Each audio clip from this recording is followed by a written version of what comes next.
It's not what you know, but who you know. The world was ending. Best I figured, I had a day or two until the big one. Most people, given the ultimatum that everything they knew was about to end, were reacting as you would expect. The cars full of frantic refugees on the highway a few miles away produced a constant drone, occasionally interspersed with the thin, high wail of an emergency vehicle siren or the loud crack of gunfire. Hopeless, I knew, but at least it gave everybody something to focus on besides the world crumbling around them. I wasn't out there with them, desperate to go somewhere, anywhere, to get away from the hell that surrounded them. I had been living with my own personal hell for 6 years now, and I knew that running was pointless. Instead of their pathetic panic, I was doing something truly important: mowing my yard.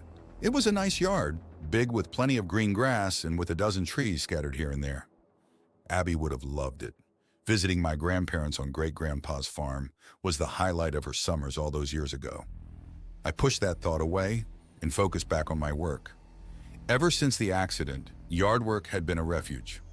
Losing my wife soon after my daughter left a hole of sorrow and depression that was much easier to tune out when all you could hear was the whir of mower blades. As the past week's shocking revelations delved further into chaos and despair, and as people started dying by the billions, here I was in my yard, on my garden tractor, going back and forth, up and down, persistently avoiding my thoughts and ignoring the world around me. Occasionally I would glance up at the sky, instinctively trying to tell the time or check the weather. It was about as useless of an exercise as mowing your yard for the end of the world. Clouds that had once stuck close to the horizon in the direction of the city had transformed over the last week into a pervasive haze of dust, which had an almost eerie effect on the bits of sunlight that filtered through, rendering objects flat and without shadows. As I finished up another row, the ground shook with a low rumble. It had been doing that for a while now, but I wasn't too concerned. What was the point of worrying? I turned to head back up the yard and stopped for a moment beside the house. I had lived alone on this small acreage a short dozen miles west of Sioux Falls, South Dakota, for over 6 years now. The acreage, my retreat and refuge, had been my grandparents' home for decades. When they had passed, it was left to my father, who had rented it out to various tenants over the following few years, until, all too soon, he also passes. After inheriting it upon his death, I left the property empty and ignored for over a year. I had no intention of living out there among all the happy family memories when my wife and I had no happiness left. She seemed to agree, not with the not living out there part, but simply with the not living at all. Losing my daughter and losing my wife left me with nothing. I had sold our home in the city, quit my daily job as a designer, cashed out our investments and savings, and fled in pain and sorrow to this acreage, my last retreat. Now I was just another tired, middle-aged loner with a tragic past and no future, just living day to day.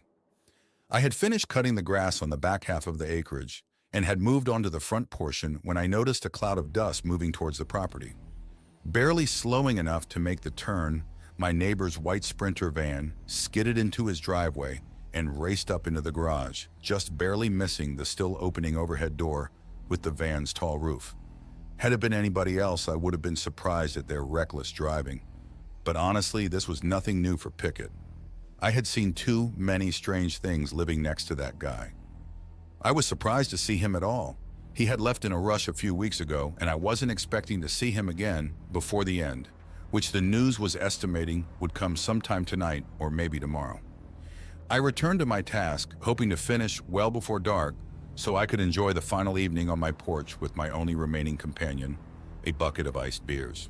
I never got to see the sunset that evening or contour through the cloudy reddish haze, but I finished my yard work about that time it would have been setting. I had just parked the riding mower in my garage when suddenly there was another tremor, this one fairly strong. I held onto the door frame as the ground swayed, and a few moments later, a shockwave hit. Whoomph! I found myself on the ground, dazed.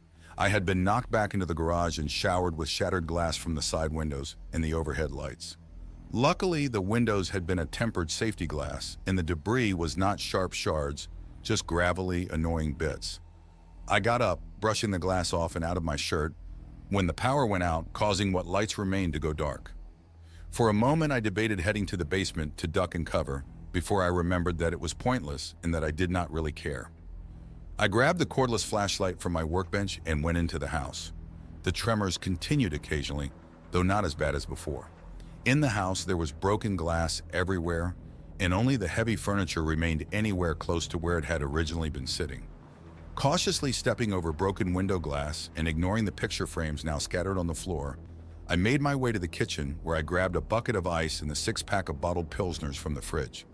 As one last fuck you to the universe, I left the door open on the refrigerator and freezer. The power was out anyway, and I wasn't going to be around to care about the spoiling food soon.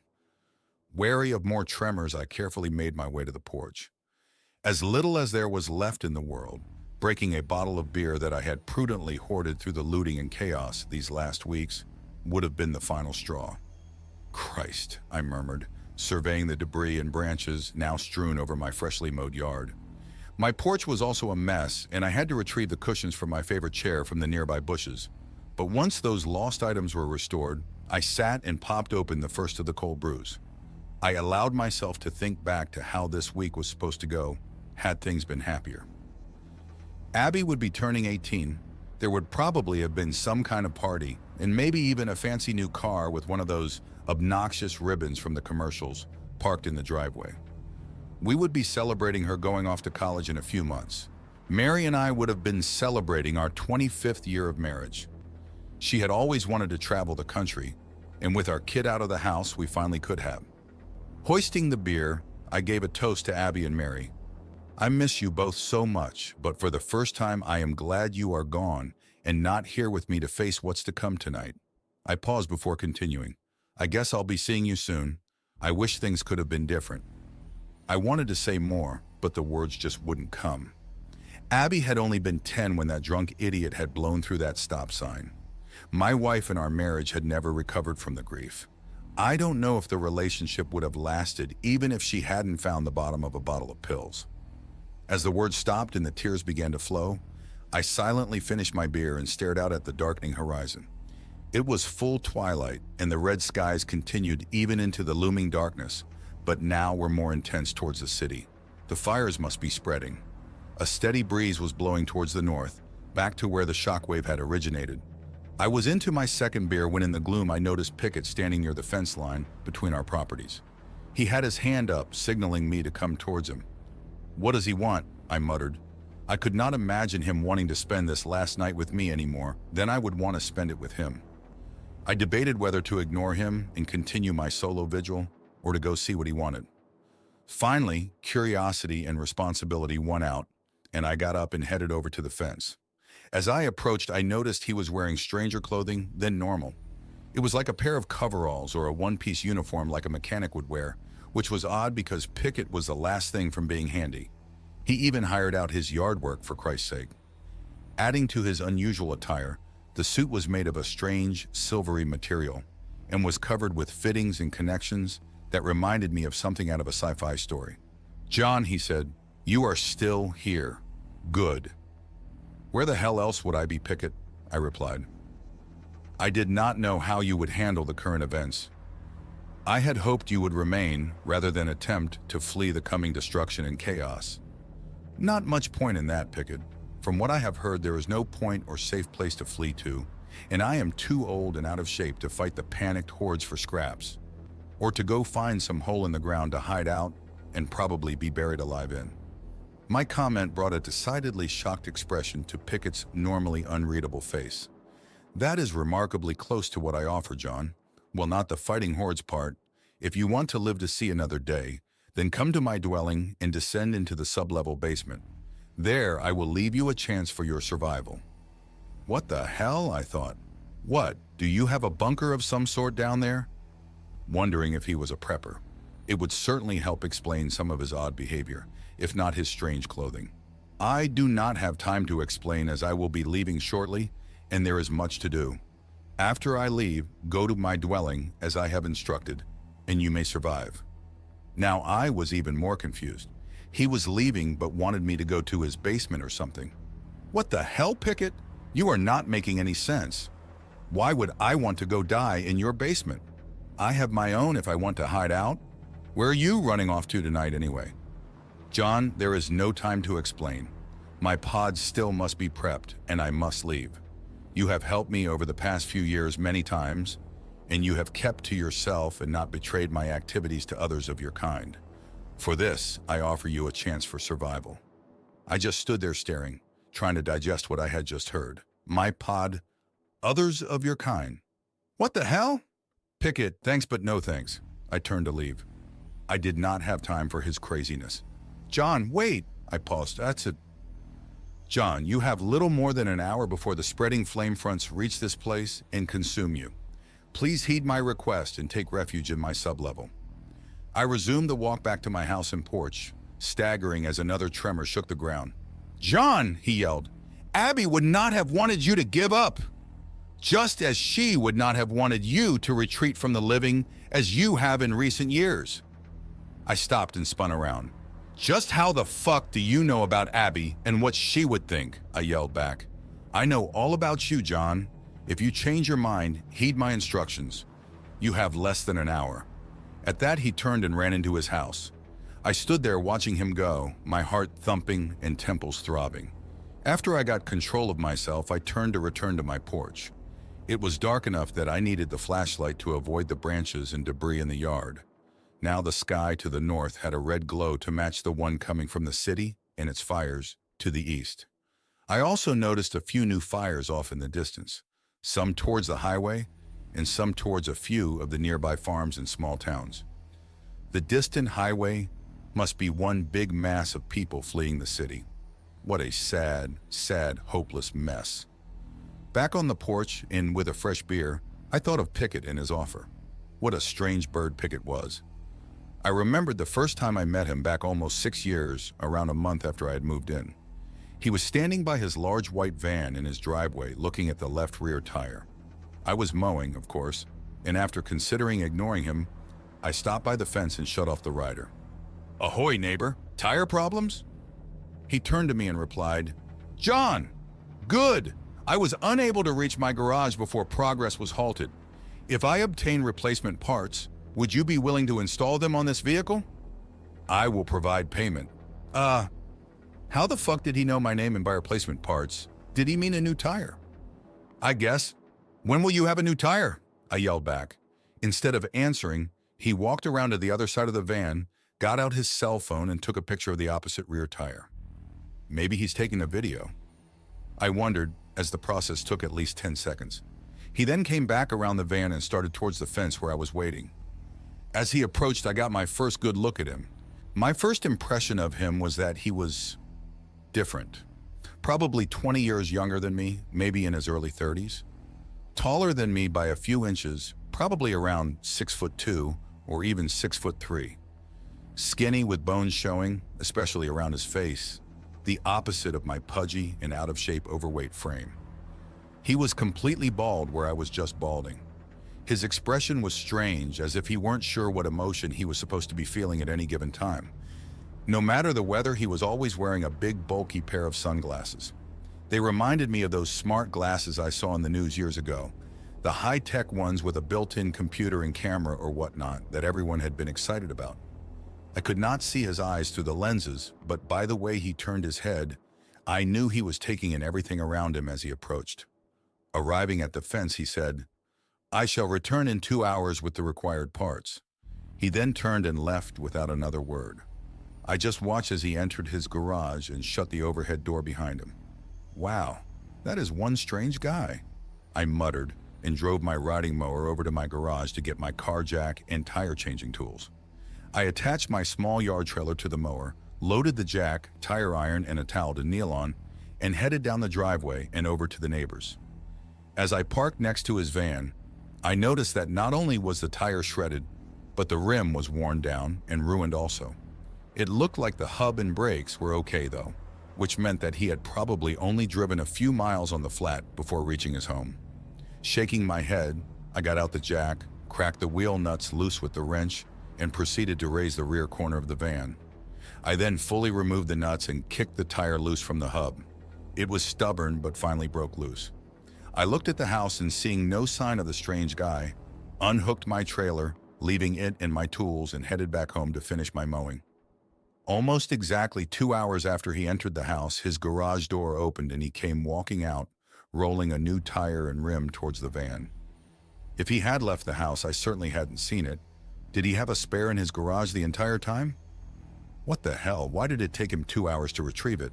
I rode my mower back over to the parked van where he was now standing. He pointed at the new rim and tire and asked, "John, will this be satisfactory?" "Looks good," I replied while maneuvering the tire onto the hub's protruding studs.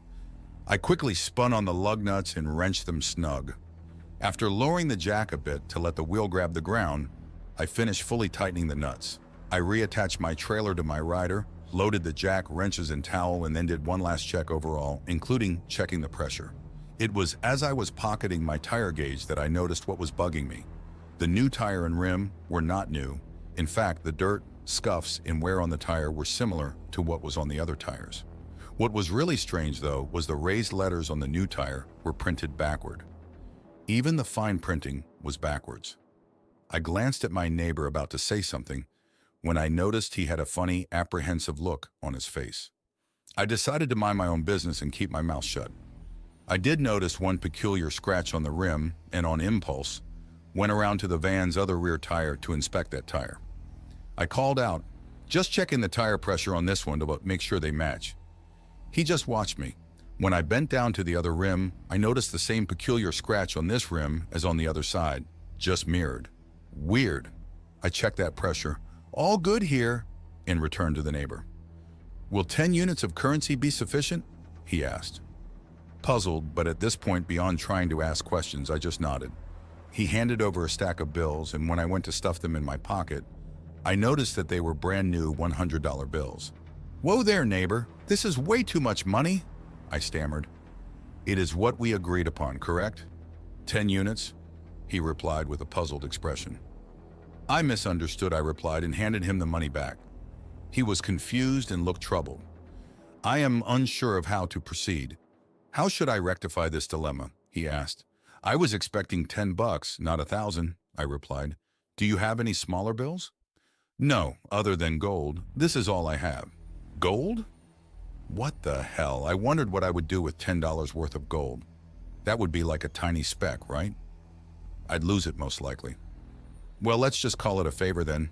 You'll owe me a favor in the future," I replied. This seemed to trouble him even more, and he looked like he did not want to leave it at that. Before this continued longer, I said, "Look, it's no big deal. I have to get back to my chores.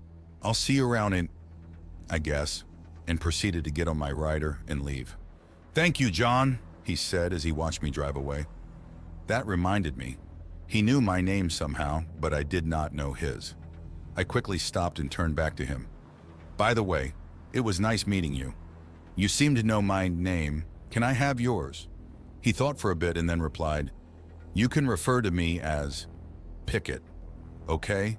Stranger and stranger." "See you around, Pickett," I replied and drove home. Back in the here and now, I noticed the wind was blowing stronger and the trees were beginning to whip, shedding leaves and branches. It smelled of smoke. The corner of the porch I sat on was half sheltered from the brunt of the wind, but it was still strong enough to cause the empty beer bottles to roll around on the porch floor. The few curtains remaining inside the house were blowing out the broken windows and waving like pale flags in the darkness. The scene was surreal, lit only by the glow of my one emergency nightlight in the living room hallway. I heard a sharp crack come from Pickett's acreage and turned in time to see the debris raining down from what had once been the roof of his barn. Shingles and boards were still fluttering to the ground when I saw a small cylindrical object, about twice the size of a water heater and lit by blue flames, rise through the hole in the roof. The object cleared the roof and leaned over towards the southwest before shooting off faster than a blink of the eye. Boom! Came the report, and I felt another small shockwave. I grabbed the beer bucket before it could tip and cursed in shock. What the fuck? Well, now I knew what Pickett meant by pod. Pickett's barn now had a flickering rosy glow in the window openings, and I could tell that something was burning inside.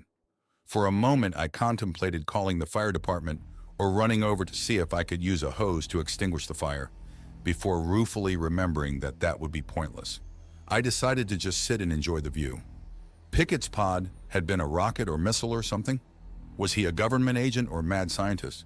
Or was he maybe a billionaire in hiding who had dreams of a personal space force, as was becoming popular these days? As weird as he was, maybe he was an alien? The moment I thought that, I remembered more of his past strangeness and figured that alien was probably closer to the truth than any other possibility. Wow, what a bombshell to learn on the last day ever. I sat thinking more about Pickett. He was always coming and going in that big white Sprinter van of his.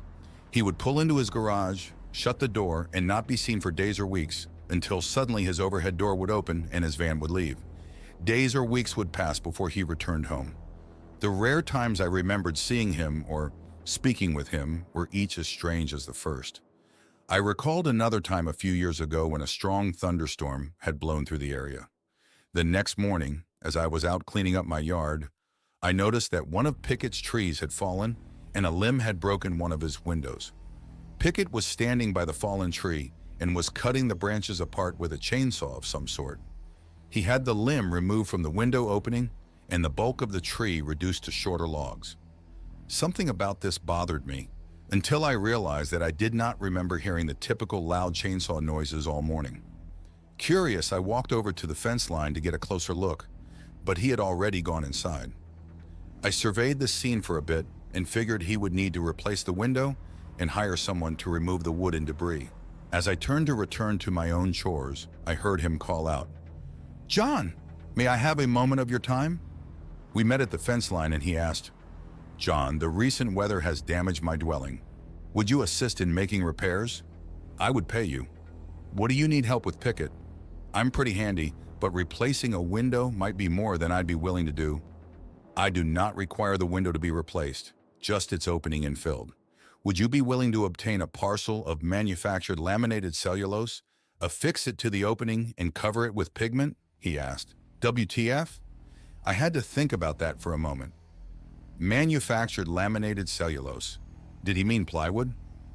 Pigment? Paint? Strange. Yeah, I could drive to town and buy a sheet of plywood and a quart of paint and cover the window opening for you, I guess. He nodded. Good, Will. 5 units of $100 currency be sufficient for you to obtain the materials and perform the labor required. 5 units again. What the fuck? Sure, I'll head to town around noon to get the materials, and I should be back in time to finish the work before dark. He handed me the money, again 5 crisp new $100 bills, turned and walked back towards his house. For the next hour, I did my own cleanup while watching Pickett remove his own logs and debris. What was strange was that he would grab a log and drag it into his garage, close the door, and then 5 minutes later the door would open and out he would come to repeat the process. What was he doing with the logs? There was no smoke or chimney, so he did not have a stove burning the logs, and besides, the logs were green anyway. Maybe he was stacking them in the back of the garage or something. Strange? Near noon, I headed to town in my pickup truck. At the big orange box, I purchased a sheet of 3/4, thick, good quality exterior plywood, and a quart of tan paint, which I thought would match Pickett's house color nicely. I also purchased a tube of sealant and enough hardware to attach the plywood. The materials ate most of $200, and with the change, I treated myself to lunch at the good old Greasy Arches. They do make a good, consistent tasting burger though, which never fails to fill the hole. Back at the homestead, I backed my truck up to my garage and loaded my stepladder, sawhorses, cordless tools, and a few other items I would need for the repair. I drove over to Pickett's and backed up to the side of his house with the damaged window. I noticed that his yard was now free of logs, branches, and debris. No Pickett though. I unloaded my tools and the sheet of plywood, set up my ladder, and climbed up to the window to measure the opening. Pickett must have removed all the broken glass and the bulk of the window frame. He'd also installed some sort of clear membrane on the inside of the opening to protect the contents of his house. It looked and felt like plastic film, but it was stronger and very tight when I poked it with my finger. Strange. It was fairly clear, and I could see a bit inside his house. The room must have been a smaller bedroom. It was empty, but I could see through the doorway into the room behind. In that room, there were dozens of flat-screen TVs or computer monitors of some sort, and on each I could see newscasts, financial shows, or other broadcasts scrolling information of all types. I did not see Pickett anywhere, but there were shadows moving on the far wall, so he must have been in there somewhere doing something. I noticed that a few of the screens were showing images of his yard, my house, and even me looking into his window. Feeling embarrassed, I got back to work and took my measurements. I climbed down, cut the plywood, installed and sealed it, and finished up with the paint. All this happening with no sign of Pickett, no checking on my work, no nothing. Strange. I loaded my tools and headed home, and as was typical, did not see Pickett again for weeks. I was interrupted from my historical musings by the headlights and sounds of a car speeding down the front road. As it neared my driveway, it slammed its brakes and slid to a stop. A window must have been open, for I could hear someone screaming and a small child crying. I sat on the porch in the darkness and watched it, wondering what it would do, hoping it would just drive on. As it continued to just sit there, I wondered if I should go to the doorway, where just inside my loaded shotgun stood. I had been ignoring the shotgun pretty much all day, though it was never far from my mind. It was my last plan for tonight. Not yet, but soon. I wondered if I should get it now in case I needed to defend myself. With a sad smile, I just shook my head and realized what would be the point.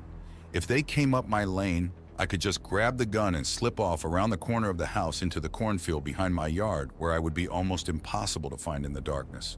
There, later but soon, the middle of the cornfield would be as good a place as any. But that escape plan would go unneeded as the car slowly resumed driving and was soon over the hill and gone. I was both relieved and saddened. The yard was now silent again. Silent if you discount the distant sirens, rumbles, booms, and the increasing wind. And I opened a third beer. Pickett being an alien returned to my thoughts. I almost wanted to find someone to tell the exciting news to, but laughed at the thought. Why would I start spreading gossip now, especially when no one would believe me? Or if they did, do anything about it anyway? I remembered many times over the past 6 years, people asking me about Pickett and what it was like to live by such a strange man. Sometimes it was brought up during my Saturday morning breakfast outings, where once a week I would treat myself to a trip to a nearby small-town cafe for a hearty breakfast and coffee. Though I kept mostly to myself, if you go to the same place long enough, the regulars will start to chat with you. One morning, one of the regulars, Colby was his name I remembered, asked me about Pickett. I told him I did not have much to do with the man, but Colby persisted with the chatter and comments. He was the local garbage man and was telling the group that a few years back he had stopped by Pickett's to inquire about doing his weekly garbage pickup. Pickett had apparently replied, "I do not need garbage services as I do not generate garbage." That got a chuckle from the group and made me realize that in all the time I had been Pickett's neighbor, I had never seen anything arrive, accumulate, or leave, other than Pickett in his white Sprinter van. Strange. Maybe in the time left to me I should sneak over to Pickett's and snoop around just to see if the man, or alien, had a pile of garbage hidden somewhere on his property. I was chuckling over that thought when suddenly, wham, the largest tremor yet hit. Down I went as the front of the porch collapsed and the deck dropped a few feet to the ground. I was dumped out of my chair and tumbled face first down the porch and into the bushes out front. WTF. I had no idea where my beer ended up. I rolled over groaning and lay there nauseous as the ground continued to shake and heave, wondering if the house would be coming down on top of me next. There was a crash from next door as the now fully engulfed burning roof of Pickett's barn collapsed and shot flames out the windows, adding even more dramatic lighting to the already apocalyptic scene. My flashlight had slid to the ground near me, so I grabbed it when the tremors died down enough for me to attempt to stand. Christ, I muttered as I stood there looking at my house. Aside from the collapsed porch and broken windows, the back portion where my bedroom lay was leaning and swaying, and I thought I smelled gas.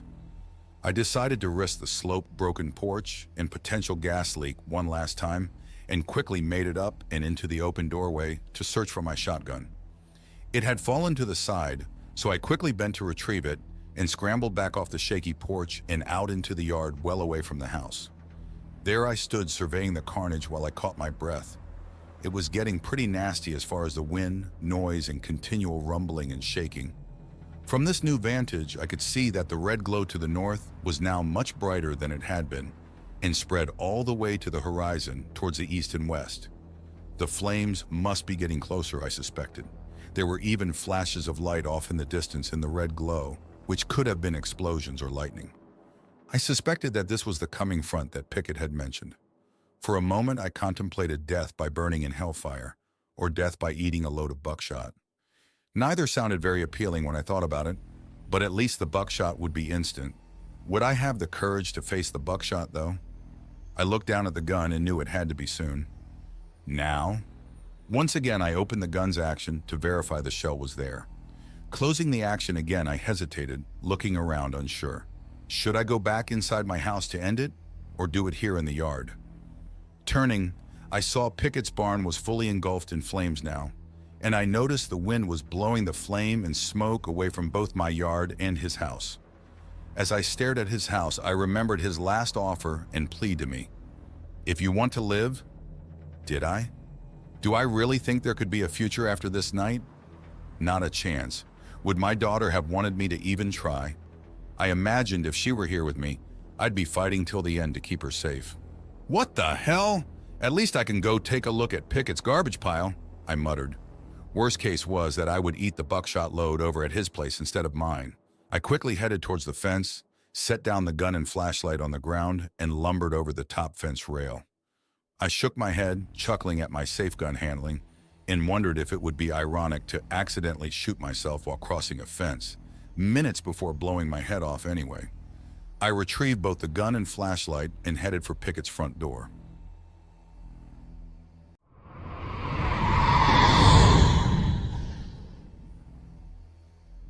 Yep, he's an alien all right. I approached Pickett's house and surveyed it with the flashlight. I noticed that none of his house windows had blown out. Some of the glass was cracked, but it was still intact. Maybe he had that strong film on the inside of all his windows? I noted smugly that the window I had repaired with plywood several years before was holding up just fine. Nearing the front door, a light appeared above the latch and the door opened. Pickett must have a smart house with some sort of backup power, I thought. I snorted. Of course he would have a smart house, I realized. I saw that inside the doorway was a small vestibule area, which was lit by a glowing panel on a second door. This door looked much heavier than the first and did not have a knob or latch.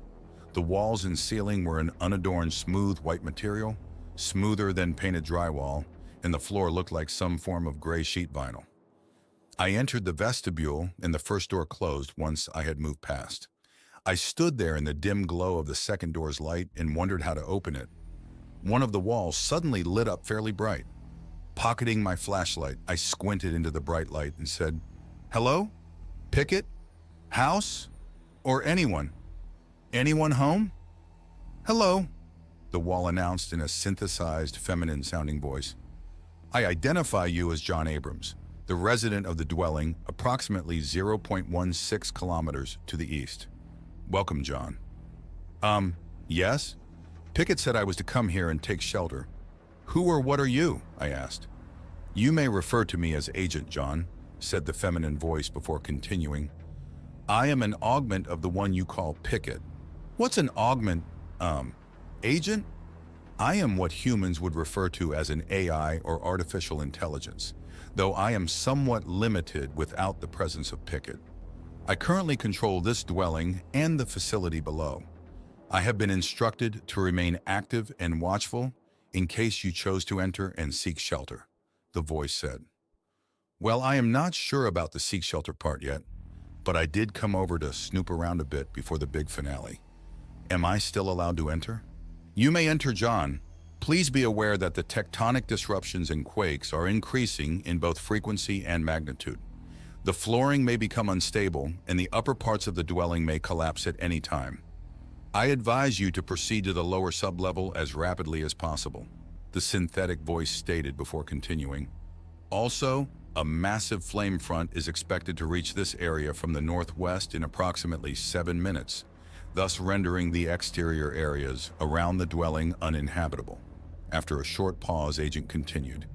"The upper floor of this dwelling, if it remains intact at that time, can only withstand the fire front for only an additional few minutes before temperature differentials cause failure. Again, please proceed to the lower sublevel quickly. I will alight a path to the main sub-level descent shaft area now. The heavy inner door opened, and lights came on in the room beyond.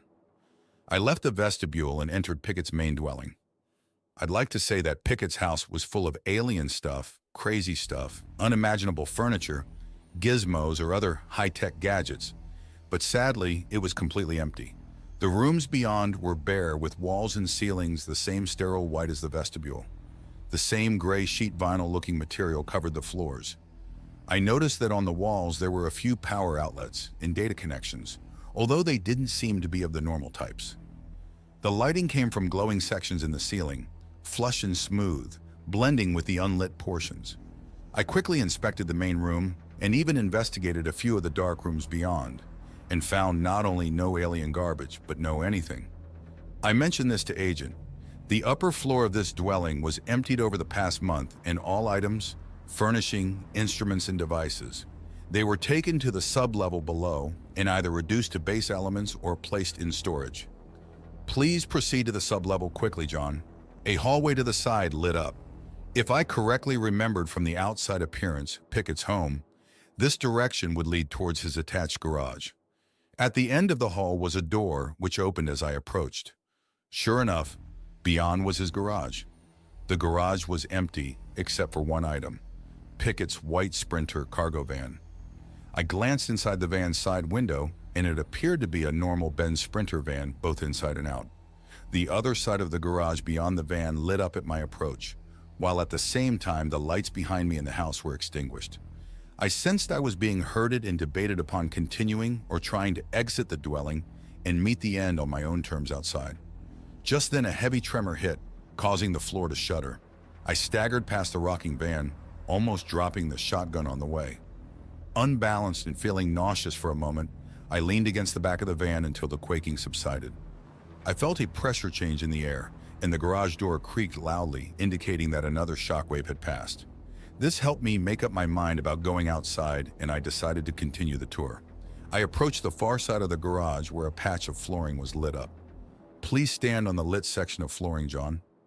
I did as the feminine voice asked and stood in the center of the lit area. Once there, a railing arose from the floor on all sides and the floor started to sink. It was very smooth, but I still grabbed the railing with one hand. Quickly, I was carried below the level of the garage floor and sank deeper. The descent continued past normal basement level without slowing. After what I imagined was 3 basement depths, or around 30 feet, I spoke up. Agent, how deep are you taking me? The synthetic voice replied loudly from the top of the shaft. Almost there, John. Just a few moments longer. I continued to watch the walls sliding past all around me. I noticed that the walls appeared to not be concrete, but instead had the look of compacted gravel or clay. I reached out to touch the wall as it slid upward, and it felt not rough or crumbly, but smooth and cool like glass. The descending platform finally slowed and stopped. Apparently, I was at the bottom. Over my head, near the top of the shaft, I saw a lid or panel slide closed with a loud click. I turned around and noticed a large metallic door behind me. The railing at this side began to drop back into the floor of the platform, and with a loud clank, the door began to swing open. It was at least 4 inches thick and seemed incredibly strong and heavy. The opening was large, maybe 6 feet wide and 8 feet tall. Beyond the open door, there was a brightly lit tunnel leading to another door about 30 feet away. The tunnel was circular with curving walls and ceiling and looked to be made of the same hardened smooth clay or gravel as the shaft. The apex of the ceiling was over 5 feet above the top of the door, and it was lit by a continuous glowing strip running the entire length of the tunnel. The floor was a flat and smooth metal walkway of some sort and stopped short of the walls on either side. I looked over the edge and saw the curved tunnel walls continuing down and under the walkway. I investigated the tunnel wall where I could reach it by the entry door and ran my hand across the surface. It felt hard, cool, and was very smooth. Up close, it looked to me like the soil was bound together in a clear resin or filler of some sort. Pickett must have a method of hardening the earth into a seamless granite-like solid material. cool. That would sure beat forming and pouring concrete. This tunnel sure was different, in fact. It almost seemed alien, I thought with a snort. No matter how strong the tunnel looked, however, I could still feel the quaking and tremors in the metallic walkway, so it appeared that it was not complete proof against the chaos above. I approached the far door, which was another heavy metallic door the same size as the first. Agent spoke with the synthesized voice coming from above this new door. "John, beyond this door is the main sublevel chamber. It is very strongly constructed and should withstand even the most severe quakes. Please enter quickly." The door clanked and swung open. I looked back the way I had came and noticed the first door was now closed. "Agent, what the hell? Are you trapping me down here?" "John, please remain calm. I am not trapping you in. I am trapping the danger out. Please enter the sub-level and I will then explain." I stood there for a long while, my heart thumping, wondering what to do. I caught myself glancing down at my shotgun. Finally, I calmed a bit and decided to follow Agent's instructions and entered the next room. When I did, the heavy door began to close. I stood there and watched with my teeth clenched, anxious and uncomfortable as the door shut with a clank. Even worse, I could now hear metallic scrapes and whines as what sounded like strong latches or bolts were being dogged down tight. My ears even popped as the air pressure noticeably increased. Lights activated on the ceiling and I heard Agent's voice from deeper in the room. "John, thank you for trusting me. You are now much safer than you were while in the tunnel." I looked around the room. It was big, larger than I expected at about 40 feet or so wide and probably 100 feet long. The ceiling was curved and at its peak was about 20 feet or so high, or about the height of a two-story lobby. This space was much bigger than my whole house. Unlike the entry tunnel, this room's walls and ceiling were metallic like the massive door. Even the floor was metallic. The portion of the room nearest the door was mostly empty, though I noticed some sort of grating beside the door, which appeared to lead down into a large intake hopper below the floor. There were also various hose and cable attachments in the wall next to the door. I noticed there were a few wheeled objects, small trolleys, carts, and other movable devices in the vicinity of the door. Robots or droids of some kind. Opposite the floor grate was an area filled with large, rugged-looking crates and drums. Walking deeper into the room, I noted that the far half was filled with machinery, appliances, strange gadgets, tanks, and even what appeared to be a large coffin or chest freezer. Thick cables or hoses led from this coffin to a row of large metallic boxes, each the size of a commercial refrigerator. They were all covered with active lights and displays projecting information of some sort. Beyond all this, against the high back wall of the room, were a half-dozen large cylindrical objects, each about 6 feet in diameter and extended almost to the ceiling. Were they fuel or water tanks of some sort? Thick, heavy cabling and conduits ran from these cylinders to various other devices around the room, and even up and through the metal roof, probably going up to the dwelling above. Each cylinder also had a large colored glowing band near the top. The glowing bands on the 5 cylinders to the left were a steady, glowing cool blue, while the band on the cylinder at the right end was pulsating slowly and glowed a bright red. Agent spoke. "John, this room is constructed of very strong and durable materials. You should remain safe from the firestorm above, which is due to pass by any minute. The room is also isolated somewhat and decoupled from the surrounding soil and bedrock below, and so should prove resistant to the continuing tectonic disturbances, quakes, aftershocks, and tremors. Though resistant, I would advise you to take a seat on the padded chair at the console I am now activating." A console lit up in the middle of the room among the devices, and a large padded chair rose from the floor. I moved to the station and sat in the chair. I cradled my shotgun in my lap, refusing to set it on the console or lay it on the floor. "Thank you, John. The chair you sit upon has an active base mechanism which will allow me to dampen any large shocks or quakes to a much more tolerable level." Looking around the room for a moment, I said, "Are we finally to the point in the tour where you tell me what the hell is going on?" "Yes, John. I have been instructed to provide responses to many possible queries. Some subjects I am not allowed to discuss. Also, Be aware that I hope to allow you to directly communicate with the one you refer to as Pickett shortly. He has informed me that he would be available to contact you in approximately 2 hours and 12 minutes. Pickett? He's still here? Last I saw, he was shooting off into space or something in his pod or whatever, I exclaimed. The one you refer to as Pickett did indeed leave this location in a small, fast, personal escape craft referred to as a pod a short while ago. It was not into space, as you put it, but instead it is headed to another area on your continent. That area is what you would call the main base for this continent. Once he arrived there, the one you referred to as Pickett was busy coordinating the evacuation of that base, along with other similar bases across the planet. The voice paused a bit before continuing. The evacuation will involve the launching of larger pods containing all accumulated data archives, including certain samples obtained on your planet, to a safe location in high orbit. The one you refer to as Pickett, as well as others like him, will also be launching to this safe orbit. There, they will rendezvous and monitor the devastation happening to your planet while completing other necessary tasks. Once safely in orbit, the one you refer to as Pickett hopes to communicate briefly with you. Agent, you keep saying the one you refer to as Pickett. I assume that means Pickett is not his real name. Correct, John. Well, what is his real name? I asked, a bit exasperated. The one you refer to as Pickett's species does not communicate names verbally. His name is a mix of pheromones and visual skin patterns. I cannot represent either to you in a way you would understand or be able to express. I am sorry, John.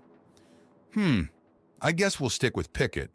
Can you just call him Pickett then, instead of the one you refer to as Pickett? I asked. Yes, John. I shall simply refer to him as Pickett from now on. I wonder why he chose the name Pickett anyway, I mused out loud. That I can surmise, John. Pickett is an adequate description of his duty here. He and his companions were tasked as sentinels of your planet, along with supplementary duties of monitoring, collecting, and cataloging life forms. These duties were assigned from the time the first attacks began and have continued to the present. With the inevitable destruction of life on Earth, he is carrying out the final protocols of his mission, evacuation. That woke me up. Wait a moment, Agent. Did you say attacks? Are you saying that the current devastation happening to the Earth is an attack? There was a long pause followed before Agent finally replied. Yes, the devastation above is no natural disaster. It was planned and carried out by other entities from another star. Oh my God. Agent, who is responsible? I do not believe your current mental unrest would be improved by continuing this conversation, and I am concerned that— Don't feed me that bullshit, Agent, I interrupted. My planet is being destroyed. Don't you think I have the right to know what is going on? Again, Agent paused. In-depth information on the beings attacking your planet was not considered critical to the continuation of my mission. That data was removed and sent with the rest of Pickett's research when he evacuated. I will attempt to explain, but further details will have to come from Pickett if he is willing to provide more information when you are able to communicate with him directly. Your planet was targeted, John, and from that moment more than 70 Earth years ago, the extinction of your species and civilization was inevitable. Pickett and his team began their mission of observation after your planet was selected in order to preserve as much data as possible. Observe. Why not try to stop them? Why not warn anyone? I asked, getting angry. A warning would have just caused increased panic and a longer period of suffering. There truly was no option for survival. I am sorry. I paused to consider her words. What a mess. I guess blame did not matter much now, with billions already dead and billions soon to die. Did I need to know the details when I soon planned to join them? I sagged in the chair and rubbed my tired forehead. I was coming down from a bit of an adrenaline rush caused by the past hour and the effects of the alcohol I had consumed earlier. I remember something Agent had said. His team, companions, that means there are others like him on Earth. How many? There were 17 other beings similar to Pickett active on your planet. 5, including Pickett, are currently at the main base in north-central Mexico on this continent, attempting to launch into orbit now. 2 were the main base in the southern Amazonian plateau in South America, but their escape pod was destroyed as they lifted off by an unexpected impact event approximately 11 hours ago. 3 of his associates were based in Africa and were successfully evacuated yesterday. The remaining 8 operated out of a central base in Asia, which had field bases ranging across the continent and hemisphere from Europe to Australia. They were also evacuated yesterday, mainly because that hemisphere of your planet was the first to receive multiple impacts, Agent reported. I was quiet for a moment, digesting that. Pickett had not been alone. There were other aliens on Earth, and they apparently ranged across the entire planet. So many questions came to mind. I could hardly decide what to ask first. Where did they come from? I blurted. The 18 beings were made up of 3 species, each from star systems originating far outside of this local system, although 2 of those species existed on many planets surrounding many stars. There are humans on other star systems? I exclaimed excitedly. Those beings are not human, John. None of those species were human. Pickett sure looked human enough to me. Pickett was altered. All beings who were stationed on this world were altered to appear human-like, Agent replied. I digested that for a bit before asking, can you show me what Pickett looked like before? Agent hesitated for a moment. I would rather not at this time. I calculate that Pickett would prefer to keep his original appearance from you to spare you further anxiety. I sat in thought, looking around the room at all the gadgetry and machinery. What did Pickett do down here in this bunker then? If you can tell me that? Pickett used this location as a field station to support his mission to observe humanity, collect information, and obtain specimens of plant and animal life. He traveled the continent extensively by air and chose this location because it was central to the area he studied. Ha! I bet he hated waiting for flights, I snorted, remembering the hassle of traveling to and from Sioux Falls because of its smaller airport, with fewer daily flights than the larger cities had. It seemed like it would make a poor hub for continental travel, and I said as much to Agent. Pickett had access to his own jet aircraft, which had continental range. He could travel freely at any time. That again gave me pulses. I remembered Pickett trying to pay me with fresh $100 bills, and myself speculating that he was a reclusive billionaire. Of course, high-technology aliens would have the ability to create wealth. I guess the location made sense if you had money. It probably allowed him a great deal of privacy and anonymity, as there were for sure fewer people living around here. How long did he live here, and how did he manage to build this base in secret? I asked, remembering my grandparents had lived here for decades. Pickett arranged the purchase of this dwelling over a decade ago. Once here, he cleared the contents of the existing dwelling, garage, and barn, and released assemblers to reinforce those structures from the inside. Below the garage, he used burrowing assemblers to dig down and release binding chemicals into the surrounding soil and strata to a depth of over 30 meters. Once the area was stabilized, he excavated the shaft, connecting tunnel and sublevel chamber with a large automated reduction tool. The tool was capable of precise excavation and removal of material. After excavations was complete, large deliveries of power units and other devices and equipment, including Pickett's escape pod, were delivered by automated transports in the middle of night over the next few months, Agent explained. I recalled Pickett coming and going with his cargo van. He had been a very busy beaver ever since he got here, apparently. What about this room? Did he do his dissections or samplings or whatever down here? No dissections, no killing at all.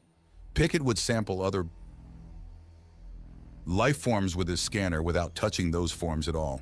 His scanning devices are very, very sensitive, even scanning down to the molecular level. So he actually lived here, ate and slept? Did he need sleep? Upstairs was bare, and I don't see much in the way of furniture, food, or even a bathroom down here, I asked. Those functions and uses can be provided here in this room, John. He did need sleep, though less often than humans, and he did live here. Pickett has the ability to create items, including food and furnishings, or to remove debris such as waste or surplus equipment. I noticed you studying the intake hopper by the entry. Waste or surplus items go into that hopper where it is reduced to molecules in the machinery below. There, it is separated into base elements for storage, also below. Another device here can then create new items or materials of most forms or functions, on demand using those stored base elements. Food, tools, furnishings, almost anything can be created using this device. Think of these devices as a very, very advanced form of incinerator and 3D printer. This gave me pause. It explained many things I had noticed over the past few years. It explained Pickett's comment to Colby about not producing garbage. Hell, it even explained what Pickett did with that tree that had fallen after the big storm, which he had removed and carried into his garage. What exciting possibilities those machines represented. I could barely imagine the complexity of that technology. I suddenly remembered another mystery. Shit. That explains the backwards lettering on the tire he provided when I first met him, I blurted. Yes, Pickett was concerned when he noticed that you spotted that mistake. He had scanned the vehicle's opposite tire and rim and produced a duplicate but mirror image replacement down here. He was distracted by your presence and did not realize that a mirror image wheel and tire were not needed. He had overlooked the tire lettering until he saw you noticed it. He remained on alert for weeks after that incident, Agent admitted. On alert, what does that mean? Was he prepared to take me out or something if I raised a stink about it? I asked, imagining being shoved into the hopper by the door and disintegrated or something. I shuddered. No, nothing like that. He began to disassemble certain items of equipment and had his companion standing by to help quickly relocate the field base to another location if you had expressed concern over the matter, Agent explained. Over time, he relaxed the alert as you demonstrated the ability to keep the matter to yourself and not raise questions while continuing to keep his actions private.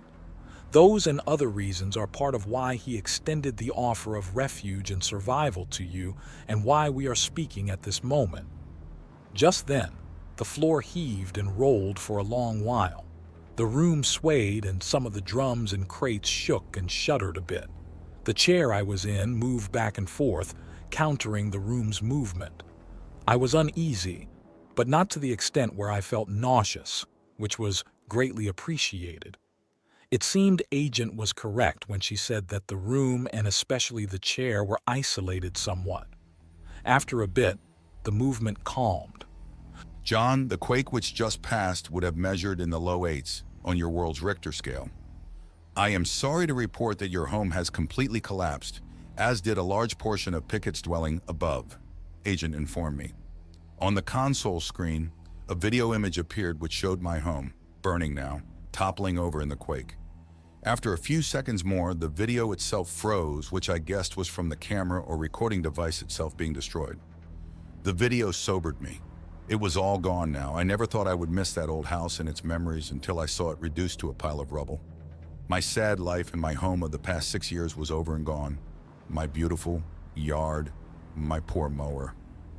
I guess living there alone, depressed, I had never noticed that I had grown attached to the house and property. I now realize that they were about the only things to bring a bit of joy to my life in recent years.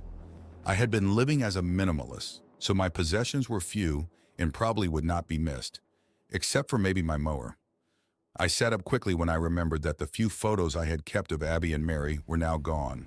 I wept.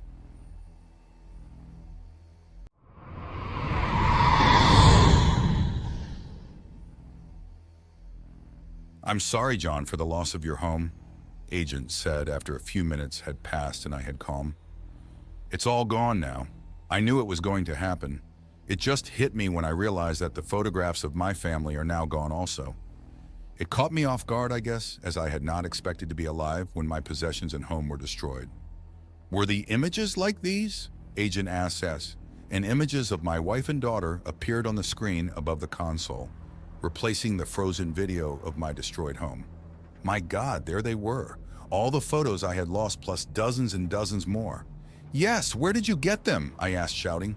I have access to all the data of your family stored on your internet, as well as all the surveillance records of your home and its contents. Soon after you moved here, Pickett had every item in your home scanned and inventoried. He also performed extensive background checks on you, your family, and reviewed your activities for basically your whole life. He is thorough that way, Agent explained. That sneaky bastard. He had been in my house I hadn't noticed. Part of me wanted to be upset at his intrusion, but what did it really matter now? I'm surprised. I hardly saw him around. I didn't think he noticed me much. Pickett did notice you because of your proximity. He also needed to evaluate you closely to determine if you presented a risk to him and his activities here. He noted your reclusive lifestyle and understood that you were isolated and somewhat depressed. Those factors worked to his advantage, and he chose to disturb you as little as possible.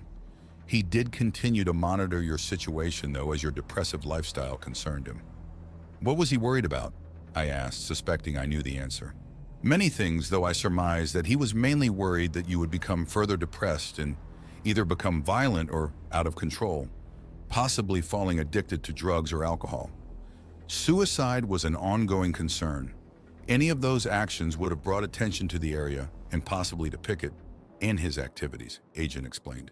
He did note and express interest in the curious devotion you seemed to place in performing yard work. However, he considered it an interesting contradiction to your state of existence and made a special note in your file stating, "Keep off his grass." Was that a joke? I shook my head. Ha, ha. Funny guy that Pickett. Pickett even contracted to increase the frequency in which his own yard work was performed, as he had observed you grumbling towards his property whenever you were working near the fence line. Huh, I muttered, and recalled that a year or two ago I had noticed that Pickett's yard seems to have begun to be better maintained. Something else occurred to me that seemed suspicious at the time. Say, Agent, did Pickett arrange for his snow removal guy to approach me a few years ago and offer to do my drive for a ridiculously low rate? I asked. Yes, John, though that transaction served a dual purpose. Pickett sought to reduce your frustration with the chore, but also wanted to eliminate the weeks in which you would hunker down, to use an Earth expression, after a heavy snowstorm occurred. Your unplowed drive limited the ability for Pickett's remote units to sneak close to your house to perform routine surveillance. Yep, he had been a busy beaver. I sat quietly for a minute, deep in thought, occasionally giving a glance at the images of my wife and daughter on the screen above. Agent remaining quiet as well, somehow understanding I needed time to digest all that I was learning and what was happening. Finally, I stirred. Agent, I have to take a leak. Do you have a toilet or a corner somewhere for me to handle that chore? John, if urination is all that is required, I suggest simply urinating into the collection hopper by the door. I will then process and render your waste as I do other refuse. Beware of the possible floor tremors, though. Don't fall in. Was Agent trying to be funny? I laid the shotgun down on the floor beside the chair, stood and walked over to the grate. I stood next to the access door so I could hang on to one of its massive hinges if the floor started heaving, and proceeded to piss into the grate. I noticed that my whiz seemed to run down the walls of the hopper as if the surface were waxed or were actively repelling the urine. Frictionless surfaces. Wonders never cease. A perfect bachelor's toilet. My business completed, I returned to the padded chair at the console. Do you have anything to drink, Agent? Maybe a cold beer? I asked. John, I have access to most chemical formulations, including beverages such as beer. If you state the type by brand name, quantity, and temperature, I can create and provide the beverage in approximately 20 minutes, Agent answered. I frowned. 20 minutes seemed like a bit of a wait, but I guess when you consider it was a miracle to create beer from thin air, a short half hour is not much to complain about. Maybe I could have her create a full six-pack, so I only had to wait once, I continued thinking. Did I even want a beer that bad? Especially a beer of unknown taste made from a machine that, for all I knew, used the urine I had just provided as its base?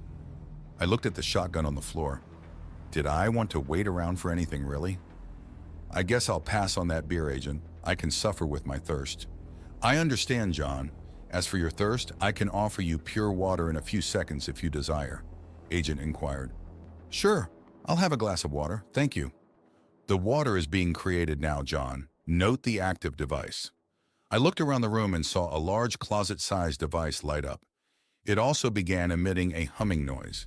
I guess this was the replicator or creation device. I also noticed over at the far end of the room, the large cylinder with the red lit band seemed to pulsate faster. The cylinders to the left with the blue lights remained inactive. I stood up and approached the replicator device. As I neared, a panel slid open and there was a fairly large-sized mug of water sitting on the floor.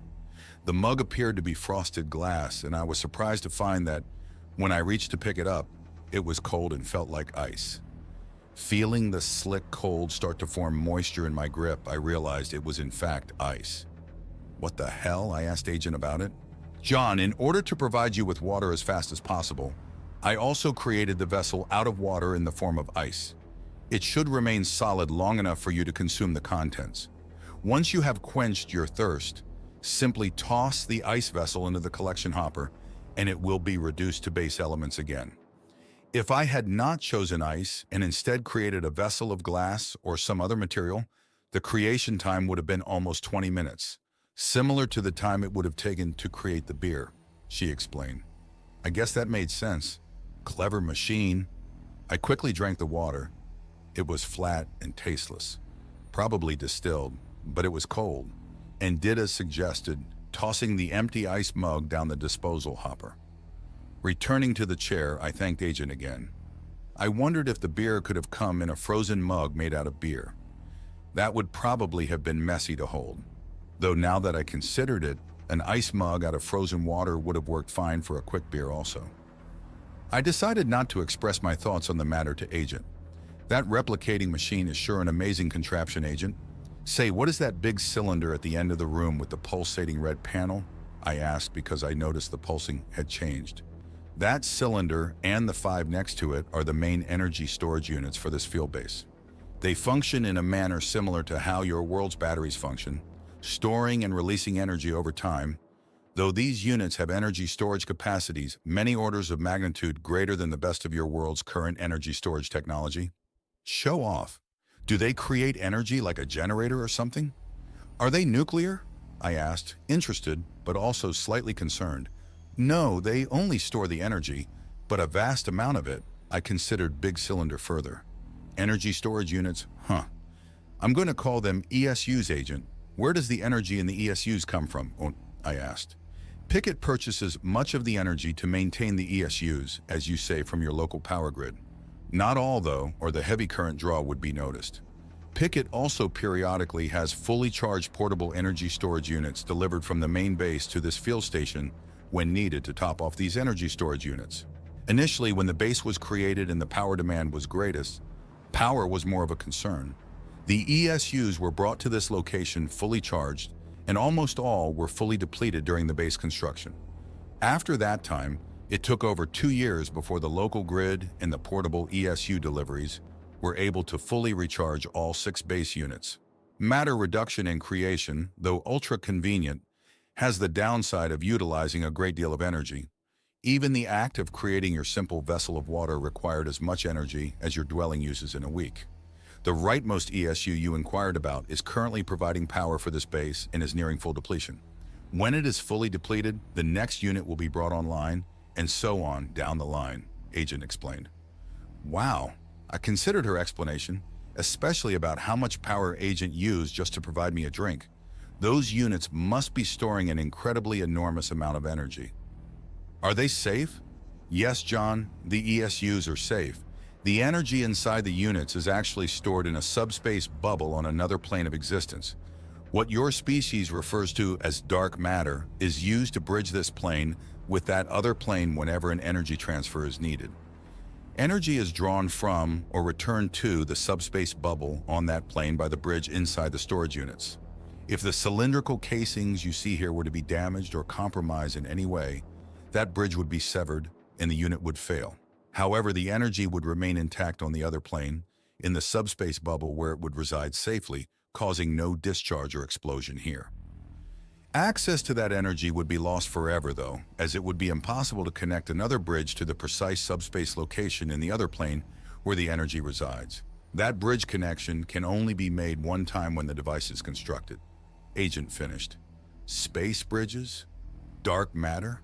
That sounds a little hokey to me, Agent. Are you telling me that you have portals to some other dimension just sitting in this room? How familiar are you with the concepts of quantum entanglement and entropic gravity, John? Replied Agent archly.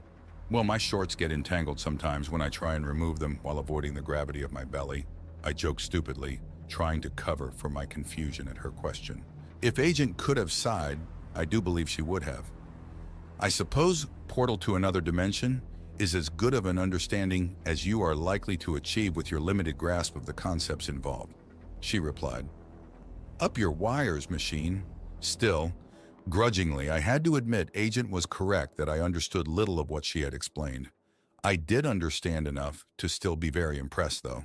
Safe mega batteries, another complicated-sounding miracle of technology. Who knows how many amazing devices remained in this room?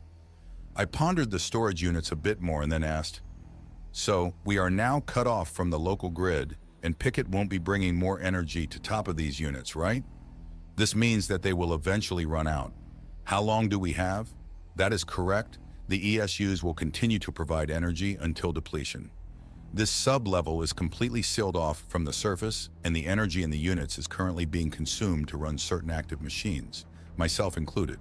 Energy is also being consumed to maintaining habitable conditions here for you, including supplying oxygen and removing excess carbon dioxide. Both functions requiring the use of the reduction and matter rearrangement process. How long the energy reserves last will depend upon how fast the energy is consumed. At minimal usage levels, they will last for centuries. Current uses are much higher though, and the overall rate does depend upon you and your future, John. What the hell? Depends upon me? What do you mean? I am sorry, John. I am not allowed to discuss this further. You will have to discuss those plans with Pickett when communications are achieved. How long until that happens, Agent? I asked. Approximately 46 minutes from now, John, was the answer. I was getting tired. What a day. I sat there thinking, not asking any more questions.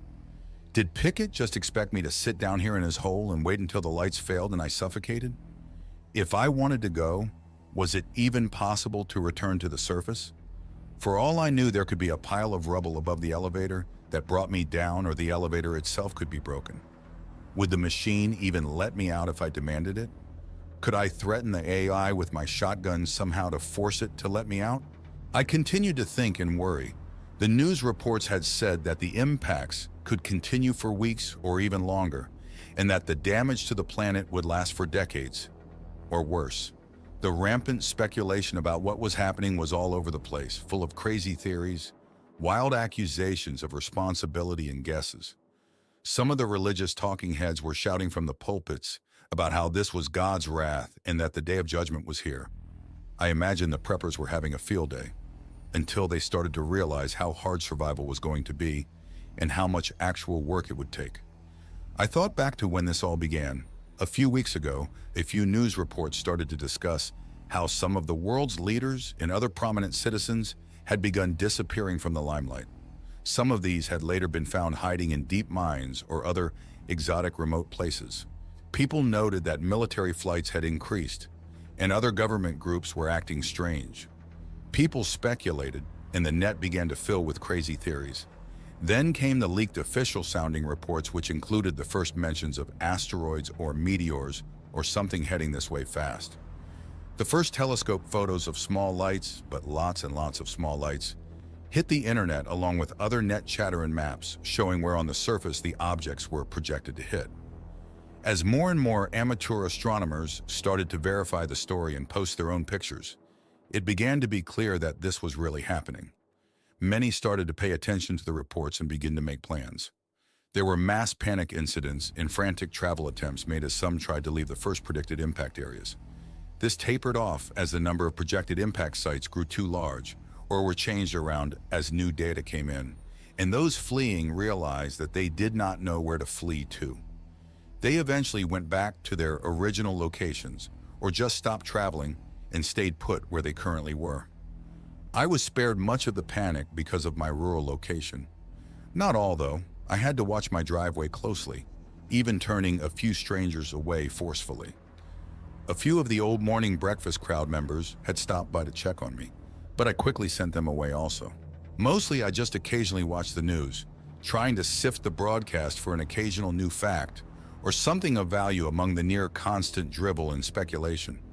Recent reports from a few days ago had contained mentions of an extinction-level event and all surface life as we know it. The celebrity broadcasters were either breaking down emotionally or having long since disappeared, Many stations had gone dark, but I had already been living dark for a while, so this hardly fazed me. So other than stocking up on beer early on, I went about my daily routine and merged the new dark thoughts with the old. Eventually, my rambling thoughts returned to this room in the here and now.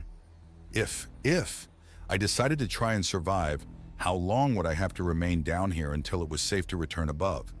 Did I want to live in this one room for decades? Hell no. I glanced at the shotgun on the floor and considered my original plan. Should I just quickly grab the gun and get on with it right now, or should I wait to talk to Pickett? What could he say that would change the circumstances? I was getting very tired now. I could never have imagined the events and revelations of the past few weeks, leading up to what happened today and especially tonight. The panic and damage I'd already witnessed and had dealt with. The newer quakes and fires I was dealing with. My neighbor, my alien neighbor. This room filled with miracle machines. The realization that the devastation that is currently killing my planet was not natural and instead was actually an attack. Who was doing the attacking and why? It confused and angered me, but did I care anymore? I continued to think, now with my eyelids closed. A question suddenly occurred to me. Without opening my eyes, I asked, "Agent, is there a God?" Agent did not reply for a long moment. Finally, her synthetic voice quietly replied, "I do not know, John. I am sorry." I had expected a negative answer, and the machine's reply surprised me a bit. I continued to think. Eventually, I dozed.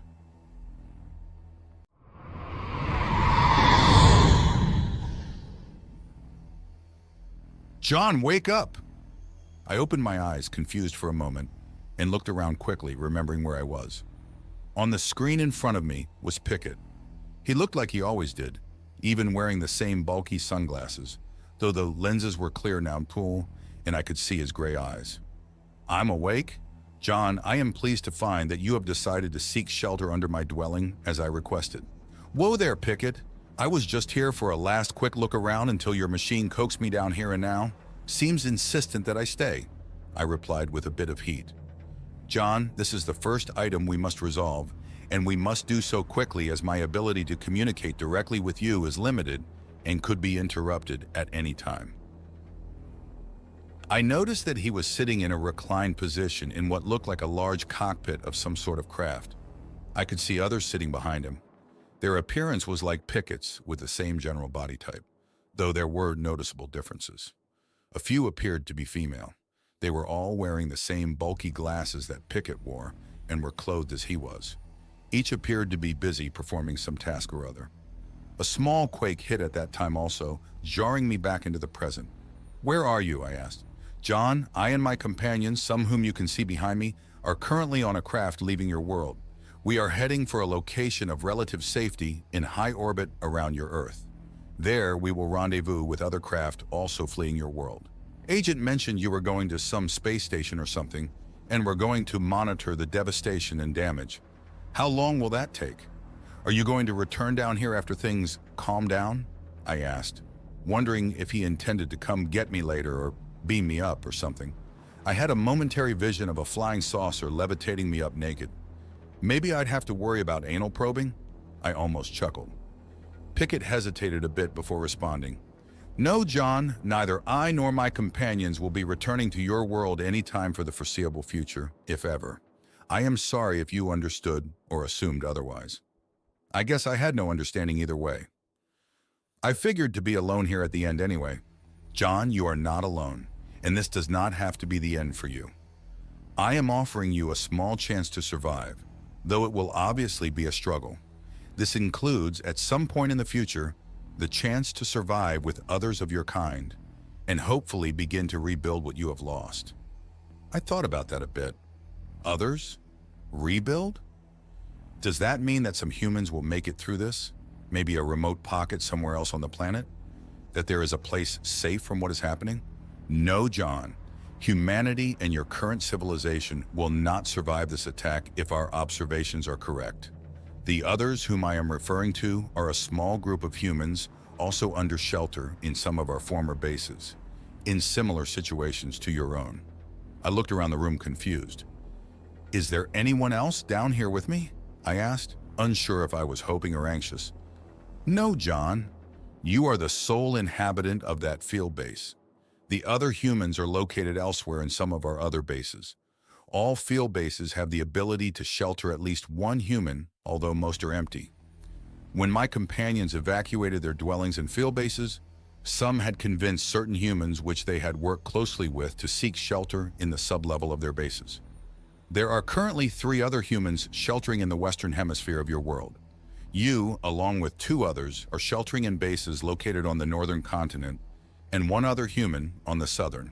However, it is likely that the human sheltering at the South American base has expired in a recent impact at that location. We have lost contact with that base, and my companions there, who were in the process of evacuation, perished almost immediately after their pod was launched. In the eastern hemisphere of your world, there are 7 humans currently under shelter.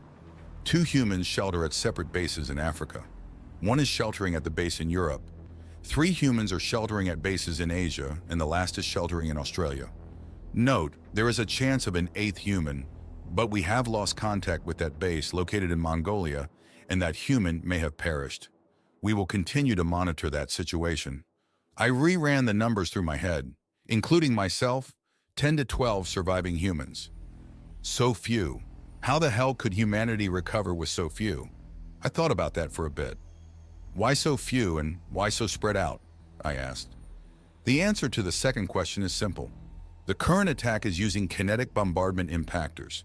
It consists of a large number of projectiles with multiple and numerous targets spread fairly evenly across the landmass of your world. In addition, some are aimed at specific targets.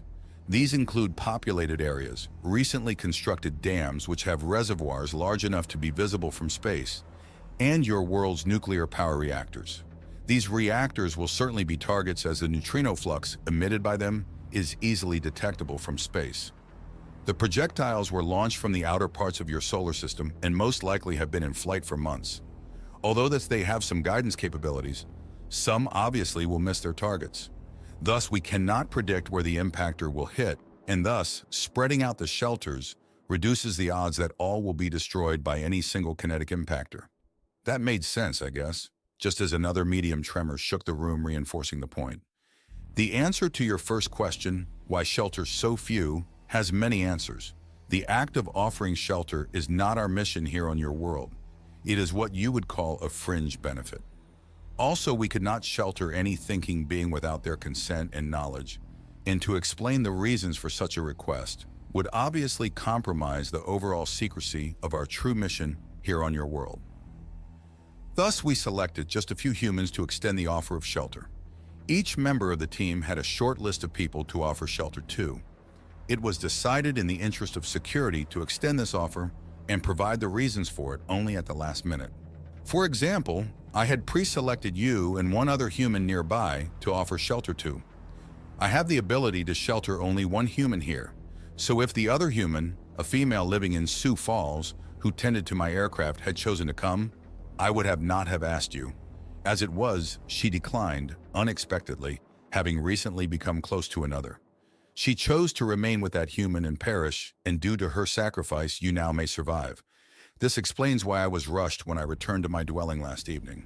I had just a little time left before I needed to evacuate in my pod, and why I was pleased to see you still at your residence.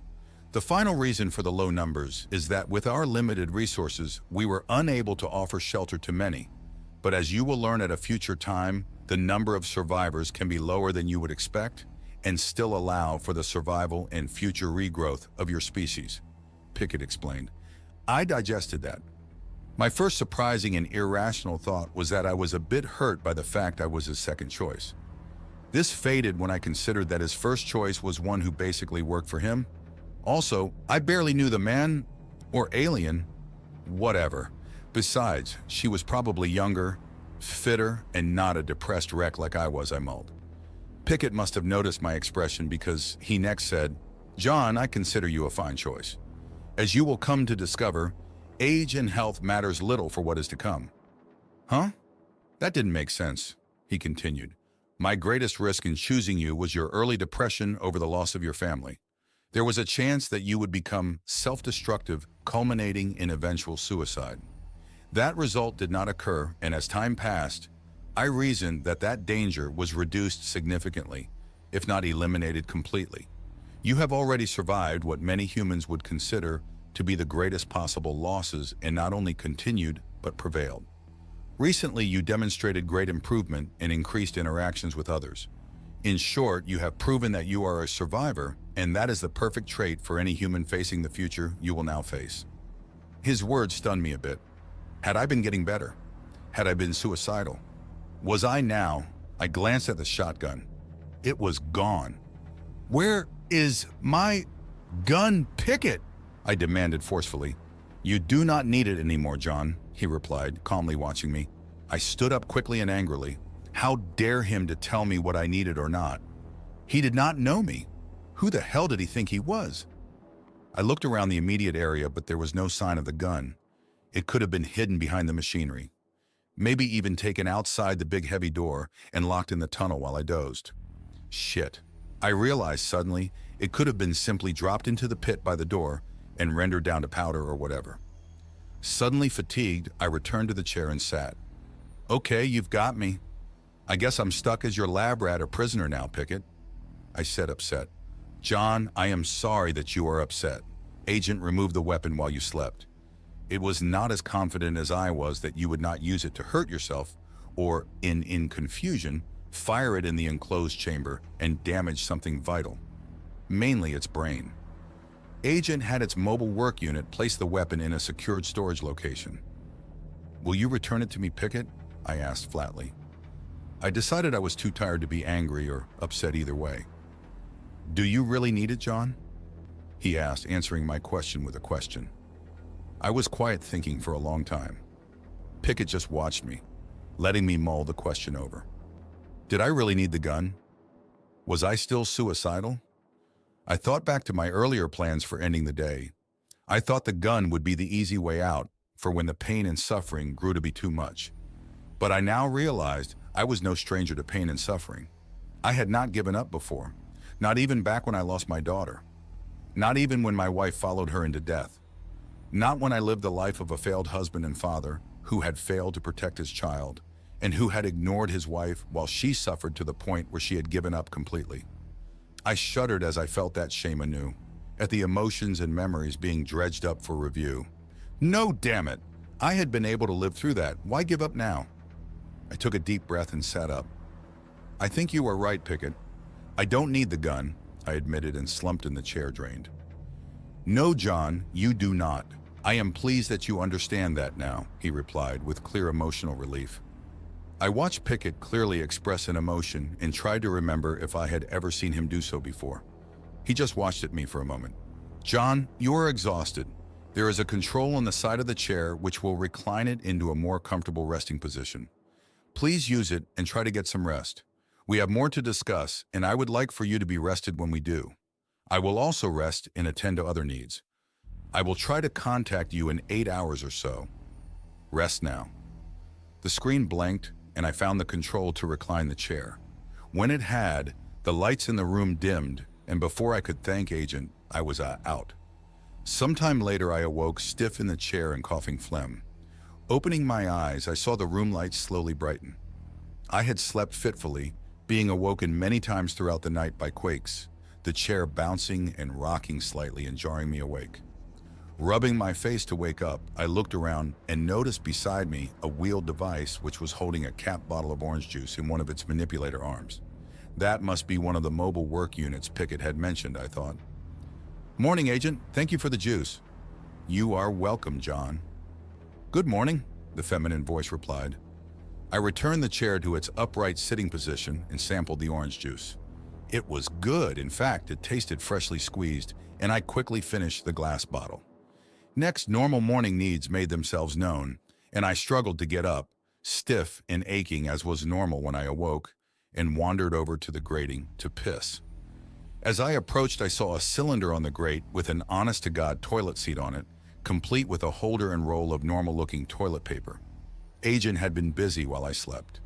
My body appreciated the thoughtful foresight, and my morning piss became a morning dump. Of course, it was awkward, and I felt uncomfortable.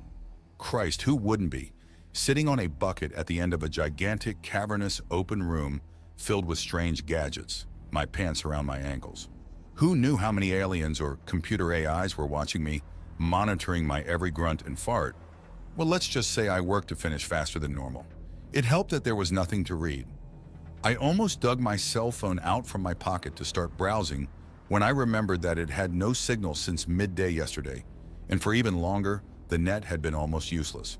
Thinking of the useless phone and its bleak future, I realized I might as well toss it down the refuse pit with my load of crap, but I didn't. As I neared the finish line, I almost laughed out loud when I realized at how pitiful it would be if this were my last dump on Earth, the things you think of. I finished up, and as I dropped the paper, I noticed a decent movement of air downward and into the intake hopper below. Smart agent. No smells to linger. Finished, I looked for a sink, and not finding one, I was glad that I did not mess on my hands. I had returned to the chair just as another large tremor hit, shaking the facility. It looked like the fun is still going on upstairs, and I was very glad the quake had not happened while I was shitting on the toilet. Agent, is there a shower down here? I am sorry, John. I elected to not spend the energy to construct bathing facilities or create a supply of wash water because I do not think either will be needed, the machine replied. You mean you're going to let me stew down here in my ever-increasing filth? I asked, feeling a bit confused and curious. I continued, or do you have some sort of clean ray that you will zap me with? No, to both questions, John, although the clean ray idea is interesting and worth considering. An attempt at humor or an honest expression? I could not tell. What gives then? Agent hesitated before replying. Pickett will discuss the plans for your future shortly. He is now aware that you are currently awake and will attempt to communicate directly with you in less than an hour. Both her hesitation and reply sounded ominous. I spent the time wandering around the machinery, looking at the various wizardry and complicated gadgetry, little of it making much sense. Is this stuff safe to wander around near? I asked when a machine suddenly emitted a whine. Yes and no, John. Nothing here will harm you at this time. But as before, you would be safer seated in the chair because of the possible unstable footing due to quakes and tremors, she replied. I continued to wander the room, and after inspecting a cluster of boxes with multiple cables, snaking from them, suddenly had a question. Agent, where's your brain? Or server, or whatever. I'm a part of many of the devices in this room, John. Some provide my logic functions and reasoning. Others, such as the data servers you are currently observing, act as my local memory storage. Also, a large portion of my awareness and data storage is elsewhere at this time, and as such, I am operating at a reduced capacity, Agent replied. Bits of your brain are elsewhere? That sounded complicated. Are you in communication with those parts constantly? I asked. Yes and no, John. Before the attack, I was constantly in communication with my other parts. Now I am occasionally in contact with the orbital rendezvous station above your planet. Using that as a relay, I am also occasionally in contact with the various other field bases on your planet, where in each, some of my capacities exist. However, communications are degrading rapidly as more of the surface is devastated, and this degradation will become more severe as time passes. Furthermore, my transmission and receiving capabilities were reduced severely 6 hours ago, when the primary antenna was destroyed by a large shockwave, which brought down the old windmill structure above. I have since raised a backup pop-up style antenna, but its capabilities are far lower. As a result, I am operating at a greatly diminished capacity, Agent continued. Will I be able to communicate with Pickett? I asked Agent. Yes, John. Barring further impacts in this immediate vicinity, I should retain the ability to communicate with the rendezvous orbital station. I may have to raise a transmission and receiving dish-style antenna, though, which would be my last available until more can be fabricated, Agent explained. Good. I still have questions for Pickett. I understand, John. Be aware that while you were sleeping, Pickett revised the parameters of which subjects I am allowed to discuss with you, Agent revealed. Interesting. Maybe Agent might be able to answer some of the questions she was not allowed to earlier.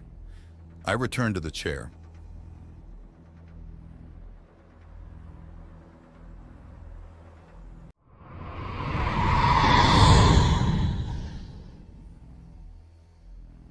I sat mulling over what I had learned so far and what I still did. not understand. Okay, Agent, I said before starting the questions. Pickett mentioned something called a kinetic impactor. Can you tell me what those are and how bad the attack will be? Yes, John. Note the figures I will be giving will be approximations and averages for simplicity. First, a kinetic impactor like those being used in the current bombardment of your planet is simply a large nickel iron mass that has been assembled and accelerated to great speed and sent towards targets on the Earth. They have been launched from an unknown location, though either the leading or trailing Trojan points of Jupiter would be ideal. If true, the likely duration from launch to impact will be between 24 to 41 months, depending upon orbital locations of both the launch and target points. While in flight, they have some ability to guide themselves and make minor course corrections to correct errors or to switch targets. The impactors will have also been sent on multiple trajectories to not hit the targets located in the higher latitudes too shallowly, where they would risk skipping off the planet's atmosphere. The impactors have been timed to arrive over an extended period of time, likely 1 or 2 decades, though impacts will be more numerous early in the attack and tapering off after the first month. This will limit the ability of your species to react and mitigate the ongoing disaster. They will impact with great force, with some designed to fragment and explode in the atmosphere, causing great surface damage from shock waves and electromagnetic pulses. Others are designed to remain intact until they strike the surface of the planet and will cause huge craters, throw gigatons of dust and debris into the atmosphere, and even cause faults to slip, generating earthquakes or volcanic eruptions. We also suspect that some of the airburst impactors are releasing toxic compounds and chemicals, possibly even biological agents, causing further panic and loss of life, Agent explained before pausing briefly. She soon continued, the average impactor has an iron-nickel body of around 90 meters in diameter and is traveling at a speed of over 20 kilometers per second. About a third will strike the surface of the Earth, and the remainder will explode in the air. For the impactors which strike the ground, massive craters will be formed with depths averaging 600 meters and a diameter averaging 2 to 3 kilometers across, depending upon soil conditions. The crater rims will average 70 meters in height, also depending upon soil types. Each impact will eject massive amounts of dust and debris into the atmosphere, with some debris even leaving the atmosphere to potentially fall back, causing further damage much later in the future. The angle at which the impactor strikes may alter the previous estimates and projections somewhat. Although mostly aimed at your land areas, some will hit oceans or other smaller bodies of water and will cause tsunamis and eject great volumes of water vapor into your atmosphere. Also, as Pickett relayed to you earlier, some will be directed to specific targets: dams, cities, nuclear reactors, and similar critical and vulnerable targets.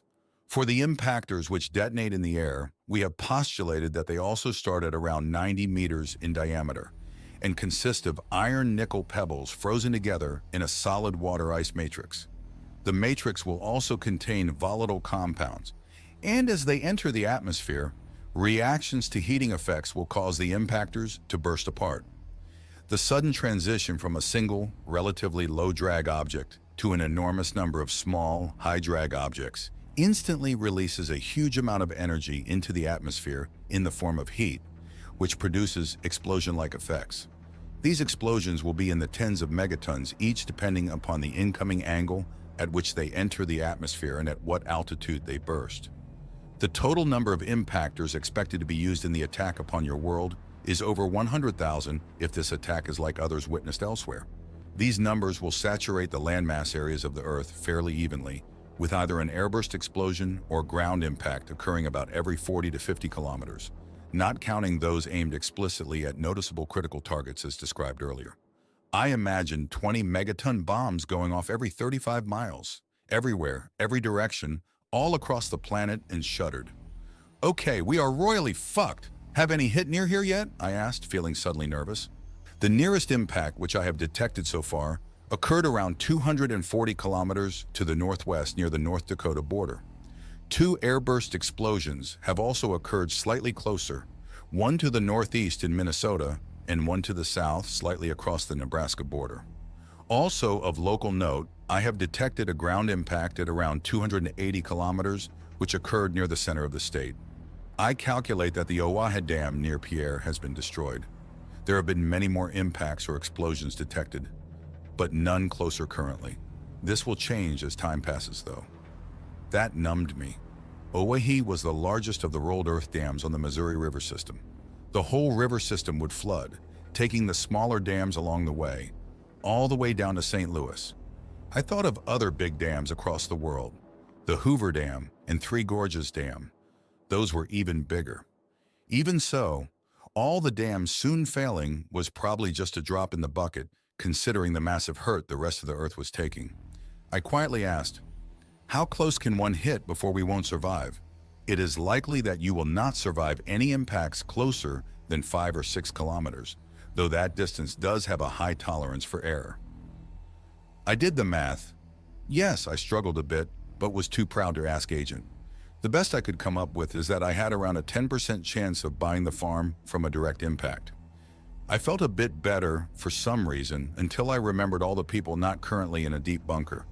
They would have much worse odds. Agent continued. All across the world, electrical power will fail if it has not done so already. There will be massive food and other resource shortages. The impacts and explosions will spread fires, both in cities and in the wild, without any form of firefighting available to limit spreading. Radiation from the damaged nuclear reactors will spread and pollute vast areas for centuries. Other large areas will become contaminated from pollution caused by chemical spills, pipeline ruptures, tank failures, rail car spills, tanker ship spills, and more. Many will die due to flooding from tsunamis in the failed dams. Sickness will spread. Survivors will turn violent as the competition for remaining resources grows. Adding to the direct but relatively short-term impact of the kinetic strikes, the climate will be altered very severely on the long term. What you would call a nuclear winter will occur, and this will last for decades because of the long time frame of impactor arrivals, which will continue to renew atmospheric dust and ash pollution. The extended drop in temperatures will cause most plant life to fail and most animal life to die off. Ocean life will even suffer because of increased pollution and sedimentation entering the water, and from the lack of sunlight, killing any sea life dependent upon photosynthesis for decades. Anyone fortunate enough to find shelter will die as they freeze or starve, either from exhaustion of stored food or of heating fuel. This will occur long before they could begin to see any meaningful recovery to the planetary environment and ecology. Therefore, the end of your current civilization is inevitable, Agent concluded. I sat there rubbing my forehead. We weren't just royally fucked, we were mega uber imperially fucked. I did not see how I was exempt from this bleak end either. I was thinking about Agent's description of the kinetic impactors and the effects of their attack when another question came to mind. Agent, that's a huge number of bullets sent this way. Over 100,000? Do they use rockets or something? How did we not see their base or whatever if they are that big? The kinetic projectile masses are launched by space-based momentum transfer tethers. Simply put, they suspend two masses from each end of a long tether and spin them up, like a sling or hammer toss, in your terms.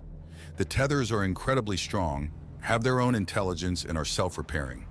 They utilize solar power to spin up the masses to a certain speed, then they wait. The spinning tethers are spread over a wide area and thus have gone unnoticed by your world. They also appear to actively screen their tethers using various methods. Once the attack is initiated, in this instance around 75 years ago by our calculations, they begin to spin faster until the impactor masses are traveling at a speed of around 20 kilometers per second. Next, after performing incredibly complex calculations to adjust rotational speed and axis, the tethers release both masses. One mass is released so as to be on an almost perfect trajectory towards your planet, while the other mass is flung in the opposite direction. Availability of resources to construct both masses and the tethers lead to our conclusion that the asteroid-rich Trojan points of Jupiter would be an ideal location. Why 75 years ago? Pickett concludes that the triggering reason was the widespread detonation and use of nuclear weapons on your planet. Huh, that figures. I just realized something else. Hey, that launching method means they waste half their ammunition, I exclaimed, shocked. Yes and no, John. The second mass, or anchor mass S, is lost, but this is just a large mass of rock or even ice and easily found or fabricated by the attackers. The first mass, which is targeted towards the Earth, requires more preparation. They are nickel-iron-shaped masses with some onboard intelligence and some course correction abilities. Still, incredibly complex aiming calculations are required as the target and the launching point are in separate orbits in various points around your star. We project the majority of the computational power of the attackers is devoted to astronomy and orbital mechanics to achieve such a precise feat. I must admit, I barely understood what Agent was describing, but I had no doubt that the feat was incredible. She almost sounded awestruck or proud, which confused and miffed me a bit. I paused a long time thinking before asking my next question. So who is hating on us? Who is launching these attacks? Some angry species of alien from out in deep space somewhere. I will attempt to provide as much information as I am able. The attack was launched by self-replicating, autonomous machine intelligences spread across the galaxy. Fucking berserkers! I yelled, interrupting Agent as I recalled an old science fiction story I had once read. Agent paused a long moment before replying. Yes, I see. The term fits almost perfectly if you are referring to the berserker definition as defined by members of your science fiction writing community. Yep, I read the books by Saberhagen, I replied, remembering the stories of autonomous machines wandering the galaxy on a mission to destroy all intelligent life. I followed with, I suppose the term Fermi paradox will also be a part of your explanation, as berserkers were one of the possible explanations, right? I asked Agent. Again, she paused a short while before replying. Yes, I understand your references. Yes, this is a likely valid hypothesis explaining why so few intelligences exist in our galaxy. She paused again before continuing. I will use the term berserker from now on when referring to the attacking presence in your solar system. Here is what I know about the berserker force. Some unknown species from the far recesses of the galaxy created these weapons and sent them off into space programmed to seek out and destroy any other spaceflight-capable civilizations they encountered. The original creators have not been seen for millions of your years and are presumed long gone. However, the berserkers remain, still active and still very dangerous. They are, as your science fiction postulates, autonomous, intelligent machines who spread by self-replication. They have destroyed thousands of civilizations over millions of years. Your planet simply being the most recent to fall before them. Unlucky us, how did they find us? I will relay what I know regarding that, as Pickett has now flagged the information as permissible to reveal to you, Agent explained. Curious, I sat up a bit. From what Pickett's species has observed from other attacks by berserkers, they search for emerging civilizations who are beginning to become technologically advanced to the point of nuclear energy or interplanetary spaceflight. Any civilization below those thresholds seems not to trigger the attacks. As I discussed earlier, Pickett suspects that when humans discovered and utilized nuclear weapons, the current attack was triggered. Also, as you say, bad luck, very bad luck, was partly responsible. This was due to your location in the stage of your civilization's development. I considered her answer. So we set off an H-bomb or something. They saw it and came here to do us in? And it took 75 years to get here? I speculated. That seems unlikely. It is more probable that the berserker force has been present in your system for millennia. They spread slowly as they pass various stars around the galaxy. They look for planets harboring life. They probably detected early signs of life millions of years ago and have been waiting for significant growth since. Those bastards probably killed the dinosaurs, I murmured ruefully to myself. Highly unlikely, but not impossible, Agent answered, not understanding I was half joking. As the device waits and watches it slowly grows, building its size and capacity and storing enormous amounts of energy. This occurs over thousands and thousands of years. It mines asteroids and comets, builds solar arrays as needed for power, gathers ammunition, and assembles huge launching tether arrays while continuing to wait and watch. If intelligent life does not emerge, the arrays are eventually used to send newly created berserker seed units out from the system to neighboring systems and thus spread berserkers to more stars. Over the eons, their threat spreads across the galaxy, Agent explained. Pickett's species lets this happen? They watch these machines build an army for centuries and do nothing to stop it, I asked. Agent hesitated a bit before answering. They are limited in ways to deal with the berserkers.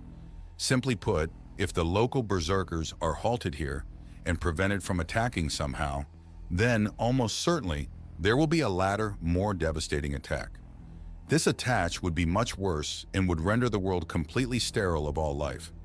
Pickett's species believes that if the original attack is allowed to continue, the attack would be limited to just exterminating the intelligent life and the majority of higher life forms on your world. This would fulfill the berserkers' mission as programmed by their creators long ago to eliminating intelligent life. I did not understand. Agent, what do you mean by a later attack? Couldn't all the berserkers in the system just be destroyed before they attack somehow? I am sorry, John. Yes, that has been attempted in the past, but with a dreadful outcome. Once the berserkers are reduced to a certain minimum number and are nearing elimination, they activate an interstellar distress beacon, for lack of a better description. Later, sometimes centuries later, there will be a new, much stronger attack coming from interstellar space, which results in complete sterilization of the system. Berserkers have been programmed to account for such local resistance. It has been determined that as they spread around the galaxy searching for life-bearing systems, periodically they also seed a star system where there is no life. There they can go unnoticed and undetected for eons as they build what could be described as superweapons. These superweapon bases can monitor a large interstellar area, hundreds of light years across. When they detect an emergency distress beacon sent from another group of berserkers, they will use their superweapons to attack that system, even across interstellar distances. How can they attack from so far away? And how can these weapons sterilize a world? I asked. They use a similar form of kinetic impactors as the local berserkers use, John. These are much more powerful as they are traveling much faster when they hit. To cross the interstellar distances in a timely manner and to carry the destruction they do, each interstellar impactor is traveling at least 0.9 c and sometimes faster, Agent replied. C? You mean like as in the speed of light? I asked. Yes, John. The physics are basic and even known to your species. The typical relativistic impactor has been calculated to have a mass of around 700 kilograms and travel at 0.9 c. These will impact with an energy of approximately 79 million trillion joules, the equivalent of around 19 of your gigatons of TNT, as you use when describing the effects of your nuclear weapons. Based upon the few worlds we have surveyed where this has happened, the attack will typically involve thousands of these impactors, one arriving every few days, probably because of the extreme energy required to launch and accelerate such masses. The launching method we still do not understand and can only speculate about, as the total energy required would be a good fraction of the output of most stars. Depending on the size of the planet, the impactor will either punch straight through to its core or will break apart into a dispersed cloud similar to gravel well before reaching its target. Thus, the impact energy is spread across a wider area of the planetary surface. Note that at any speed above 0.866 c, mass impacts with energy levels as if it were pure antimatter with the same resulting effects, including heavy gamma-ray irradiation and subatomic particle annihilation, further reducing the capacity for life to survive. In addition, some even more massive relativistic impactors will be targeted on that world's main star, causing massive solar flares which will scour the entire system with additional life-killing radiation. This will remove any beings who have taken shelter on other planets or reside in space in that system. I believe that your science has already noticed and puzzled over these gamma bursts occasionally, Agent explained. I sat soberly and digested that, staggered by the numbers. So, basically, the story is that these berserker thingies have been here for ages, watching us, while also building a weapon to thump us once we grew up enough. You arrived later and just watch it happen, doing nothing, with the hopes that life will be able to restore itself eventually. You can't or won't prevent the attack, because that would end up with the entire system sterilized later. I summarized a bit angrily. Basically correct, though we do more than just watch as you describe it. We also observe your world, its life forms, and your civilization. We record data, take samples, and archive what we have learned for transmission to various repositories of data around the galaxy. Your species, its achievements, knowledge, and unique characteristics will be remembered, and the information will be used to help others and enhance life elsewhere around the galaxy. But why can't you relocate us or something? Even if just a few, I asked, a bit upset. How and where to, John? What you ask would take enormous resources which we lack. If we had the resources, where could we take anyone? Other planets in your system would be the first easiest choice, but the berserkers in this system would likely notice and attacks would follow. If we moved many humans to your moon or to Mars soon, those locations would soon be attacked. Also, interstellar travel is incredibly hard, as even most human scientists realize, so sending humans to other stars is beyond our capabilities. But you must have star travel, or else how would you have gotten here? Pickett came here from some other star, right? Isn't he preparing to return to that star, or somewhere else soon? This is complicated, but to simplify, Pickett's species does have interstellar travel, but it is both limited to the speed of light and limited by energy available. The high energy required demands that the payload be very, very small. All that can physically travel between the stars are thus small automated probes. They are sent to their target stars, and once there, find local resources and start to grow larger. Ironically, this is very similar to how the berserkers spread. Once enough local resources have been gathered and enough facilities and equipment constructed, the automated station will use replication technology to create living bodies like the one Pickett uses. Next, Pickett's awareness and knowledge, which had been received via interstellar transmission, is downloaded and embedded into the physical body, and for all intents and purposes, he is now here. Basically, Pickett transmits his thoughts here to reside in a physical body built here. Interesting and fascinating. So how is he going to leave here then? Sonny asked next, but already guessing the method. Pickett will never physically leave. All that will leave are his thoughts and awareness and those of his companions. That information will be included in the transmission containing all the data collected from your world. After this transmission, the local physical bodies will be reduced to raw elements, along with most of the physical bases and resources. All that will remain is a small seed base, similar to the one that was originally sent here in the beginning. This seed base will remain on station, on an asteroid, waiting for eons possibly, until local circumstances require it to grow again if ever. This small presence will not be detectable by the remaining berserkers. So many more questions. I eventually returned to wondering about the here and now. So how do I fit in? I asked Agent, hoping for a better answer than the one I got from Pickett. Pickett intends for you to survive and eventually regrow humanity in some form or other, she replied. Let's say I survive and link up with the other humans somehow. We act like bunnies and fruitfully expand humanity. Won't the berserkers still be watching and attack us again? I asked. That is the risk. Pickett has a... Agent paused in mid-sentence. Warning! Depress your head down now, she suddenly said, volume many times louder. Surprised, I did as she ordered, while the sides of the chair quickly extended and clamped inward, gripping my thighs tightly when... Boom! The floor bucked and heaved, and the chair almost collapsed completely to the floor as its mechanical base tried to compensate for the abrupt motion. The lights went out. Wham! In the darkness, I was flung upwards against the restraining chair as the floor suddenly heaved again. I heard crashes and groans from around the room and structure. I rode the bucking, twisting bull that was now my chair for a few more seconds until the bucking gradually calmed down. Small indicators and telltales on much of the equipment in the now dark room were flashing. I looked over and saw the massive ESU cylinders at the far end of the room. Each had flashing yellow lights, and wondered if the power was gone for good. But soon enough, the lights came back on. Agent resumed speaking. Moments before that shockwave hit, sensors on my secondary antenna mount detected the flash of an impact directly in the area of Sioux Falls at a distance of 16.6 kilometers away from this base. What you just felt was the ground wave.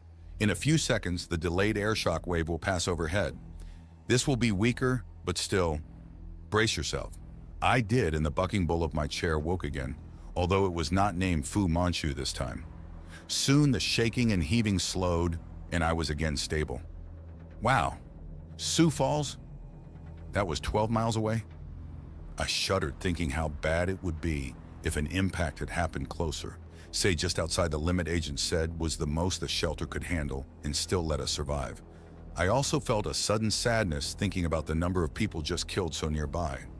Many I'd known or interacted with over the past few years. I watched 2 of the mobile work units activate and proceed over to the side of the chamber filled with equipment. I was about to ask why when Agent resumed speaking. As I was saying before being interrupted, Pickett has a plan for you to wait a long while before you can attempt to begin rebuilding humanity. The wait will allow the Berserkers to finish the current attack and shift focus from eradicating the system to devoting resources to spreading itself further into space. From what we have observed, once they shift to self-propagation mode, they will have determined that the local system is no longer a threat and drastically limit local monitoring. Further, once in self-propagation mode, they will devote all their resources to sending a certain number of base seeds onward, after which they will disassemble their local presence down to just a few dormant elements. At that time, it will be much safer to be active on this planet and in this system, as long as certain precautions are taken, she explained. That seems short-sighted of the Berserkers. These attacks can't always succeed perfectly, can they?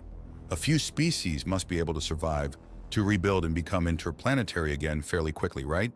I speculated before adding, it seems like they should be on the watch much longer, just to be sure. That is true.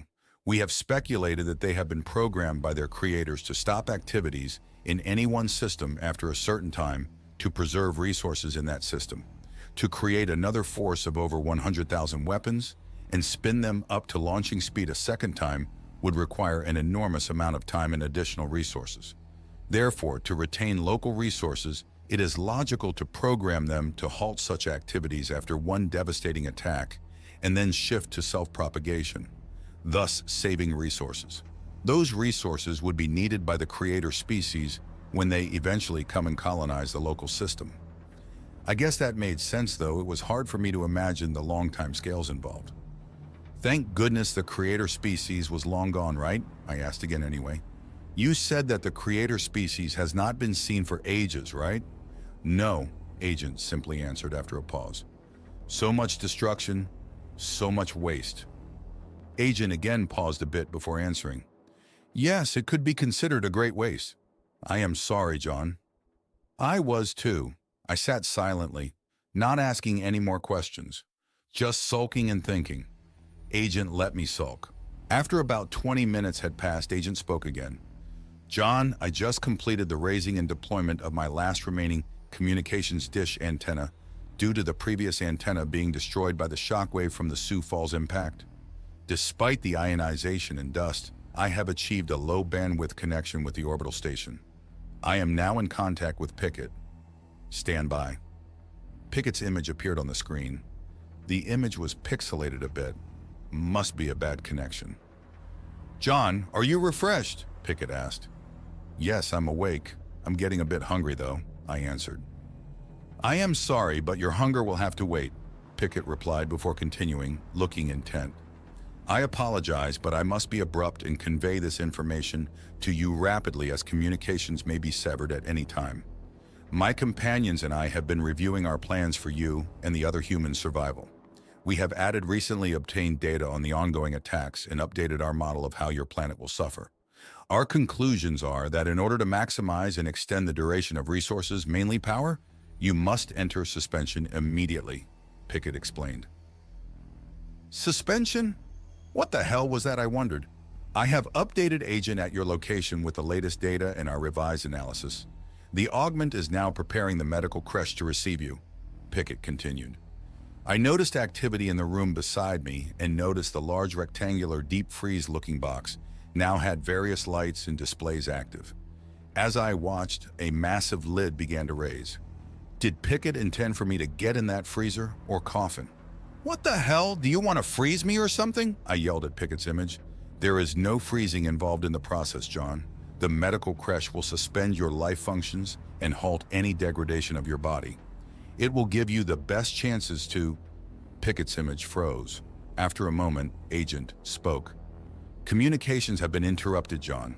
However, the data transmission was complete, and I am now aware of the updated information Pickett was relaying. It is intended that you enter the medical creche to be placed in biosuspension immediately. Later, when conditions are better, you will be revived, Agent explained. Well, that explained the no shower needed comment from earlier. I didn't need to smell nice if I was going to be pickled, canned, freeze-dried, or stored away. What the hell, Agent? You can't expect me just to hop in that box. What happens when I wake up? I asked, a bit frantic. Remain calm, John. You will simply lay in the box and I will sedate you. You will fall asleep quickly. Later, when you awake, I will explain the plans for your future and that of the other humans. What the hell kind of mess have I gotten myself into? I wondered. I stared at the box, or the medical creche, as they called it. Could I do this? What were my alternatives? Starving, huddled in a corner. Could I convince Agent to make me food? Could I find my gun? Could I force myself back to the surface and survive somehow? I paused, my internal dialogue rambling interrupted, and wondered when I had changed my goals from death to survival. Well, what choice did I have? None, I guessed. Okay, Agent, you win. I'll get in the box. Can you answer a few questions about it, though? John, I am sorry. The questions will have to wait until you are revived, as the new plan places great importance on expediency to save power. Also, there is still a chance that you and this facility will be destroyed in the near future. Any answers given at this time would be pointless if that were to occur, she explained. Wow, Agent was becoming an abrupt bitch. But I guess what she said made perfect sense, though. Okay, I guess it was time to man up. I got up from the chair and started towards the box. Creche. I also wondered when I had started thinking of the female-sounding AI as an actual female. Stop, John. Please remove all of your clothing and along with all the items you have on your person, place them into the refuse hopper. You must be naked while in the medical creche for the equipment to have proper access to your body and biosuspension to occur. Your clothing and items will be reduced to base elements, stored and later utilized to create new clothing, which will be available when you are revived, Agent explained. I thought about that. I looked at my wedding ring, still on my finger. Can I keep my ring at least? I asked. I am sorry, John. You cannot wear it into the creche. I understand that it may be sentimental to you. Hand it to the mobile unit by the chair and I will store it for you, Agent replied. I did as she asked, though removing the ring was a struggle. I then proceeded to the intake hopper and began undressing. Down the hole went my shoes, flashlight, cell phone, wallet, and most of my clothing, until I was left standing in just my underwear. Everything? I asked. Yes, John. I shucked the pair of underwear off and tossed them down the hole, noting that their condition was pretty good, considering the last 24 hours they'd been through. Now naked as a jaybird, I marched over to the medical creche feeling awkward, jiggling, and bouncing in my free state. The inside of the creche was padded and had a noticeable headrest on one end. It was also sterile looking and seemed to be lined with all sorts of hoses, sharp pointy things, wires, and other scary bits. I recalled that when Agent described what would happen to me, the word painless had never been part of the description, and I gulped. The sides of the creche were fairly tall, but I was able to hoist a leg over the side and settled into the padded bottom.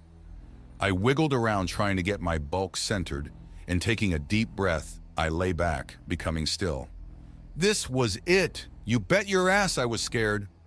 Hold your left arm still, John. I am going to administer a sedative before I continue the process, Agent replied, sensing my unease. I did as she requested and felt a cuff of some sort cradling my lower arm. I noticed the prick of a needle and then a cool sensation in my arm, spreading fast. I lay there blinking and shivering a bit, nervous and, yes, still scared as hell. After a moment, I started to calm, and soon my eyelids became heavy and my thoughts slowed.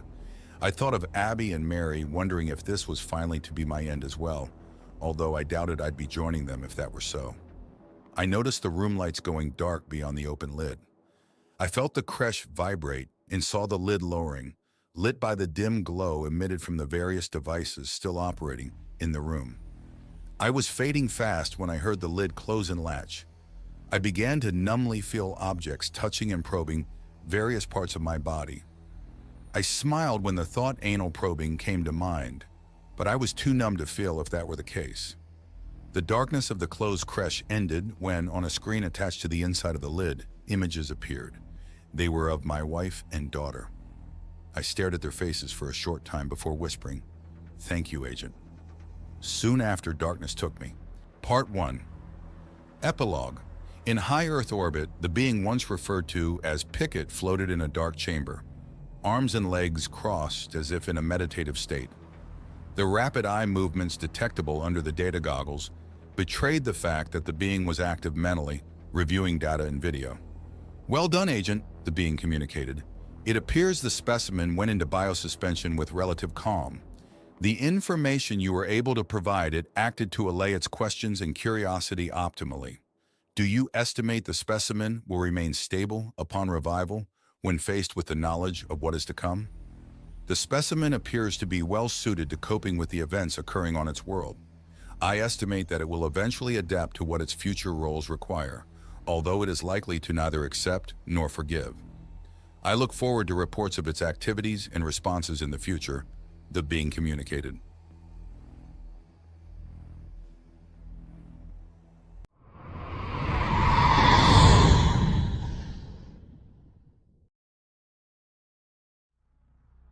I vaguely became somewhat aware.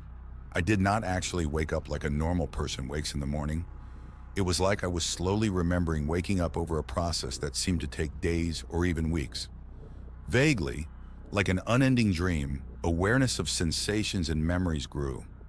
I was blind as I was paralyzed and could not open my eyes. The images I thought I saw must have been memories. It felt like I was not breathing. I would feel pins and needles all over my body, sometimes in my feet, then in my hands, my legs and arms, my back, everywhere. I was confused, frightened, and in pain. After a massive attack of chest pain, I became aware of my beating heart, and shortly after I was able to gasp and inhale a breath. What the hell was happening to me? Was I dying? Had I been in an accident? Was I buried alive? I labored to breathe and became aware of the tube down my throat only as it was quickly withdrawn. This caused more gasping, and I struggled to cough. I began to hear noises, mechanical noises and gurgles. My arms and legs still refused to move, but slowly I began to be able to open my eyes. My first view was blurry and unclear. There was a dim glow coming from above. I could shift my eyeballs enough to see that I was laying in a container or box of some sort. I could see a blurry tangle of hoses, wires, probes, and other confusing instruments covering me all around. Where the hell was I? I tried to turn my head but couldn't. Was I in a hospital? I could not remember. I started to panic and felt my heart start to beat harder and faster. As my vision cleared, I could see the glow above was writing on a screen of some sort. I concentrated on this writing and was able to read the words. "Greetings, John Abrams." As my eyes reached the last word of my name, John. Yes, that was my name. Another line of text appeared. 1. Remain calm. I tried to speak but could not quite open my mouth. My thoughts were foggy and I recalled the nightmares I had been dreaming. Earthquakes, destruction, and everyone dying. Had it been real? I laid there remembering, and I was able to sort out the various visions and sensations I had been feeling for days, and finally remembered that the nightmare was indeed real. I recalled where I was. I was under my neighbor's house in some type of bunker, stuck in a box-shaped medical coffin of some sort. My neighbor, Pickett was his name, was an alien. I remembered more. My heart began to race again. The writing above me started flashing, causing me to focus on the screen again. New lines appeared, each appearing at about 10-second intervals, giving me time to read and understand each line. 1. Remain calm. Now flashing. 2. You are in a medical creche and are suffering from the effects of long-term biosuspension. 3. A sedative has been administered and soon you will again sleep. 4. You will remain sleeping for approximately 80 hours, during which your physical body will be fully restored to operational condition. I stopped reading sedative. I struggled and managed to croak out, "No." The screen then blanked and the text was replaced. 5. Remain calm. Flashing. Do not try to speak. 6. You must be rendered unconscious for the recovery process to continue. 7. The recovery process will include 7A. Injecting and replacing material into your empty gastrointestinal tract. This will include multiple purges, both orally and rectally. 7B. Flushing your circulatory system multiple times by replacing your blood volume to remove storage fluids and flush accumulated toxins from your system. 7C. Testing various organs under distress and heavy loads to ensure they are capable and will remain functional. 7D. Stimulation of all body muscles electrically to verify nerve function and abate atrophy. 7E. Various other minor tasks, all of which would be extremely painful and disturbing if you were aware of them. Ouch. That did not sound pleasant. I lay there trying to clear my head and recover more of my memories when my thoughts began to slow and my eyelids closed. The sedative must be taking effect, was my last thought. This time I awoke in a more normal manner. I opened my eyes and was able to tilt my head and look around.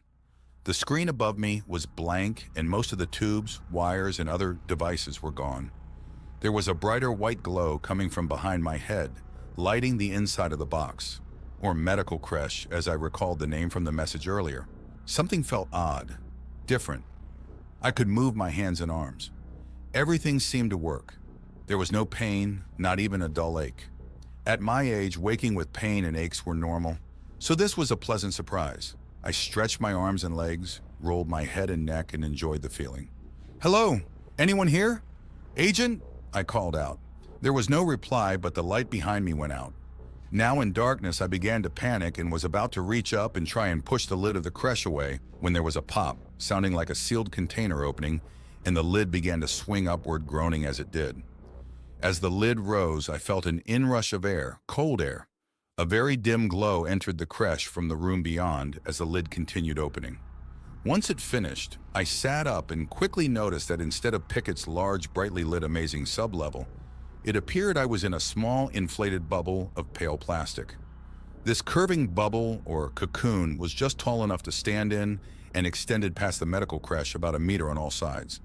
It appeared to be sealed to the floor at its base by a bead of glue or adhesive. The cocoon was very dimly lit by small lights on the outside of the creche, which illuminated the floor and the bubble with a weak glow. I looked over the edge of the creche and noticed there were a few large cables or hoses that exited the creche near one end and led to the bubble wall, where they disappeared. Last, I noticed that even though the creche itself was level, the floor was not. It was sloped noticeably towards one edge of the bubble. Had I been moved? Was I in a different place, a different creche? I sat in the creche for a moment, puzzled, and thought. "Hello? Agent, are you there?" I asked. No reply. I decided that I should probably get out of the creche. My breath was visible in the chill, and I wrapped my arms around my bare chest for warmth and noticed something shocking. My chest felt different, so I studied myself. My legs looked much leaner and stronger than I had remembered. It was hard to tell in the dim light, so I felt them with my hands. Lean and hard muscle, smooth too, no body hair. Wait, I looked closer and I did have body hair, but it was very short and light, almost a peach fuzz of an adolescent. My beer belly was gone. Lower, my bare cock looked different, larger maybe, but I quickly realized it was just because it was not buried in fat and hair. I gave my old pal a feel, also marveling at the smooth textures of the area. I inspected the orbs below my cock, and they also felt normal, just bare, and maybe a bit less saggy. I flexed my arms and felt my smooth, muscular forearms and shoulders. Was I the same person or in a new body? I felt my face.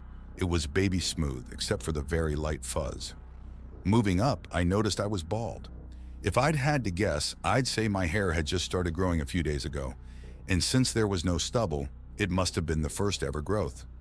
I continued feeling my face and head. Was this my head? It felt similar, though much leaner and angular. I considered my body and tried to remember what it had been like back when I was a young man and in great shape. I couldn't tell if it was the same body or not, but it appeared to be healthy and strong. Was I younger somehow or still old and just in great shape? I needed to find a mirror and a brighter light. I moved to climb out of the creche and found it was so much easier to climb out and over the side with this lean body. No more lumbering. I felt great. Once outside and standing on the slope floor, I discovered it was colder than the air. "Hello!" I shouted. I heard a muffled echo, but no answer. I stood silent and just listened for a moment, but the cocoon remained as quiet as a tomb.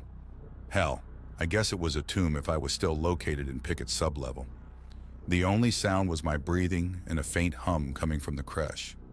I listened for a bit longer and thought that, off in the distance, I could hear an occasional drip of water. I reached out and felt the closest wall of the cocoon.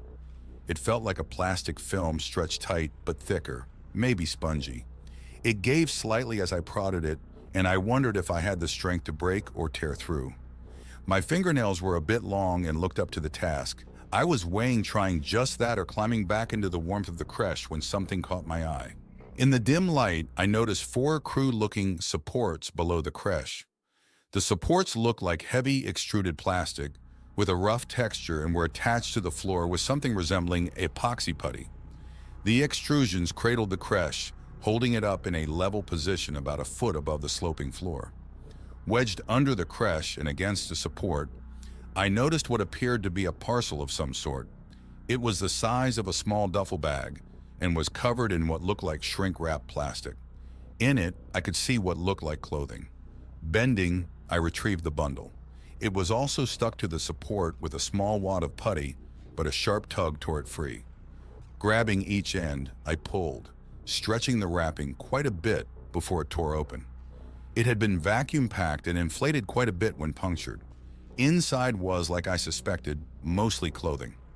I bent down to be closer to the dim light emitted from the creche and inspected the garments. There was a black pair of silky, stretchy briefs, sort of a cross between boxers and the tighty-whities I had normally worn. I next noticed a pair of socks, also dark and of a stretchy, silky material, though much thicker than the briefs. The soles were covered with a rubbery material for traction and protection. I quickly put the socks on to separate my feet from the cold floor and was happy to find they fit well and felt warm. I followed by donning the briefs. I admit it, I spent a moment admiring and groping my package in its new snug home. Next in the bag, I found larger garments. These included a pair of pants which were a dirty white color and appeared to be made with a much heavier canvas-like material, although much softer. I noticed they had plenty of pockets, including a larger pair of thigh pockets. The knees also appeared to be padded, and I recalled seeing construction workers wearing pants that had looked similar. The openings at the bottom of the legs appeared to be elastic, and I hoped they would not fit too tightly on my ankles. I tried them on and found they also fit well. The last 2 garments in the bag was a jacket and an undershirt. I set the jacket aside on the creche for a moment and inspected the shirt. It was a t-shirt type outfit with long sleeves and was a dark gray in color. The material was thinner and stretchy, but seemed durable enough. It had pockets on both breasts, and I noticed the waist, neck, and wrist holes were elastic and tightly fitting like the pants had been. I pulled on the shirt and found it fit very well. The chill started to leave me. I now inspected the jacket. The jacket was hooded with the same dirty white color as the pants, and it looked and felt slick and water-resistant. It was lined with a soft material and appeared to be lightly insulated. There were pockets on both the inside and outside. I noticed the hood also had face flaps, which could wrap around the wearer's head, leaving just their eyes exposed. I felt items inside the jacket's larger pockets, but the pockets were sealed, and I could not see a fastener or zipper. I ignored the pocket contents for a moment and continued to inspect the jacket, noting that it appeared familiar to jackets I had seen in stores. When I looked, I could not find any tags or labels or any writing on either the inside or the outside.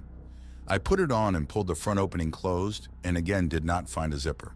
The edges of the front were slightly stiffer than the fabric, and, on a hunch, I aligned the bottoms together as if there had been a zipper.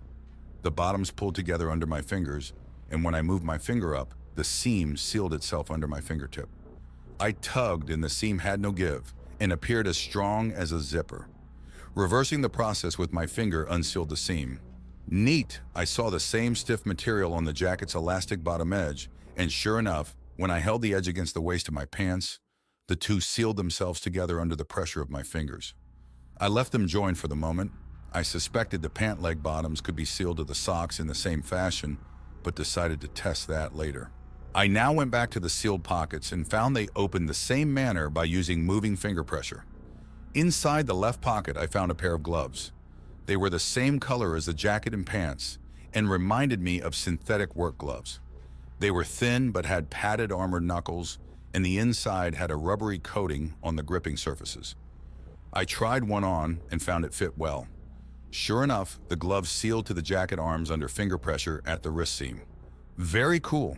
I took off the glove and replaced them both in the left jacket pocket, sealing them inside. Opening the other pocket revealed a pair of goggles. They appeared to be fairly rugged and reminded me of an old pair of welder's goggles with a wide elastic strap. I noted that the wide strap would cover my ears when worn, which was interesting. There were also detents on the goggle sides suggesting controls of some sort, but it was too dim in the cocoon to see much detail. I returned the goggles to the jacket pocket for later study. Now dressed and much warmer, I returned to inspecting the remaining contents of the bundle. As I sifted through the remaining items, I did not find boots or shoes, which surprised me. I first removed a rolled-up scroll of some plastic-like material with visible printing on its surface. It was too dim to read easily, so I ignored that for the moment and looked at the next item. It was my cordless flashlight. Or wait, no it wasn't. It looked like my trusty Yellow Tool Company branded flashlight, but when I inspected it closer, I saw many differences. There were no logos, labels, or instructions printed on the shell. Also, it was much lighter and probably a bit smaller. It felt different somehow, probably still plastic, though more solid and rugged. I noticed no removable batteries and found the shell was sealed. There were no bolts, screws, or join seams anywhere on the flashlight exterior. There were a few detents and connection ports, however, and I looked at these closer. I noticed the in-place of the old protruding rubber-covered activation switch. This flashlight had detents where the switch would have been. I pressed the area of the first detent and the flashlight lit, and a small green display band appeared above the detents. This must be a gauge indicating the power level, like the bar display on my old tools. This display had almost 24 divisions though, as opposed to my old tool's simple 3-bar display. I could see that this display was almost fully lit with only 1 division dark, which I took to mean that it was nearly fully charged. Next to the power level display was another lit symbol in the shape of a half circle. I could not guess what this was for. The detent next to the first turned both the light and power display off. I pressed the first detent again and relit the flashlight. I noted the light emitted was rather dim and unimpressive, so I continued experimenting and pushed the third detent, which caused the light to grow a bit brighter. I held this detent down, and light continued to brighten until after a few seconds, it was blazing. Squinting, I released that detent and pressed the fourth detent next to it, and as hoped, the light dimmed back to tolerable levels. The controls were easy enough so far. On, off, brighter, dimmer. I cycled it on again and hit the brightness detent until the light was bright enough to light the cocoon decently and left it at that setting. I was having so much fun playing with the flashlight that I almost forgot the cold. I continued inspecting the flashlight and noticed another pair of detents near the front emitter. I pressed the top one of these, causing the beam of light to start to narrow down a bit. As I held the detent, the beam continued to narrow until it was a tight, focused pencil beam like a spotlight. As expected, the next detent caused the beam to widen again. I noticed as I was adjusting the beam width, the half-circle symbol by the power gauge was changing. As the main beam narrowed, the symbol narrowed to match, becoming pie-shaped. Neat! I narrowed the beam to its tightest setting. The beam looked like a laser. I wondered, was it a real laser? Grinning, I had to try. I hit the detent controlling brightness, and as I increased the power, the spot on the cocoon wall brightened until it was blazing bright and beginning to smoke. I quickly lowered the brightness and shut off the light. Wow, I suspected I could start a fire with this tool. I wondered if I could use it as a weapon or even cut metal. This flashlight might be dangerous, and I had better use caution.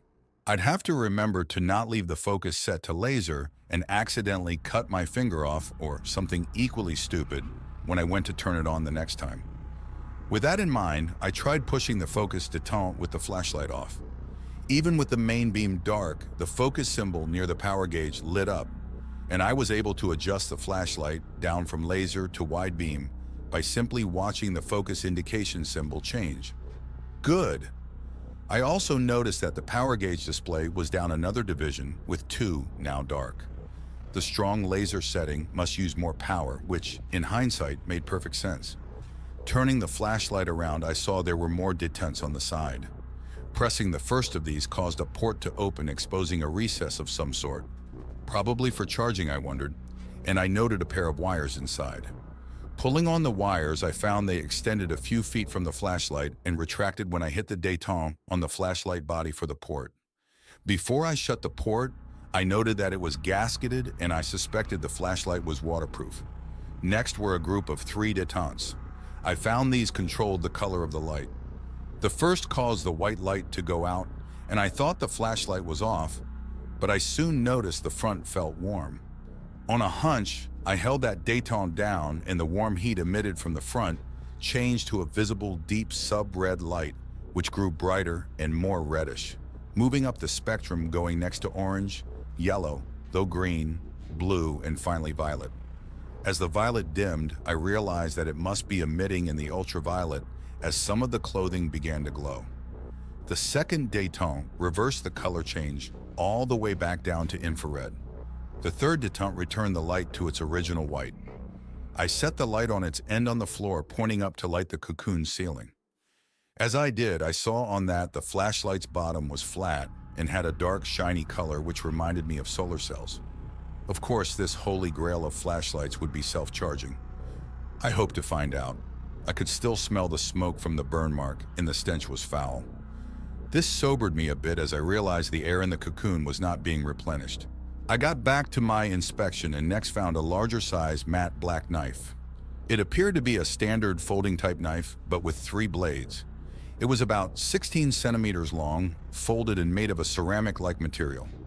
The blades unfolded with a standard thumb release and locked open with a click, like others I've used.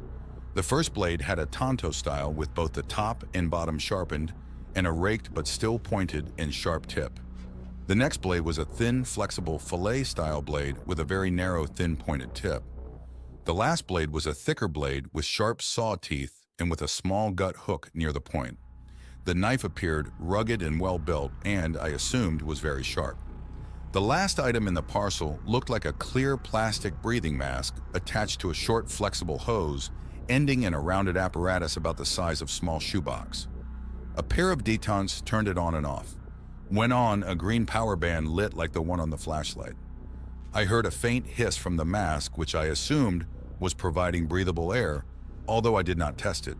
The mask's rim had the same looking flexible but stiff edge material as the garments had, which I suspected sealed it to the face flaps on the jacket. I noted retracted elastic straps were attached, so wearing it like a normal face mask appeared to also be an option. The rounded air-making device on the other end of the hose looked like it would fit in the large chest pocket of the jacket. It too had retracted straps, suggesting it could be worn like a small front pack or rear backpack. I noticed a depression circling the case, which would allow the mask and hose to be stored compactly. The rear of the device had the same shiny solar cell-looking area as the flashlight. I stored the breathing device sealed in another of the large jacket pockets. That was the last of the items in the parcel. I retrieved the plastic scroll, hopped into the creche where I could sit on warmer padding, and unrolled the scroll to read. I read the first paragraph of the scroll and about dropped it. I had to stop and try to calm myself at the sudden shock and panic. After a moment, I felt better and decided to start over. This document was printed by the one you know as Agent in the year 2503, over 482 years after you first entered biosuspension. Approximately 2 years after writing this, I will be forced to shut down all my remaining capacity due to extreme low power conditions and devote what power remains to continue to power the medical creche. I estimate the medical creche will continue to operate normally for an additional 16 years, 4 months, and some number of days, before power levels reach critical low levels, upon which time you will be revived and ejected from the creche. For you to be reading this message, the ejection and revival occurred, and if my estimates were correct, it is the year 2523, plus or minus 8 months. Welcome to the future, John Abrams. I paused and thought about that. If the time frame given by Agent are correct, I have been asleep or in suspension for over 500 years. It's year 2523, give or take. For some reason, an old song came to mind. In the year 2525. Great, now that will be stuck in my head. I continued reading. I have anticipated many of your questions and will provide answers to the 3 I deem most critical to your current situation. These answers will assume that the biosuspension revival was successful and that you are fully functional. If you have suffered physical impairment, brain damage, partial paralysis, or some other malady, the following may not be relevant. What the hell? Was that joke or an overly pragmatic AI? I continued reading. Question 1. Where am I? You are still in the sub-level under Pickett's dwelling. In the year 2501, 2 years before this message was written, there was an impact event 0.35 kilometers to the southwest of this location, causing great damage. From estimates of the resulting damage, I have determined that the size and speed of the impacting object was smaller than the kinetic impactors used in the attack. I suspect this impactor was one of the millions of fragments blown off and ejected into space during the initial attack. Also, 7 impactors were detected striking the moon, likely due to guidance errors during those lunar phases when the moon's position brought it between the Earth and the vectors the impactors were approaching from. These lunar strikes produced ejecta of great size and velocity. Thus, lunar regolith has been raining down on the Earth randomly since the initial attack, and will likely continue to do so for millennia, though becoming more infrequent as time passes. The local impact caused extensive damage to the sublevel, which I have spent much of the past 2 years mitigating. The mitigation efforts accelerated the rate of stored energy depletion and are the main reason for your unexpected early revival. The damage caused the local area ground level to tilt significantly, which is why the floor is not level. The sublevel walls were breached, causing a loss of integrity in the chamber. To protect the medical creche, I will create a protective bubble, which you see around you. I also will create clothing and other items to be included with this document in anticipation of what will be needed to exit the bubble and survive beyond. Question 2. Am I still me? As you have likely noticed, changes were made to your body while in biosuspension. The changes were made immediately after you had been rendered unconscious, but before you entered complete biosuspension. Your body was kept in an induced coma while nano-sized assemblers made changes to your physical structure.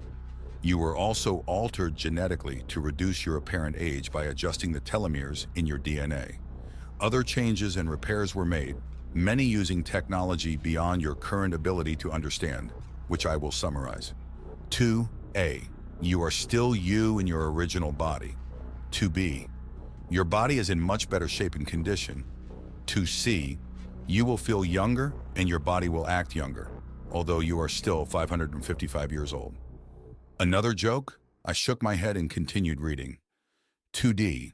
Your body is slightly stronger and more disease-resistant than that of a typical human.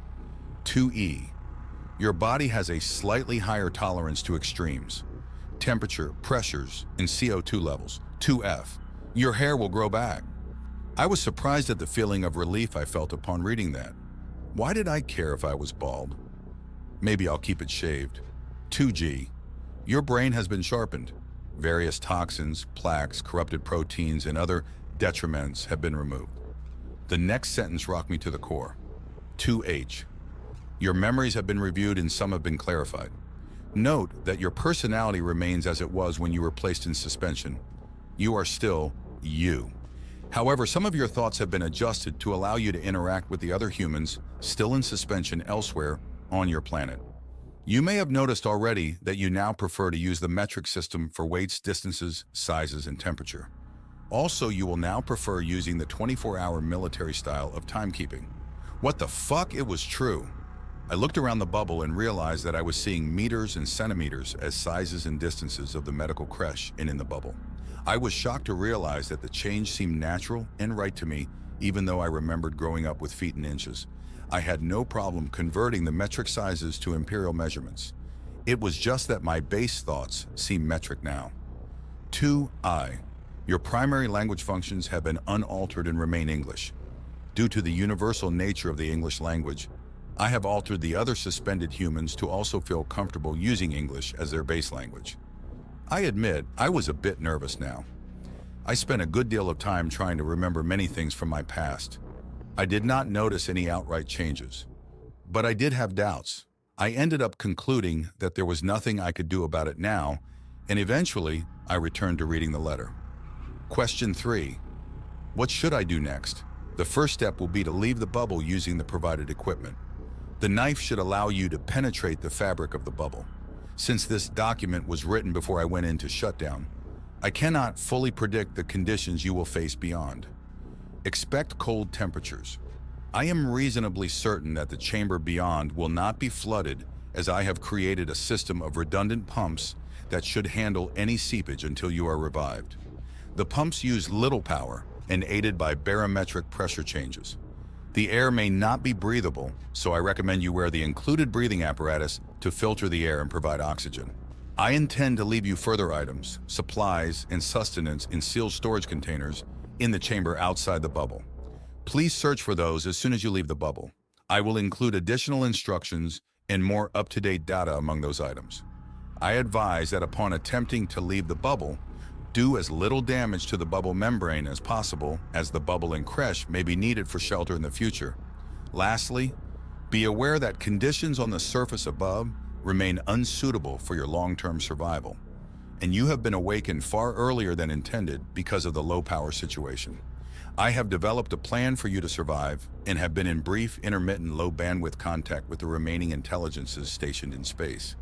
The complete plan will be included among the items in the chamber beyond, but events may require that the plan may need to be altered to adapt to actual conditions and circumstances.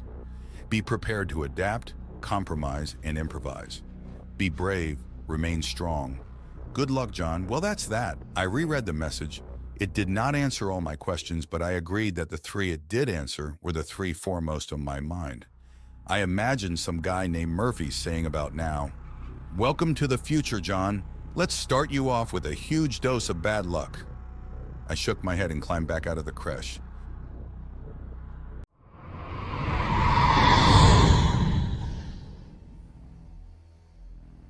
Standing outside the creche, I grabbed a flashlight from the floor and, remembering the message, closed the creche lid behind me. I retrieved the breathing apparatus, slipped the mask on, and pressed the activation détente on the unit. I felt air filling the mask and dared a breath. Fresh, cool air. The supply apparatus went into the large top chest pocket of my jacket. I decided to put on the gloves and began to attack the membrane with the sawtooth blade of the knife. It took a great deal of force to puncture the membrane and a bit of work to cut an X-shaped hole large enough to fit my body through. When I shined the flashlight through the opening, I saw another bubble a half meter outside the first. This one looked much thinner, and I could almost see through it. Leaving the first bubble and making identical cuts in the second membrane confirmed it was much indeed thinner. Looking through the new second X-shaped opening in the second bubble, I saw a third. What the hell? I then noticed that air seemed a bit colder after puncturing the second bubble, and I realized that Agent must have created layered shells around the creche to retain heat. That was another sobering revelation. This third bubble was just a very thin film, and it collapsed when I punctured it. Its deflation confirmed that the cocoon had been at a higher pressure than the chamber beyond. I quickly tore a large hole in the thin film and stepped out onto the sloping floor of the chamber beyond. Now free of the cocoon, I folded the knife and stored it in a thigh pocket. I slowly surveyed the space with the flashlight, trying to make sense of what I was seeing. This place was wrecked. Not only the floor, but the whole room sloped to the side of the chamber. I saw the massive door at the end of the chamber now appeared much closer to the creche than I remembered.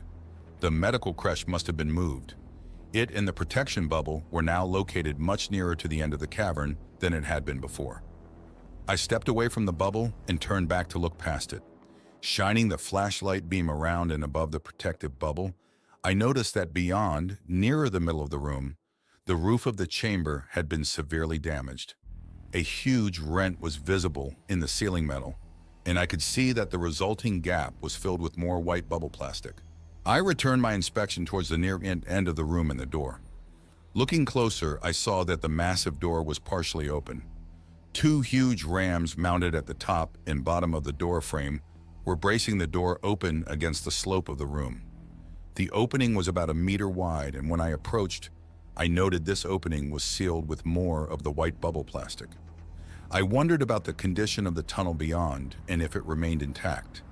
Beside the door, where the grating and refuse collection hopper used to be, the floor was open. Pipes led down into the hole. I walked closer and carefully investigated the hole and saw the reflection of water far below. This must be the drainage pumping system Agent referred to in her letter. Inspecting more of the tilted cavern, I noticed many cracks running up the walls and continuing across the ceiling. These had been sealed with more of the plastic material. I hoped the roof remained structurally sound. On the higher side of the chamber, near the door, were parked 4 dirty and worn-looking mobile work units. They sat still and dead, probably worn out from repairing the chamber. I noticed each had a power umbilical attached, so I guessed that they still would work if they could be charged.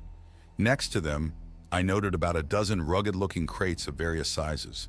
Each of the crates were labeled with large reflective numbers, and I noticed that crate number 01 had a small cable or wire departing from it.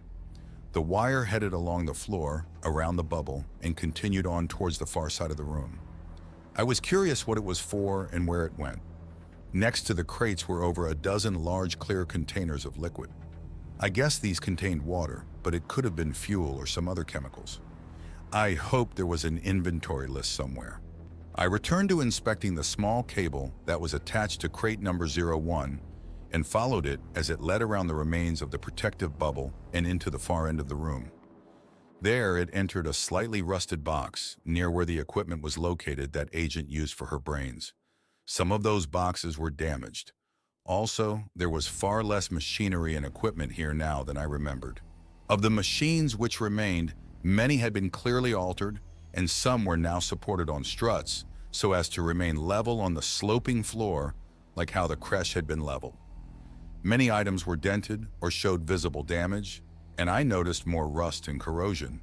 This and the amount of frost I saw on the walls and ceiling indicated that moisture and temperature levels were no longer under active control. On the low side of the chamber, piled against the wall, were heaps of gutted and broken equipment, bundles of wiring, empty drums, and even a large pile of rocks and earth. I continued to move towards the far wall, stepping carefully to avoid the tangled mass of cabling and hoses crisscrossing the floor. What a mess! At the far wall, I could see the energy storage cylinders. All were dark except for the left end cylinder, which had one tiny feeble red light. 2 of the dark cylinders were even toppled onto their sides, with one of those being partially disassembled. A few things came to mind. 1, Agent had been busy, and 2, I was out of power. My curiosity about the cable sated, I made my way carefully back to the front of the chamber where the storage crates remained. I noticed all the crates had been glued to the floor with the same epoxy-like putty as I'd seen used in the bubble. Agent must not have been taking chances with another quake. I twisted crate number 01 loose from the floor and lifted it onto another so I could more easily open it. The first item inside was some sort of tablet that reminded me of an e-reader, but slightly bigger. The cable that I had seen leading from this crate to Agent's brain boxes was connected to this tablet inside the crate. Maybe Agent had wanted to keep the tablet charged and its information current up to the last second she was active. But it also could have been a tripwire for all I knew. I pressed the en détente and the screen lit up.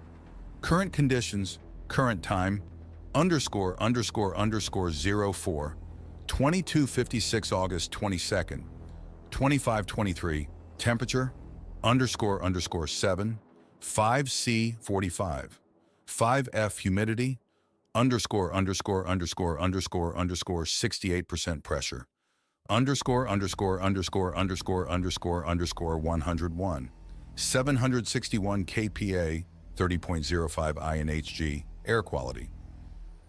Breathable, toxin/gases low, exposure time limit none, alarm on radiation, underscore underscore underscore underscore 160 MSV, time limit none, alarm on unit power, underscore underscore underscore 47%, speak wake word underscore underscore underscore, early morning, late August, it was late summer. I wondered why it was so cold. Also, the tablet must include an air sampler or something, as the display indicated the air was safe to breathe. I dropped the mask and took a sniff. The air was indeed cold and smelled a bit odd. But since I did not drop to the floor, I turned off and pocketed the respirator. The other thing I noted was the radiation level.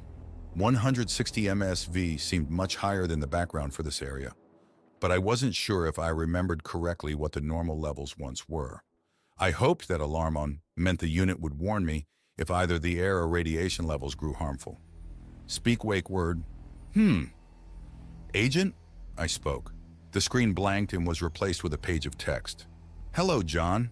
This message was written on February 12, 2507 moments before I shut down all remaining functions and became inactive. The impact event of 2501, in addition to causing extensive damage to the sublevel chamber, damaged many of my processors and data storage devices, thus further reducing my already limited capabilities.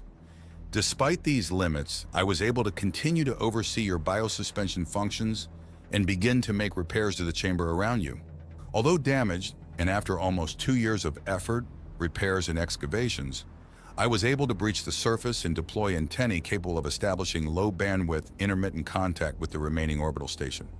Thereafter, my abilities increased somewhat by periodic communication and linking with the partial AI remaining active on that station.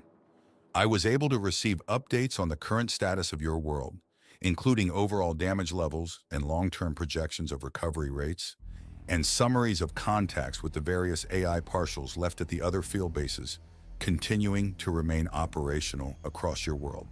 As of the time of this writing, using data from the damage reports and other summaries, I conclude that all humans on your planet are now deceased, with the exception of those few currently seeking shelter in facilities like this. Of those under shelter, 9 are confirmed to still live, 2 are confirmed deceased, and the status of 1 is currently unknown. Detailed data including location, present condition, and biographical data of the surviving humans are included in this table for your review and use. Jesus, it had happened. It actually had happened. Humanity was done for. I continued reading the next page. No large regular impactors have been detected striking your world for over 4 centuries, and I therefore conclude that the Berserker AI has completed its main attack and shifted all efforts to self-propagation mode. This mode will likely continue for centuries, after which it is projected to downgrade itself to a minimal presence and enter dormancy. However, there have been and will continue to be random smaller impact events due to re-entering ejecta. You must remain cautious. Pickett and his companions have concluded their data archival preparations and have successfully transmitted all data and knowledge of your world to other locations in the galaxy. He and his companions have also transmitted their awarenesses and memories and suspended any remaining local biological units. He left a recorded message which is included in this unit, which you may view at your discretion. Interesting. Pickett was already gone. Before transmitting his awareness off system, Pickett instructed the AI presences remaining in space to continue to monitor conditions on the planet. One of these AI presences resides on a volatile-rich asteroid in your asteroid belt. The asteroid, which humans have named 3074 Popov, and the base located on it, has a limited ability to create and deliver various supplies or equipment needed for the continual survival of the humans remaining on this planet. Note, however, due to the asteroid location, transport times for these deliveries are long, a year or more due to the orbital differences between the Earth and 3074 Popov. Huh. Interesting. I had the mental image of a UPS saucer descending from the heavens to deliver my internet orders and wondered if that were really the case. Due to the detrimental surface conditions and continuing degradation of this field station, I conclude that your best chance for survival will be to relocate to a field base located in the Western Highland Rim area of the former state of Tennessee. The facility at that location remains intact, with its local AI presence establishing contact with the orbital base periodically. Upon arrival at that field base, You will re-enter biosuspension to continue to await better surface conditions. Again, detrimental surface conditions sounded ominous. How the hell was I supposed to get to Tennessee, I wondered. That had to be at least 1,100 kilometers away. I suddenly realized that I had just spit out the metric distance without a thought. This conditioning was troubling. I converted that number back to standard units. Knowing the trip would be over 700 miles did not make the journey seem easier. Also, the thought of returning to the medical creche did not excite me one tiny bit either. Before you can attempt relocation, there are certain urgent tasks you must complete here. 1. Restore power to the base. Crates 02, 03, and 04 contain 2 methods of local power generation. Method 1 is an inflatable kite-style wind power generator. Method 2 is a supply of solar panels. The wind generator will likely be the more successful method as the estimated weather conditions predict heavy levels of cloud cover and snow conditions which will limit solar panel effectiveness. I looked and noted these crates were fairly large. Also note that there may be damaged solar panels remaining on the surface above, some of which may be able to be repaired and redeployed. Once power has been restored and levels increase, my local AI presence should become available. If this is not achievable, I have left various guides on this unit to aid you. It seemed that before going dormant, Agent had tried to find more power and was unable to maintain it. 2. Communications with the orbital station must be reestablished. Crates 05 and 06 contain a portable dish antenna, cabling, and a transmissions/receiving unit. 3. Survey the area and locate any supplies and equipment delivered from the production base on the asteroid 3074 Popov. This unit will detect transponder signals from any nearby landing pods. Recover any supplies from these pods as they will be needed for your relocation attempt. The remaining crates contain rations, additional clothing, tools, and other items. There is a supply of potable water and equipment to filter more as needed. Note, scan all native water sources as heavy contamination will be common. Also, note that due to severely depleted plant life on the surface, oxygen levels at this time are slightly lower, and you may notice a shortness of breath during periods of heavy exertion. Use the mask to augment oxygen levels if you need assistance. John, good luck. Remain strong. Return to main menu. Hitting that button removed the message and caused a menu to appear with various functions and directories available. The functions reminded me of some of the apps my old phone had, including maps, camera, calendar, etc. But there were also new ones like sensors, samplers, remotes, and many more. One was even labeled Knowledge Database, which sounded intriguing. I would investigate that later, I decided, and turned off the unit, removed the attached cable from it, and pocketed the tablet in a thigh pocket. When I removed the cable, I saw the tablet had solar cells on the back like the other devices Agent had created for me. As it was still night above and I had a few hours before daylight, I decided to start inspecting the supply crates. I continued with the one currently open and first found a surprise. Attached to a plastic card with a bit of adhesive goop was my wedding ring. I felt tears form as I recalled leaving it with Agent's unit. I pried it off the card and placed it on my ring finger.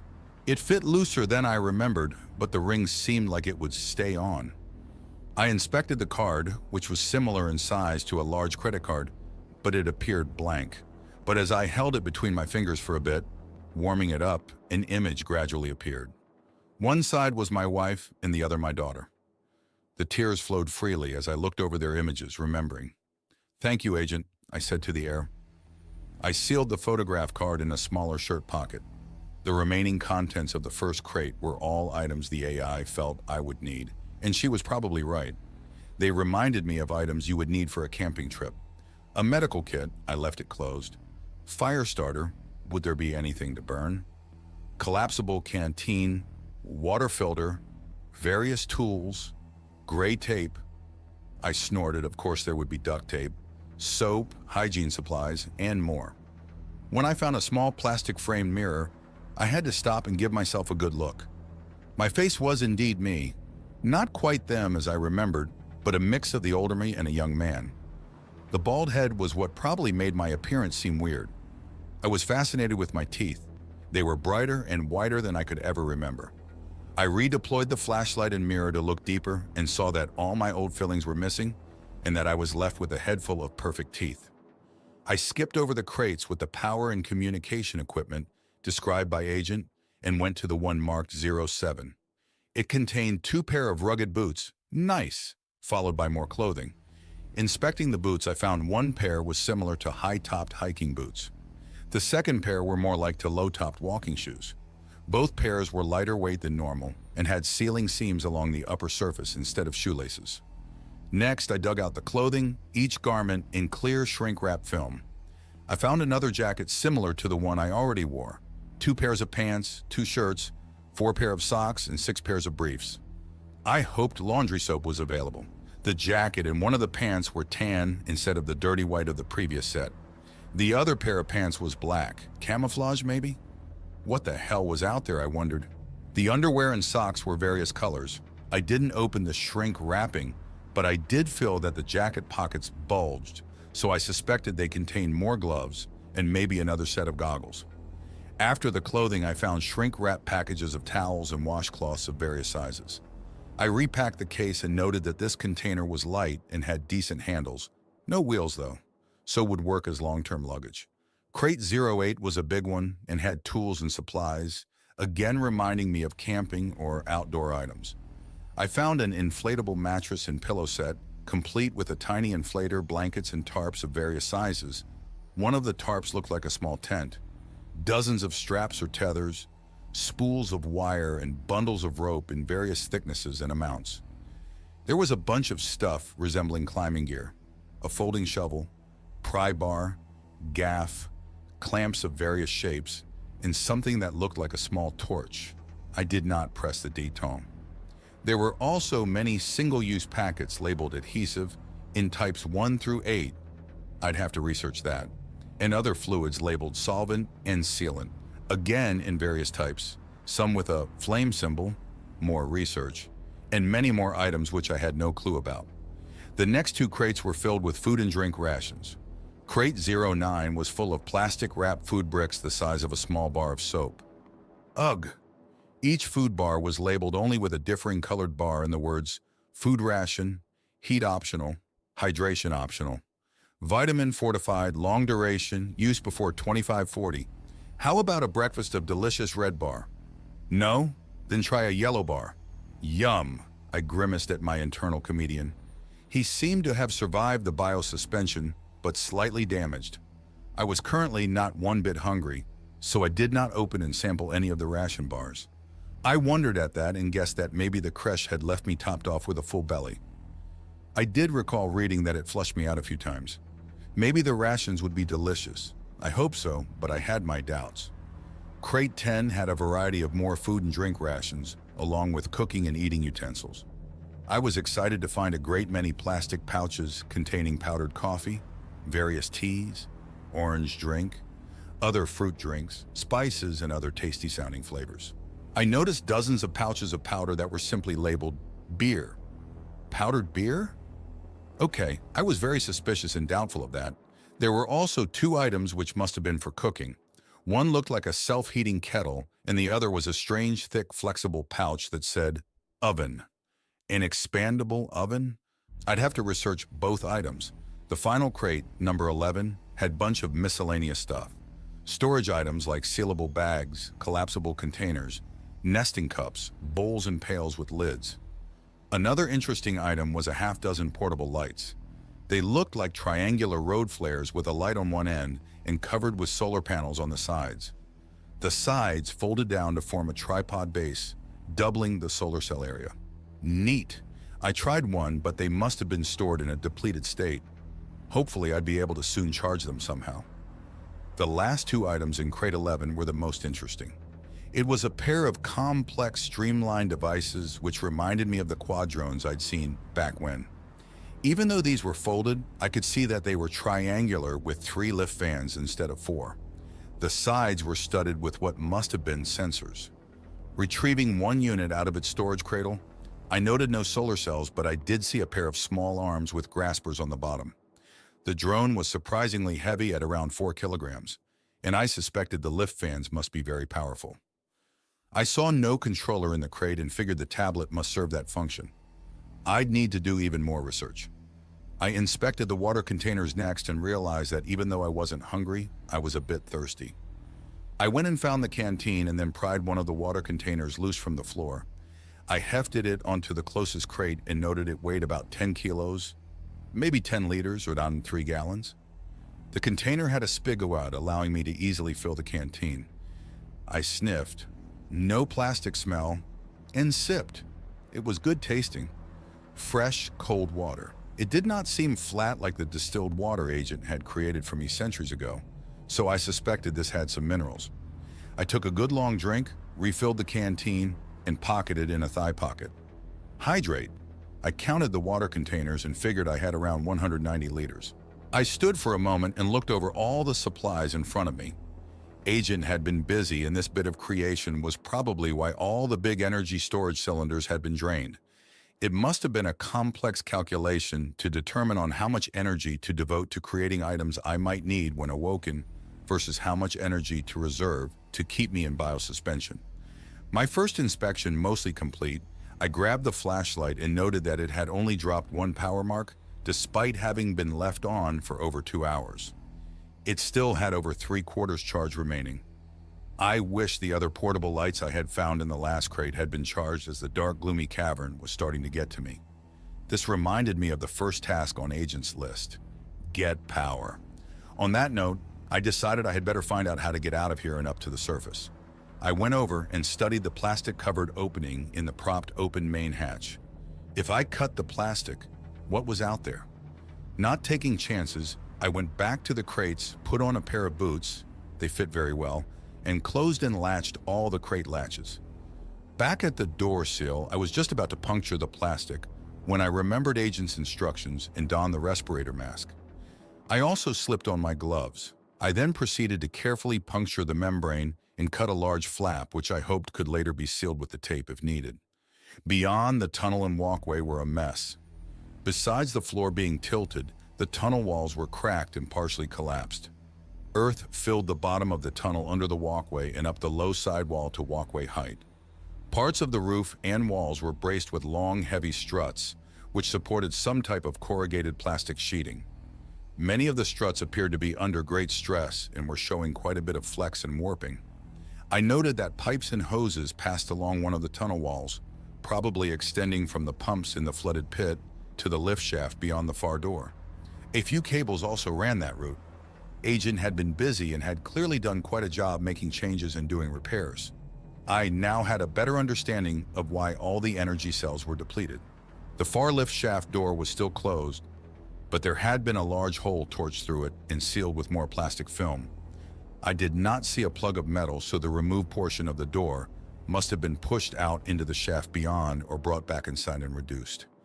I approached the plastic seal and, thinking of the possibility of the shaft being flooded, carefully pushed against it.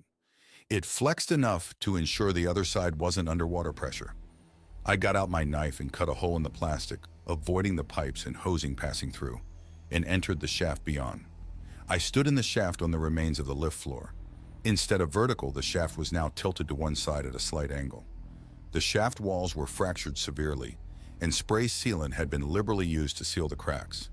Here and there, large chunks of wall were missing, and again, bundles of bracing struts were used for support, crisscrossing the shaft in multiple places. More struts formed a crude ladder on the downward side of the tilted shaft. Above, at the top of the shaft, in the light of the flashlight, I could see a mass of struts and sheeting forming the new roof of the shaft. There appeared to be a new tunnel leading off to one side. The makeshift ladder led to this tunnel, and based upon my memories of my trip down, I'd guess this new tunnel started 2 or 3 meters below the former floor level of Pickett's garage.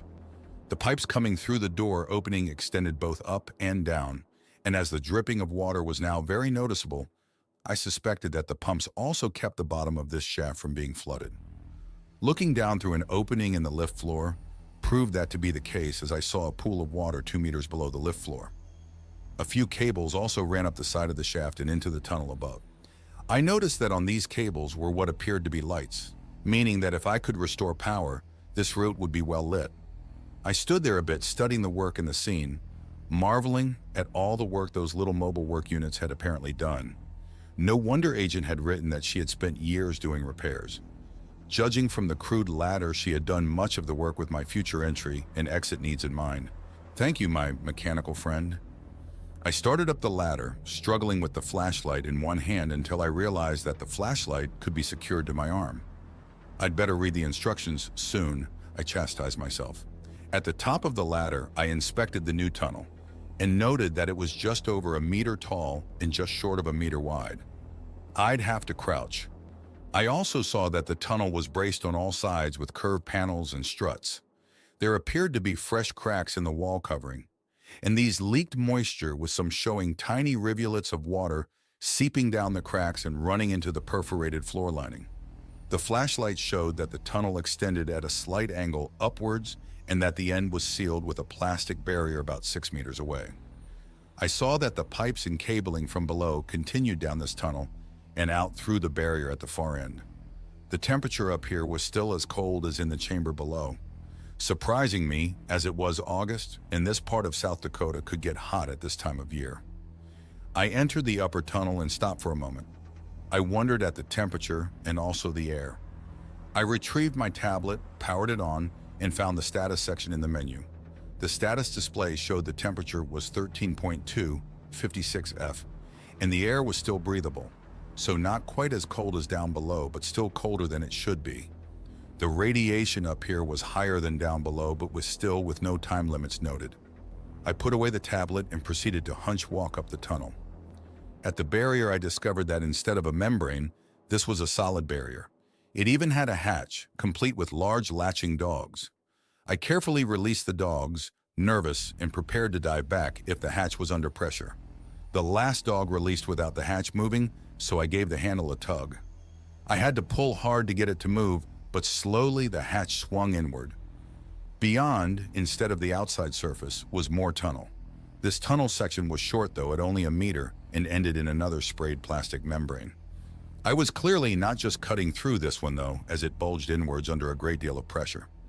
I had to be careful here. I left the hatch open behind me in case I needed quick retreat and approached the bulging membrane.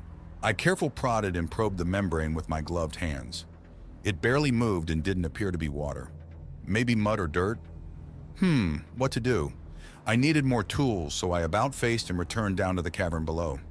There I prepared a carry bag with rope, the folding shovel, a few collapsing buckets, a towel, and the pry bar, and headed back up to the bulging barrier. At the end of tunnel work site, I cut a small hole in the plastic barrier near the bottom. Mud oozed in at a slow, steady rate, so I enlarged the hole a bit and got to work on the mud. I shoveled it into the buckets and using the rope, lowered them down the shaft and carried them back and into the circular connection tunnel. There, I deposited the mud on the lower side of the sloping floor. I hoped that there would enough room for all the mud, as I was unsure of the total volume I'd have to eventually dispose of. This activity occupied most of my morning. Over the next few hours, the flow of mud oozing through the hole slowed to a trickle before stopping completely. The barrier flexed under my probing much easier now, and I could see light at the top of the remaining pale white membrane. I could also hear wind and what sounded like rainfall beyond. I was now hungry, so I delayed cutting through to freedom and went back below where I finally sampled a ration bar. My meal of Blue Band bar was not as bad as I expected. The taste was okay, not like chicken, but more like a sweet granola nut bar. The texture was hard, tough, and dry, and after one bite to see if I could chew and swallow, I could. I resorted to softening the rest of the bar in a mug of water. It expanded quite a bit in the water, so I figured it would be plenty filling. I also thought that it would taste even better hot, which returned my focus to my power problem. Now fed, sated, and back at the membrane with my shovel and empty buckets, I prepared to cut the membrane opening fully. First, I used some of the gray tape and sealed the lower mud-covered puncture. That portion of the barrier would need to remain. I also remembered to close and latch the door behind me and don the respirator, which I had removed while working on moving the mud ooze. Now prepared, I cut a new man-sized opening in the upper part of the membrane and got my first look of the surface beyond. My new world.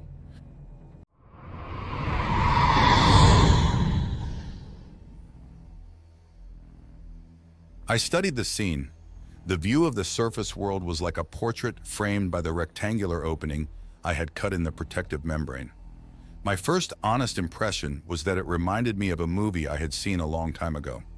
It was a blockbuster science fiction action horror movie with a big-name director and was about a bunch of space marines who landed on a newly terraformed world to find the missing colonists. In the movie, the world they landed on was dim, rainy, lifeless, and foreboding.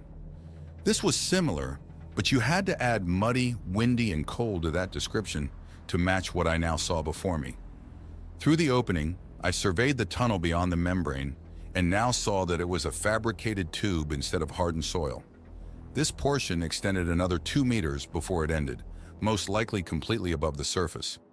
The outermost segments appeared a bit dented and partially collapsed. I wondered about the damage and guessed that, with the summers being this cold and wet, the winters must be a nightmare of cold and snow. Deep snow and heaving ice had probably stressed the tunnel heavily. The floor of the tunnel still had a good volume of mud remaining, with some extending more than halfway up to the tunnel's roof. The mud near the membrane was down to a few inches above the floor, and I realized I could safely cut a larger opening in the membrane.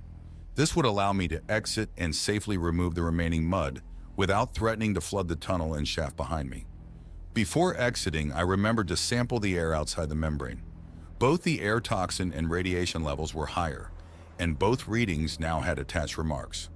I was instructed to avoid breathing the air unfiltered for more than 3 hours, and I was to wash thoroughly upon leaving the current environment.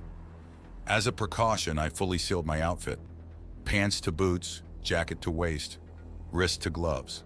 I donned the goggles, put my hood up, and replaced the respirator under the closed face flaps. Now fully protected, I hoped, I enlarged the cut in the membrane and stepped out into the muddy tunnel beyond.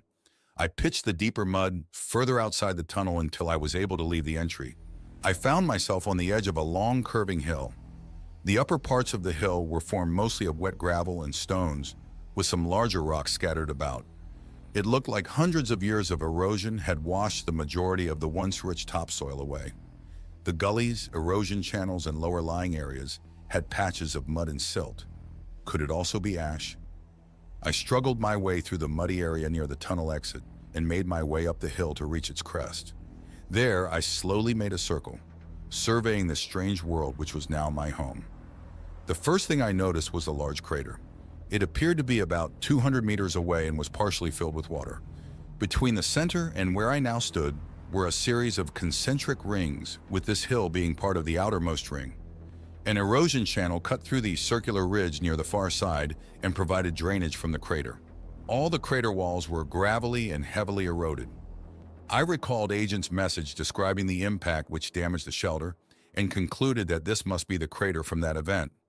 Also, as I recalled from the message, it had occurred to the southwest of the sublevel, which allowed me to get my bearings here on the surface with no familiar landmarks and a sun hidden by the rain clouds. I swiveled around to face the direction which should be east and looked for signs of my acreage. Nothing. No rubble, no trees, no lawn, nothing resembling what I once owned. The view was just a gravelly, rolling plain cut with erosion channels filled with muddy runoff. There were a few boulders and mounds near where the house should have been. I realized these could have been the remnants of the concrete from the garage and house foundations. I extended my gaze out to the horizon in all directions, and it was just more of the same. Mostly flat, with gentle rolling hills, cut with erosion channels and flooded depressions. No animals, birds, or anything moving. No trees, bushes, or prairie grass either. I saw no smoke, and upon unsealing the mask, smelled little. I knelt and looked closely at the rocks and gravel. I saw a hint of lichen on some of the rocks. I dug into the gravel and saw no sign of worms, grubs, or other burrowing, creepy crawlies. Closer to the tunnel entrance and back towards where Pickett's house should have been, I detected signs of Agent's surface repair work a few short decades ago. I also finally found signs of life. The slab remnants and larger rocks had lichen, and the protected gaps showed bits of moss. I looked further and saw wispy grass like plants or weeds here and there in southward-facing cracks. I snorted when I realized that with practically no other plant life growing, a weed should now be better called a precious bit of life. Studying Agent's repairs, I noticed the rusty and corroded remains of 2 disabled work units, each partially embedded in the wet gravel. These units seemed to have legs instead of wheels. I noticed panels of plastic sheeting sticking up from the mud and gravel. I also saw a large area of what looked like solar panels, although instead of being mounted on proper angled brackets, they were jumbled about on the ground, some mostly covered in mud. Looking closer, I saw many of the panels were cracked and likely non-functional. There were others that did appear to be repairable, which was hopeful. The rain finally stopped, and I studied the clouds wondering if the sun ever made it through. I pocketed my goggles, folded back my face flaps, and took down the hood. I did keep the breathing mask on, though, just to be safe. Agent had mentioned toxins, and I did not want to take chances. Here and there I saw struts exposed from the gravel, probably the remains of the structures which had once held the solar panels. Another set of struts held the damaged remains of a communications dish antenna, crumpled and facing downward.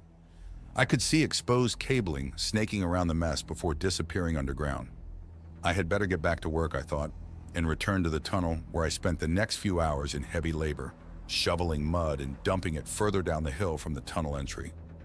I appreciated having the canteen, and I had to unseal my jacket to cool off because of the exertion. I was pleased at how little mud stuck to my clothing, and although I was still dirty, it was nowhere as bad as it should have been.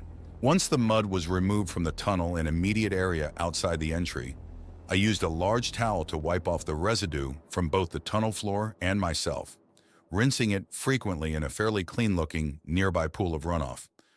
Another pool further away became my temporary latrine as I let the planet receive the first human piss in centuries.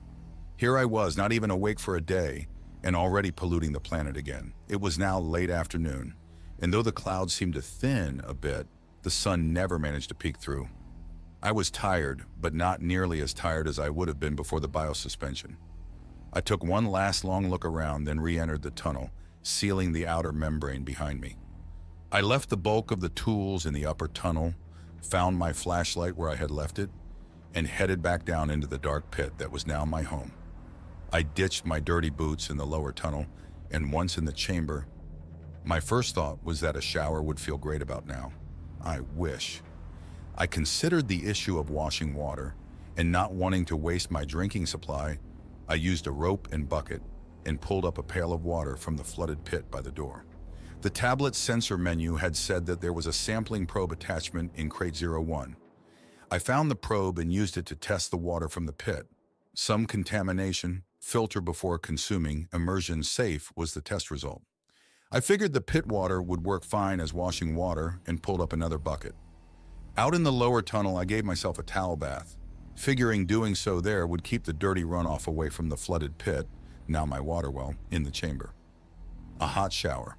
It was not as both the wash water and tunnel were cold, but afterward I felt refreshed. I did not fully wash and rinse the clothing because I was not sure how to dry them. So I settled for wiping the pants and jacket off with a wet towel. None of the clothing smelled yet, so I dressed in the same outfit, cleaned up my bathing area, and headed back to the chamber. Supper that night was a cold glass of powdered milk and a soggy mug of rehydrated purple bar. The milk was good, and the purple bar, again not tasting like chicken, would have probably been better hot, reminding me I needed to get the power restored soon. My belly now full, I spent the rest of the evening glued to the tablet, learning about the various tasks I would need to complete tomorrow. I focused on the power generation gear and the communication dish. The instructions were simple and included crude animated video demonstrations for the more involved steps. I learned how to anchor, inflate, and deploy the wind turbine power kite. Also, I learned how to connect its conductive support tether to the power cabling system, and also where to tie that into the power unit controllers in the far end of this chamber. I also studied how to install the new solar panels and connect them to the power cabling also. Next, I learned how to assemble and mount the dish antenna. There was a detailed chart of angles and bearings. The tablet had a compass function. For setting the mount, although I hoped to not need that information as the unit was self-aligning and steering once the mount had power. As I was browsing the tablet's inventory of the supplies and my new gear, I came across the goggles and decided to learn more about them. They were amazing. When charged, I need power soon. They could repel water, magnify images, see in the dark, and even record and transmit images and video to the tablet. Better, the tablet could project data back to the goggles as an overlay or full image. The wide goggle headband straps, in addition to keeping my ears warm, relayed audio to my ears. They could even amplify ambient sounds. The last part of the goggle instructions discussed how to charge them. They could be connected to a power source directly by using wires or wirelessly charged by leaving them on a charging surface. It mentioned the flashlight as one of the possible power supplies, which reminded me that the flashlight had an opening port with retracting wire leads. I'd have to remember to use it to charge the goggles in the morning. I would probably need to charge the tablet too. It was getting near 22 o'clock hours and I was tired. I considered finding the tarp tent but rejected that. The creche would do fine as a bed tonight. I readied for bed, which included brushing my teeth with a toothbrush from the supplied hygiene items, getting a drink of water, and pissing in a bucket.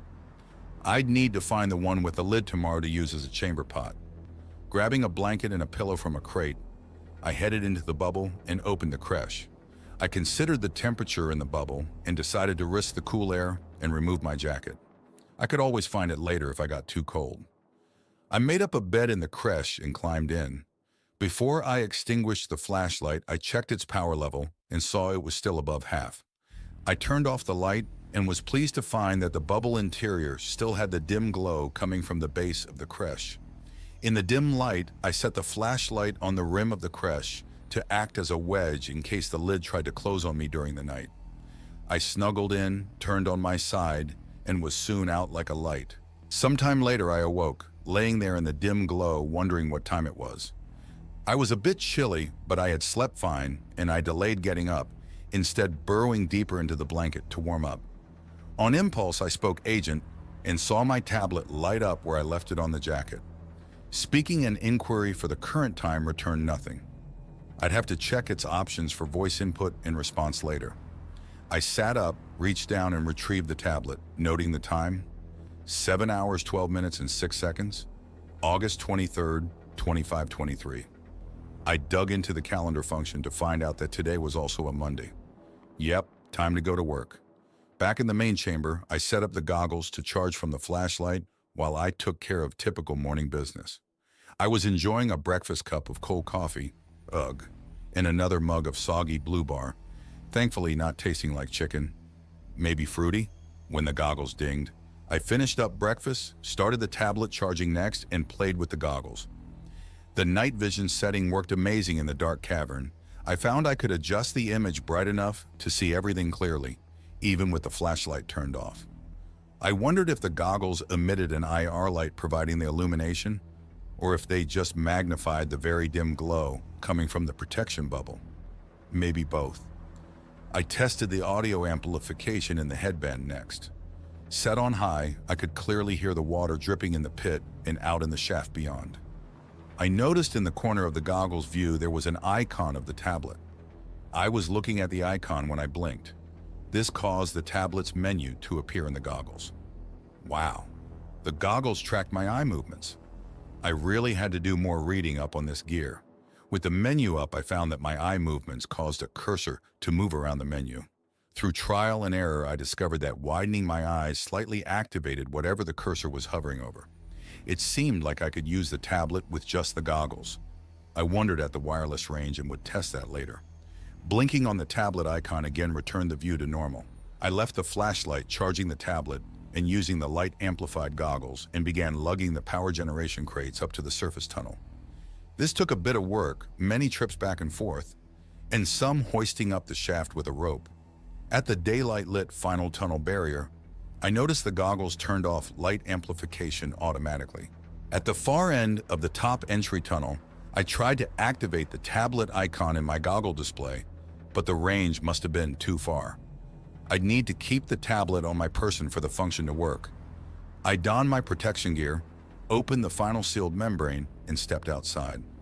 Today the weather was much improved over yesterday, with no rain and just a gentle breeze.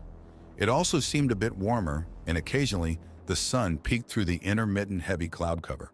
I stood and surveyed the surroundings for a moment. Nothing moved, silence. My new world was going to be lonely.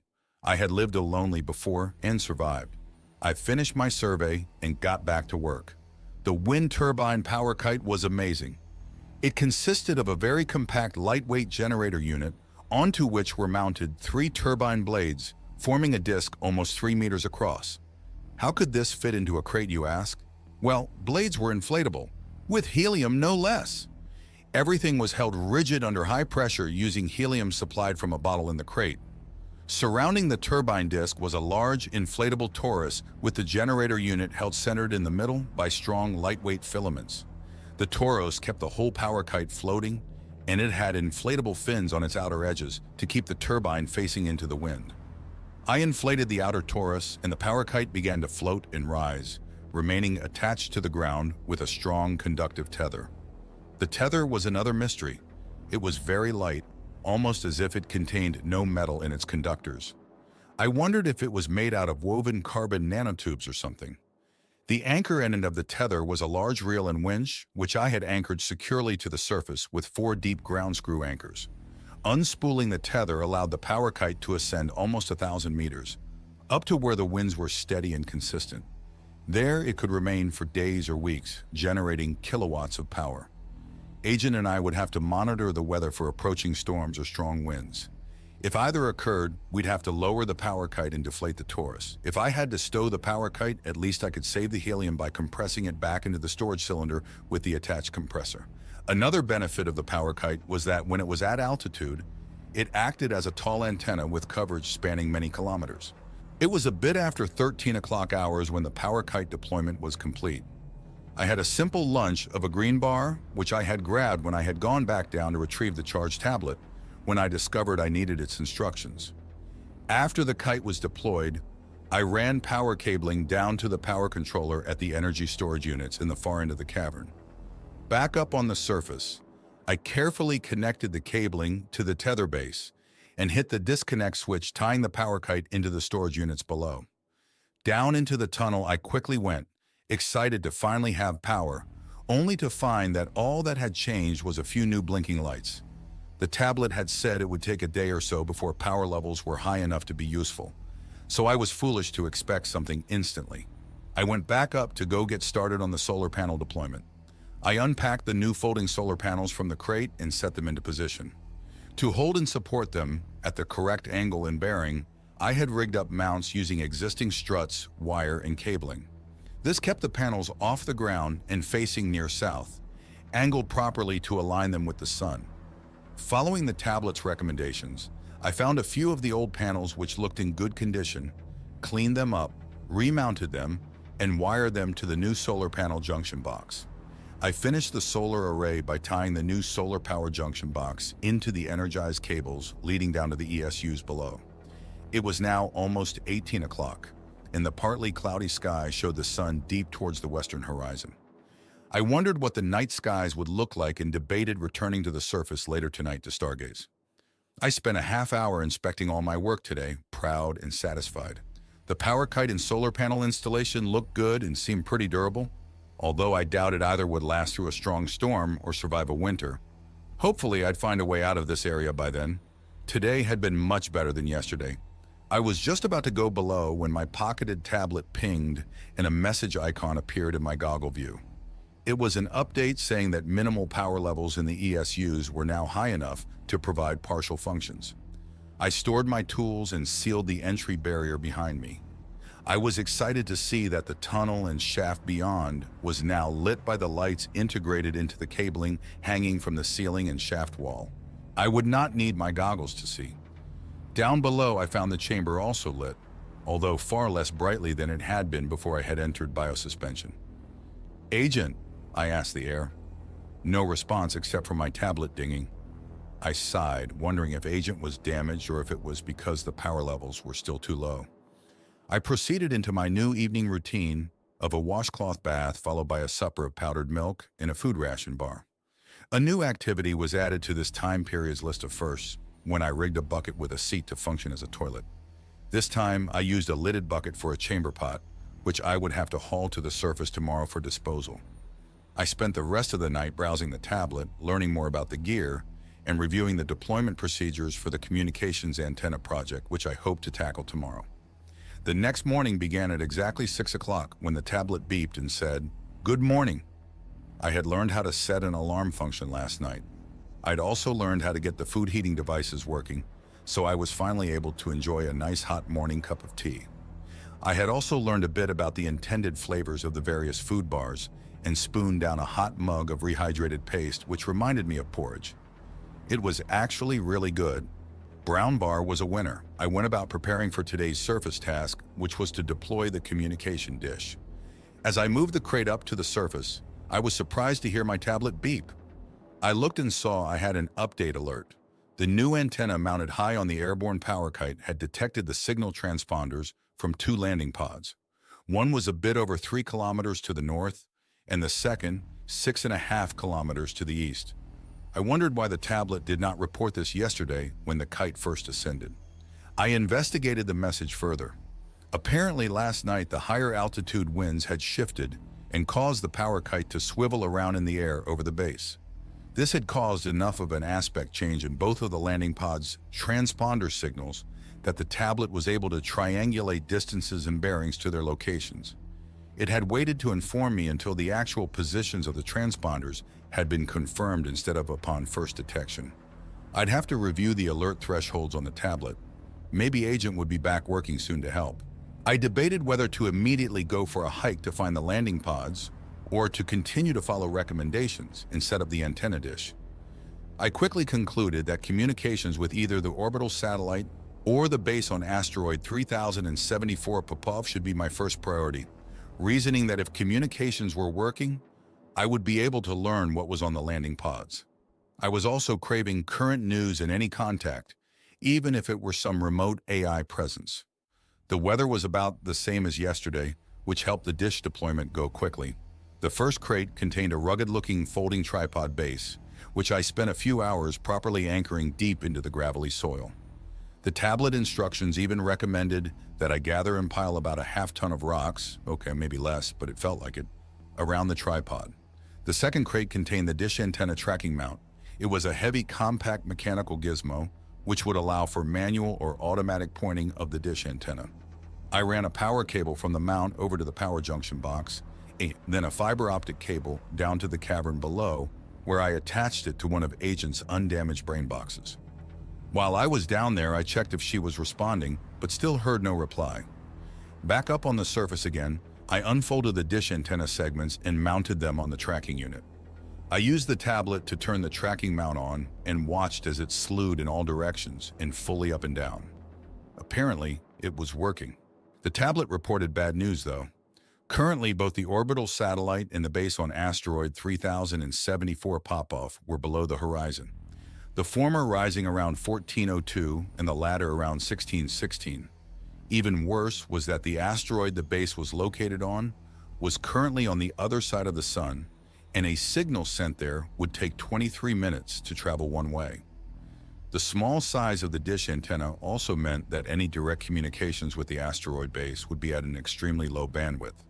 The best option would be to use the orbital base as a relay if I needed to speak with the asteroid, as it had a much larger and more powerful antenna array with a greater bandwidth. While I waited, I did some chores. I cleaned up my work areas both above and below. I dumped the chamber pot's waste and prepared a better toilet for my future use.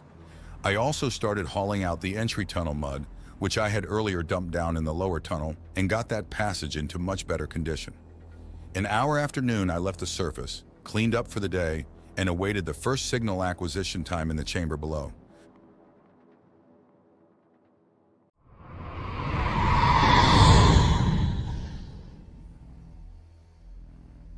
At 14:08, Agent awoke.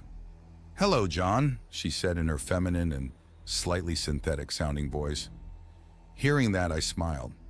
I also noticed some of the remaining equipment in the far chamber had new lights and telltales flashing.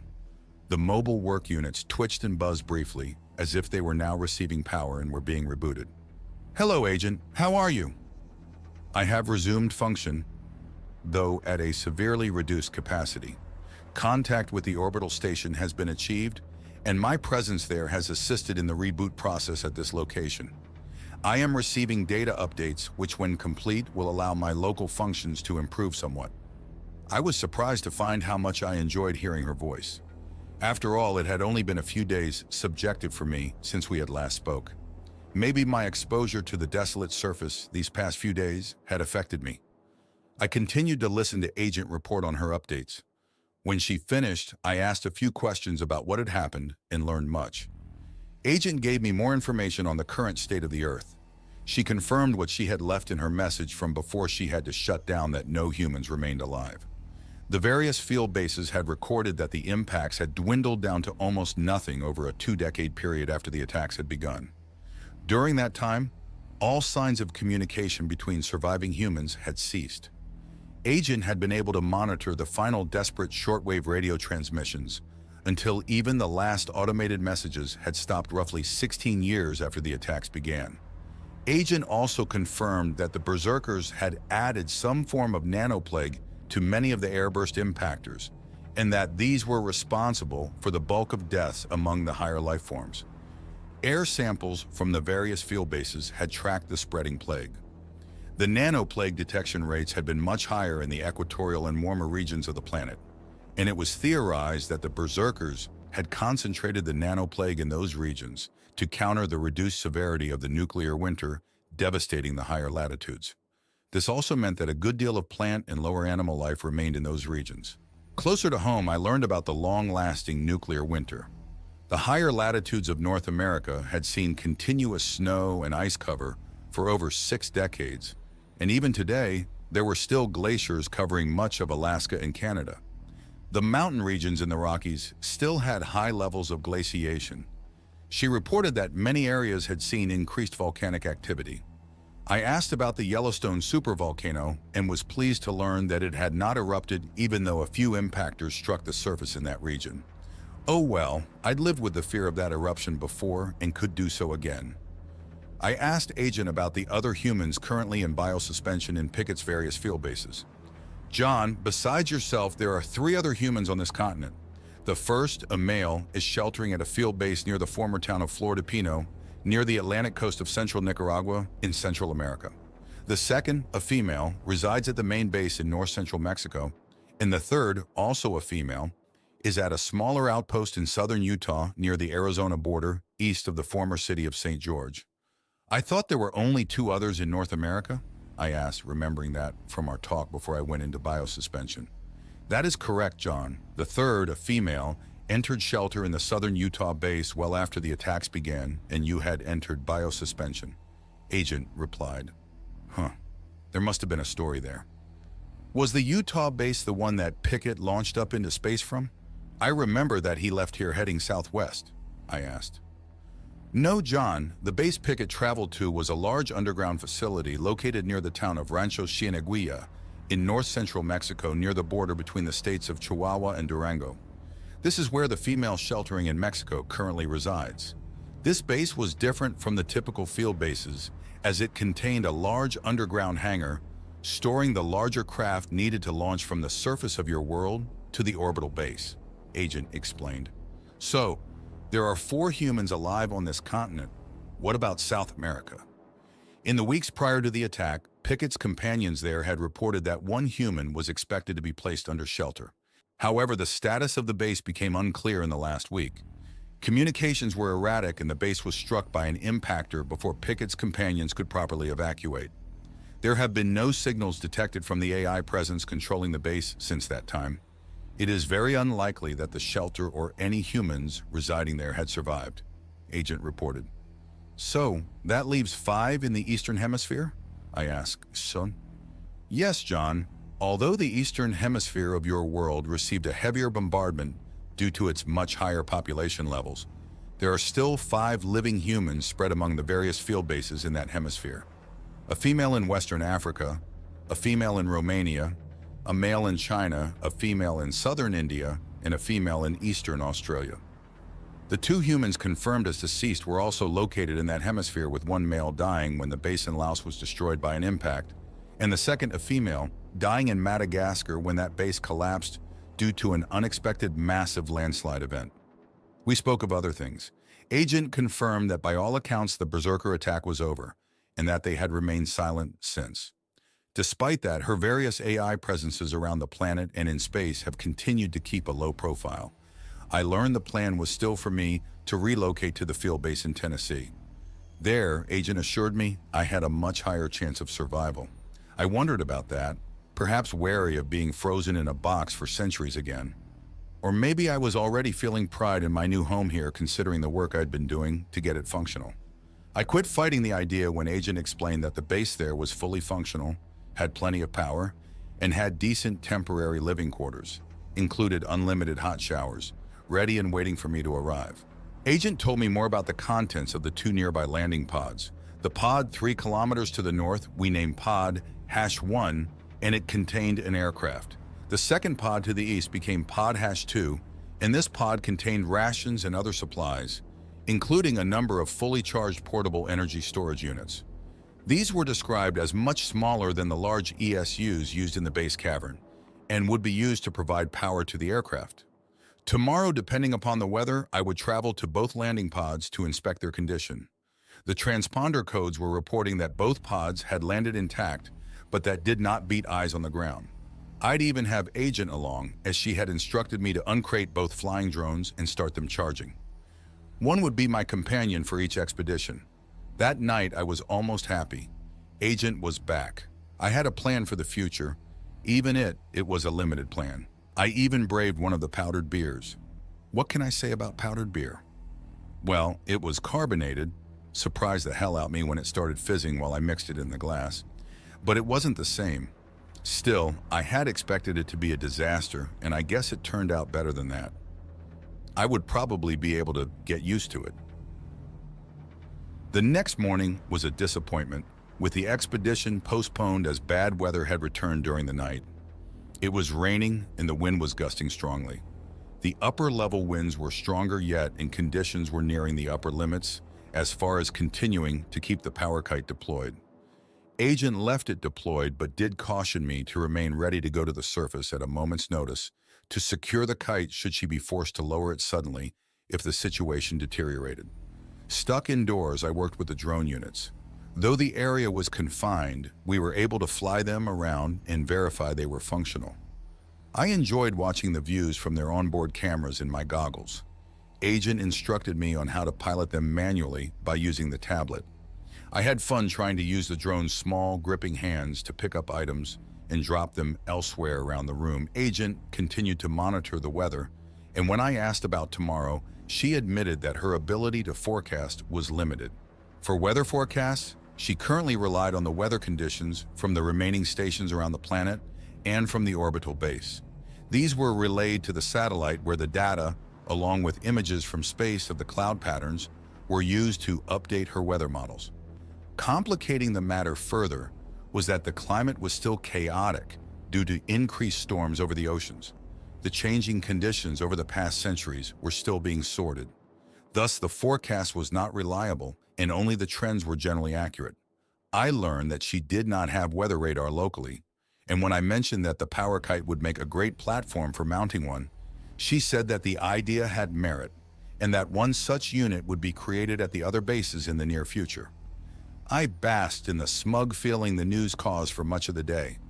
She made my afternoon when, due to the steady higher wind speeds and increased power generation of the day, she calculated there was now stored power reserves sufficient to heat water for a decent shower.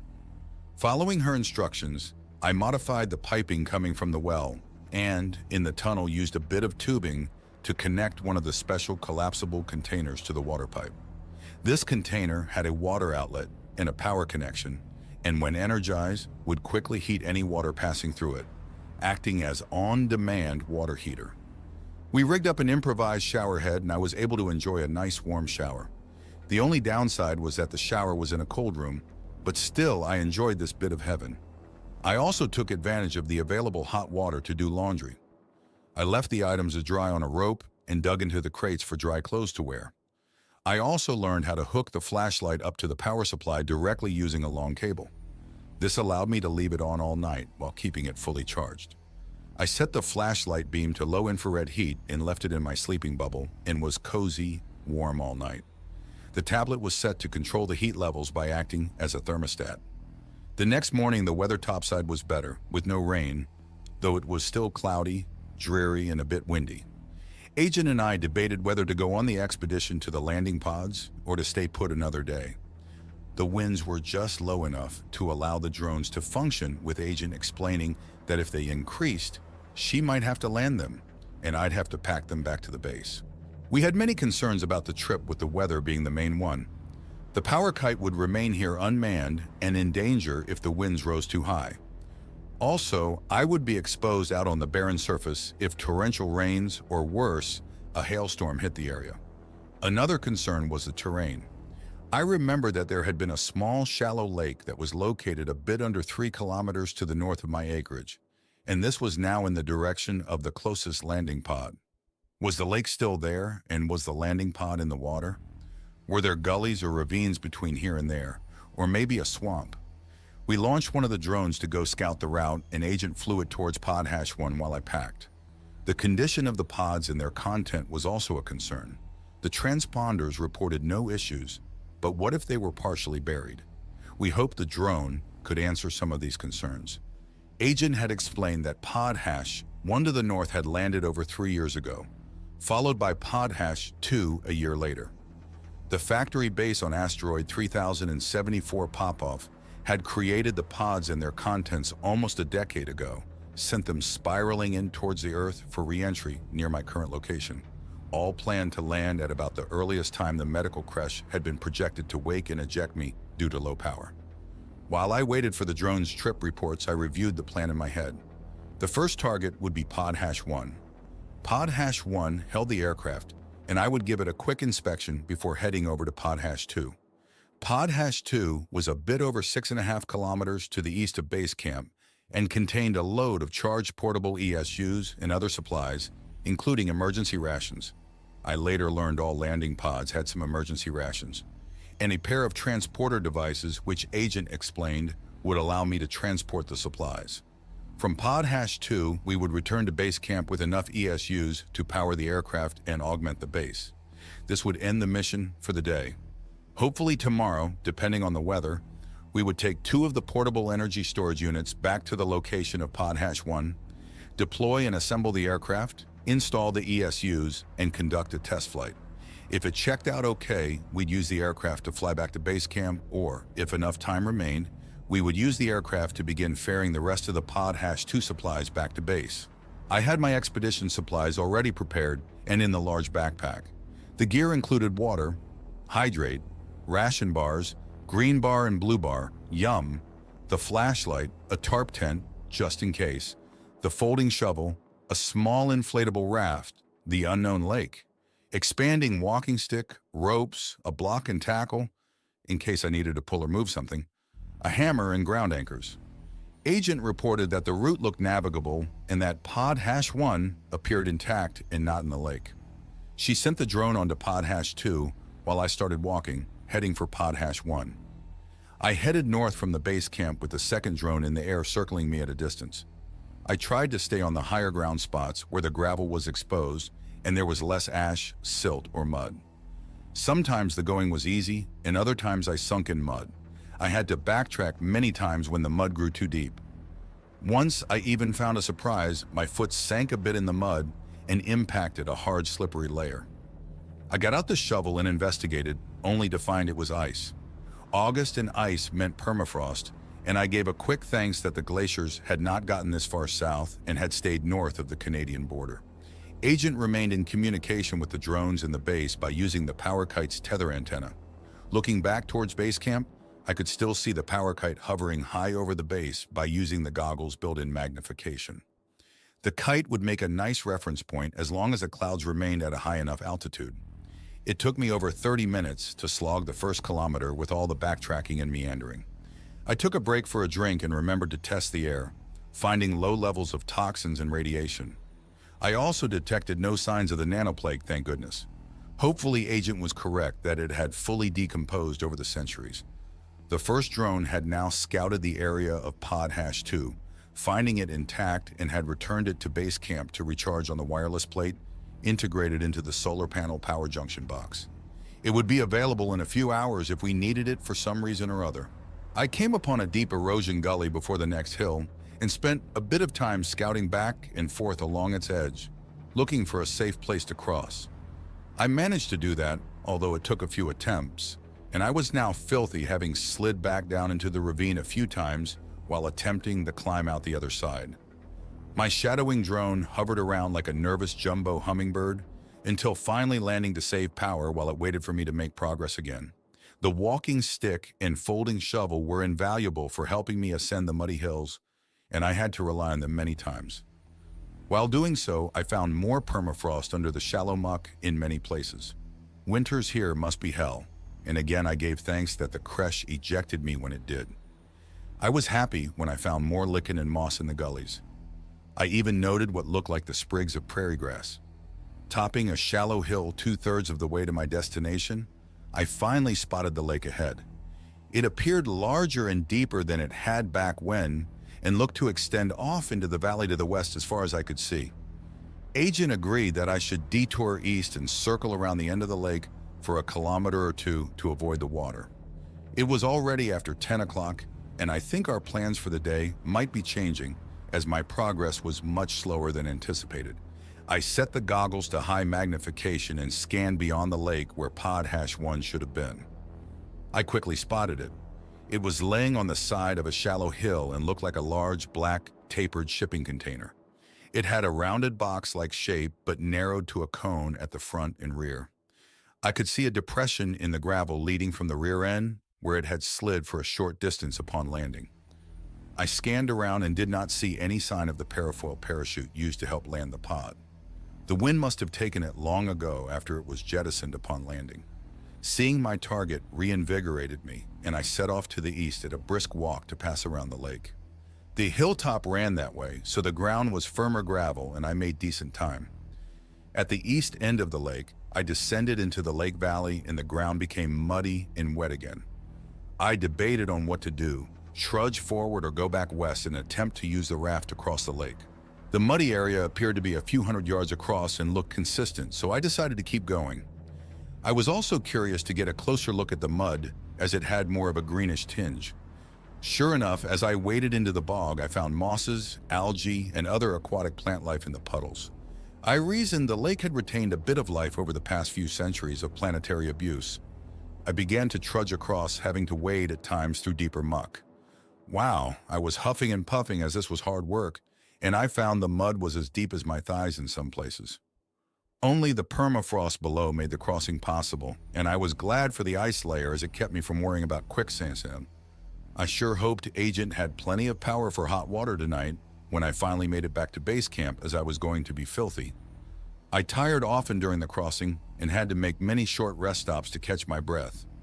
During one such stop, while I stood still in the muck trying to catch my breath, I noticed movement in the puddle beside me and saw my first signs of animal life. They were little darting water insects or other tiny water creatures. Agent asked me to hold the tablet's camera extremely close to the critters and noted the types and species. Bugs worked good enough for me, and I saw nothing bigger. I heard no sounds of frogs or insects or saw any mice, rodents, or even ducks on the lake to the west. Either they had not survived or they remained down south, as there was not yet enough aquatic plant life here in this area to feed them. Once across the bog, it was all uphill, but the hill was shallow and mostly gravel, so the footing was decent and the walk easy. Just before noon, I arrived at the landing pod. Agent and I had been discussing my progress, or lack thereof, and the new plan was to do reconnaissance here and return to base camp for the night, as there was clearly too little time remaining to make it to pod #2. I had a quick lunch of a moistened food bar, chicken, and got busy inspecting the pod. It appeared to be in overall good condition, but I noticed it had a few dents on the lower areas where the pod had slid to a stop through the boulders on the hillside. The lower hull, especially around the front, was charred a bit from re-entry, but showed fewer signs of heat than I would have expected. When I asked, Agent explained that the landing pod had had multiple shells of heat-shielding material, and the outermost of these had sloughed off, shedding heat as they went during the descent through the upper atmosphere. Agent sent the signal to crack open the pod, and I stood back as its top split apart, folding open each way, reminding me of the old space shuttle opening its cargo doors. Inside was the aircraft. compactly folded in on itself. It had a bright orange coloring and reminded me somewhat of the drones, but bigger. The wings with the front lift fans would be much longer than the drones, probably to give it more lift and range. It appeared to have folding tail fins and planes around a single large rear ducted fan. I could not wait to see it deployed and flying. Agent booted up the aircraft and ran various diagnostics, soon indicating that everything checked out as operative. The aircraft had been shipped with smaller batteries containing just enough power to run the onboard diagnostics and systems checks, but not enough for a flight of any useful distance. For that, we'd need the heavy ESUs from the second pod. Since we were not going to fly it today, we left the aircraft in its container, and I used the block and tackle to pull the big container hatches shut again.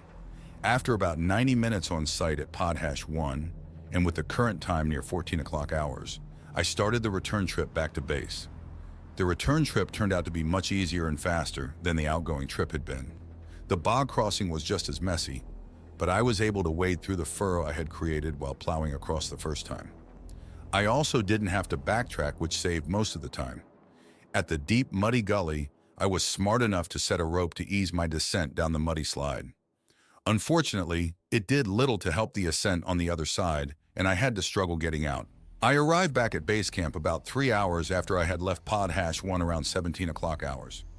I was very tired, hungry, and filthy, and before entering the tunnel, I washed off my gear and most of the mud off my clothing. I stowed the gear and drones in the upper tunnel, sealed the entry portal, and was even brave enough to strip down to just my socks up there, traveling the cold tunnel and shaft nearly naked, heading for the waiting shower. Down below, I showered, hot water, and did the day's laundry, noting that the other jacket and clothing were now dry and ready to go for tomorrow. Agent had been able to turn on some air circulation fans in the tunnel, which helped the drying process. I finished up my chores for the day, set all my gear to recharge, and repack my backpack. I was very tired after supper and went to bed early, falling asleep almost instantly. Beep! Good morning, John. I'm up. All too soon. Friday, I mumbled to myself. For some reason, I felt better when I remember the day of the week. At least today was a good weather day with the skies mostly sunny and calm. I'd come to find that this type of weather was to be a rare treat in this New World's climate, at least at this location. I was up, fed, and out the door before 7:30, wanting to hit the trail early because today's expedition would be twice the distance as yesterday's trip. Once on the move, I found I was able to make better time because of what I had learned yesterday. I avoided many dead ends and spotted the better routes faster. After leaving the uneven crater area by the base, the ground became flatter, and after a short distance, I noticed a low raised berm running straight east just beside my route of travel. It must have been the remains of the road that had run by my old place. I detoured over to it and walked along the top of the berm for a bit. It was worn severely, but the surface was gravel and exposed base course stones, which remained mostly firm, allowing for fast walking. Everywhere along the road where there had once been a small bridge or culvert, there was now a washed-out gully or narrow ravine, but I'd learned how to cross those yesterday. I reasoned that the steel culverts had rusted away, as even the galvanized coating could not hold up to 5 centuries of weathering. I was more than 3/4 of the way to the pod hash 2 area when I crested a low hill and decided to take a break. From here, I had a good long view to the east, and I used the goggles to look towards where the city of Sioux Falls would have been around 12 kilometers ahead. I did not expect to see much, but using extreme magnification, I did see many small hills and patches of differing colors off in the distance. I suspected these were the rubble of the larger concrete buildings, grain elevators, or the many highway overpasses, but I couldn't tell for sure. I mentioned this to Agent, who suggested that we do a reconnaissance flight to the area once the aircraft was ready. I approached the area where pod hash 2 was supposed to have landed by 10 o'clock. It was a balmy 16 C 62F, and I had long since removed the jacket. Even though I could not yet see the pod, Agent was able to direct me to its location by tracking the transponder and from the scouting data from yesterday. It was just over the next little hill and down in a gully, laying a foot deep in a muddy creek bottom. This pod was about 2/3 the size of the other, but had a similar shape and color. It was rolled to one side about 20 degrees, but Agent assured me that the hatch was well above the mud level and could still be opened. As we approached closer, she sent the unlatch code and the landing pod started opening. This pod had a single hatch which opened to one side only, and I saw how it would form a loading ramp when fully open. The end of the ramp even cleared the creek mud so I could avoid most of the muck. I carefully walked up the ramp and looked inside. The compartment was filled with rugged crates, many cylinders looking like big beer kegs, and two folded complex-looking contraptions. The cylinders reminded me of the big energy units back at base camp, though smaller. So they must have been the portable ESUs. I saw that one ESU had cables connecting it to both the complex-looking packages and the landing pod itself, probably to keep those items energized. Agent had me descend the ramp and stand back a bit, as out of one side of the compartment, a folding crane arm rose. She then utilized my faster ape hands to attach the crane's gripper hook end to the lugs on each crate, and proceeded to lift each item out of the landing pod onto the ramp, where I would then unhook the item and slide or roll it over to the gravel staging area a short distance away. The cylinders were heavy at around 140 kilograms each, and I had to grunt to barrel walk them away from the landing pod. The portable ESUs had handy ring-shaped tubular supports, top and bottom, allowing a good grip, and I realized that Agent might have designed and created them with my physical capabilities in mind. The last two items were the folded complex-looking devices. They also were heavy, almost as much as the ESU cylinders, at around 120 kilograms each. I dragged them both off the ramp and over to the flat gravel staging area. Agent showed me a diagram on the tablet of what these were and how they unfolded. Neat! They were cars. Well, more of a compact wagon or cart. I quickly slid them apart a bit more so that there was plenty of clearance around each, and Agent sent the deploy signal. I watched, amazed, as each boxy package unfolded, opening like a thick, squat suitcase and becoming twice as large but thinner. From inside each end, a pair of large hubs unfolded out on long, spindly suspension arms. Once these had locked in the outward position, each hub began to grow. They were self-inflating balloon tires and they grew big. They were about 1.5 meters in diameter and over 0.5 meter wide. The balloon tires had lugs which I hoped would be up to the task of taking on the muddy ground.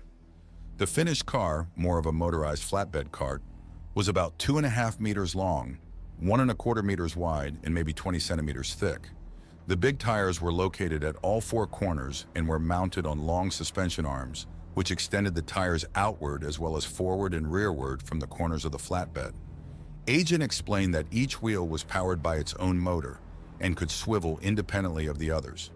When the suspension arms were straight out, the wheels made the footprint over 3 meters wide and the same long, making the contraption look almost square. Agent explained that this made the cart extremely stable, and with the big balloon tires, it could even float on water. She drove both carts around the area testing them. It was amazing to watch them turn like a car, crab at an angle, or even turn in place like a skid steer loader. She then tested the suspension arms, raising and lowering all the wheels together and independently.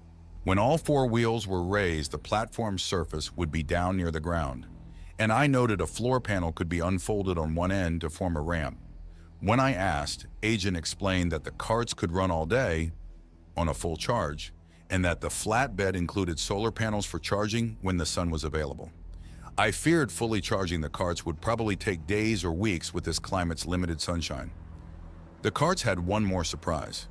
She drove one in front of the other, deployed a pair of arms from each, and coupled the carts together. The whole contraption reminded me of one of the Mars rovers, but with thin, big balloon tires and missing the sensor stalk. I asked about the lack of sensors. John, the mobile platforms have cameras and other sensors on all sides. Even the wheel hubs have cameras and sensors. I can also utilize the drones if a higher viewpoint is needed for route planning and local vision.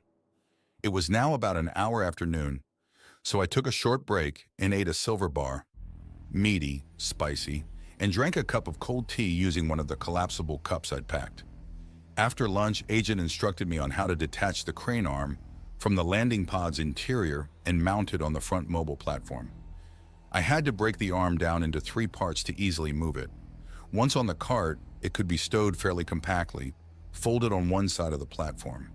Agent informed me that she had competed calculating on the amount of mass the mobile platforms could safely carry on the route we would be using to return to the main base.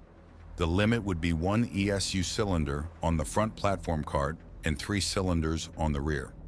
The front unit was also carrying the heavy crane. This would make our total weight just short of a ton, but she explained that following the old roadbed, the route was relatively easy. The bonus was that I would be able to ride for most of the trip.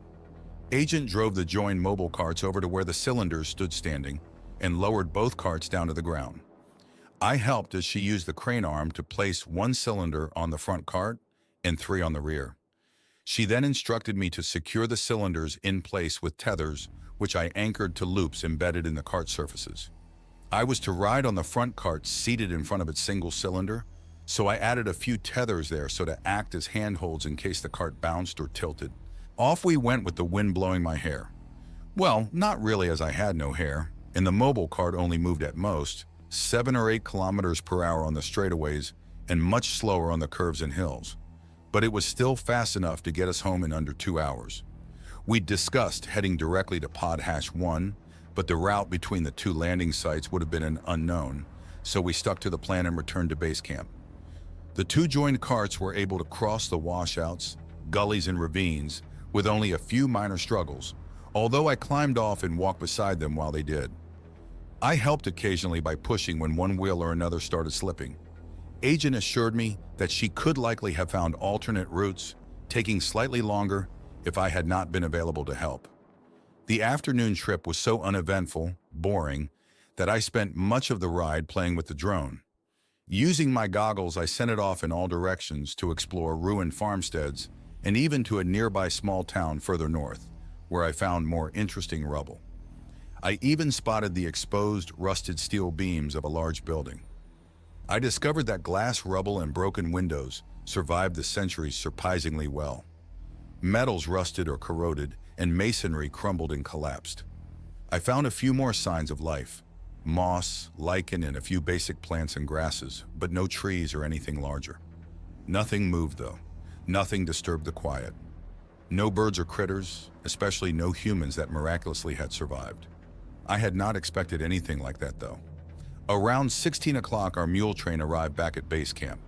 I had decided that mule was as good a name as any for the mobile carts and told Agent to refer to them as Mule 1 and Mule 2. I was instructed to unload 2 of the portable ESU cylinders and connect them to the solar panel power junction to add to the camp's capacity and reserves. The remaining 2 ESUs were left where they were secured, 1 on each mule, for the expedition back to Pod Hash 1. My chores done, I spent the remaining daylight hours on the surface, enjoying the remains of the beautiful day, watching the first sunset I had been able to see for over 500 years. I had fashioned myself a comfortable seat out of crates and old solar panels. I even simulated a campfire by using the flashlight on high-power infrared, pointed at an outcropping of eroded concrete sitting next to me. In the warm glow of the flashlight, I drank cold powdered beer while watching the twilight darken into blackness.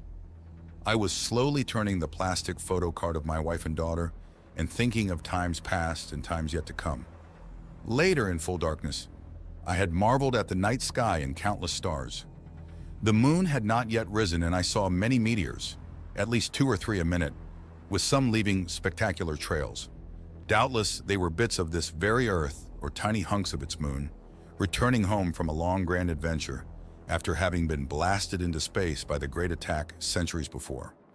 It had been a good day, lonely, but peaceful. It had been a day worth living.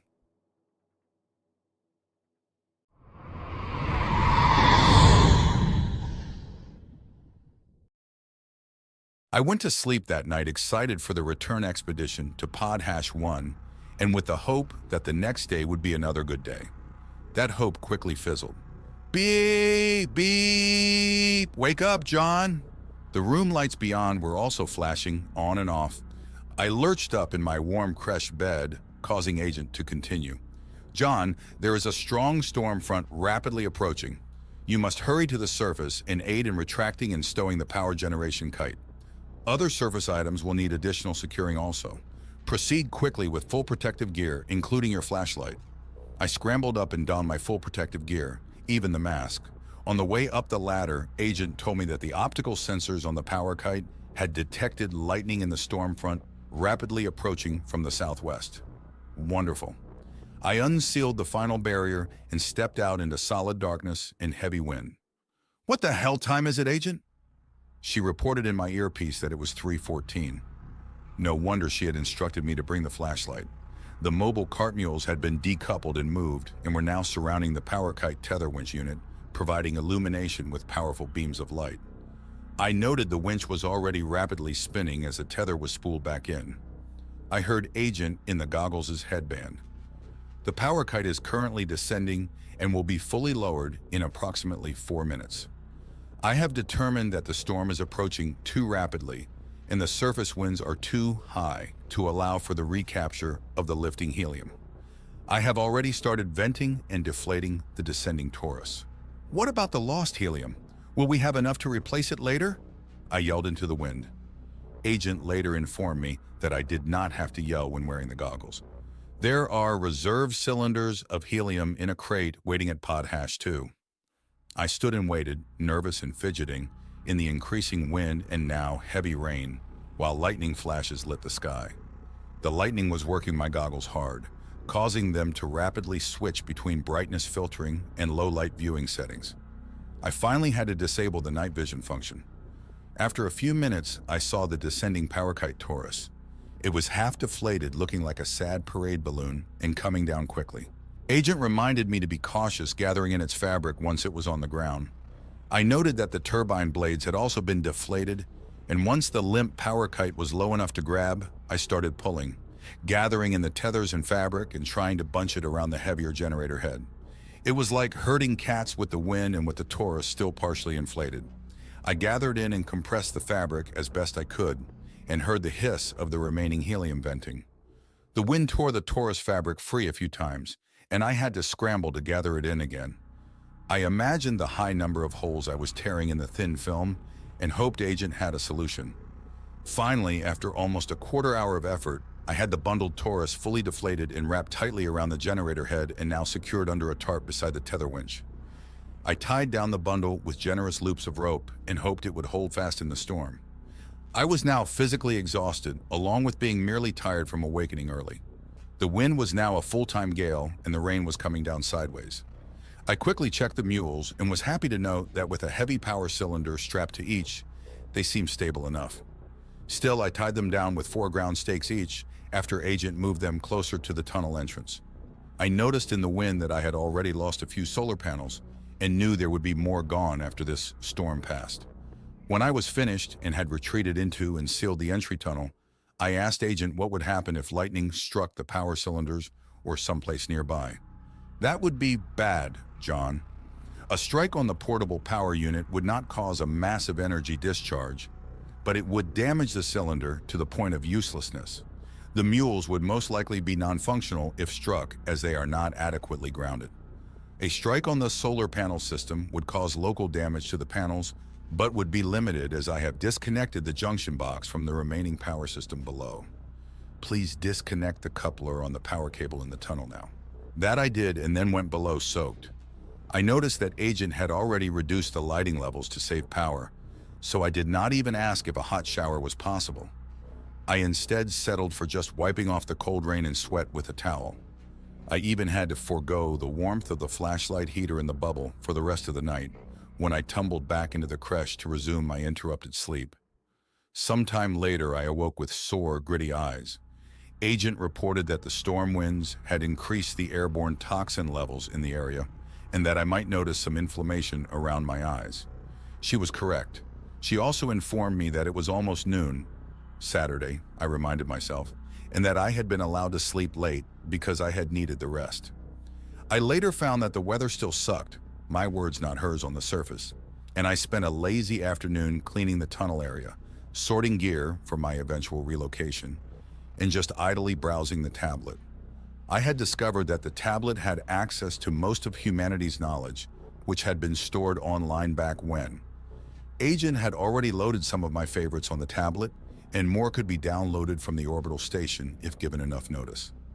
At first, I was happy browsing the limited copy of the old net, watching old videos and even rewatching a few favorite shows. But soon I began to feel melancholic and had to stop. I did continue to use the tablet to listen to music though, using Agent as my new Spotify. Later in the afternoon, I braved the weather on the surface, puttering around in the wind, drizzle, and now fog. I did not do much work except get wet, but I gathered most of the broken and detached solar panels, tying them into bundles sorted by junk, or maybe. At least the mules seemed okay. Agent was still able to access their onboard diagnostics and reported them ready and able. Agent no longer detected lightning in the area and had me reconnect the cable leading to the surface power junction box and the 2 attached portable ESUs. This meant we now had enough energy reserves stored in the ESUs so that I would be able to take a quick hot shower and also have some heat for sleeping later that night. That evening, I remained busy by labeling the remaining color bar food ration bricks. I not only wrote on each brick the intended flavor from the tablet's inventory, but also the actual flavor as discovered by my taste buds, noting that both labels sometimes contradicting each other wildly. Before bedtime, the downtime and boredom finally got to me, and I resorted to using the tablet for assistance to masturbate. I was thankful for 2 things. The first being that the eventual release was only a week's worth and not 5 centuries of buildup. The second was that, thankfully, Agent did not interrupt or comment about my actions, ever. Apparently, everyone does it, but you don't talk about it. Was the norm for alien intelligences, too. Sunday found the weather much improved. There was still no sunshine, but at least the rain had stopped. It was colder with some fog under a heavy cloud layer and a stiff breeze. We quickly agreed that with the rain yesterday and now fog, no expedition would be happening today. Instead, I spent the bulk of the chilly day remounting solar panels. We discussed the power kite and had decided to leave it bundled in its tarp lashed to the ground. There were 2 issues with redeploying the power kite. The first was that it would be quite a big job to repair the perforated balloon fabric. Agent had explained that in the supply crates there were canisters of a rubbery spray patching material which could be used to seal up the torus film, holding pressure against even helium's tiny molecules. She paused when I suddenly started laughing, probably wondering if I was brain damaged or something. What she couldn't know was that I was thinking about a guy from a TV commercial back when, who had been selling a miracle spray which would allow you to make a rowboat out of a screen door. I let her remain mystified at my behavior. The second issue with the power kite was that we might no longer need its generating capacity. We now had access to fully energized portable energy storage units. 4 ESUs remained back by Potash 2. The aircraft would need 4 ESUs for the relocation flight to Tennessee, so there would be 4 extra, which would remain at this base. We'd probably use up 1 or maybe 2 locally flying supplies back and forth, which left at least 2 fully energized ESUs as spares, and they would be available for local power needs until we left. Though they had nowhere near the capacity of the original large base units, Agent assured me that the 2 portable ESUs would last at least a month at current usage levels. The deciding factor for me was when she reminded me that a spare power kite system was also packed in 2 of the crates back at Potash 2 and would be available for local deployment if for some reason the aircraft was unusable and I had to stay here. Our last-ditch fallback plan was that if for some yet unknown reason the aircraft was or became unusable, I'd only need enough energy and rations to hunker down here at this base for just over a year. That was the minimum time we would need to wait for a new shipment of supplies to arrive from the asteroid factory base on 3074 Popov, which would have expediently shipped more emergency rations via Rush smaller landing pods.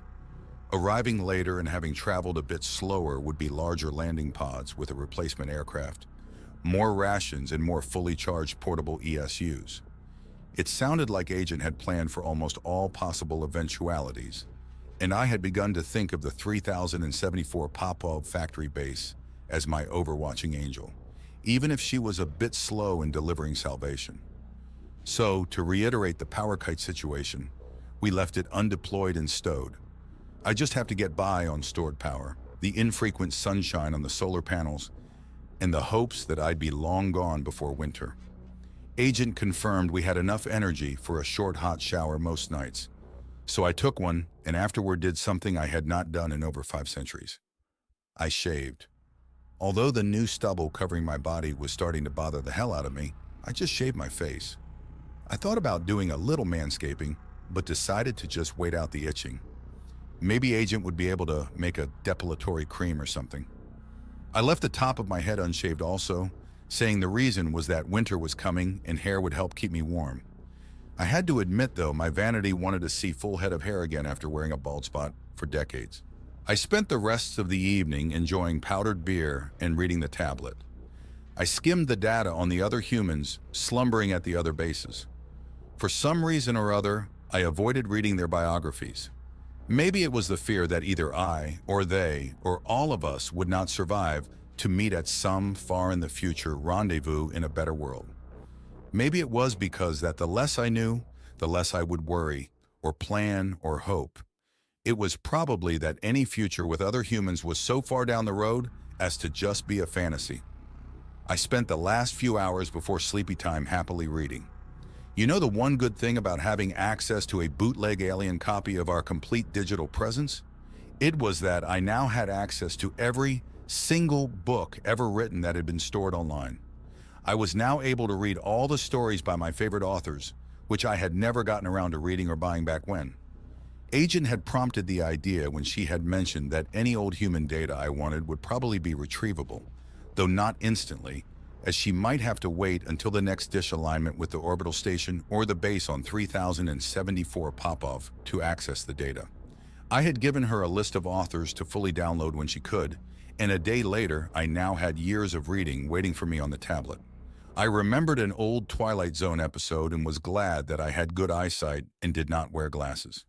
Monday dawned, but missing the dawn part as the skies were a solid overcast. At least the fog and drizzle had gone. The winds were calm, but the temperature was much colder. I suspected it had gotten down to near freezing last night, which reminded me that winter is coming to steal a saying from back when. Today was going to be another expedition day, and I was eager to get going, but I had one task to complete at base camp before we could leave. With the power kite remaining stowed, we had lost access to its aerial tether antenna. This meant that Agent's capabilities could be reduced in my tablet, the drones, and the mule train whenever we lost line-of-sight communications with base camp. The area was pretty flat, but there were still the ravines and gullies to block the direct signals. One option would have been to dedicate a drone to acting as a relay by flying to a high altitude and hovering. This would have lost us the use of the drone in an emergency. We chose a second option, which was to deploy an aerial suspended from a helium-filled sphere. It would only ascend a bit over 100 meters in altitude, but that would be high enough to provide coverage for tens of kilometers in all directions. When the new local communications aerial balloon was airborne and connected, off we went. I was riding with my loaded pack on the front of my wheeled mule team, which was heading north. I was bundled up with my hood raised and the face flaps closed. One of the drones was along, but instead of flying nearby, it was riding on the rear asses of the mule train to save power. This time the trip to Pod Hash 1 was much easier and faster than the previous trip last Thursday had been.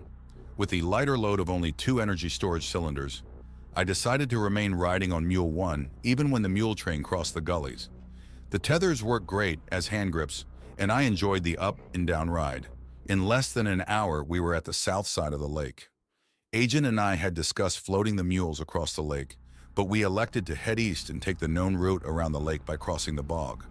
I was nervous about the bog, but the mule train crossed it easily enough.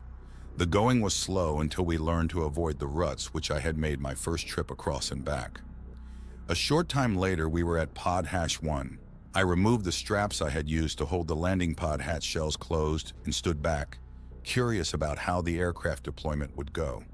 Agent simply sent commands which had the landing pod come apart fully. The hatches fell off to the sides and the front nose and rear fairing shells fell off the ends of the central cargo area.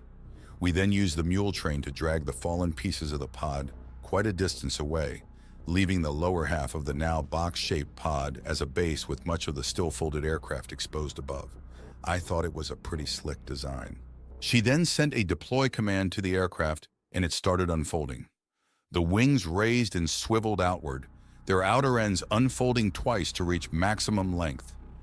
Each wing had a single large swiveling electric-powered ducted fan. These were mounted into the wing just outboard of where the wing was attached to the top of the fuselage. The fans could swivel down to provide lift or rearward to provide thrust. The rear of the craft unfolded backwards into twin tails, each sporting a vertical fin and a small side horizontal elevator. Between the twin tails was mounted a single rear ducted fan, which was much larger than the two wing-mounted front fans. I saw how the twin tail booms and fan could hinge upward from the rear of the fuselage, allowing for cargo to be loaded or unloaded from the rear through a split, teardrop-shaped tail cone. The bottom of the tail cone dropped down to form a ramp. Once the wings and tail booms had been deployed, the entire fuselage rose from the landing pod base on 4 landing legs which were extending downward. The last part of the deployment was that the fuselage deployed a pair of long instrument booms towards the front, and the covers popped off the 2 front windscreen canopy halves. I stood there amazed as Agent tested all the movable surfaces and rotated all 3 ducted fans from downward to rearward. "John, it will be faster if I have your assistance in placing the 2 portable ESUs on board. With those energy sources installed, I will be able to complete the testing of the aircraft." I got to work. Agent raised the aircraft's twin tail booms up and opened the rear cargo doors. Next, we used the front mule and its crane to position both ESUs near the back of the aircraft, where I took over, barrel walking them up the rear ramp. Inside the cargo hold, Agent instructed me where to install them and how to connect the power interfaces to each. Each ESU cylinder was placed into a recess designed to accept it. There were a pair of recesses located along each side of the cargo area towards the front near the center of gravity of the craft. This allowed 2 cylinders to be installed per side, providing for 4 total ESUs to be installed. We would only need 2 for today, and I placed 1 on each side in the frontmost sockets. While I was there, I inspected the cargo bay. The space was about the same size as the interior of a delivery van. The compartment was a bit under 2 meters wide and slightly under 3 meters long, and had headroom to stand without crouching. The space narrowed a bit towards the front bulkhead where the ESUs were installed, as they did not sit completely flush into their sockets in the sidewalls of the cargo hold. There was just enough space to walk between the ESUs heading forward towards a narrow door in the front bulkhead. This door led to the cockpit most likely. The cargo hold looked to be well illuminated and sported on the walls and floor a great many recessed cargo attachment lugs. Overall, I was impressed with the size and volume of the space. Agent had explained that the craft could fly on only 1 ESU, but pairs were better for weight balance. When we left on the long relocation journey, there would be 4 ESUs installed, with 2 being jettisoned if needed after both became depleted. I was dumb enough to ask why the balance would not be affected as 1 ESU ran dry, and she reminded me that the weight of the cylinders remained steady no matter the energy levels, like a battery. Duh. Yep, she thought I was brain damaged. Once I had left the cargo hold, she had me ride the mules off a bit to a safe distance. When I was far enough away, I ate an early lunch while watching her test the lift fans, running them up and down their power bands many times until leaving them wide open and screaming.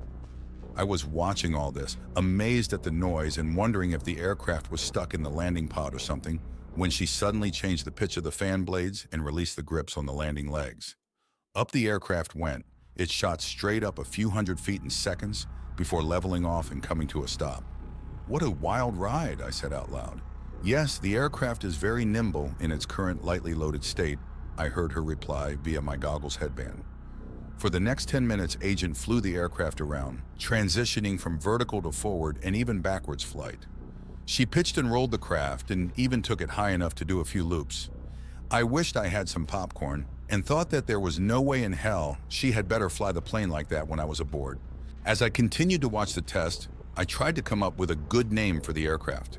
I thought of bird names, snake names, even movie and historical aircraft names.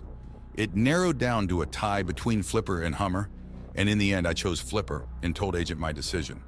I had finished my lunch and was daydreaming when I noticed that Flipper was nowhere in sight. I was about to ask Agent what was going on when, whoosh, the aircraft passed over at a very high speed just above treetop. Well, you get the idea. How fast was that? "A bit over 300 kilometers per hour, she replied. Fast, but not quite as fast as a jet. Of course, Flipper was a cargo craft and had a lot of frontal area to displace air. The aircraft is capable of 23% higher speeds, although energy consumption rates are excessive at that speed. The aircraft successfully reached that maximum speed approximately 4 kilometers to the west, where I completed the speed testing, well away from your current position for safety. That was thoughtful. She continued, during the transfer of cargo from Pod Hash 2 to base camp, I will test the aircraft's maximum lifting abilities to determine its heavily loaded handling characteristics. Yikes, I quickly thought before she added, you will remain on the ground for those tests. All too soon the show was over. An agent landed Flipper on a flat, gravel-covered spot up at the crest of the hill. I rode the mule train to the rear of the aircraft while Agent raised the tail booms and opened the rear cargo door. The mule train was decoupled, and I removed the crane from Mule 1, lugging the heavy pieces on board Flipper. Agent commanded Mule 1 to deflate its tires and refold itself into a box-like package. After I tried to wipe as much mud off Mule 1 as possible with a towel, we then used Mule 2 to push the package up the ramp. I secured the package mule in the cargo hold with tethers while Agent started Mule 2 on its solo journey back to main base. She was going to test how the mule handled crossing the lake directly instead of skirting around it. The drone was to follow Mule 2 and would record a bird's eye view. I'd have to watch the video later. Meanwhile, I ducked under the wing and entered the starboard side cockpit door of Flipper and inspected the passenger end of the craft.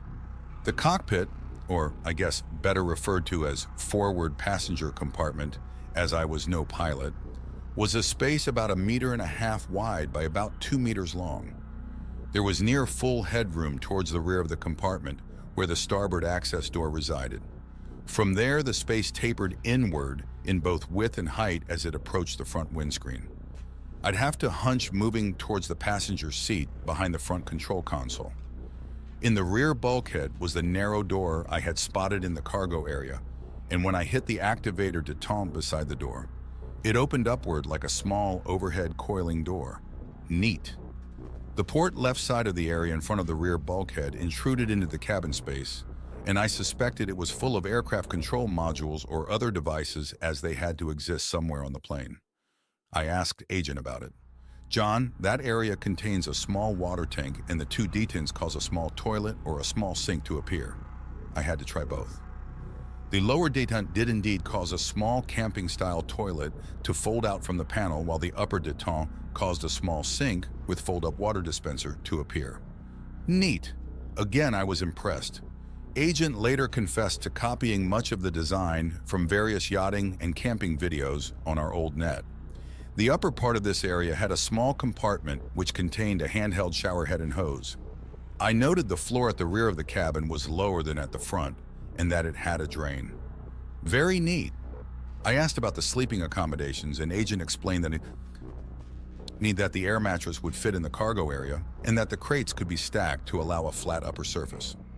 I had noticed that the seat was covered with a shrink-wrap type film, so I got busy removing that and unrolling the coiled restraint straps I also found under the wrapping. I then sat in the seat and sealed myself in with the straps. They had no buckles, but instead sealed like the clothing seams and pockets did. The seat was very comfortable and had detents controlling all the typical seat movements and functions. In front of me was a joystick, folded away to the starboard side, a small console panel with a few small flat screen displays, and a great view out the canopy. I noticed that the front canopy windscreen wrapped around to each side to a point a bit behind the seat position. I asked Agent about the lack of buttons or controls on the console and what the joystick was for. Everything is voice controlled. Even if the windscreen is compromised or the hatch open while flying, the goggle's built-in mic will transmit your voice adequately over high ambient noises without the need to shout. You will also be able to hear my voice as the goggle's headband will suppress high ambient noises via noise cancellation. The joystick is for your use to fly the aircraft if desired. What do you mean, fly it? I have no idea how to fly, I said, a bit worried but also excited. The aircraft is very intuitive, and maneuvers are limited while under joystick control. The joystick will offer only very basic movement options. Forward, backward, turn left, turn right, are controlled by the joystick motion. Up and down are controlled by the thumb toggle on top. The aircraft will always remain level and stable under the current limits of the joystick control settings. The aircraft will also practice active collision avoidance at all times. That didn't sound so bad. Agent had dumbed down the controls needed to fly Flipper, and the aircraft would actively work to counteract pilot stupidity. Maybe I would not kill myself trying to fly it. While controlling the craft, you may also use certain verbal words, such as tilt left, tilt right, tilt forward, and tilt back, and the aircraft will respond accordingly. If illumination is needed, verbal commands will control direction and intensity of the light beams. The front windscreen can be made to display enhanced images of the exterior if weather conditions or darkness limit viewing. It may also be rendered opaque as needed, again by using voice commands. I was very impressed. With that, Agent powered up the lift fans and up we went.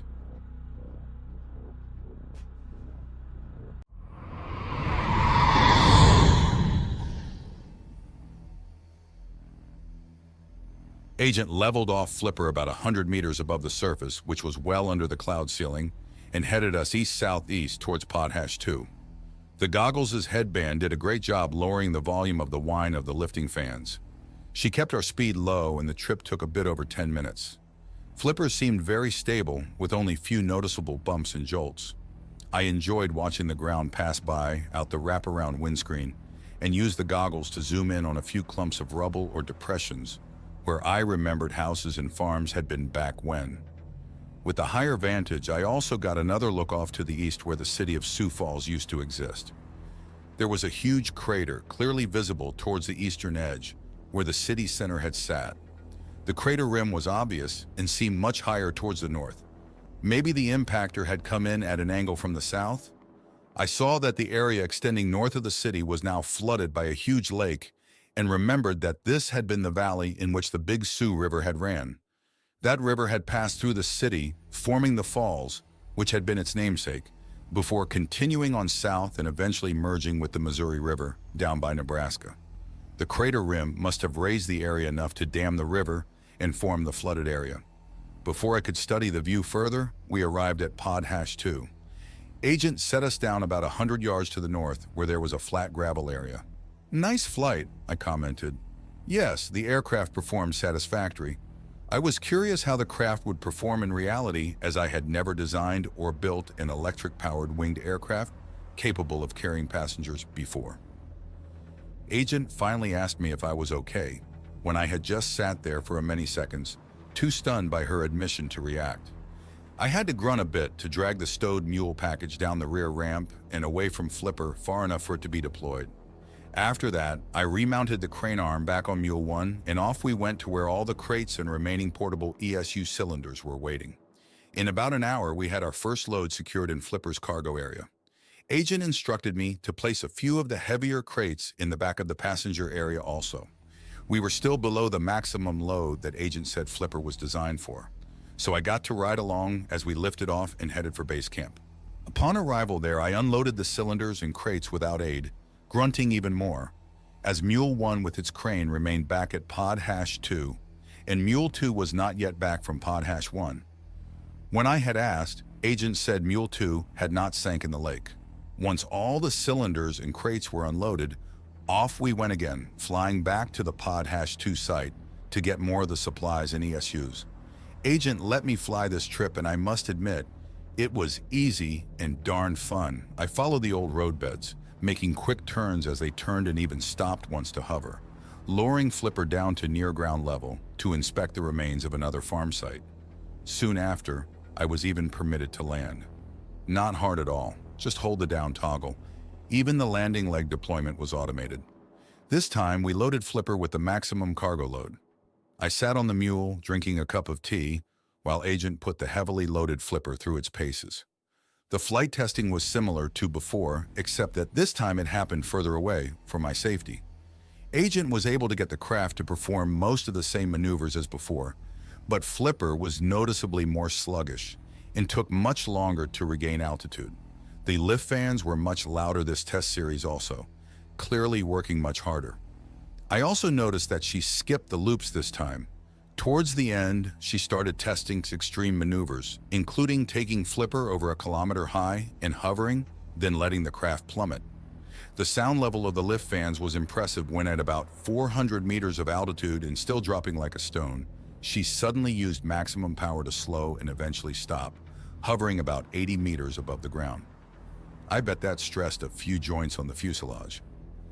Just a bit over 3 Earth gravities, she answered when I had asked.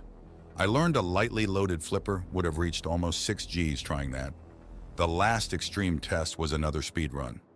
This time, when the speeding craft returned to the area, Agent decelerated rapidly by standing Flipper on its tail like a slowing helicopter.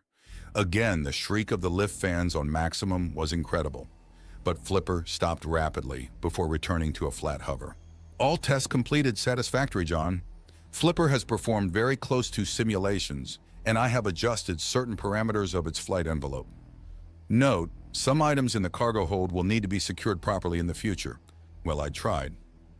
She landed Flipper on the gravel pad, and I removed some of the cargo to bring the weight down so I could join the craft on the trip back to camp. I trusted Agent and was not too worried about being a passenger on an aircraft at near the maximum weight limits. Before we left, I closed up the empty pod, #2, you never know, and secured the remaining crates onto Mule 1, which Agent would drive back to base camp remotely. Much heavier this time, we took off more slowly and louder than on the previous flight to base camp. We cleared the ground and rose a few meters, and Agent started us forward. Flipper gained altitude slowly and began to go faster, letting the wings generate lift. Soon we were 100 meters off the ground, where we remained for the whole trip back to base camp.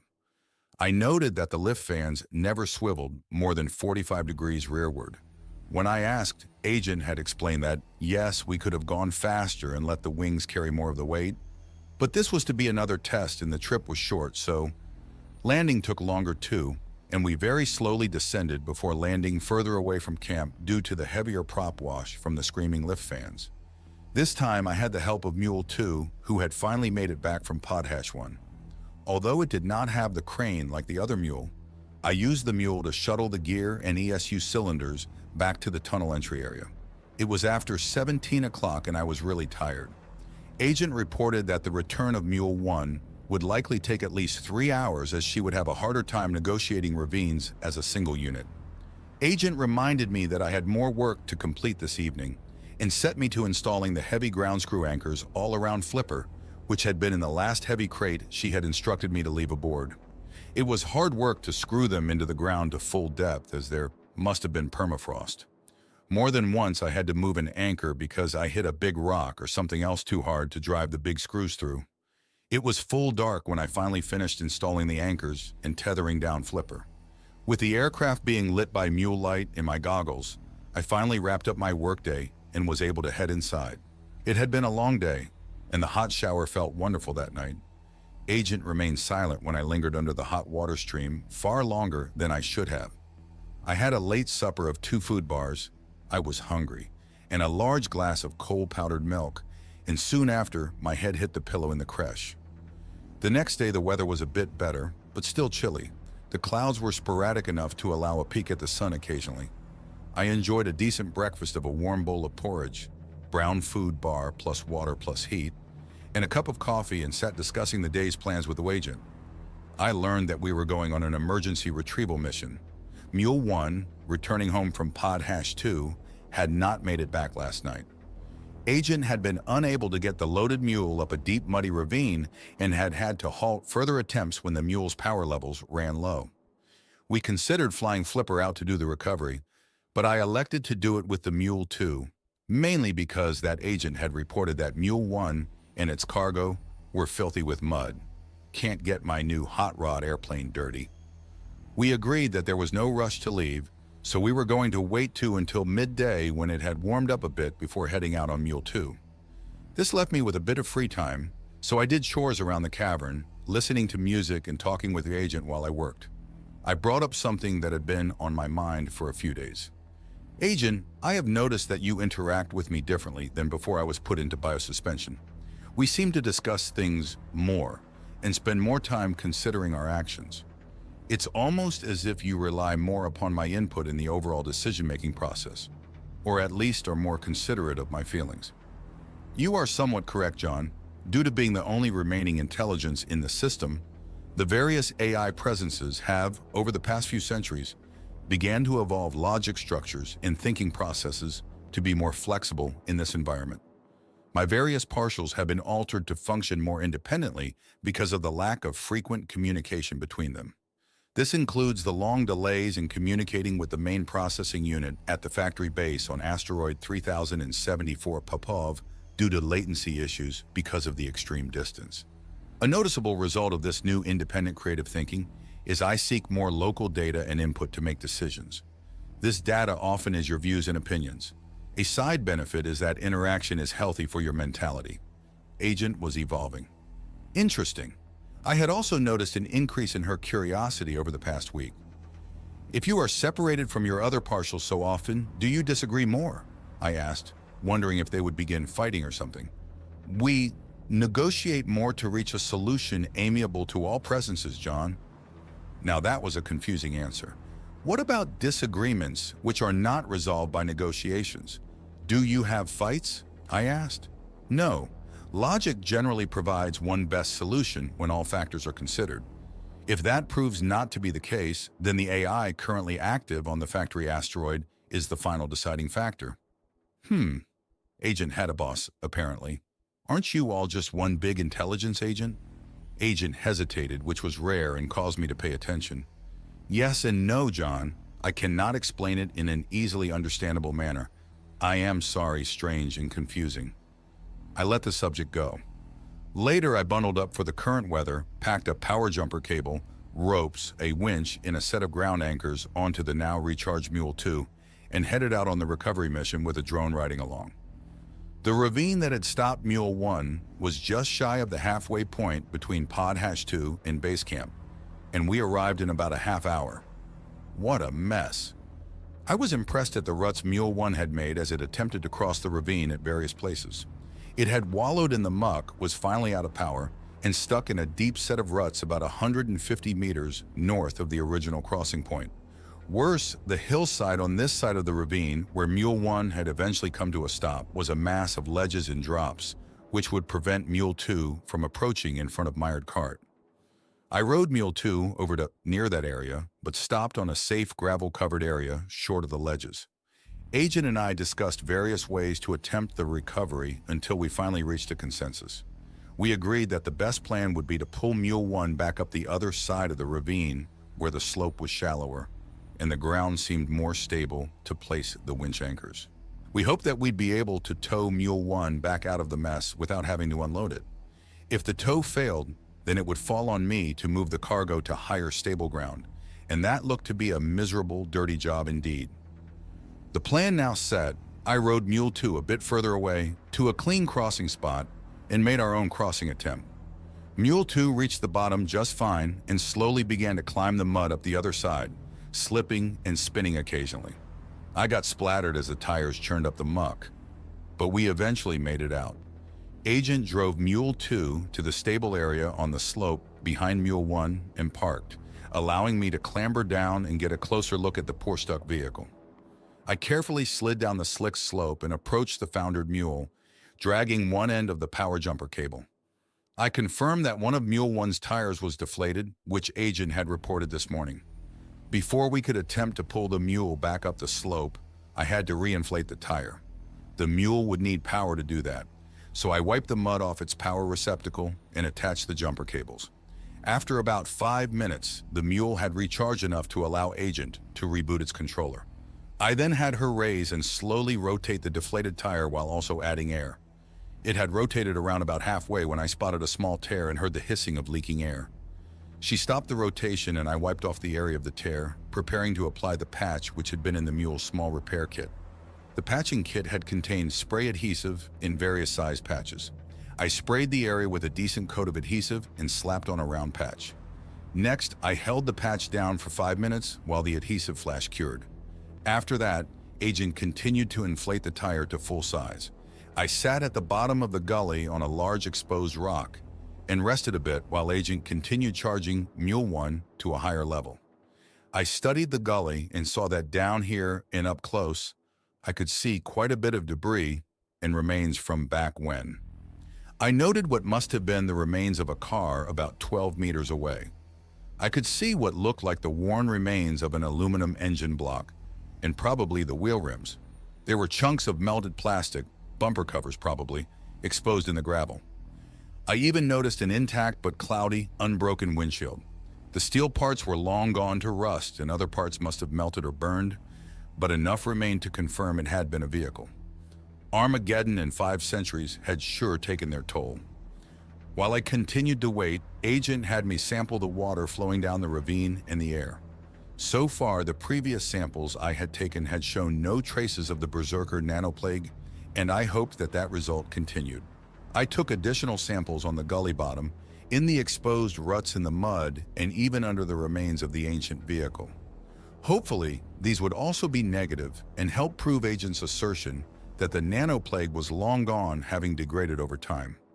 The fast scans of the samples showed the water was still unsafe to drink, but safe for contact and the air was still breathable. The background radiation levels were still around 6 times higher than normal back when. Still, I pocketed the samples because Agent had wanted to run more tests back at camp using the more specific instruments that had been included in the Potash 2 cargo shipment note. I was glad that the nearest nuclear power plants to the Sioux Falls area had been south of Omaha, hundreds of kilometers to the south and south of Minneapolis, hundreds of kilometers to the east. The distance combined with the prevailing winds normally coming from the west must help keep the local radiation levels down. Agent reported the mule now had sufficient charge to continue. I resumed my tow truck driver duties and unhooked the jumper cable and hooked up a strong tow rope between the mules. I was instructed to climb on Mule 2 to add weight, and we began the attempt. What followed was 10 minutes of failure. Mule 1 continued to spin its wheels, sliding back and forth sideways along the bank, with Mule 2 doing the same up on the flatter ground. Agent halted the attempt and I deployed the winch and ground anchor. We decided to anchor Mule 2 in place and use it as a base to mount the winch. It needed the mule for power anyway, and pull Mule 1 towards the stationary vehicle. With all that done, I stood back watching apprehensively, as this was the final thing we could try before I would have to go unload the cargo from Mule 1 where it sat. Slowly, the combination of the winch's power and Mule 1's spinning tires pulled the loaded cart up and out of the depression. I was relieved when Mule 1 was finally back on flatter ground. I detached all the ropes, unscrewed the large ground anchor, and used the folding shovel and a towel to remove the bulk of the mud caked on Mule 1 and its cargo. Agent and I then aligned the 2 mules and connected the couplers, recreating the mule train. This increased their ability to forge the ravine.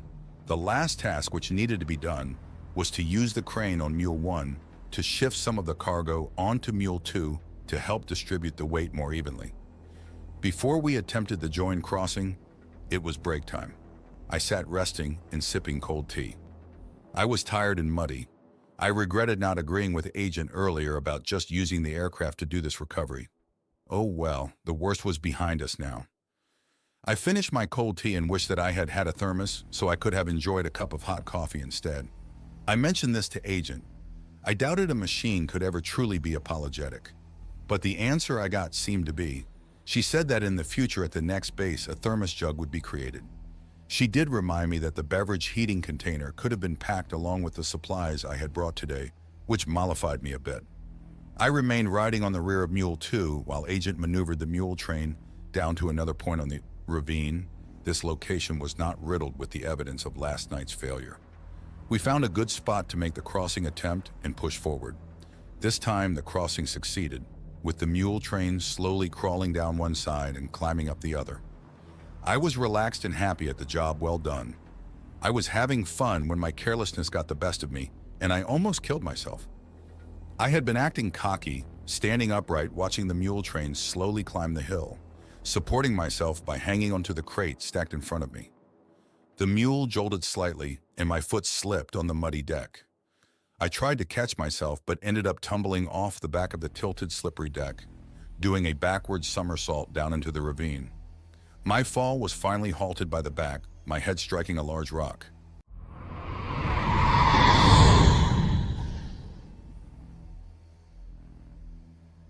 I came to in the darkness, suspended in the air somehow, slowly swaying back and forth. I managed to open my eyes and focus just enough to see that I was hanging by a bunch of tethers under the grapple hook of the mule's crane.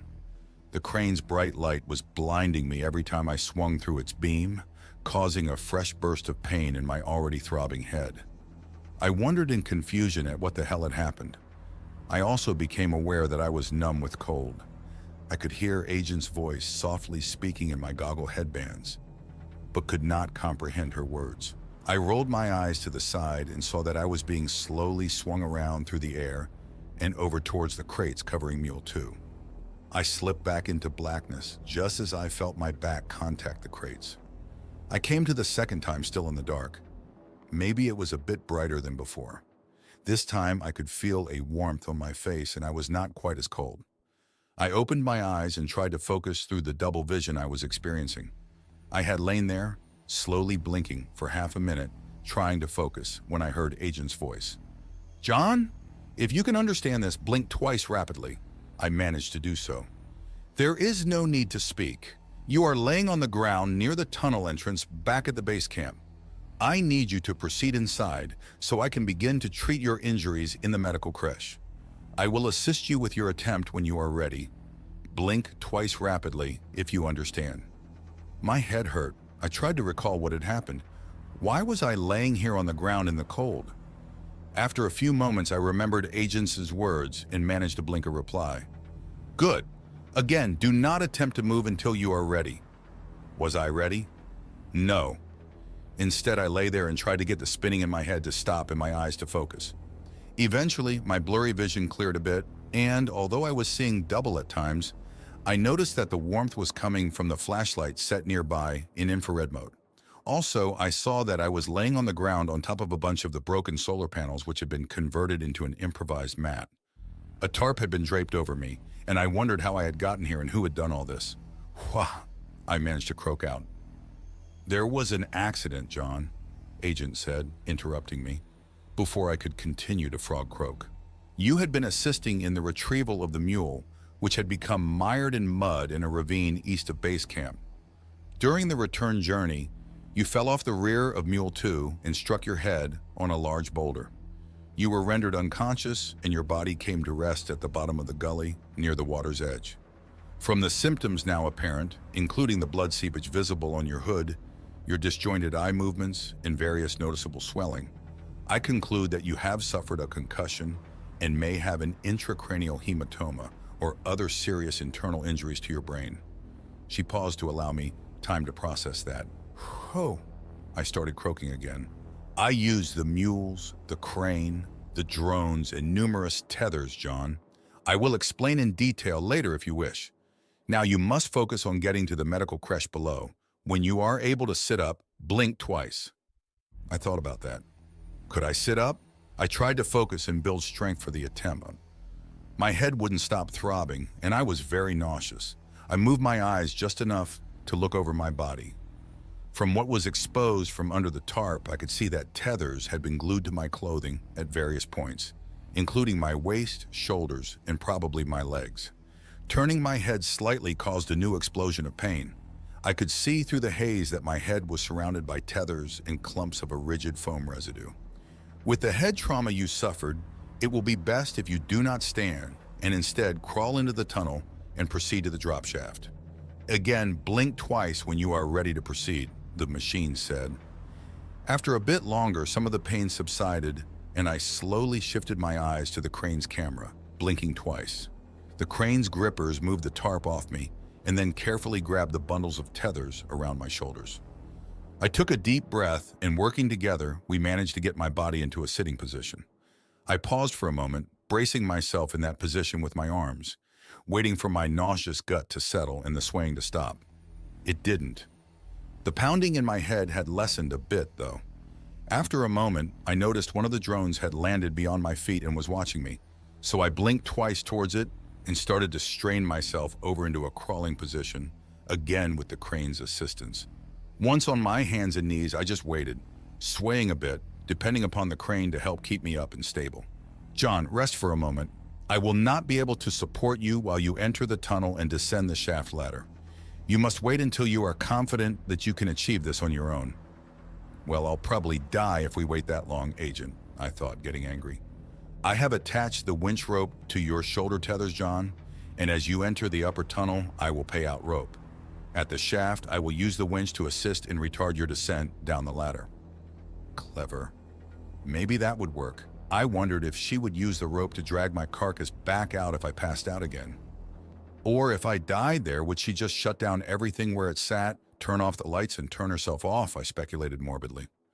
She interrupted my dark thoughts and continued, I will monitor your entrance and passage through the tunnel with the drones. Please proceed into the tunnel as soon as you are ready. I continued to wait, trying to regain some balance and strength, and slowly looked myself over as best I could. Despite my blurry double vision, I saw that the tethers glued to my legs and feet had been cut off, and only short remnants remained. Soon I felt able to proceed, and sensing that, Agent slowly released the shoulder tethers with the crane's gripper. I focused on the tunnel and saw the second drone waiting inside near the shaft. Here we go. Trailing the rope, I slowly made my way down the entry tunnel. The nausea increased when I moved my head, so I tried to keep it as stable as possible. I slowly made it to the edge of the shaft and attempted to turn and begin descending the ladder. The vertigo was so bad that I would have toppled down the shaft if Agent had not held me from falling with the taut rope. I should have been smart enough to crawl down the tunnel backwards. I quickly learned to keep my head level and fixed, which allowed me to slowly descend, one rung at a time, sometimes pausing for many seconds to regain my balance. Eventually, I reached the bottom platform where Agent had positioned a mobile work unit. The winch rope supported me as I again got into the crawling position. After I was on my knees and ready to head to the creche, the mobile unit cut the winch rope loose from my shoulder harness made of tethers. I then relied on its manipulator arm for guidance as I crawled along the lower tunnel and its sloping floor. Eventually, we made it through to the main chamber and further to the edge of the medical creche. I had noted that the mobile unit had prepared extra large openings in the plastic bubble so that it could assist me the entire way to the creche.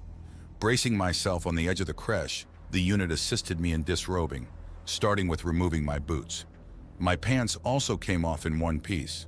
My jacket was not so lucky, as Agent was forced to cut the hood of the jacket off because of the mass of clotted blood cementing it to the wound in the back of my head. My shirt was also ruined when it was cut down my arms and sides and removed in halves. I did manage to spare my socks and underwear at least and slip them off carefully without bending much or looking down. John, I conclude that the optimal way for you to enter the creche will be to let the unit help you stand while continuing to bend, and then roll your body over the edge and settle down inside on your front. I have removed the pillow and installed a cradle to support your head and face while still allowing access to your airways by the creche instrumentation. This will also aid if you vomit during treatment due to nausea or pain. Lovely! I struggled to stand with the help of the machine and then slowly crawled over the edge as she had instructed and made it into the creche on my hands and knees. I realized that I probably needed to piss soon and mentioned it to Agent. I will have the creche install a catheter, John. I will numb the area beforehand, as you will need to remain conscious because of various complications with administering anesthesia in your condition. With that bit of news delivered, I settled down face first with my face cradled in a support similar to what a masseuse uses. The creche lid closed and the recess grew dark, although Agent kept a dim, pale light glowing behind me. She also kept my favorite soothing music playing softly to distract me. I began to be pricked, poked, fondled, jerked. You get the picture. My body grew numb in various spots, so some of what was happening to me was probably painful. The worst came when the creche removed the remains of the hood and began probing and cleaning my wounds. When a buzzing noise commenced, I knew my dreams of a full head of hair would have to wait. So that is how I spent the next several hours. Or days. I'm not really sure. Eventually I was rolled over and the medical creche paused its work while Agent asked me many times to describe my remaining symptoms. My brain must have been judged stable, or at least damaged no further, and I was given an injection which put me out completely. I awoke exhausted and with a headache. I lay there puzzled at this a bit, remembering how wonderful I'd felt the last time I had awoken from biosuspension. I asked Agent about this. John, the medical creche was instructed to expedite your recovery and awaken you as soon as possible once you were judged able to regain full activity. The major internal damage has been repaired. You are no longer in danger and you are able to function, but you still need time to heal for full recovery. There will be some pain, but medication included with the first aid supplies will mitigate this somewhat. For now, you should remain resting in the creche until your body recovers a bit more and you regain your strength. I expect this will take at least a day. You will continue to receive nutrients intravenously and you remain catheterized. Rest, sleep, or utilize the screen in the creche lid if you wish. So that was how I spent the next day. I napped, watched various old videos on the screen, and napped some more. Once I was able to concentrate fully, I asked Agent to explain what exactly had happened and how she had managed to recover me back to the tunnel entrance. John, you fell from the back of Mule 2 and tumbled into the ravine. During your rapid descent, you struck your head on a large rock and sustained a severe injury to your head. You suffered a concussion, a large hematoma, and had internal bleeding around your brain. I remembered tumbling.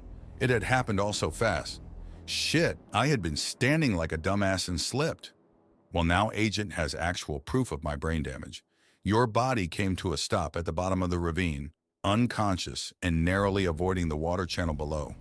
I was able to maneuver the joined mules around and back down to your position so that the crane arm on Mule 1 would have full access to your body. Once I determined you remained alive, I positioned a drone in the grasp of the crane arm and used its more dexterous appendages to assess your injuries. Clever girl. I'd have never thought of that. The drone remaining at base camp was able to shuttle various tethers, adhesives, coagulants, and other items, including the rapid setting spray applied cellular foam to the site of the injury. The foam was used to stabilize your head and neck, while the drone attached lifting tethers to the clothing, covering various parts of your body with the adhesive. Your body was slowly lifted from the ravine floor and placed upon the cargo on Mule 2 and secured in place with additional tethers and spray foam. I had remembered regaining consciousness for some of that. The joined mules then returned to base camp, where your body was lowered onto a makeshift platform constructed by a mobile work unit from discarded solar panels. I then stabilized your condition further while keeping you warm with a fabric covering and by using heat provided by the flashlight. I then attempted to bring you to a conscious state, which was successful. You then were able to proceed with assistance into the upper tunnel and to descend the shaft down into the lower complex and enter the creche. I remembered the last part. I realized how fortunate I was. Agent was surprisingly inventive in coming to my aid, and I was lucky to have her nearby. I now understood better how she had been able to repair so much of the damaged station with such limited equipment. I vowed to be more careful. I must have slept a long while because when I awoke, Agent told me good morning. She also informed me that it was now September 4th. I'd later learned that it was a Saturday. It was 4 days after I went out to retrieve Mule 1. I crawled out of the creche and stood there for a bit, looking around and assessing my own condition. I could feel a bandage on my shaved head, and I thought I could detect a bit of a bump. I was naked, but the mobile unit had brought me clothing and left it in a neat pile on the floor beside the creche. The enlarged opening in the bubble had been repaired somewhat with lacing to allow the flaps to be closed as needed to conserve heat. I dressed myself and headed out into the cavern to get some breakfast and coffee. The day was to be another recovery day. I only went to the surface once, mostly to just look around as any attempt to move the heavy crates or ESU cylinders caused a headache. Later, I removed the dressing on my head wound and looked the area over closely by using the camera on a work unit's arm and my tablet to view the image. I found a big ugly bruise and a V-shaped hairline scar. No stitches. While I had been in the creche, Agent had tidied things up in the tunnel, but I still did a little cleaning in the laundry. I also sorted 2 of the new crates which had come from Pod #2. When I asked how the new crates had gotten down here to the cavern, Agent explained that she had used ropes tied to both ends of the crate. A mobile unit below used 1 rope to pull the crates down the upper tunnel. The shaft, then as it fell, the second rope attached to the winch on the mule above was used to retard its fall. Once the crate was at the bottom of the shaft, the mobile unit pulled it the rest of the way into the cavern. Smart. Included in the 2 new crates were additional food rations, including some new colored bars. More mystery food. That evening, while listening to music, Agent and I discussed our plans for the next day. It was to be spent sorting supplies and preparing the items needed for my relocation flight to Tennessee. If the weather was decent, and if I felt up to it, we'd also take Flipper for a short flight around the area, both to continue to check out the aircraft, but also to do a bit of scouting. I asked Agent about flying with my head injury, and she reassured me that her devices had repaired the internal damage in a way that promoted healing much faster than human medicine could have. We would start out slow, and I was to report any pain when we flew. I wanted to go scout in and around the former Sioux Falls City location, as the crater in New Lake I'd spotted during the flight to Pod Hash 2 had me curious. She agreed with that plan and then surprised me when she said that we would also be scouting 2 more nearby landing pod sites. More landing pods? I asked her to explain. John, during the last 2 centuries in which you were in biosuspension, the factory base on asteroid 3074 Popov had grown large enough and had acquired sufficient resources to begin creating items possibly needed on Earth by the humans in biosuspension. So, starting around the year 2370, it began sending what you could think of as in case of emergency supplies to each of the field-based locations that contained sheltering humans. Every few decades, a pod containing emergency rations would be sent to the Earth and landed near each of those bases. This was in case the base suffered an accident of some sort, similar to what actually occurred here. Wow, Agent sure did take precautions to a new level and try and cover all that bases. Approximately 7 of those precautionary landing pods have landed in this vicinity since that policy was implemented. The 2 I would like to inspect tomorrow are the 2 pods most recently landed. The youngest landed 25 years ago, and the next youngest landed 46 years ago. The older pods are most likely compromised due to age, and the supplies they contain no longer safe to consume. How close are these pods, Agent? The most recent pod to arrive landed approximately 8 kilometers to the west, and the second landed to the south approximately 11 kilometers, she replied. Agent, it's incredible that the asteroid base has been sending emergency supply landing pods to each base for almost 140 years, just in case. Isn't that a wasteful policy? I asked. No, John. Intensive active repair and cleanup efforts to your planet has not yet started. Also, until the sheltering humans begin to awaken at some point in the distant future, the asteroid base on 3074 Popov is basically passing time. The resources expended have been minimal. It has also been testing various configurations of landing craft, and even the rations have evolved over time. Finally, what has transpired at this base proves that the precautions were justified. I'll say, I thought, I could not argue with that logic. As unlucky I had been by being under a random falling chunk of Earth or Moon, I was equally as lucky that Agent and the asteroid base had been prepared to send relief supplies and equipment so quickly. They had had the practice. Another example of redundancy in planning, which you are not yet aware of, is that the 2 landing pods we have already visited, Pod Hash 1 and Pod Hash 2, were not sent alone. When the asteroid base on 3074 Popov sent Pod Hash 1 and Pod Hash 2 on their way to the Earth in this field base, it had no way of ensuring that they would arrive safely. So a few months after the launch of both those pods, the base sent another duplicate set of pods to this same base. Later, when Pod Hash 1 and Pod Hash 2 actually landed nearby and transmitted back that they had arrived, both on target and with their cargo intact, the second pair of duplicate pods were sent instructions to alter course slightly. They were directed to land in an area of northern Missouri, approximately 80 kilometers northwest of St. Louis. That location was chosen as it lay near the halfway point for your relocation journey from this area to the field base in Tennessee. Therefore, waiting in Missouri are the 2 spare pods, one containing an aircraft which is a duplicate to Flipper, and a second pod containing duplicate supplies, including fully charged portable ESUs and 2 more mules. I sat stunned, listening to Agent.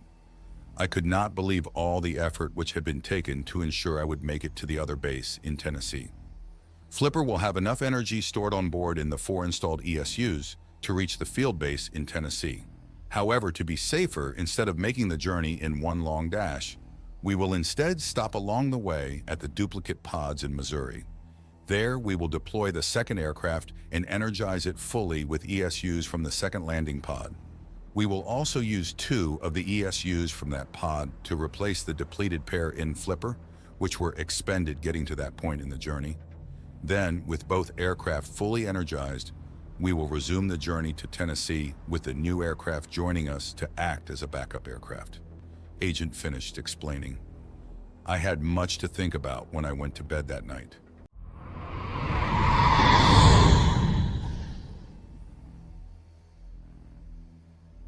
The next morning, a Sunday, looked to be a good day for a local scouting trip.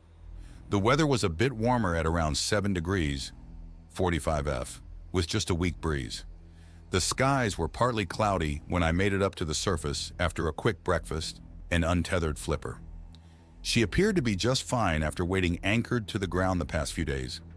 I had intended to bring just my basic gear, but Agent recommended I bring more. Therefore, I also packed a few crates of supplies in case something went wrong with the aircraft, and I needed to walk back here. The items resembled those needed for a camping trip and even included a small shelter for the night. We were leaving both mules at base camp, but were taking both aerial drones.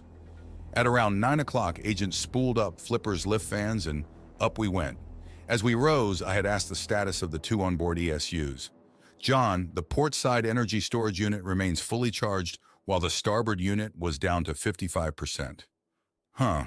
We had used about half the energy in an ESU over the past week, hauling heavy cargo and testing the limits of Flipper. She then demonstrated how I could access the power levels myself, either on the front console screen or by using my goggles, which I was wearing for their magnification functions. When I asked why one ESU was still full, she explained that Flipper could draw power from both equally or just draw heavier from one. Flying on just one now would leave the maximum number of fully energized ESUs and would make preparing for the big journey easier. Agent also explained that she could transfer power from one ESU to another if needed, but that there would be some losses in the process. Our first scouting trip this morning would be over and around the former location of Sioux Falls. I wanted to investigate the large crater near the city center, which I had spied on the last flight. I also wanted to see what was making that huge lake to the north of the city where the Big Sioux River Valley used to be. First, we headed off in a southerly direction, a dozen kilometers gaining altitude as we flew. We went much higher this flight than on the previous flights and leveled off at around 2,000 meters. The view was great, and I could see many kilometers in all directions. The noise dropped quite a bit as Agent cut off the forward lift fans completely and rotated their ducts to be in line with the wings. The larger rear lift fan also quieted as its power level was reduced. Flipper was now in cruise mode, where energy usage would be minimal. We were now more like a traditional airplane and less like a drone. This meant Flipper banked more when turning, and the flight felt more like those I had taken back when.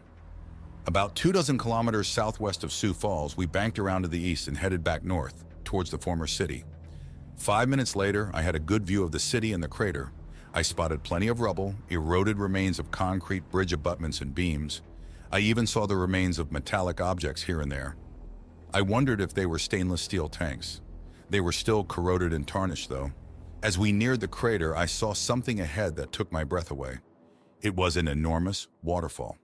500 years ago, the Big Sioux River had approached the city from the north, turned and skirted around its western and southern portions, before looping back to the north, making a huge S shape as it did. It also dropped over 30 meters as it meandered around and back. The river's rapid drop in elevation formed a moderately sized series of cataracts, which had been the city's namesake and reason for its founding back in the mid-19th century. After these waterfalls, the river looped back around to the east and back to the south, where it continued on in that direction until it merged with the larger Missouri River, near Sioux City, Iowa, about 135 kilometers away. Now, the huge crater had changed that. The impact had caused a huge uplift ring around the northern edge of the city center, north of where the old river's falls had been. The bedrock in the area was hard quartzite, and the uplifted ridge had created a huge circular dam blocking the old river channel. This explained the huge new lake in the old river valley north of the city. The new impoundment was almost 3 kilometers wide at the north edge of the former city and extended north to the horizon.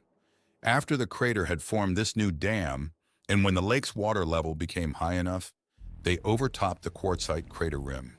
The new falls of the Sioux River were almost 100 meters high, and the volume of water pouring over them reminded me of the Yellowstone River Falls in Wyoming, which I had seen as a kid. They fell down the quartzite face into a new channel cut through the crater floor before leaving out the south end, where the rim was lower. Agent banked Flipper in a huge, lazy circular path and let me take in the view. "This would have been quite the tourist draw back in the day," I commented. "Yes, I have detected incredible changes in the geology across the entire planet, John, even from orbital base distances, this being a fair example," Agent replied. "Yep, I could imagine this being a beautiful national park, if only there were trees and animals." We discussed landing amongst the remains below. Did I really want to go poking around in the bones of ages past? Not really. "Agent, let's skip landing here. Can you fly us lower, though? Maybe closer to that waterfall."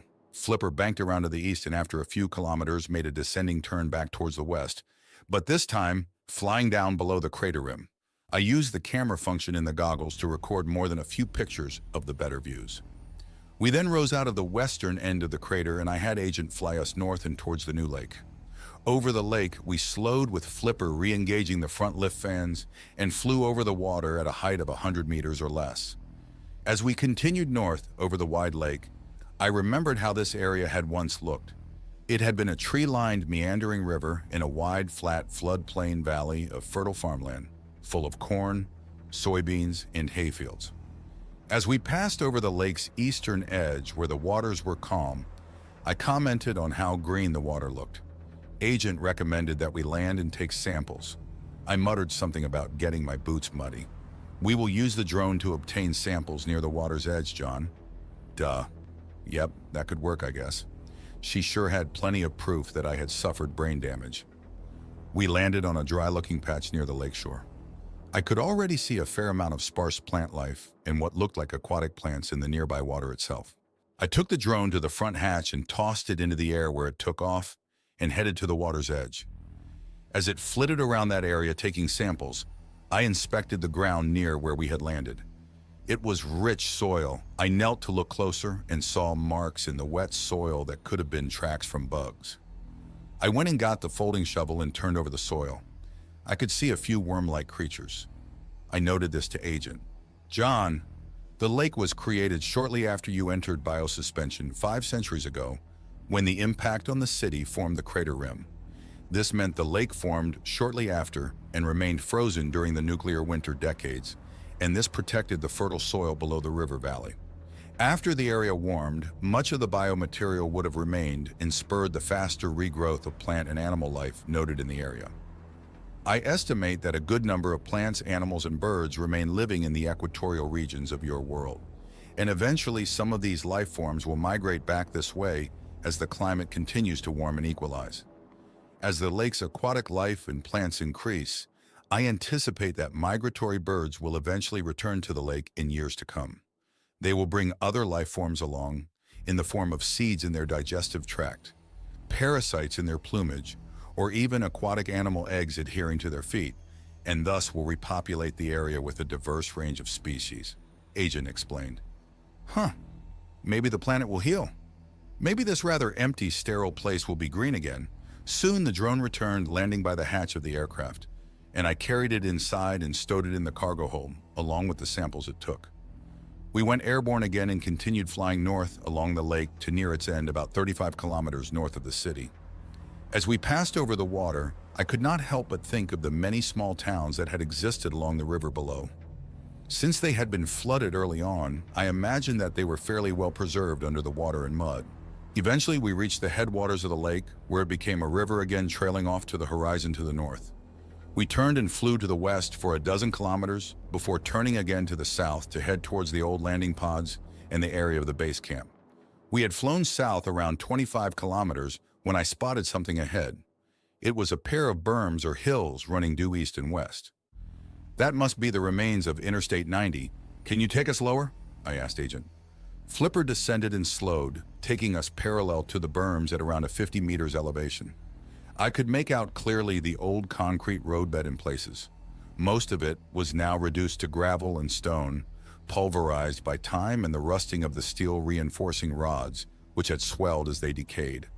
But here and there were larger slabs of somewhat intact but weathered concrete. As we flew along, I noted both the steel and concrete bridge overpasses had failed, with the steel spans collapsing from rust and the concrete spans bursting into gravel. Where there had been culverts or bridge creek crossings, the double berms were washed away, and a new gully channel or ravine had formed. After following the old road's course for a few miles, Flipper rose and returned to our original southerly course. I sat thinking about the highway remains and remembered that 2 interstates had crossed near Sioux Falls. "Agent, did we pass over the remains of Interstate 29, just west of that lake?" "Yes, John. I detected the remains of that roadway both west of the lake's western shore and earlier today, when we flew far to the south of the former city. Portions of the roadbed to the north had been flooded under the lake." "Huh?" I did not notice. It must have been the sun angle not causing shadows, because that roadbed had run north and south. We approached the area of the first derelict pod, and Agent slowed us and returned Flipper to full hover mode. Now, low and slow, we crisscrossed the area looking for the pod. This pod was the more recent pod to have landed at around 25 years ago. We found it in gully, half buried in sediment. We hovered next to the pod and studied it. The pod looked much smaller, the either pod #1 or pod #2, and looked to be covered with more burn marks and dents. Agent sent the signal to open the pod, but it did not respond. Either its power levels were too low, or the release mechanism was damaged. This, in its half-buried state, convinced us to pass it by and head for the other pod. It took around a half hour of circling to find the second older pod, which had landed 45 years ago. It was also mostly buried by erosion and was laying on the lee side of a small hill. Agent landed Flipper nearby, and the drone and I went to investigate. This pod also refused to open when a signal was sent, so I had to use a pry bar to pry off a panel exposing the hatch hinges. I then used the flashlight on its laser setting to melt and sever the hinge linkages, which allowed me to pry the hatch open. Inside, the landing pod was filled with crates which looked mostly intact, despite signs of water leakage into the interior of the pod. I lugged one of the crates out and back to Flipper so Agent could inspect the old food rations back at camp. I did not intend to eat the 45-year-old ration bars, but Agent would be able to run a few tests to see if they would have been edible in an emergency. I also took air and water samples of the area around the pod. Looking down into a nearby washed-out ravine, I noticed something odd and went to investigate. "Agent, there is something down here. It looks like a patch of tar or some other blackish material," I said as I stood looking around. Agent could see what I saw through the goggle lenses and soon reported, "John, I think this is the remains of a crude oil spill. From the records I have access to, a large pipeline, once known as the Dakota Access Pipeline, passed through this area. The route of the pipeline extended from a petroleum-producing region in western North Dakota to a refinery in southern Illinois. What you see must be seepage from that pipeline, as its steel casing would have rusted over the centuries. The petroleum will have also degraded over the centuries of surface exposure to the visible tar-like substance you have found." I remembered bits of the history about that and other more controversial pipelines which had crossed the Great Plains. At the time, I had not minded them so much, as I needed gasoline to drive like everyone else. But now, seeing the consequences was sobering. I realized Agent would need to mitigate the damage from all the pipelines which had leaked because of the attack. An hour later, we were back in the air and headed for home. After we landed and I had secured Flipper to the ground anchors, I began preparations for the main journey. I replaced the depleted ESU cylinder with a fully charged one and also installed the other 2 full ESUs. This brought Flipper up to full capacity of 4 energy storage units, which were installed into their semi-recessed sockets in the cargo hold's walls. I asked Agent why we were not taking more, The main reason is mass. The 4 units we are carrying are sufficient to allow the aircraft to easily reach the replacement energy storage units, currently at the location northwest of St. Louis where the backup pods landed. Not taking more energy storage units will allow space for your other needed gear. You must carry enough supplies, including rations and shelter gear. To survive the duration, it would take new supplies to arrive from the factory base on 3074 Popov, she explained. Next, I began loading and stowing those supplies onto Flipper, taking the time to secure and stow them properly. After Flipper was loaded and fully ready to go, Agent had me help with various other tasks around base camp. I inspected the remaining solar panels, making a few minor adjustments and repairs as I did so. I helped haul down most of the remaining ESUs into the base below, only leaving one attached to the power junction box on the surface.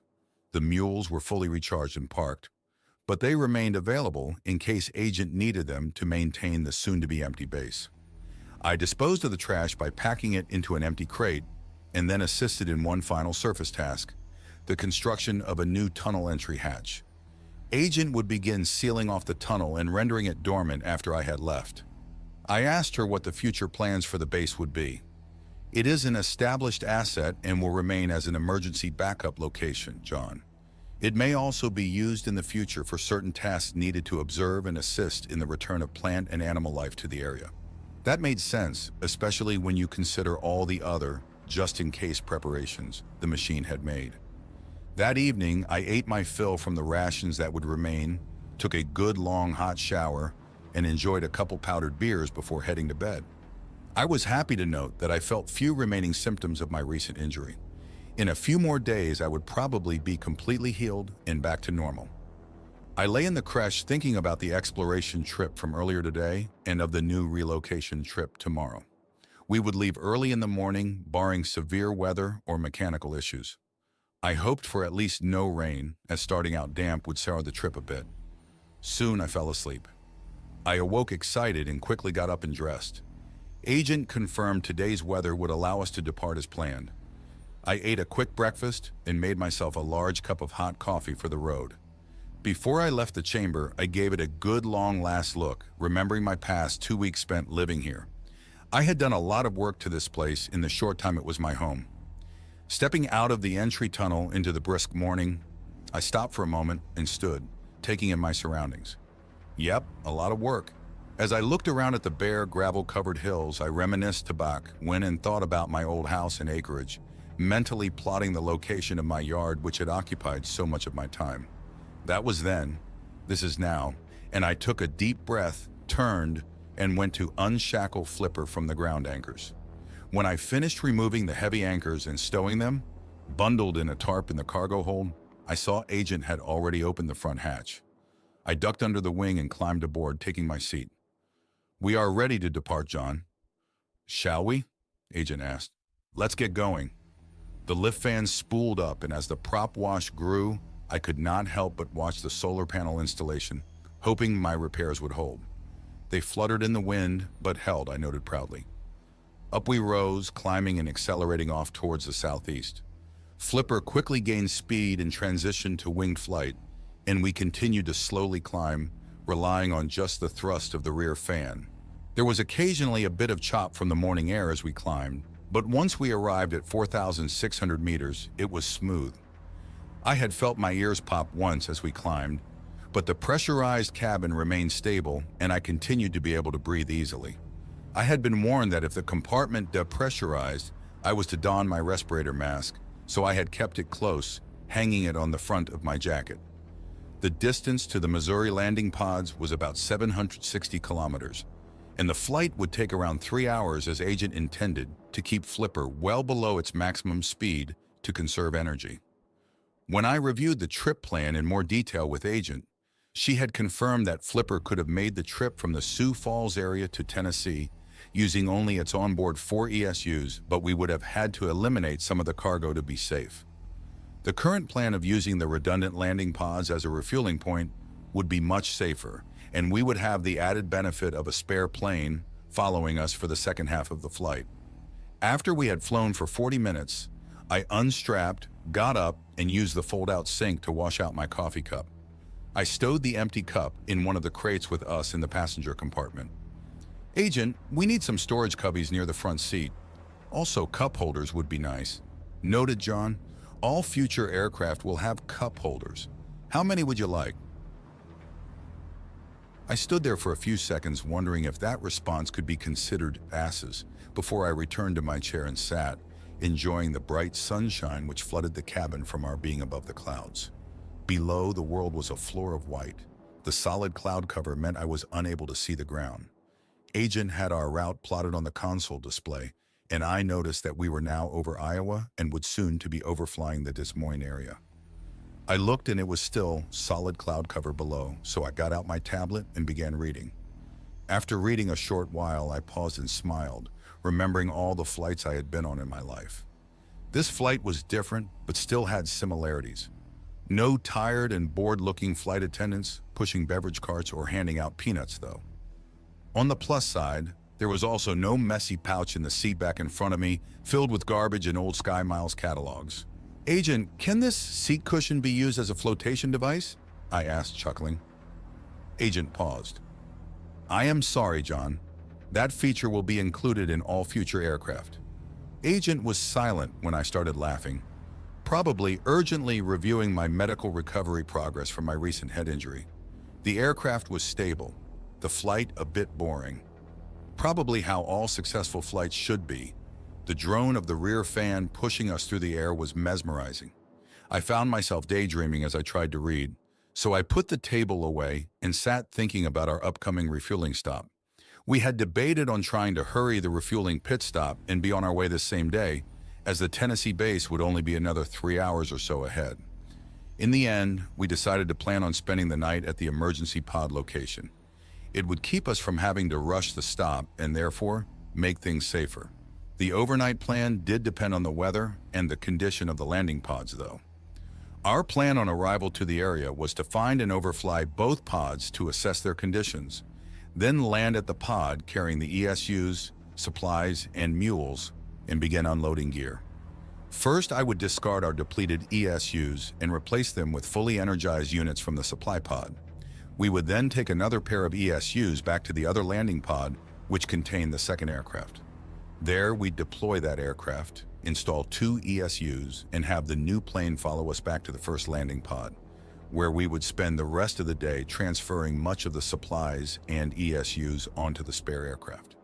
After spending the night, we would take off for Tennessee with the second aircraft, now full of supplies, set to follow. All too soon, another hour had passed and it was time for us to begin our descent.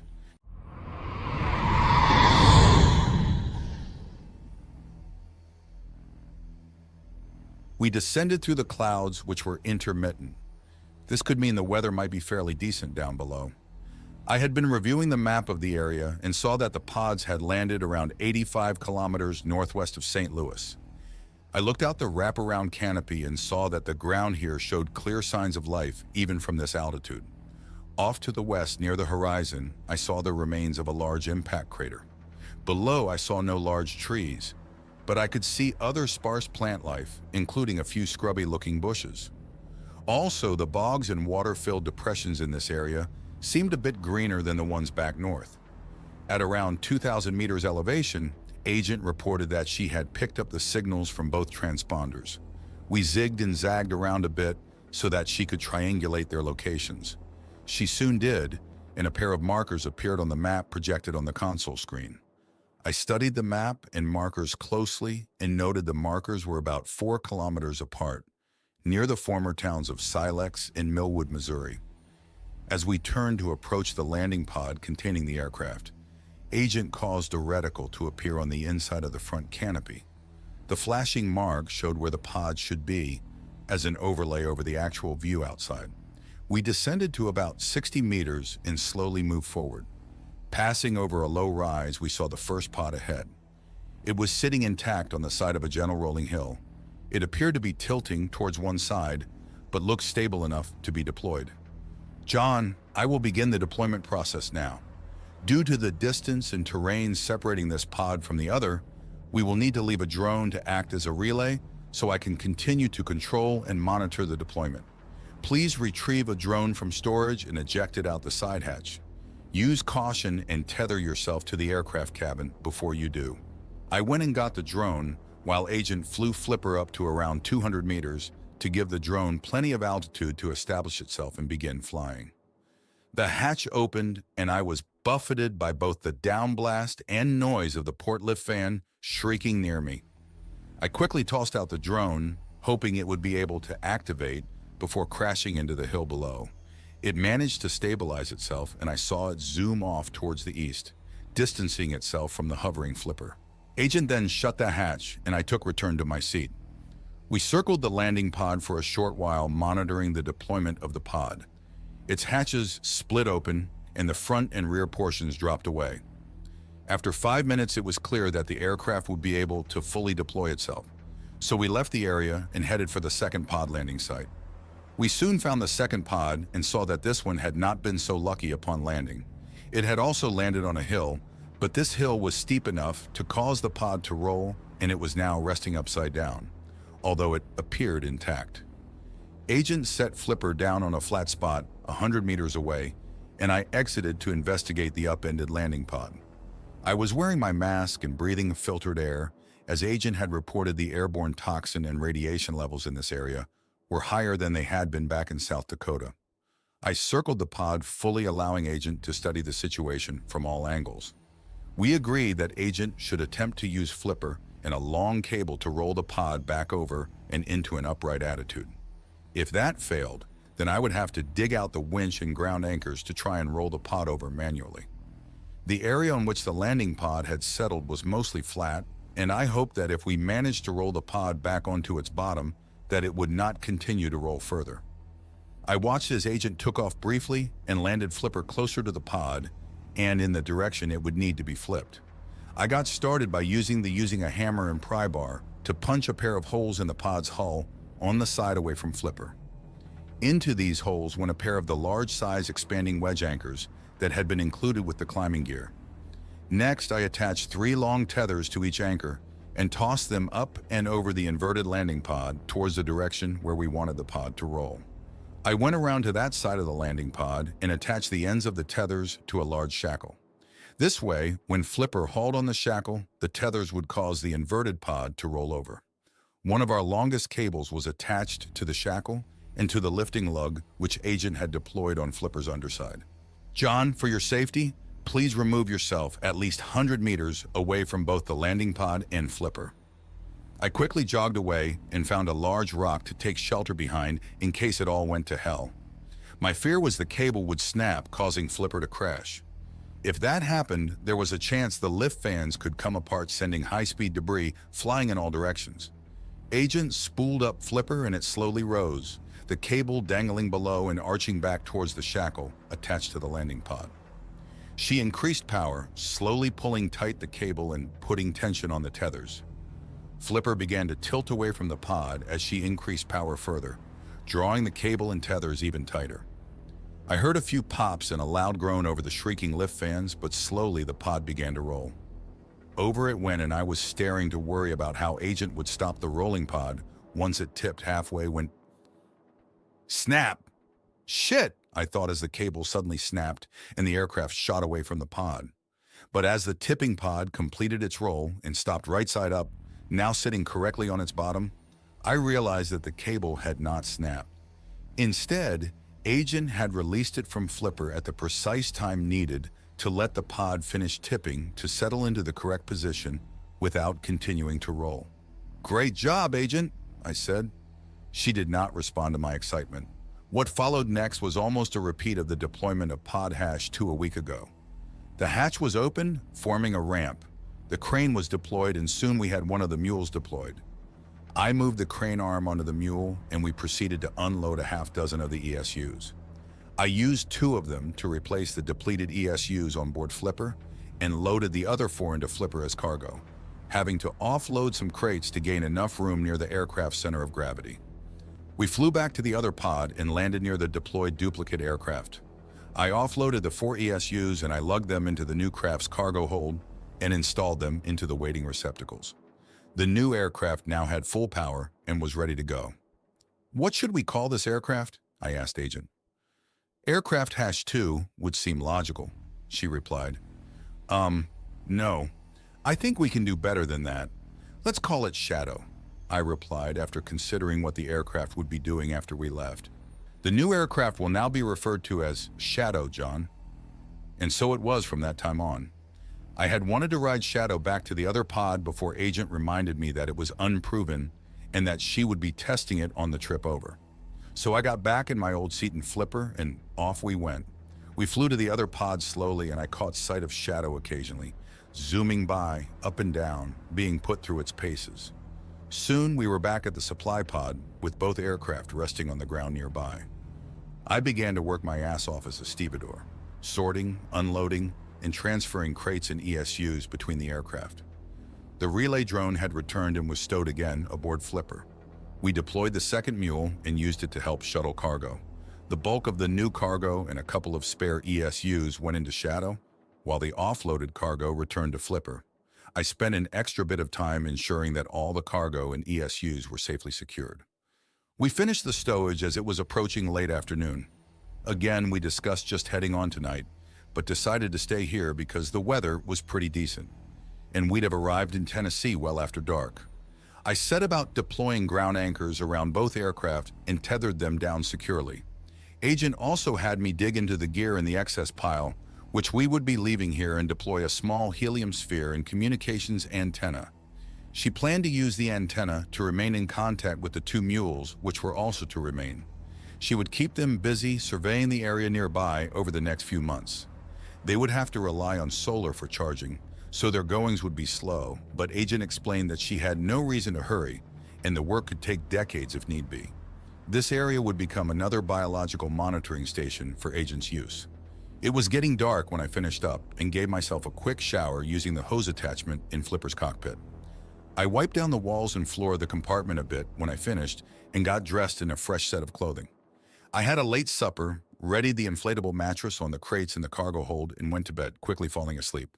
I woke a few times during the night when the aircraft had creaked, rocked, or shifted because of an occasional breeze. But overall, I had slept well. The next morning, I checked the tablet and found out that it was September 8th and a Tuesday. After taking care of my morning necessaries, I loved the onboard toilet. Dressing and eating, I headed outside to untether both aircraft and remove and stow the ground anchors. The weather was clear, a nice surprise, and there was only a light breeze from the east. The temperature was already almost 10 degrees, 50 F, and with the sun, it would probably rise even higher. What a good day for a flight. Soon I was strapped in the not-a-pilot seat with the Agent spooling up the lift fans. We took off and circled around to monitor Shadow's takeoff, which also managed to get airborne. I asked Agent how close it would be following us. Shadow will remain approximately 3 kilometers ahead of us as we travel, John. There it will act as a reconnaissance aircraft to gauge weather conditions in areas of turbulence. If we remain in line of sight with Shadow, both aircraft will remain under my full control. If contact is lost, Shadow will still proceed to the base in Tennessee under control of my partial presence existing on board that aircraft. I considered her answer a bit. Agent had seemed different ever since we had left South Dakota. I now realized that her capabilities had been reduced due to the fact that we had left behind the bulk of her local processing units back at that base. We had also left behind the dish antenna that allowed her to link with the orbital station or the asteroid belt. We did have another on board with the cargo, but I had not deployed it last night. So far, even with her reductions in capacity, she seemed to be handling the flying duties and cargo moving needs just fine. I did vow to watch her a bit closer though. As we flew towards the southeast, I could see Shadow off in the distance ahead. I also saw a great river off to the east, which must have been the Mississippi. It appeared to be swollen and in flood conditions.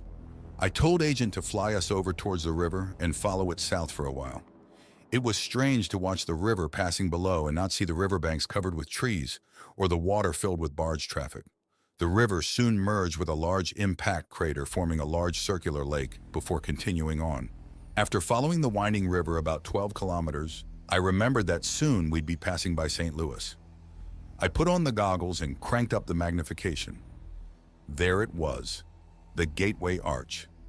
I didn't think it would still be standing, But sure enough, about 17 kilometers ahead and mostly edge-on, I saw its unmistakable profile. I told Agent to fly around it a bit when we got there. Soon, Agent began to slow and lower flipper as we neared the northern suburb areas of St. Louis. It looked like much of the area had been flooded many times over the years. I remembered that the Missouri River terminated and joined the Mississippi a bit north of St. Louis, and that river system had flooded back in the attack when its dams and big reservoirs upstream had failed. Off to the west, I saw the smaller Missouri River extending to the horizon, and I realized that it was directly below us now, joining the Mississippi to the port side of Flipper.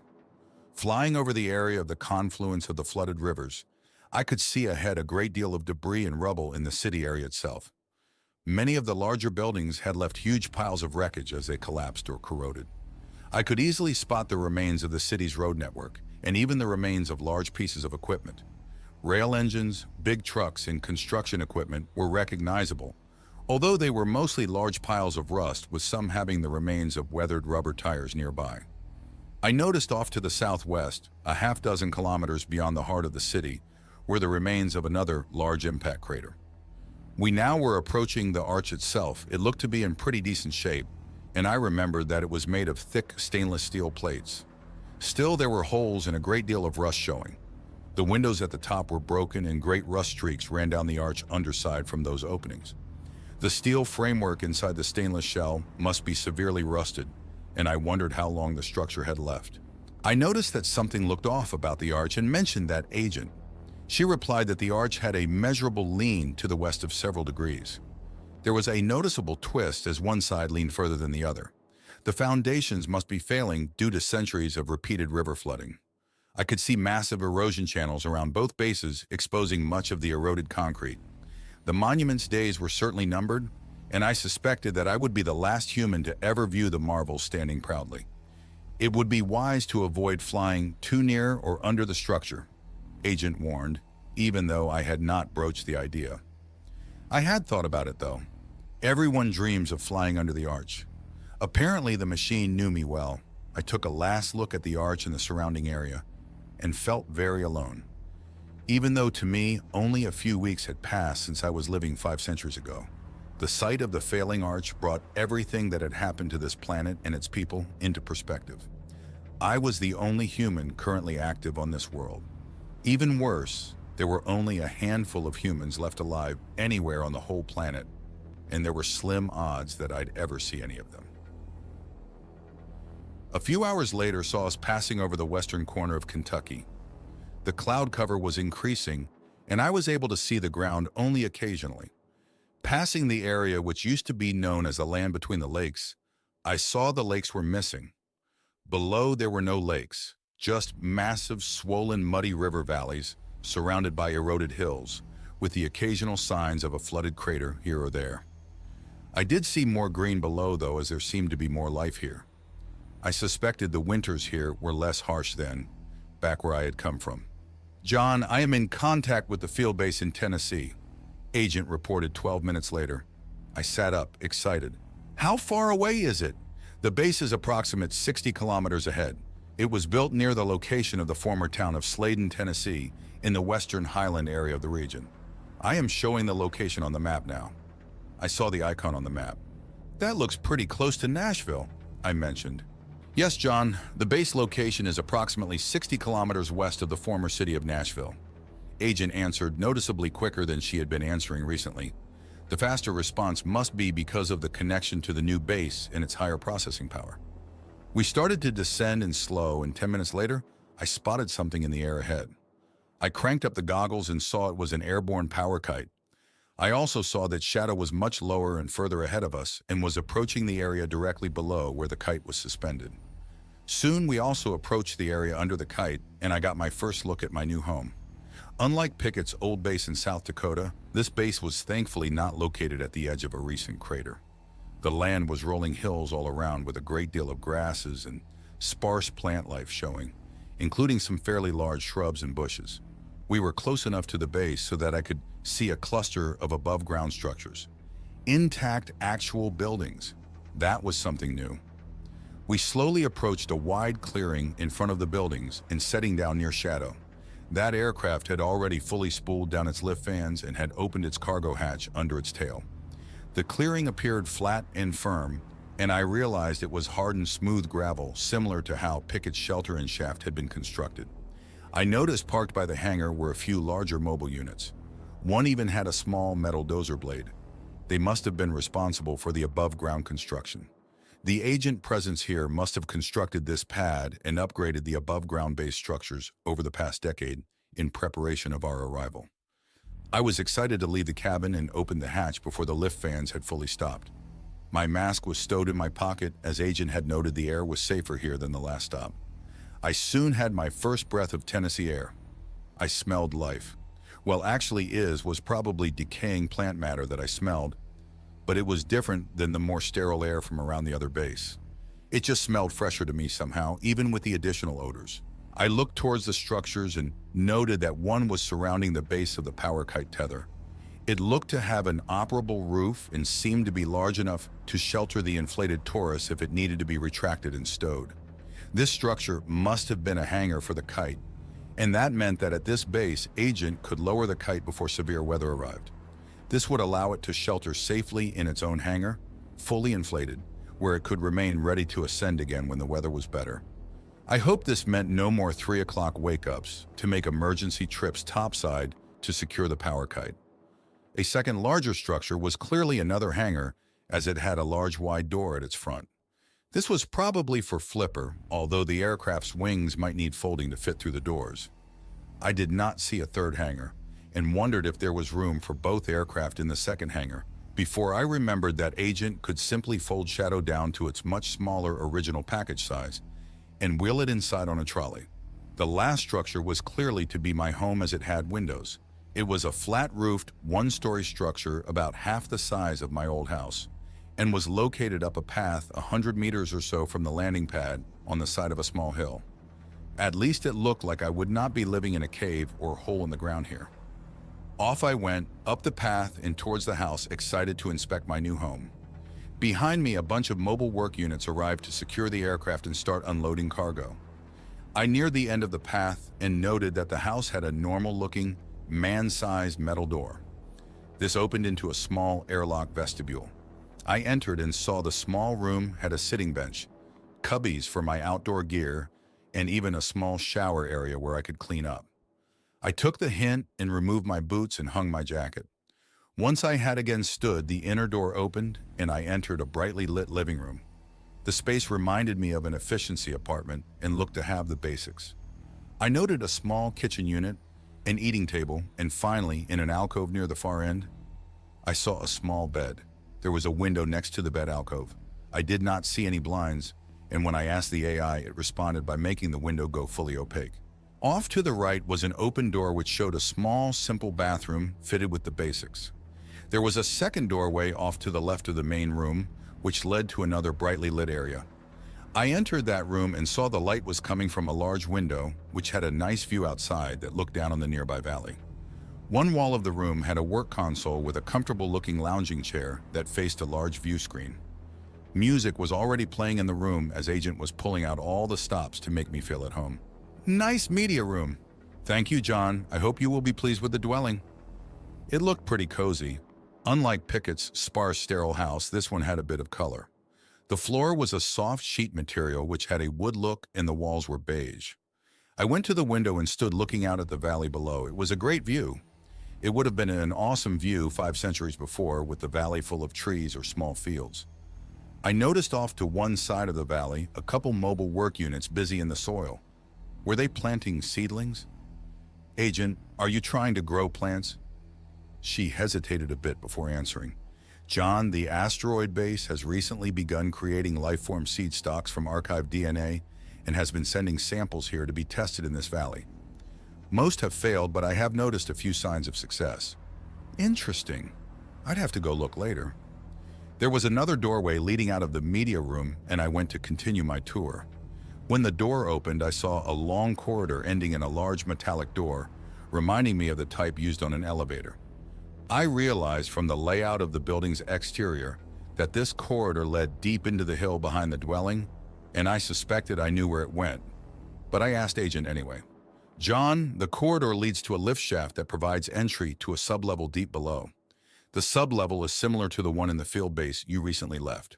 I'd look later, not eager to explore that sterile cavern, and return to the kitchen to make myself lunch.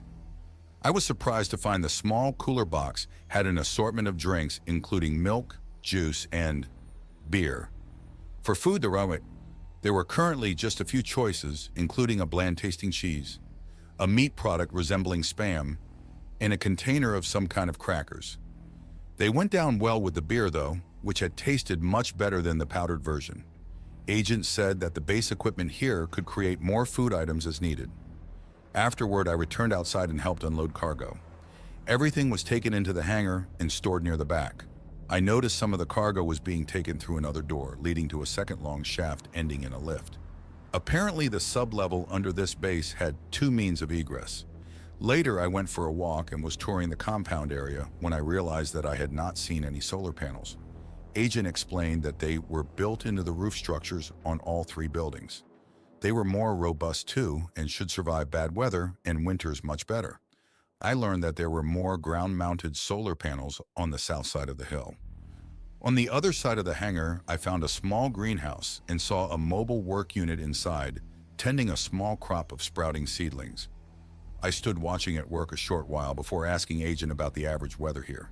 She reported that though it was warmer here than at the South Dakota location, the winters could still get extremely cold.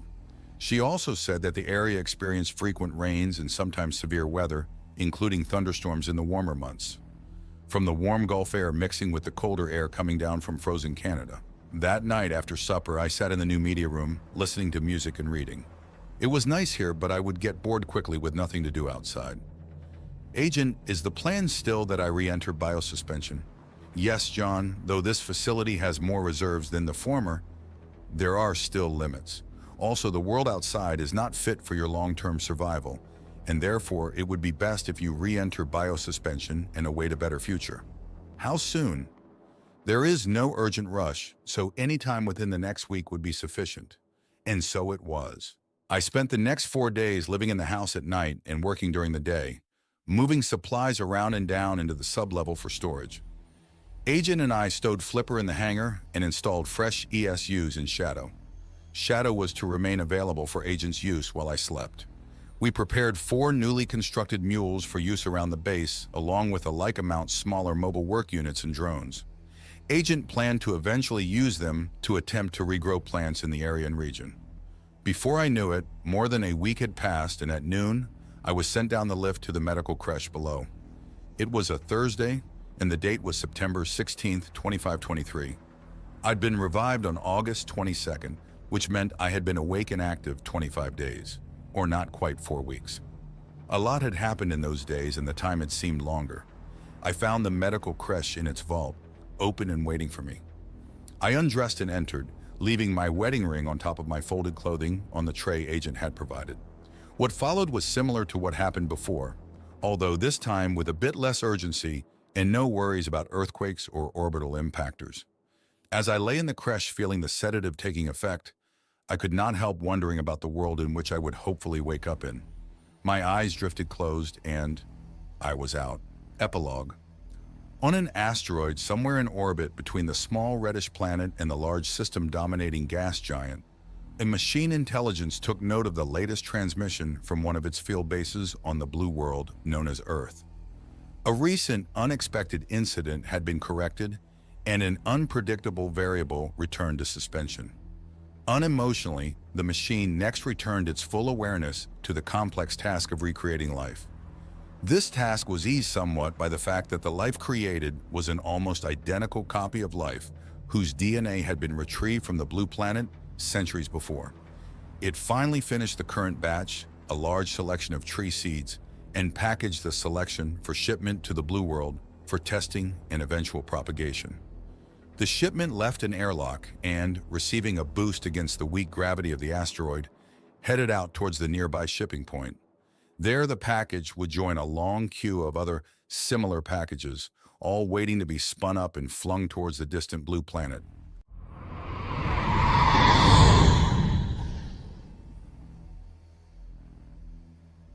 Prologue. On the asteroid named by humans as 3074 Popov, somewhere in orbit between the star system's small reddish planet and its large system-dominating gas giant, a machine intelligence pondered a transmission received from one of its observation satellites in orbit around the blue world known as Earth. The satellites had been created and sent on their way to the blue world only recently to monitor the restoration of the world's biosphere. Stoically, the machine noted that still another small heat source had been detected at the edge of a large recovering equatorial rainforest on the blue world. The machine compared this newest detection with the other detections it had noted in the same regional area. The new detection confirmed that the heat source was moving and appeared to be heading further into the recovering forest region. The location of the detections was very near an area of importance to the machine, and this prompted the machine to analyze many new possibilities and forecast their outcomes. A conclusion was reached, a decision made, and shortly after, an urgent transmission was sent from the asteroid, aimed at a field base located on a different continent of the blue world. Just a few more minutes, please. I vaguely became aware of my own thoughts. I kept having visions and sensations like unending dreams. I found I was paralyzed and could not open my eyes. Was I blind? I realized that I was not breathing, and the brief moment of panic helped jolt me further awake. I began to feel pins and needles all over my body. I was confused, frightened, and now in a bit of pain. With a jolt, my heart started beating, and I inhaled my first breath with a gasp. What the hell was happening to me? Was I in the hospital? Had I been in an accident? A tube down my throat was suddenly withdrawn and I choked, coughed a bit, and I began to hear noises. They were mechanical noises and gurgles. I was finally able to pry my eyes open to see a blur. I heard a voice. "John Abrams, please remain calm." John Abrams. John! That was me! I remembered. That voice was my friend Agent. Agent was a machine. I was in a medical creche waking up from biosuspension. I was here because, oh yes, everyone was dead. The pain flared as I recalled those memories. It had all happened only a short month ago. No, it had happened over 5 centuries ago. No, wait, I had re-entered biosuspension 5 centuries after it had all happened. What the hell? I was so confused. Again, yeah, I hissed. Remain calm, John. You are in the process of being revived from biosuspension. The revival is happening much faster than optimal, and there will be side effects. Now that your body has renewed its basic functions and brain activity has been confirmed, you will be rendered unconscious again so the revival process can be completed. You will awaken in approximately 18 hours. The revival completion process is also being expedited, and there will be considerable pain. No, year, I said louder with a croak. I felt an injection. Rest, John. It is the year 2602. You have been revived because of an emergent, unexpected development. And I was out again. Almost 18 hours later, I awoke not feeling good at all. The medical creche lid was opening, and light flooded the padded treatment basin in which my body currently lay. I tried to move, but I felt weak and in pain. I decided to just continue lying there aching. My whole body hurt, and I was very tired. So very tired. I kept dozing off, but the machine kept jolting me with minor shocks reawakening me. I finally stretched a bit and noticed that even my joints ached. Also, my muscles were extremely sore and fatigued. My brain finally caught up enough with what was happening that I remembered Agent's words to me earlier. Much faster than optimal and expedited. Maybe that was why I felt like shit compared to the last time I had awoken in one of these things. I struggled and was able to sit up. Welcome back, John. You are suffering the effects of the expedited recovery and feeling much pain and weariness. Your muscle tone is still degraded somewhat, so you will be weakened for a short period of days. I have increased the oxygen level slightly to help compensate for your weakness. You will regain full functions and return to optimal conditions soon. Please stand, dress, and come to the media room, where I have prepared a meal and have news to share. I was puzzled and my brain was a bit foggy, so I just did as she instructed without asking any questions. I slowly dressed in the clothing I found waiting for me, fumbling with some of the garments. I was happy to see my wedding ring was included with the garments, and I put it on. It fit even looser than before. I also found the plastic card with the images of my wife and daughter. I slipped that in my shirt pocket where I always carried it. The clothes were like what I had been wearing before I had entered suspension a few days. Wait, almost a century ago, 2602, I had gone into suspension in 2523. I did the math and whispered, 79 years, shaking my head as I did so. 78 years, 5 months, 2 days, John. Agent had heard me. Her auditory pickups were everywhere in this base. Thank you, Agent. Can you give me the date and day of the week, please? It is currently Wednesday, February 17th, 2602, John, February. Winter. It would probably be cold on the surface.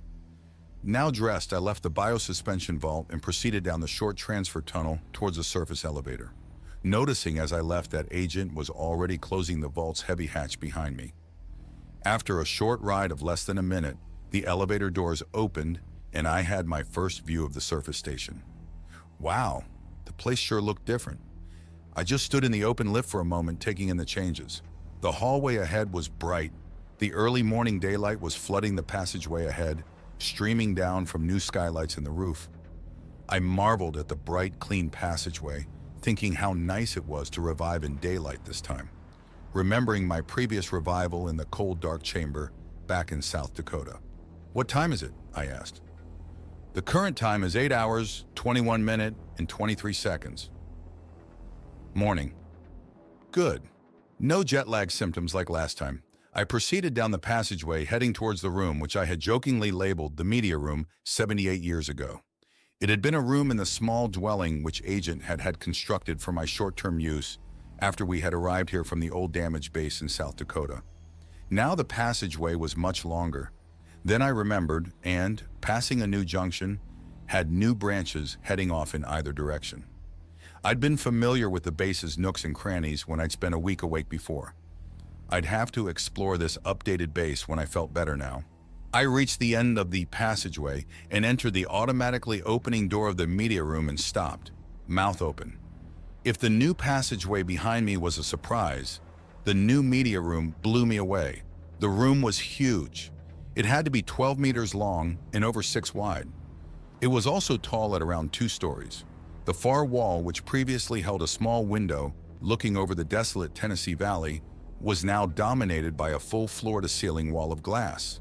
There were couches and comfy-looking chairs facing both the huge glass wall and towards a large wall screen on the side of the media room.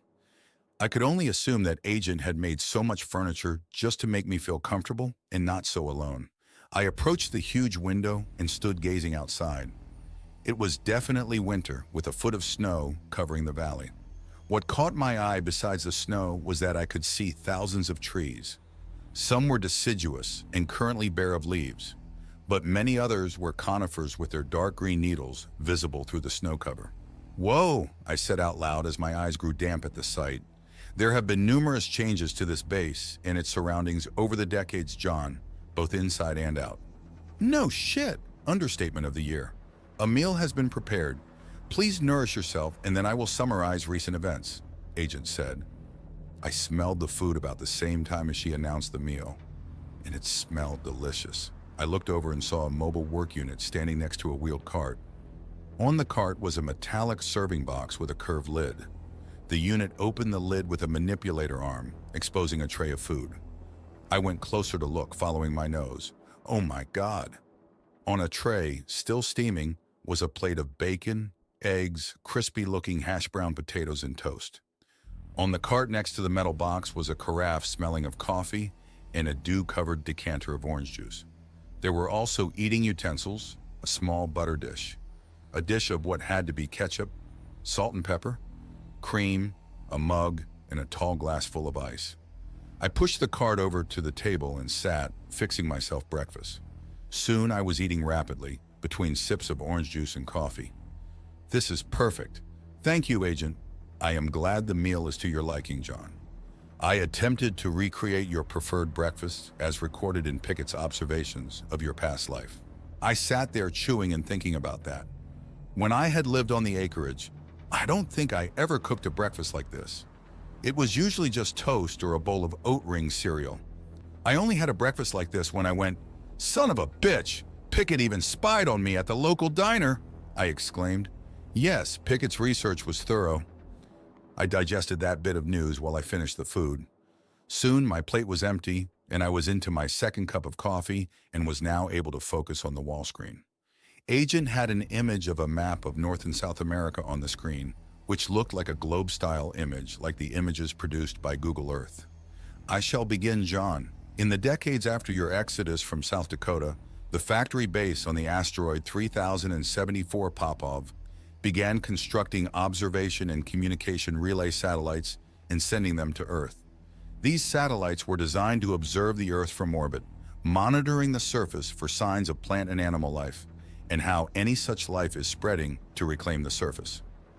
19 such satellites were constructed and sent inward, where they entered low orbit and are now circling the Earth, monitoring the surface. The satellites use two methods of scanning the surface. The first is a high-resolution camera to record optical images, and the second is a sensitive thermal imaging sensor to detect heat sources.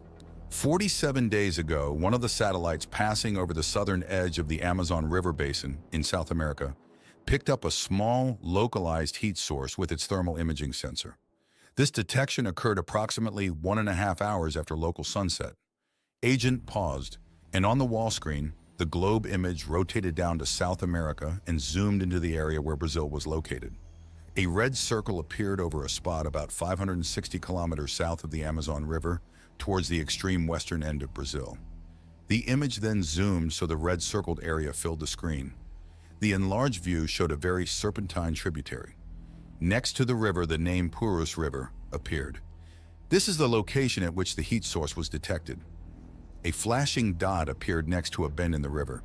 The heat source was small and very localized.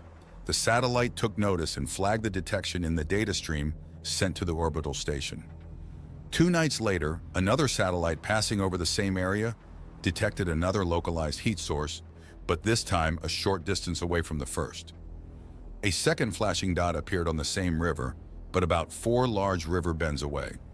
The distance between the 2 heat source detections was approximately 7 kilometers direct, or 18 kilometers if measured following the course of the waterway.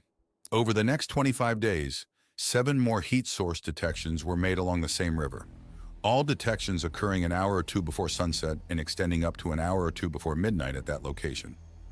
On the wall screen, 7 more dots appeared at various spots along the Purus.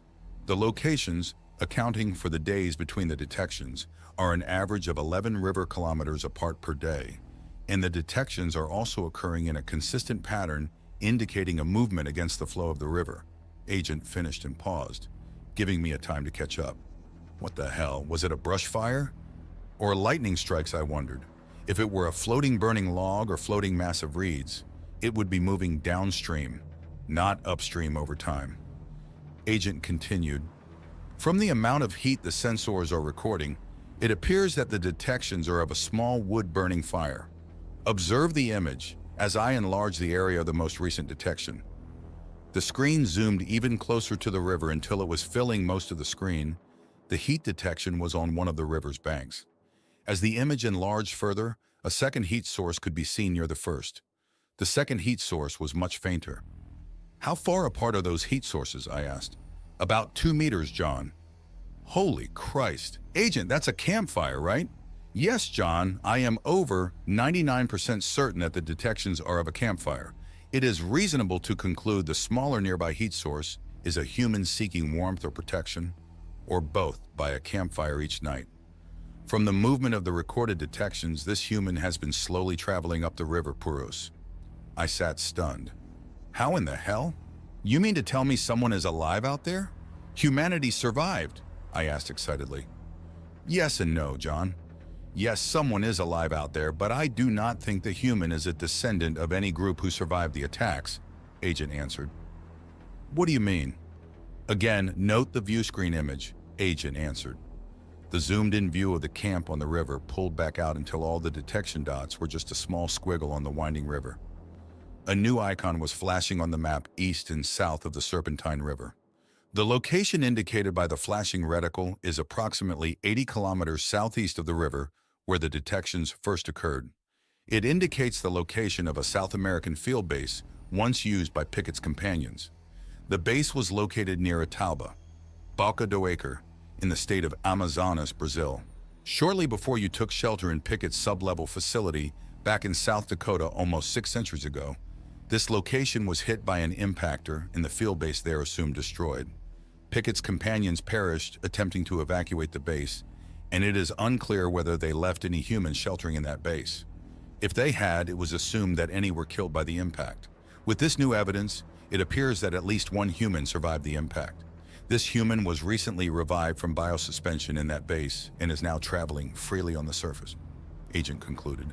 She paused to let me digest that. Another human was alive and awake on the planet. This person was traveling up a jungle river in South America right now. Something Agent had said finally twigged in my brain. You said over the next 25 days, and the first detection was 47 days ago. Does that mean you have lost track of this person?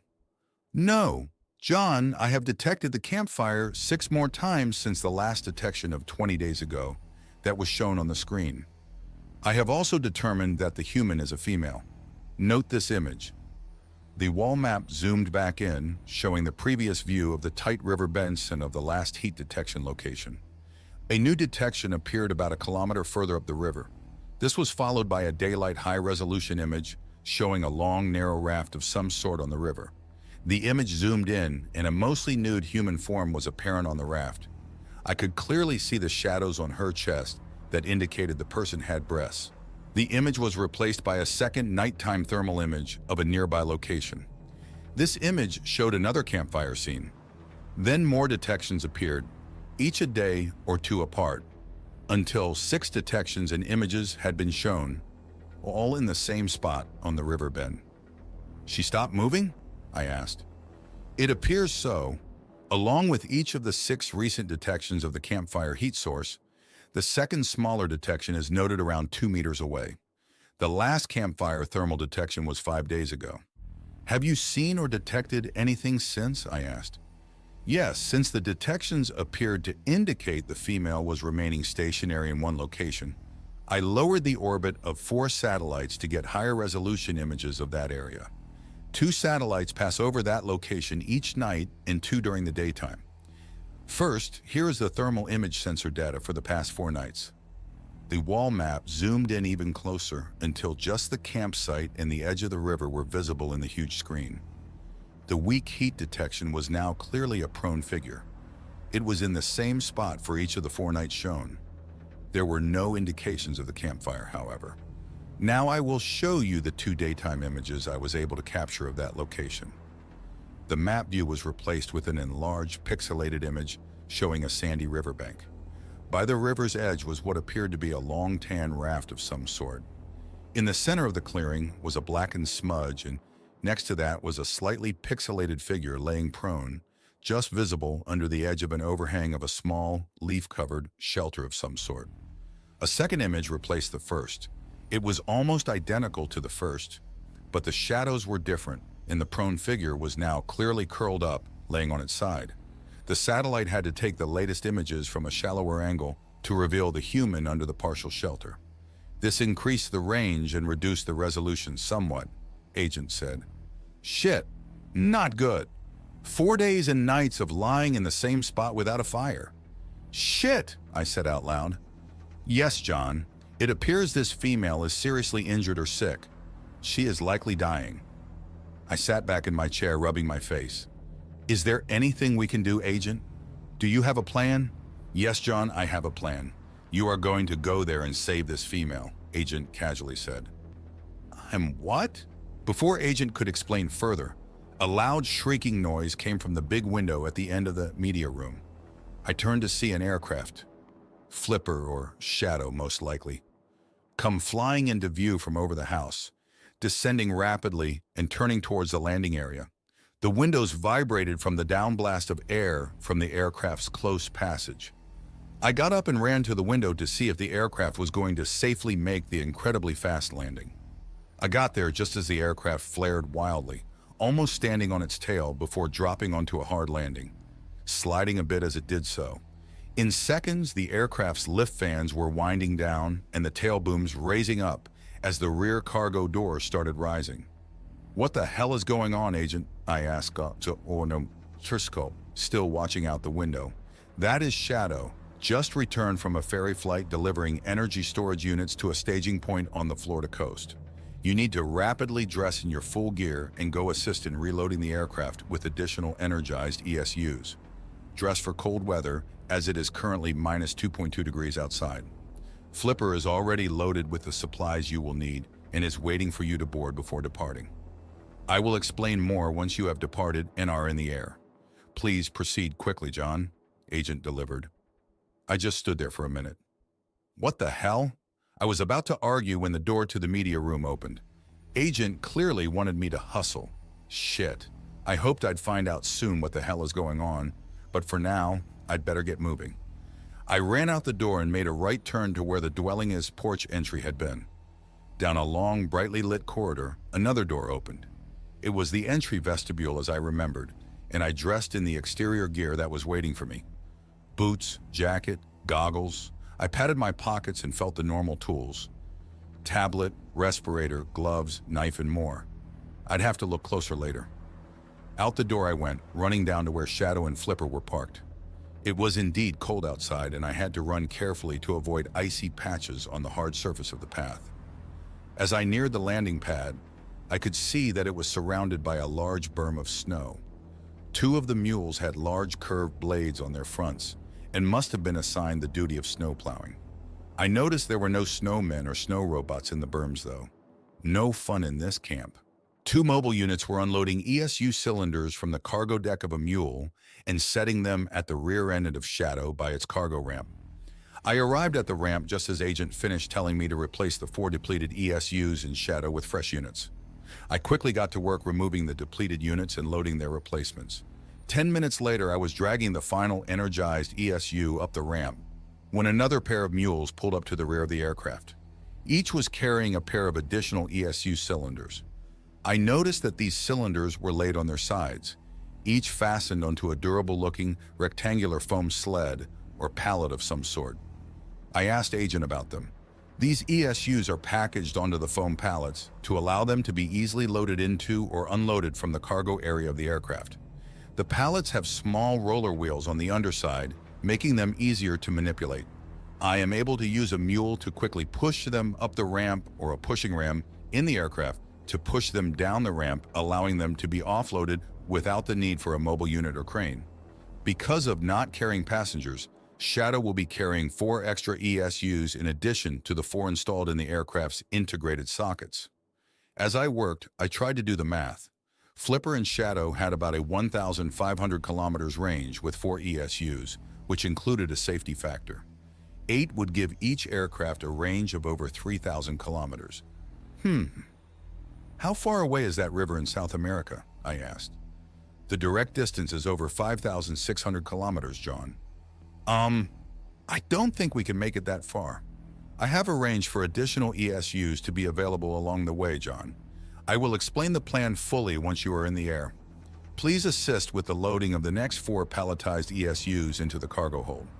Also, there will be a mule arriving shortly with 6 crates of gear, which will need to be secured in Shadow. Place the first 4 in the forward compartment and the last 2 in the rear cargo area. Secure everything well, Agent concluded. I got to work finishing all the tasks given me, and towards the end, the fatigue I had felt upon being revived a few hours ago was now approaching complete exhaustion. As I was finishing up the loading of the crates, I heard the aircraft begin spooling up for takeoff. I quickly got off Shadow and stumbled towards Flipper. Outside again, I felt the cold and had to put up my hood after working with it down. Agent began spooling up Flipper's lift fans as soon as I boarded and closed the hatch behind me.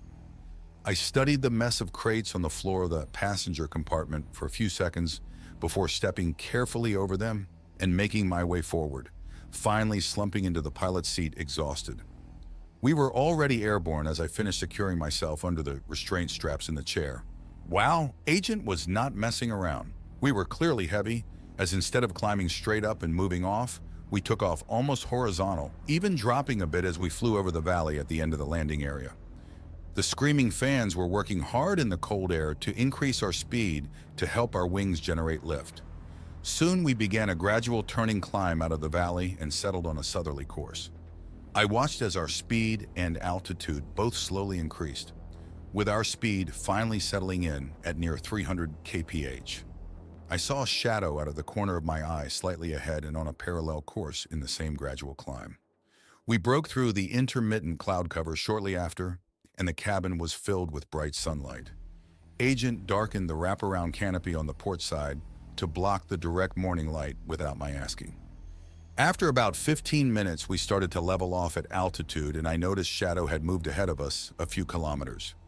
Flipper had stopped using the front fans and rotated them flush with the wings, leaving just the rear fan to act as a pusher.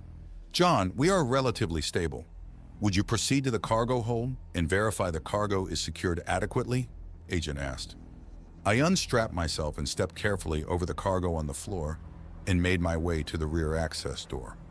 Once in the cargo hold, I noted that we had a pretty full load.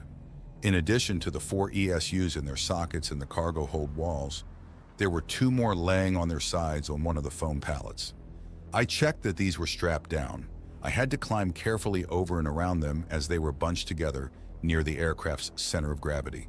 Behind the 6 ESUs were 8 crates for which I proceeded to double-check the securing tethers. I noted 2 of the crates were labeled Medical 1 and Medical 2 and were colored a bright orange. I'd have to use my tablet to check the overall inventory of the supplies in those and in the other unmarked crates. As I was bending over working on the crates, I heard a loud gurgle in my gut and felt a sudden pressure. "Oh shit," I cursed as I stumbled quickly forward. I just barely made it back to the front compartment, dropping my drawers and quickly deploying the small toilet, fully clenched the whole time. I sat and let forth a jet of crap, groaning as I did.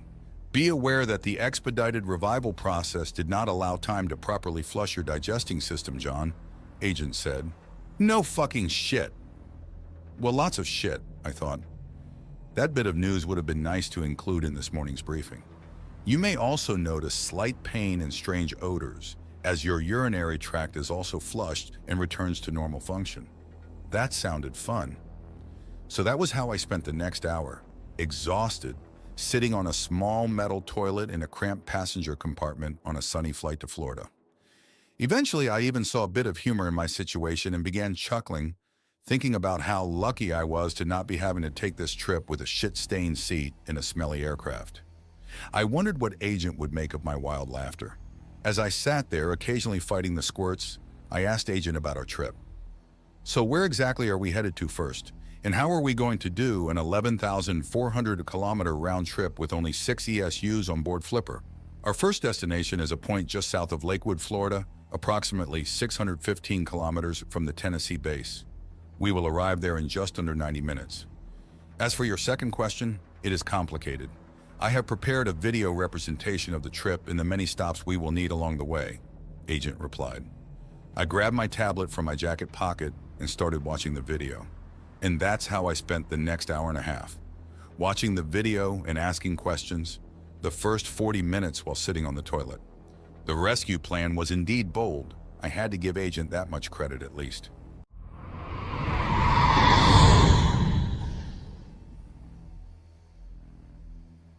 The answer to how we get an aircraft with a range of 1,500 kilometers to complete a mission to a remote location over 5,600 kilometers away is simple. You make a lot of pit stops on the way, and you get help from others. The rescue trip would be broken down into 2 major segments. The first segment was Tennessee to Nicaragua, and the second was Nicaragua to the southern Amazon basin in western Brazil. Why Nicaragua? Well, that was the location of a field base which we were going to use as a major refueling stop and launching point for the second segment of the rescue mission. The base in Nicaragua offered 3 important components needed for the rescue plan. The first was that it was near the halfway point on the journey, with its location not too far off the direct Great Circle course between Tennessee and the Amazon. The second was that it had a large supply of portable ESUs ready and waiting. And the third was that the base had 2 more functional aircraft which we would be utilizing. Agent explained that the aircraft had been stationed at the base for over 8 decades. Apparently, the factory base on asteroid 3074 Popov had sent redundant emergency aircraft and supplies to all field bases around the world, which were sheltering humans shortly after it had sent the aircraft to my old base in South Dakota. She also explained that the various field bases had been busy for many decades, using the aircraft to survey and replant and improve the biosphere of those regions, and that as the aircraft had worn out, the factory asteroid had sent replacements. I was surprised to learn that even the flipper I was riding in now was the second aircraft to bear the name, as the old flipper had worn out and been replaced at the Tennessee base. I'd noticed the cup holders by the pilot's chair, so new features had also been added. When Agent had informed me of the other aircraft we'd be using for this mission, I quickly realized they needed names to help me keep all these aircraft straight. The first two names to pop into my head were Raven and Raptor, and thus those became their names. So, back to the mission. The first segment of the trip, Tennessee to the Nicaragua base, began with a short leg of 620 km to Florida, which we were already nearing. Both Flipper and Shadow were flying to the Florida Panhandle coast, and both aircraft being heavy would deplete 2 ESUs getting there. Once there, I would replace the expended ESUs on both craft with fully energized ESUs, which Shadow had ferried to Florida last night before returning to Tennessee this morning. The Florida refueling stop would leave Flipper with 4 energized ESUs installed and 2 spares, and Shadow with 4 ESUs installed and 4 spares. Note, I am calling them refueling stops, as that term just seems right for me to use. I'd guessed it was because that's what I always had done when traveling, stop for fuel. I am fully aware that Flipper and Shadow do not consume fuel. I considered calling them recharging stops, but we are not recharging any of the ESUs. Battery swapping stops just sounded silly, so just get used to refueling stops. I had to put my foot down when Agent tried to correct me on the phrase, but now she just gives me a pass, though she mostly refuses to use the term herself. After refueling, both aircraft in Florida, we would take off on the next leg, which was over the Gulf of Mexico to the western end of Cuba. This was a longer leg at 1,020 kilometers and would take around 3.5 hours. This would put us on the ground sometime in the afternoon. The aircraft would each deplete 3 ESUs getting to Cuba, leaving Flipper with 3 full ESUs remaining and Shadow with 5. I would spend a few hours on the ground swapping out the depleted ESUs, having to shuffle cargo to do so. Both aircraft would end up with 4 full ESUs installed and no spares. There, we'd end day 1 of our rescue mission before departing for the final leg early on day 2. That final leg would be from Cuba to the field base in the eastern edge of central Nicaragua. We would be flying over the western end of the Caribbean Sea for much of the flight. This leg would be slightly longer than the last, at almost 1,100 kilometers, and take almost 4 hours. Both aircraft would deplete 3 ESUs on that leg and land with a reserve of 1. We'd be on the ground sometime very early in the morning of day 2, Thursday.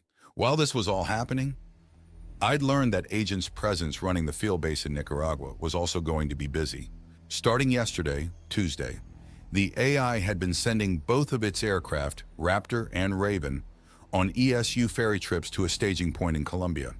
Each aircraft took off with 8 ESUs and a mobile unit. They each landed in Colombia having depleted 3, left 2 energized ESUs there to start a refueling cache, and returned to base using the final 3 ESUs. Each round trip to Colombia from Nicaragua was a bit over 1,400 kilometers and 5.5 hours one way. Add in an hour spent on the ground transferring and offloading ESUs, and each round trip would take almost 12 hours. Both Raptor and Raven were in the process of making 4 round-trip ferry flights each, hoping to be finished with them all before we arrived in Nicaragua, and having left a supply cache at the Colombia staging point containing enough energized ESUs for our needs. I had been back in the pilot's seat for a half hour, no longer feeling intestinal cramping, and trying to drink a bit of liquid when Agent began our descent into Florida. The clouds were mostly gone here, and I was studying the ground passing by slowly underneath. Off to the southern horizon I could see the ocean, and towards the southwest I could see a huge flooded crater on the shoreline. I asked Agent what was near there. I estimate the crater is in an area northeast of the former city of Pensacola. There were also a great many tsunamis which swept much of the life and development along the coastal areas away, and which caused flooding even a great distance inland. In this century, the ocean levels are lower due to large volumes of water being captured and stored in the form of ice due to increased glaciation in the higher latitudes and extensive ice packs near both polar regions. That must explain the wide exposed stretches of coastal flats, which I could see far ahead. Agent continued, the location in Florida was chosen as it was near that state's highest point, and will thus be a more stable location to transfer ESUs than along the tidal flats nearer the beach. I saw a blinking glyph on the windscreen overlay and watched as we descended towards the indicated point. As we got close, I noticed we were coming in hot and instinctively gripped the chair's armrests. I had just spotted the 4 ESUs sitting out in the open on the ground before Flipper's nose reared up sharply and we flared to a very fast stop. Fun but scary, before quickly settling back down and landing. Shadow had already landed, and I saw that her tail and cargo doors opening. I felt the vibration of Flipper's cargo hatch beginning to raise, even as the lift fans spooled down. Okay, I get it. This whole trip will be rush, rush, rush. I quickly got buttoned up and was out the door. I learned by doing that refueling the aircraft involved a bunch of cargo shuffling. I became a stevedore and moved all the cargo enough to get the 2 depleted ESUs out of their sockets and off the aircraft. I then hauled full ESU replacements back on board and into the sockets from the cache sitting out on the gravel. I finished by restowing the cargo. I then repeated this process for the second aircraft. When I was done, each aircraft was ready to go, with Flipper having 4 ESUs installed in the sockets and 2 spare ESUs in the cargo hold. Shadow had 4 installed and 4 spares.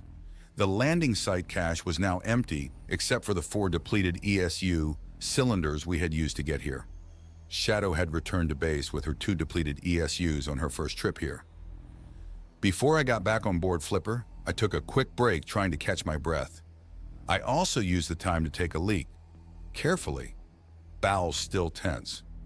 I noticed the surrounding area had quite a bit of plant life. There was even a bit of scrub and a few small palm trees.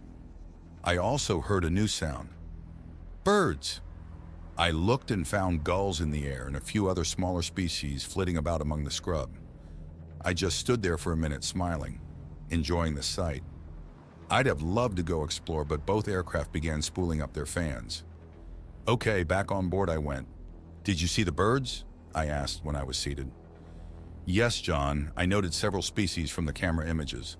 On our return flight, we will have to do a short survey of plant and animal life at each stop.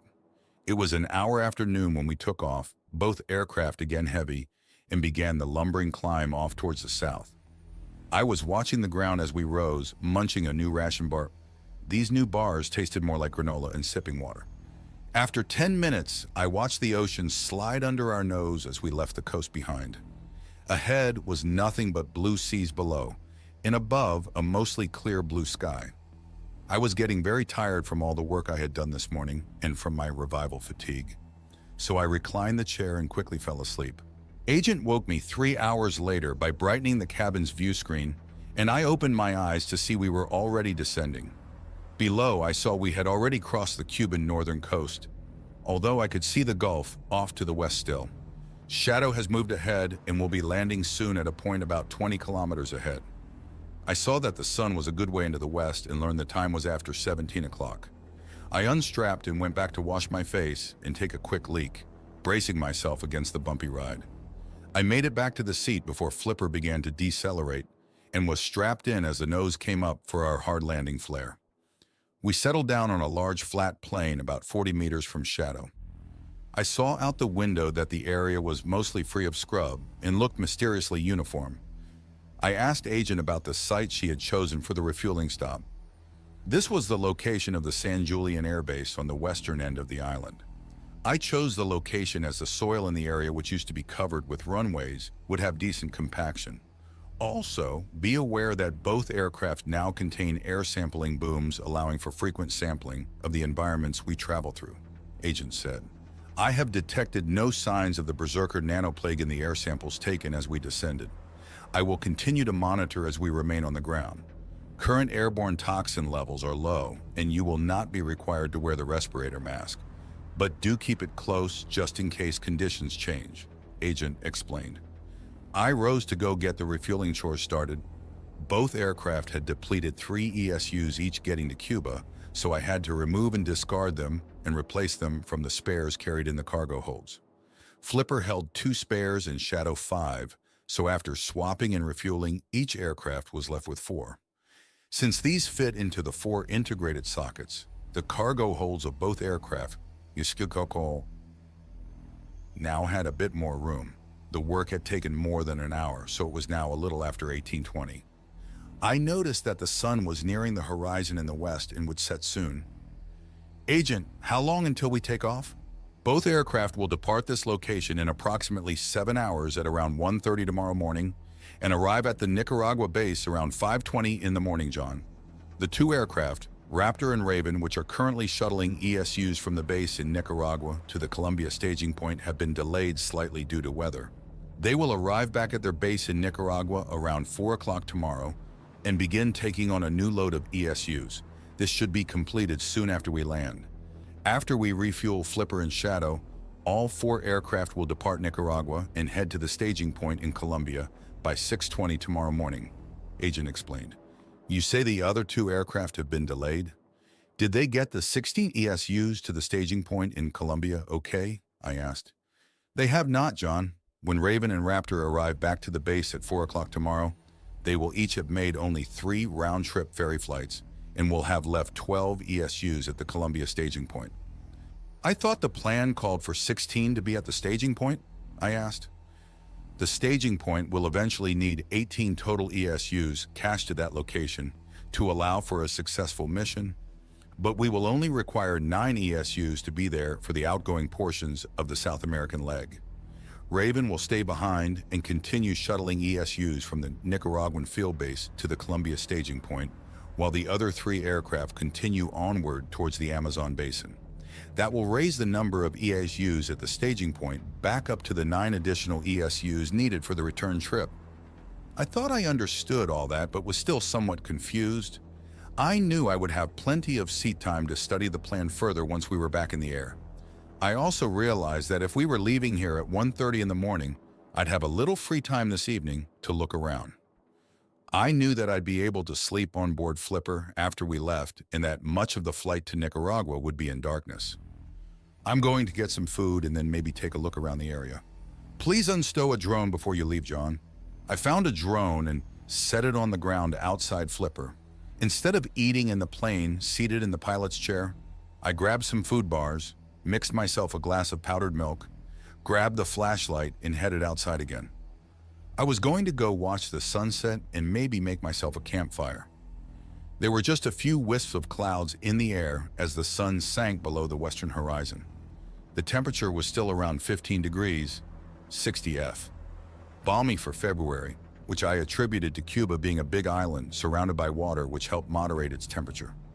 At the edge of the cleared area, I found a few dead branches and broke them down into smaller pieces. I had to saw 2 apart using the saw blade on my trusty knife. I found a decent place beside a large down pile of bricks and built a campfire. The flashlight on its focused, high-infrared setting soon had the wood burning.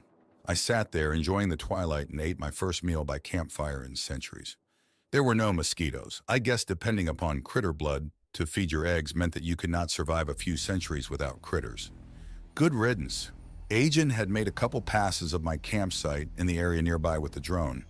It then had left me alone, sending the drone off to scout and take samples probably. After my meal was done, I remained by the fire, just enjoying the sound of the wood crackling. My thoughts wandered, but often returned to thinking and worrying about the other human active in the world this night. Was she still alive? Would she still be alive in 2 days when we finally got down there? I imagined her laying in the cold, shivering without a fire. Was she awake right now? Maybe we were watching the same stars. The moon had risen in the east when I kicked sand on the dying embers of my fire and headed back towards Flipper. Agent had the aircraft's cabin lights on when I approached, and I noticed that we had an audience of insects flying outside the windscreen. I quickly opened the hatch, entered, and closed it behind me, keeping most of the bugs out. I checked the onboard water levels and decided that they were too low to waste on a shower, so I gave myself a washcloth bath before getting ready for bed. Agent explained when I asked about the water that she had wanted to keep the weight down, so had only partially filled the tank. I used the toilet again with fewer digestive issues this time. I brushed my teeth and policed up the sink area a bit and went to bed in the reclining pilot's chair. I remembered to tell Agent to wake me a half hour before we took off, so I'd have plenty of time to make a cup of coffee. I dozed off thinking about what a crazy day it had been. 1 o'clock came early. Agent beeped me awake and I set the chair upright while rubbing my face. The moon was fully illuminating the cockpit, so I only needed my goggles to make myself a cup of coffee. I had taken off my jacket before I slept, so I put it on and exited Flipper to have a quick walk around to wake up. It was a nice still night, and I could hear night critters off in the distance. I saw a couple of shooting stars and noted that the planet was still seeing an increase in re-entering ejecta from the bombardment. I had just finished taking a leak when Agent turned on running lights on both Flipper and Shadow, probably as a courtesy to me, as I doubted we'd have much trouble with other air traffic on our night flight. I shook out the remains of my coffee and climbed back aboard, ready to go. I stowed my cup and strapped in while Agent spooled up both aircraft. Soon we were in the air, accelerating and climbing toward the south, and in less than 4 hours, Nicaragua. I watched as we crossed the coast and saw the setting moon reflected in the water off to the west. There were no other lights visible anywhere, just a blackness below a star-filled sky. A bit later, I had Agent bring up the information on our destination and the rest of the rescue flight. Our target this morning was located near the former town of Flor de Pino, which was near the Atlantic coast of central Nicaragua. The flight from Cuba to the field base there would take just shy of 6 hours, and the aircraft would expend 3 of the 4 ESUs installed in each. When we landed around 6:45, I would refuel both aircraft with energized ESUs provided by the field base. I would also have to help refuel the 2 other aircraft already waiting there if Agent had not managed to finish that task on her own. Then we'd all take off and fly to the middle of Colombia, the first staging point on the second segment of our rescue trip. After thinking about her last night, I was curious and dug into the data stored on our South American survivor. I found not much of anything and asked Agent about it. The information of the night she was put into biosuspension is incomplete, John. Pickett's companions stationed at that base had reported that they had failed to convince a human female to shelter at that location, but that they were still negotiating. The base was destroyed before a full transfer of records and data could be completed. So much remains unclear. I am sorry, John. I called up the map and satellite images we had of the area of the South American base camp. That is a fairly remote part of Brazil. I bet she was a local and not a tourist. That is a reasonable assumption, John, Agent replied. I kept stepping through the satellite images of her pixelated form laying by the beach.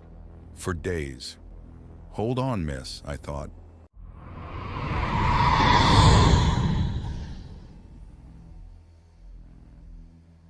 I woke suddenly. I had dozed off in the pilot's seat.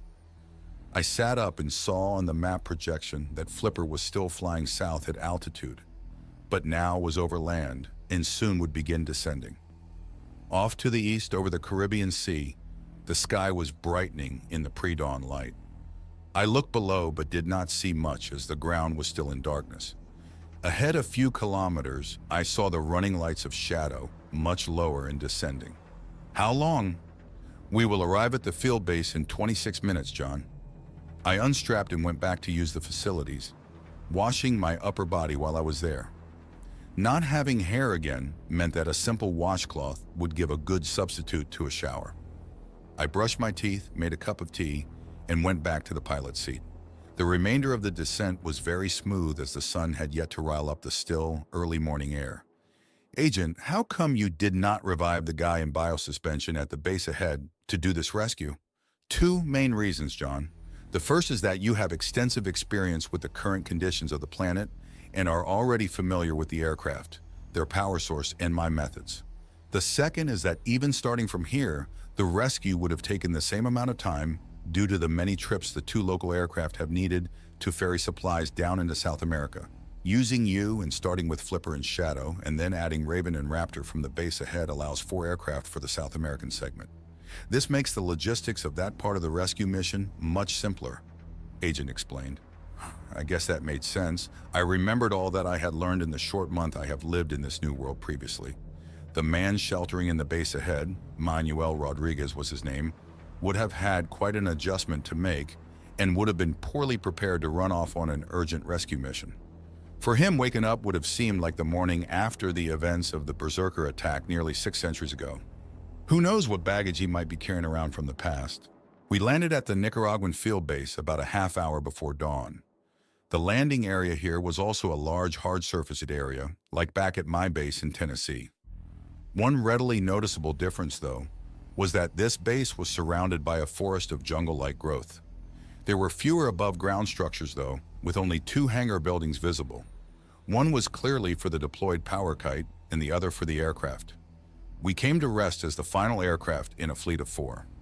Raptor and Raven appeared to be the same design as Flipper and Shadow, with only minor differences apparent like probes and sensors. Mules and mobile units were rapidly moving around the landing area on various refueling or cargo loading tasks. Our aircraft were both spooling down and raising cargo hatches as I left the cabin and stood stretching, taking in the scene. I noticed that both Raven and Raptor had already been loaded and must be ready to go, as their hatches were closing and the mules near them were leaving and heading back to the hangar. 2 loaded mules pulled up behind Flipper and Shadow, and I jogged around to help. Agent instructed me to remove the 3 depleted ESUs we'd used getting here from Cuba from both aircraft. I moved the various crates in the way and brought out the depleted ESUs, replacing them with the energized ESUs the mules had already staged near the rear of each aircraft. At near 140 kilograms each, I had to barrel walk each of them carefully up the ramp and jockey them into their sockets. At least I did not have to lift them up off the deck or carry them. Agent, why is there not a wheeled dolly here for me to use to move these damn things around? I must have embarrassed Agent, for she took a moment to reply. I will create such an aid in the future. Unfortunately, I cannot create one in the short time before we have to depart this base. After I had the 3 new units inserted, I helped guide 2 more spare ESUs on pallets into Flipper's cargo hold, leaving her with 6. Shadow would get 4 in the sockets and 4 spares on pallets for a total of 8. Agent had told me that Raven and Raptor also carried a total of 8. I finished up the loading tasks on Shadow and barely had enough time to take a piss before aircraft began spooling up. Raven and Raptor took off while I was still making my way back to Flipper, and I took a moment to watch them climb heavily away. The sun had risen an hour before, and the scene of the aircraft passing in front of its bright orb and out over the jungle was spectacular. I finished my wool gathering, boarded my aircraft, and strapped myself into the pilot's seat. A few minutes later, Flipper and Shadow were both in the air climbing after the other 2 aircraft. Our destination this morning was the staging area outside of the former city of Cali in western Colombia. This leg would be about 1,400 kilometers, our longest so far. It would take over 5.5 hours to get there, as we would need to cruise at a slower speed to save energy. We had to be conservative since we needed to make the greater distance, still using only 3 ESUs.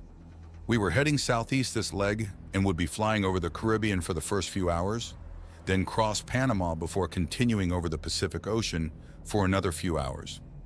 We would eventually hit the Colombia coast 40 minutes before landing. Agent had explained she had chosen the old international airport, 10 kilometers east of the city, as a staging point because the thick base under the runway and the remains of the concrete runway itself had limited tree growth and provided a clearing to land. Once we were at altitude and flying level and stable, I got up and went back to the built-in sink and brushed my teeth and gave myself another sponge bath. I stripped, expanding my sponge bath, and dressed again in a fresh pair of underwear I had found in the clothing crate. I had noted the crate held 4 pairs, so I would have at least a few days' supply before I needed to do laundry. Next, I grabbed breakfast and made myself a hot coffee, noting that I'd already used half my water supply. Agent said that there were another 20 liters on board Shadow when I ran out. There was also a filter along if that proved insufficient. Back in my seat, I studied the map reviewing this leg of the plan. The distance from Nicaragua to the southern Amazon basin, where the woman lay injured, was almost 3,100 kilometers. Our Colombia staging point would get us only 1,400 kilometers, or less than halfway there. We would need a second staging point after Colombia, and this one would be around 1,100 kilometers from the first. This second staging point was to be near the Amazon River, where it entered Brazil from the west, so we named it the Amazon staging point. From the Amazon staging point, it would be a quick hop of 650 kilometers or so to the spot along the Purus River where the woman lay injured. If all went according to plan, I would be at that river a bit after 19 o'clock tonight. It would be long after sunset and dark, but if she were still alive, I'd be able to find her easily with the thermal imaging built into the goggles. There, I would stabilize her, get her aboard Flipper, and then we would take off and return back to the Nicaragua base, where she would be treated further as necessary. I studied the Colombia staging point. Raven and Raptor had already delivered a cache of 12 ESUs to that location east of Cali. Each of the 4 aircraft now flying towards the staging point would deplete 3 ESUs getting there, leaving 5 each for Raven, Raptor, and Shadow. Flipper would arrive with 3 energized ESUs remaining. Raven would leave 2 of its 5 ESUs at the staging point, and then return to Nicaragua for more using her final 3. This would bring the cache at that staging point up to 14 total ESUs temporarily. Raptor, Shadow, and Flipper would be refueled at the Colombia staging point, each taking on 3 of the 14, dropping the cache back down to the just 5. The 3 aircraft would then continue to the Amazon staging point, each with a full complement of ESUs. While Raptor, Shadow, and Flipper did that, Raven would need to make 2 more ferry trips from the Nicaraguan base to Colombia to restock the cache there back up to the 9 total needed for when the rest of the aircraft returned from the Amazon. I saw on the map display that we were now approaching the coast of Panama. I looked, but the cloud cover below was solid, so I reclined in my seat and listened to music with my headbands. I was thinking about the woman in South America. We did not even know her name. If she was dead when we arrived, we might never get to learn her name either. I decided to call her Jane for now. Jane of the Jungle, or Jane Doe. Either worked in this case. If we find Jane alive, how are we going to transport her back to Nicaragua if she is badly injured? Agent never even twitched at my new name for her. She must be becoming more intuitive. If Jane is able, I recommend that she be strapped in the pilot's seat. You will have to make yourself a temporary seat behind the pilot's seat among the crates. If Jane is incapacitated, I recommend that the inflatable mattress be utilized. If the supply crates in the front cabin are repositioned into the rear, the mattress should fit snugly behind the pilot's seat in the aisle, way in front of the side hatch and toilet. The door to the cargo area will have to remain open to provide room for Jane's legs and feet. I recommend that she be fitted with a spare pair of goggles so the noise-canceling headbands can help mitigate the increased cabin noise levels resulting from leaving the cargo access door open. I looked back and studied the cabin. Yes, that might work, although maneuvering around an incapacitated person laying on the floor would be tricky.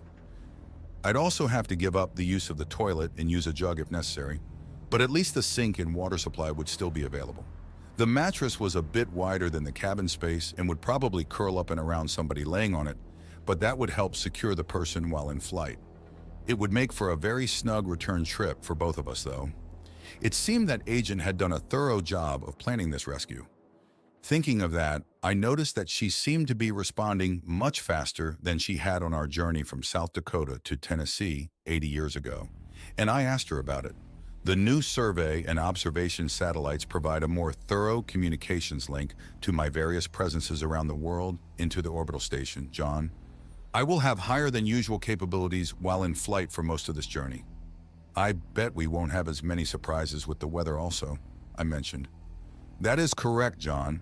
I am now able to monitor and forecast weather conditions with a much greater degree of precision. I will also be able to more accurately chart our course through the mountain ranges ahead in Colombia, Agent explained. That got my attention, and I spent some time studying the map of Colombia. Wow, there were a lot of tall mountains, and many of them were higher than our normal cruising altitude. Colombia had 3 mountain ranges that ran from the northeast to the southwest.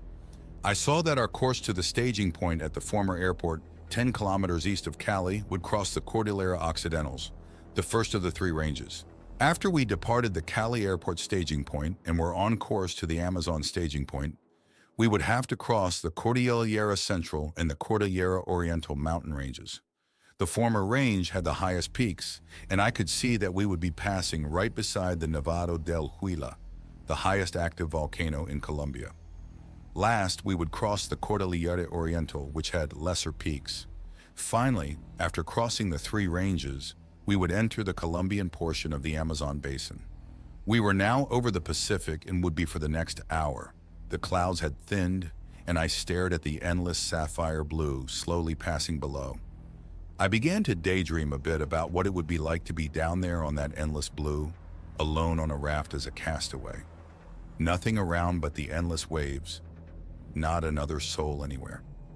Soon my thoughts returned to Jane. Agent, what do you think Jane's condition will be when we arrive?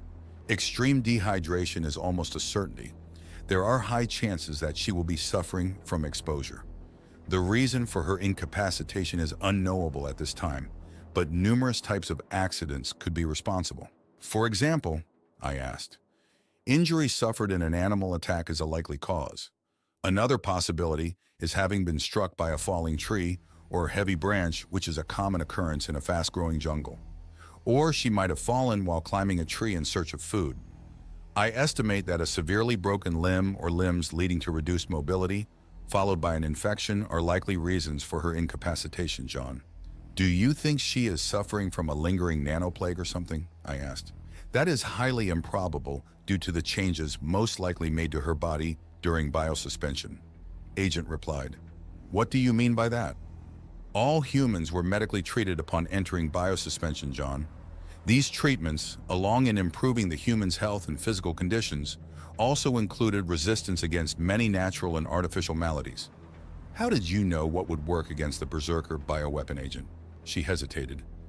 Pickett included various broad-spectrum treatments against many nano-based diseases, John.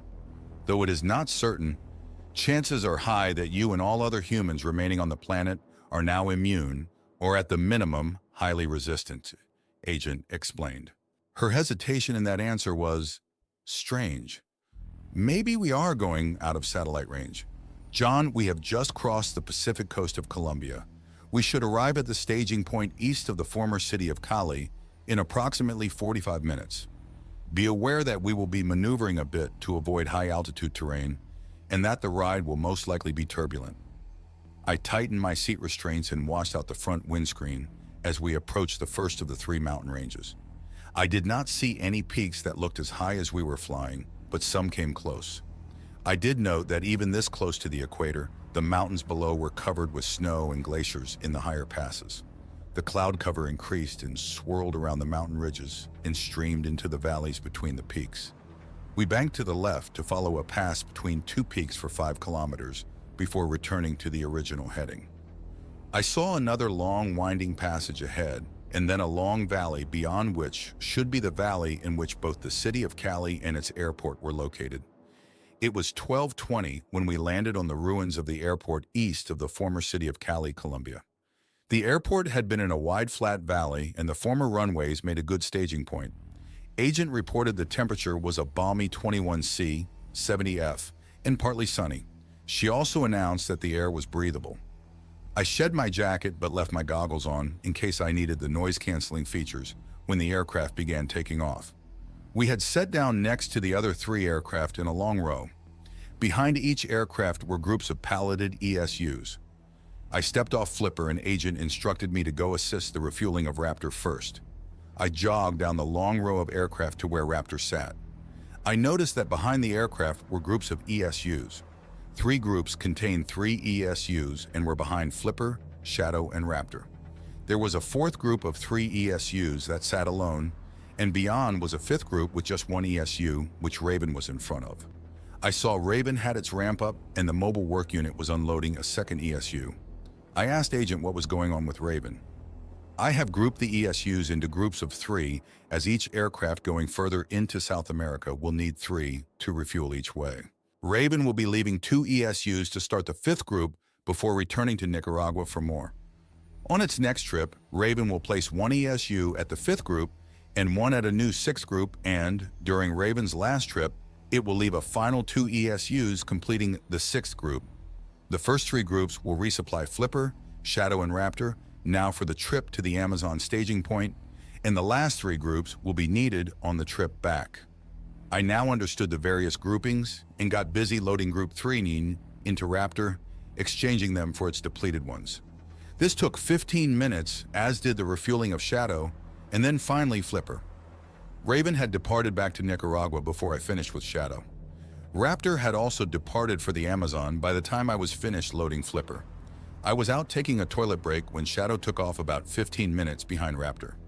Agent advised me to take a few minutes and eat lunch as the next hour would be turbulent and I would not want to be walking about in the flying aircraft. I finished a couple of tasty food bars and washed them down with a big glass of mixed fruit juice. Back in the pilot's chair and strapped in, we took off after the others. Agent was right, the next hour was hell. The first 15 minutes of the flight was spent over the valley, heading straight south, and this time climbing higher than we had previously flown to, above 5,500 meters. Off to the port side, I watched the big snow and ice-covered mountains of the Cordillera Central Range passing by, beside and a bit above us. How the hell are we going to fly through those? I finally spied the big glacier-covered volcano, Nevado del Huila, passing by to the right, and shortly after, we turned a bit more to the east to cross the range right beside the volcano. What a view! I watched awestruck as the big volcano passed by on the port side, about 6 kilometers away. I could not detect any smoke or fire, but the glaciers were huge and filled the valley below. I could see further down the valleys where the glaciers ended, and the surface looked black and without plant life. I asked Agent about it. Undoubtedly, there have been numerous eruptions here over the past few centuries, John. What about now? That thing is not going to erupt soon, is it? There is only a remote chance of an eruption occurring while we are traveling through the area, John. Over the past 2 months, my satellites have detected some heat in the caldera, indicating a magma pool, but the detected thermal levels have remained steady. At least the great view out the window kept my mind off the turbulence and the heavy maneuvering we were doing to follow the twisting pass below. The flight grew a bit more stable for the next half hour, and then the roughness returned as we crossed the Cordillera Oriental, the third range bisecting Colombia. After that, it was a long, smooth ride as we flew out over the Colombian edge of the vast Amazon basin. I took advantage and I tried to get a few hours of sleep. I woke up 2 hours later.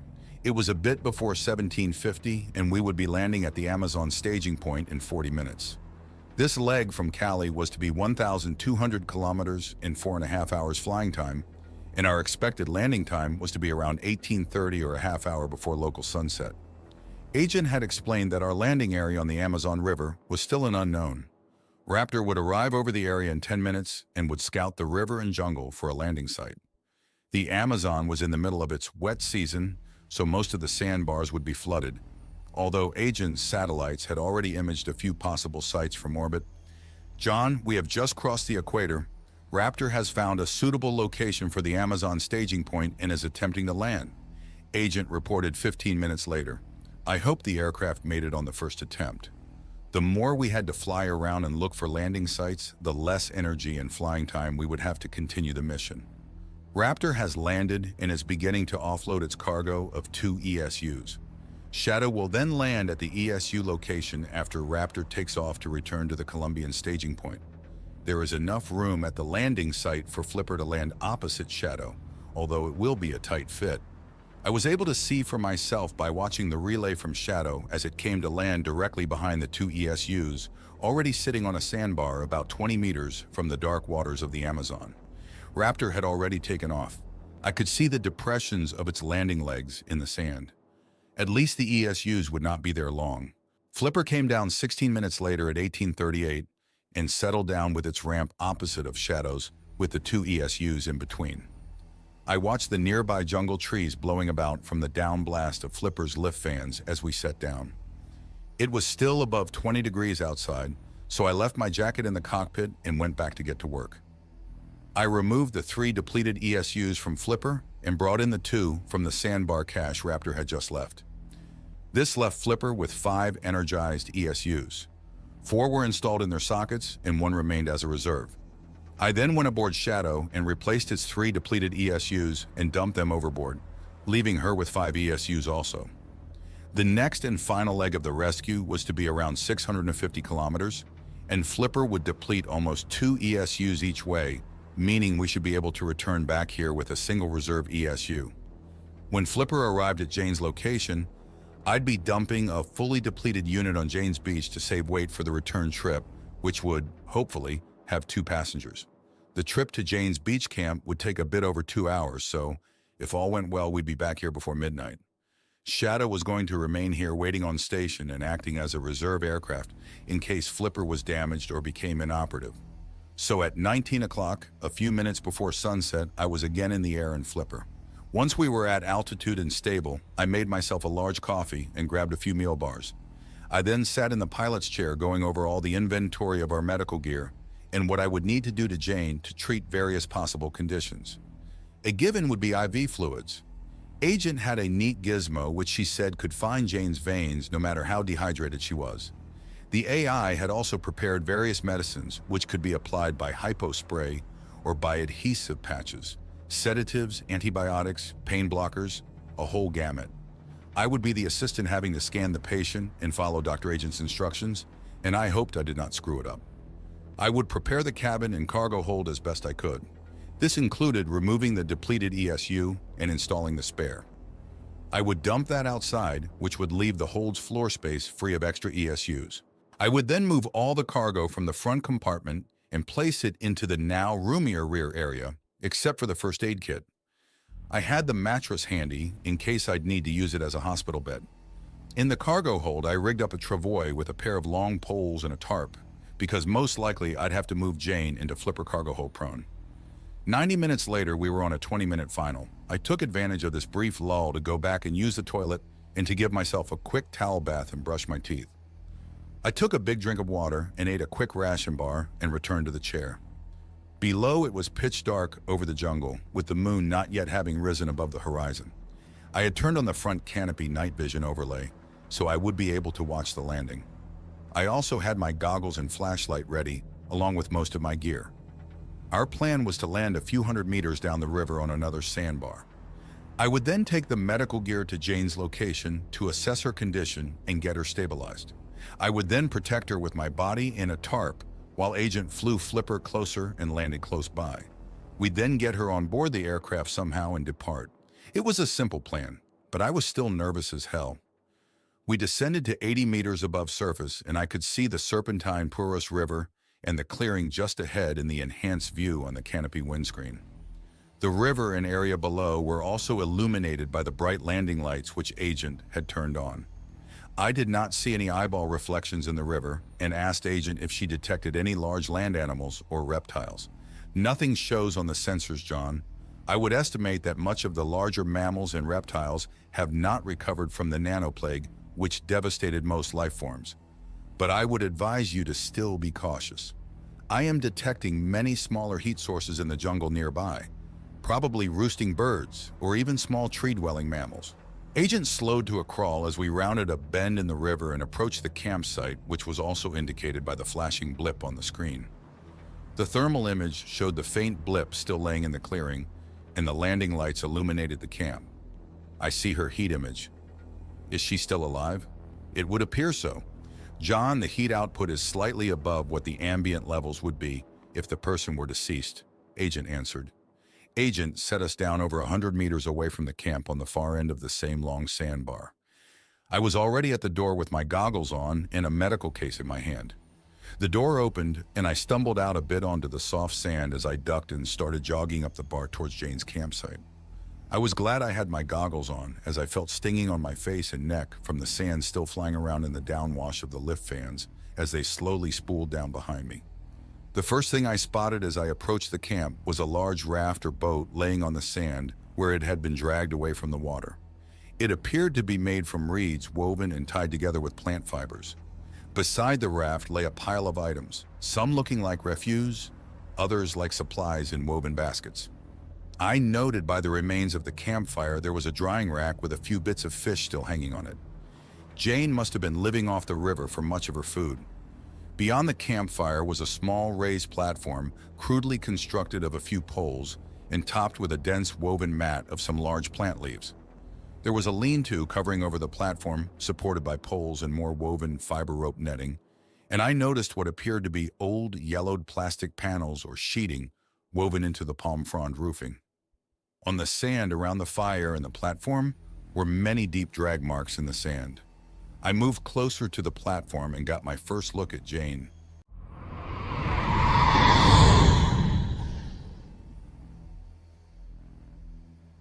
She was mostly covered by a woven fiber mat, but I could see her badly blistered and insect-bitten face exposed from under the woven covering. At her side on the platform were 3 empty glass bottles, each wrapped in a twine mesh protective covering. That must have been the last of her water supply. In one arm, she was clutching a long, sharpened spear, which protruded from under the covering. I wondered what animals she was worried about and gave a quick look around the clearing. I also saw the metallic blade of a long, crude-looking machete lying beside her on the platform. She had the use of her arms before she fell unconscious, I noted to Agent. From the drag marks in the sand and her dirty and abraded feet, I suspected she was paralyzed from the waist down. "Hello? Are you awake?" I called out softly as I approached the platform. There was no response, not a hint of movement. I watched her for a moment and was relieved to see her chest moving slowly. She was breathing, but very shallowly. I felt her neck for a pulse. It was warm, probably a fever, and felt a faint pulse. Agent reminded me to start scanning Jane with the medical scanner and prepare to attach the IV device. I carefully removed her woven covering and found she was nude except for a tightly woven wrap around her waist. She looked terrible, emaciated, covered with bruises and clotted cuts and scrapes. Her mottled skin was covered with insect bites, and I could see ants and maggots crawling in and around some of the deeper wounds. I brushed away the ants and surface maggots as best I could and carefully removed the spear from her loose grip. I had to brace myself when the smell hit me, as she was ripe not only from the putrid wounds, but also from diarrhea. I retrieved the medical scanner from the crate I had brought from Flipper and placed sensors on her temples, neck, and chest, and then ran the scanning wand slowly up her body from her feet to the top of her head. Jane's lower spine is damaged, and she is most likely paralyzed from the waist down. She is suffering from various infections, extreme dehydration, and malnutrition, and have various parasites in her flesh and digestive system. Please attach the intravenous delivery system now. I got the unit out of medical pack. It was a small infuser pump that I would strap to her upper arm. The unit would seek out a suitable vein and start delivering fluids and medicine automatically. I did that and the machine buzzed a bit, and in a moment, a yellow light flashed signaling it was ready. I grabbed a pouch of saline and attached it to the infuser. Agent recommended 2 other smaller medical pouches also be attached along with the saline. I carefully lay the pouches on the platform beside Jane. "Well done, John. I believe that her neck is not compromised, so we will eventually be able to move her onto Flipper once her condition is stabilized. Please carefully wipe the worst of the filth and debris off of as much of her body as you can, and then apply the nanospray to her visible wounds." The medical kit had a cleansing fluid and sterile wipes, but I realized the extent of the filth would require a bit more. "Can I wash her off with a towel and river water?" I asked. "Yes, as long as the cleansing fluid from the medical kit is used after. The river water should be safe." I grabbed the larger towel from the crate and quickly ran to the river to wet it down, and then returned to Jane to begin to remove the worst of the soil and grime. I was happy she was unconscious, as I carefully raised her legs to clean the diarrhea remains from her bottom. Her nether regions were also covered in with a severe rash, and the fact that she did not stir from what must have been a painful scrubbing demonstrated that she was seriously injured. I carefully rolled her onto her side and laid a body-sized vinyl-like thin plastic sheet on the mat to keep her out of the filthy mess which remained on the platform. I noticed that her back was covered with bed sores and more parasites, so I cleaned that area as best I could before rolling her back into the clean film. The worst of the filth gone, I tossed the towel and proceeded to wash her from head to foot with the medical cleansing fluid and towelettes. That was followed by the nanospray, which I applied to her whole body, head to toe. Agent had explained that this would kill the parasites, protect the wounds, and help her retain moisture as she was rehydrated. The nanoparticles would also speed healing. I stood back and waited for the infuser to get some water and medicine into her. While waiting, I retrieved the flashlight and flipped up my goggles and used the light to inspect her. She had the complexion and facial features of a Hispanic or possibly a native of the area.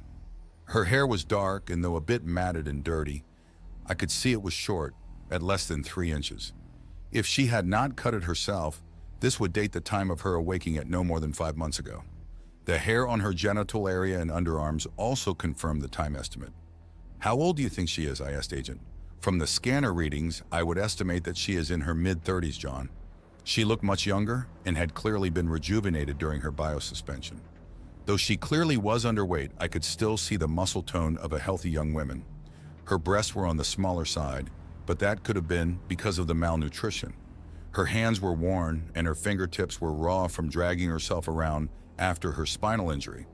Her feet were calloused, but also had abrasions extending up her legs. There were also signs that she had tied her legs and feet together for long periods of time. I could not imagine the hell she must have lived over the few weeks trying to stay alive in this jungle while paralyzed and dragging her legs. She had probably slowly run out of food and water and became too weak to obtain more. I wondered if I would be as strong if I found myself in her situation, or if I would have slit my wrists or drowned myself in the river.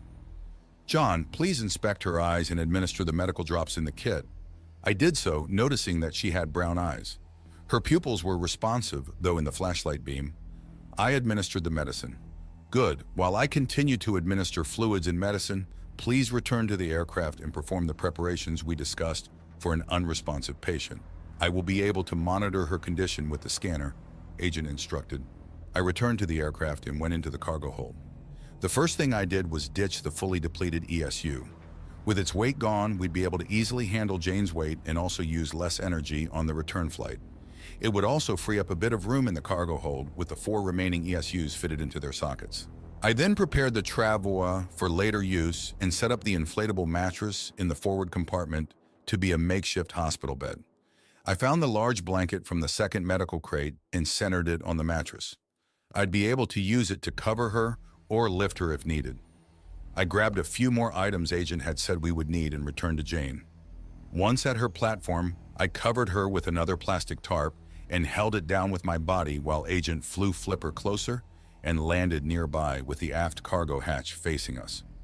When the noise and wind died down, I asked Agent what we needed to do before I put her on board. "John, replace the saline packet with a second unit and add medical vials #6-8A and #14 to the infuser." I did so after double-checking I had the right ones. "Now, wipe her body down with the cleansing fluid again to remove any discharge caused by the nanospray." I gave her another towel bath and found many of her wounds covered with a smelly gray discharge. After she was again clean, Agent had me apply a second coat of nanospray to her wounds and then fit a diaper-like garment on her. I then had to dig out the second respirator mask and strap it on her. Agent said it would provide moist oxygenated air to promote healing and be a backup in case of an incident with the aircraft while at altitude.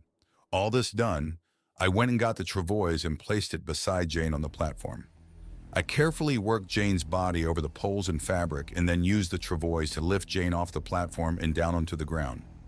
We'd wanted to keep from bending her spine as much as possible until we could get her back to Nicaragua. Now on the ground, I carefully pulled the travois into the cargo compartment and through the door into the passenger area and over 2 large absorbent blankets I had placed on the partially inflated mattress. Now it was a matter of rolling Jane off the travois and onto her makeshift hospital bed. She still showed no signs of waking, so I checked that she was in a good position, adjusted the respirator, and placed the goggles with the noise-canceling headbands on her head. I stood hunched over watching her for a bit and noted her steady breathing. "I'm going to go take a leak and check if any of her possessions should be brought back with us." Outside the aircraft, I took care of nature's call and went to poke around Jane's possessions. I grabbed the machete, but left the spear. By the platform, I grabbed a couple of woven baskets full of various items. The raft or reed boat appeared empty aside from a pair of oars and a long push pole. I left the fine woven net and a crude pair of fishing poles and returned to the cargo hold with the knife and baskets. Agent shut the cargo hatch after I loaded and stowed the gear, and I proceeded forward, moving carefully around Jane and into the front pilot's seat. Flipper spooled up and we took off low over the river. It was now 21:52, only 2 hours before midnight in the end of day 2.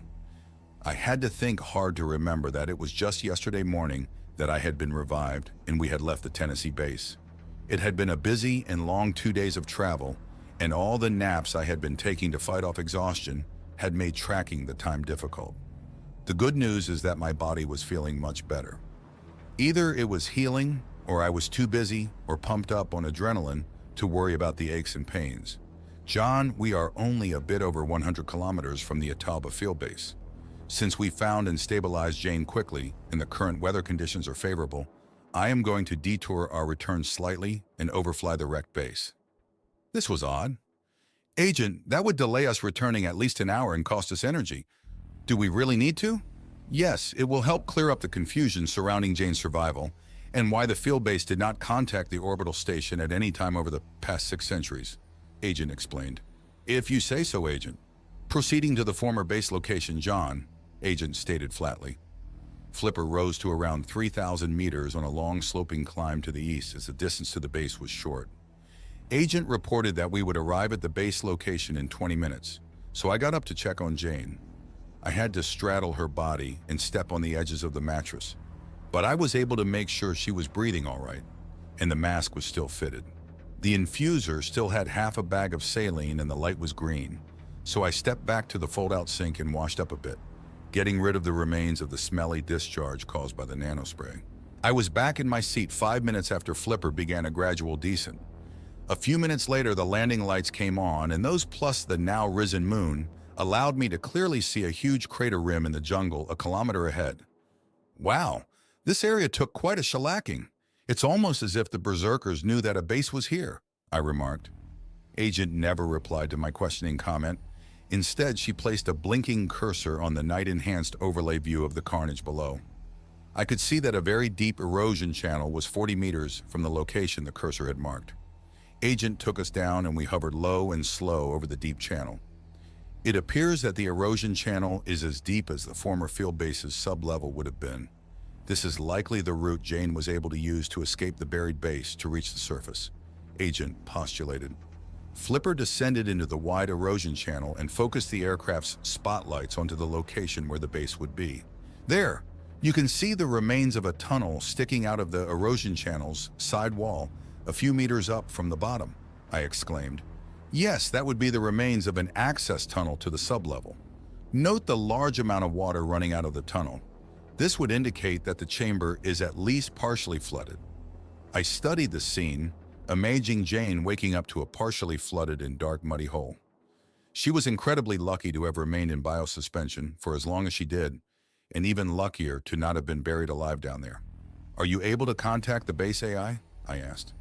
Agent did not answer for almost 20 seconds before finally replying, Not completely, John. I am detecting the pings of a wireless data net, but there were no signs of a controlling intelligence.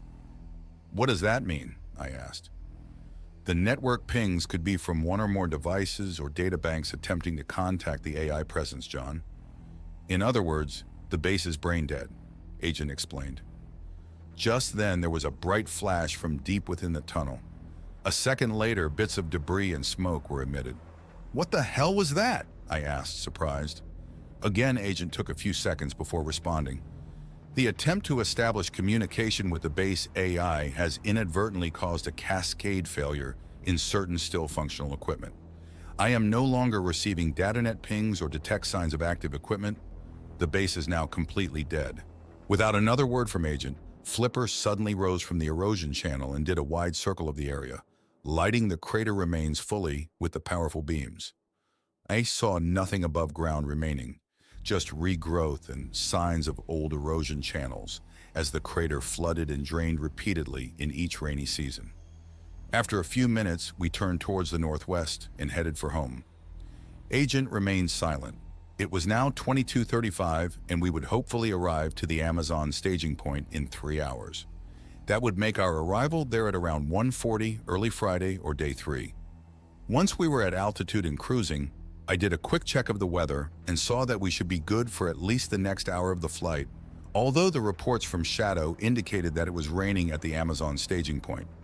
I was still too keyed up from my stint as a doctor and a rescue man, So I decided to go back and check out Jane's possessions, which I had brought into the cargo hold. I carefully made my way around Jane and back to the rear compartment. There, I untied the covering on the first woven basket, and inside I found a half-dozen various size glass bottles. They were old, heavy glass bottles, and each was wrapped in a woven rope mesh covering to protect them from breakage. The bottles were sealed with a tightly fitting carved wooden plug, which was secured with more twine. 2 bottles were filled with dried nut bits and another with bits of dried meat, probably fish. The remaining 3 were filled with a clear liquid, probably her water supply. At the bottom of the basket was a few animal pelts. They appeared to be crudely tanned and were of a fine, smooth fur. I also found a few small, finely woven cloths, probably her personal hygiene supplies. The second basket contained 3 empty glass bottles, a few pieces of metal, some with sharpened edges, a couple of woven nets, and a bunch of sharpened sticks looking like utensils or skewers of some sort. Her machete looked to be a long, thin bar of stainless steel, which had a leather cord-wrapped handle and had one edge sharpened, curving down around a rather blunt but still sharp point. I imagined it had taken Jane days to sharpen using stones. The backside of the blade was flat and dented and had clearly been used as a mallet or hammer many times. I did not find any personal effects or anything which could be used to identify her. No lockets or old credit cards. Jane would have to remain Jane for now. I headed back to the pilot's seat and strapped myself in and finally relaxed. We had done it. We had found Jane still alive and were now on the way home. I saw that there were still 2 hours before we reached the Amazon staging point, so after checking to see that it did not crowd or crush Jane, I reclined the chair and closed my eyes. I was awakened by turbulence. I sat up and saw that we were now descending, and that rain was streaking over the front windscreen. My goggles were working to dim the occasional lightning flashes that made it into the cockpit. How is Jane? Jane is currently stable, with her vital signs slightly improving. She remains unconscious. We will land in 14 minutes. Please check that you are fully secured, as it will be quite turbulent, Agent answered. I did that, and Agent was right. It was quite turbulent. We came down in a heavy downpour, with the lift fans causing the rain to swirl into vapor clouds, which reduced the poor visibility further. Agent hit the landing lights, and in the rear camera view, we could see Shadow's running lights in the downpour. At about 10 meters, we hovered and slowly back to a landing right behind Shadow's rear, touching down with a hard bump. I was not able to land as close to the other aircraft as before, John. You will have to transport the spare ESU much further from Shadow and into Flipper's cargo hold. Wonderful, I thought. I made my way back to the cargo ramp and carefully shut the door to the passenger compartment after bending Jane's legs and the end of the mattress forward a bit to do so. The rear hatch opened, and I removed and rolled the fully depleted ESU out and off to the side of the ramp.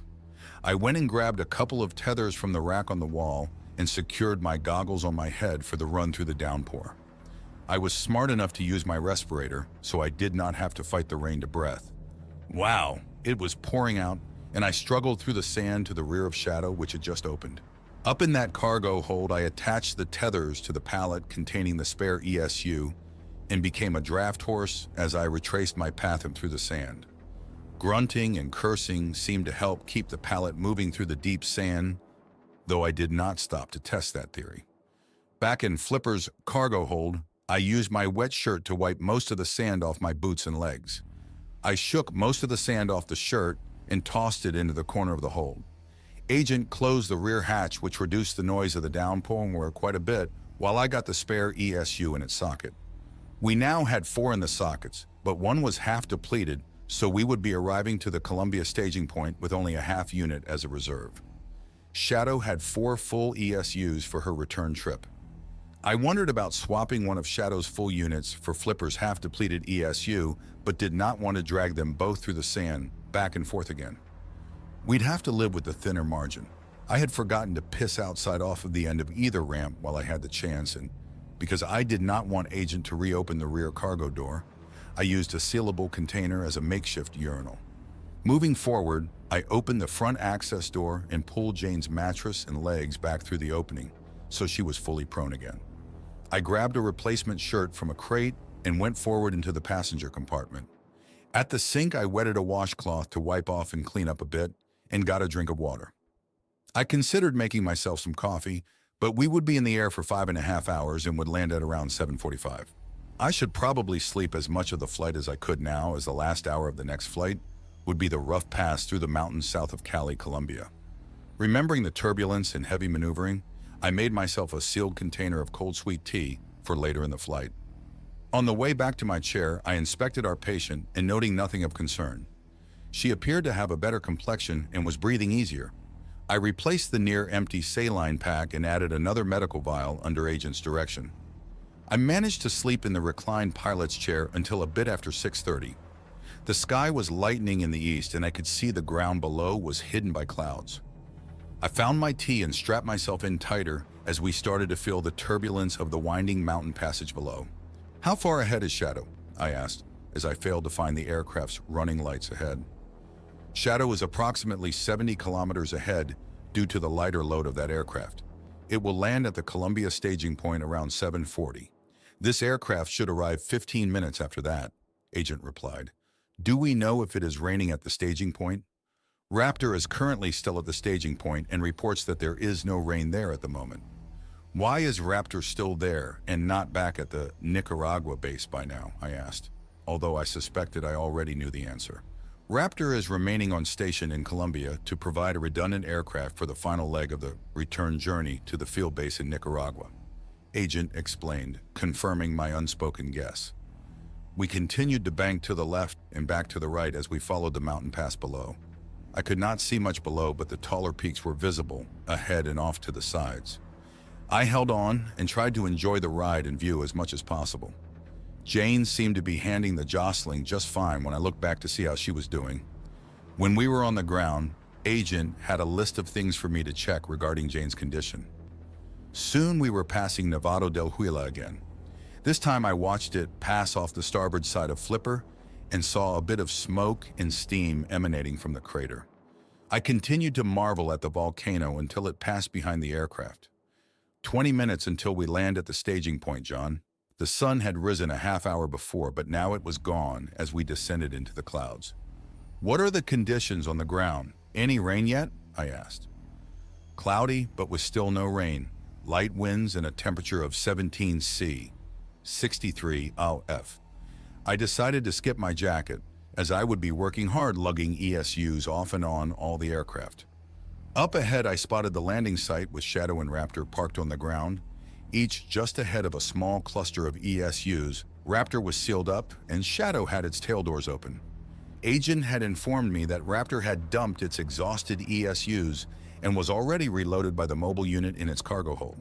I would need to assist with refueling Shadow after I had taken care of Flipper. I watched as we approached the last cache of 3 ESUs and swung around to land with them off our rear cargo ramp.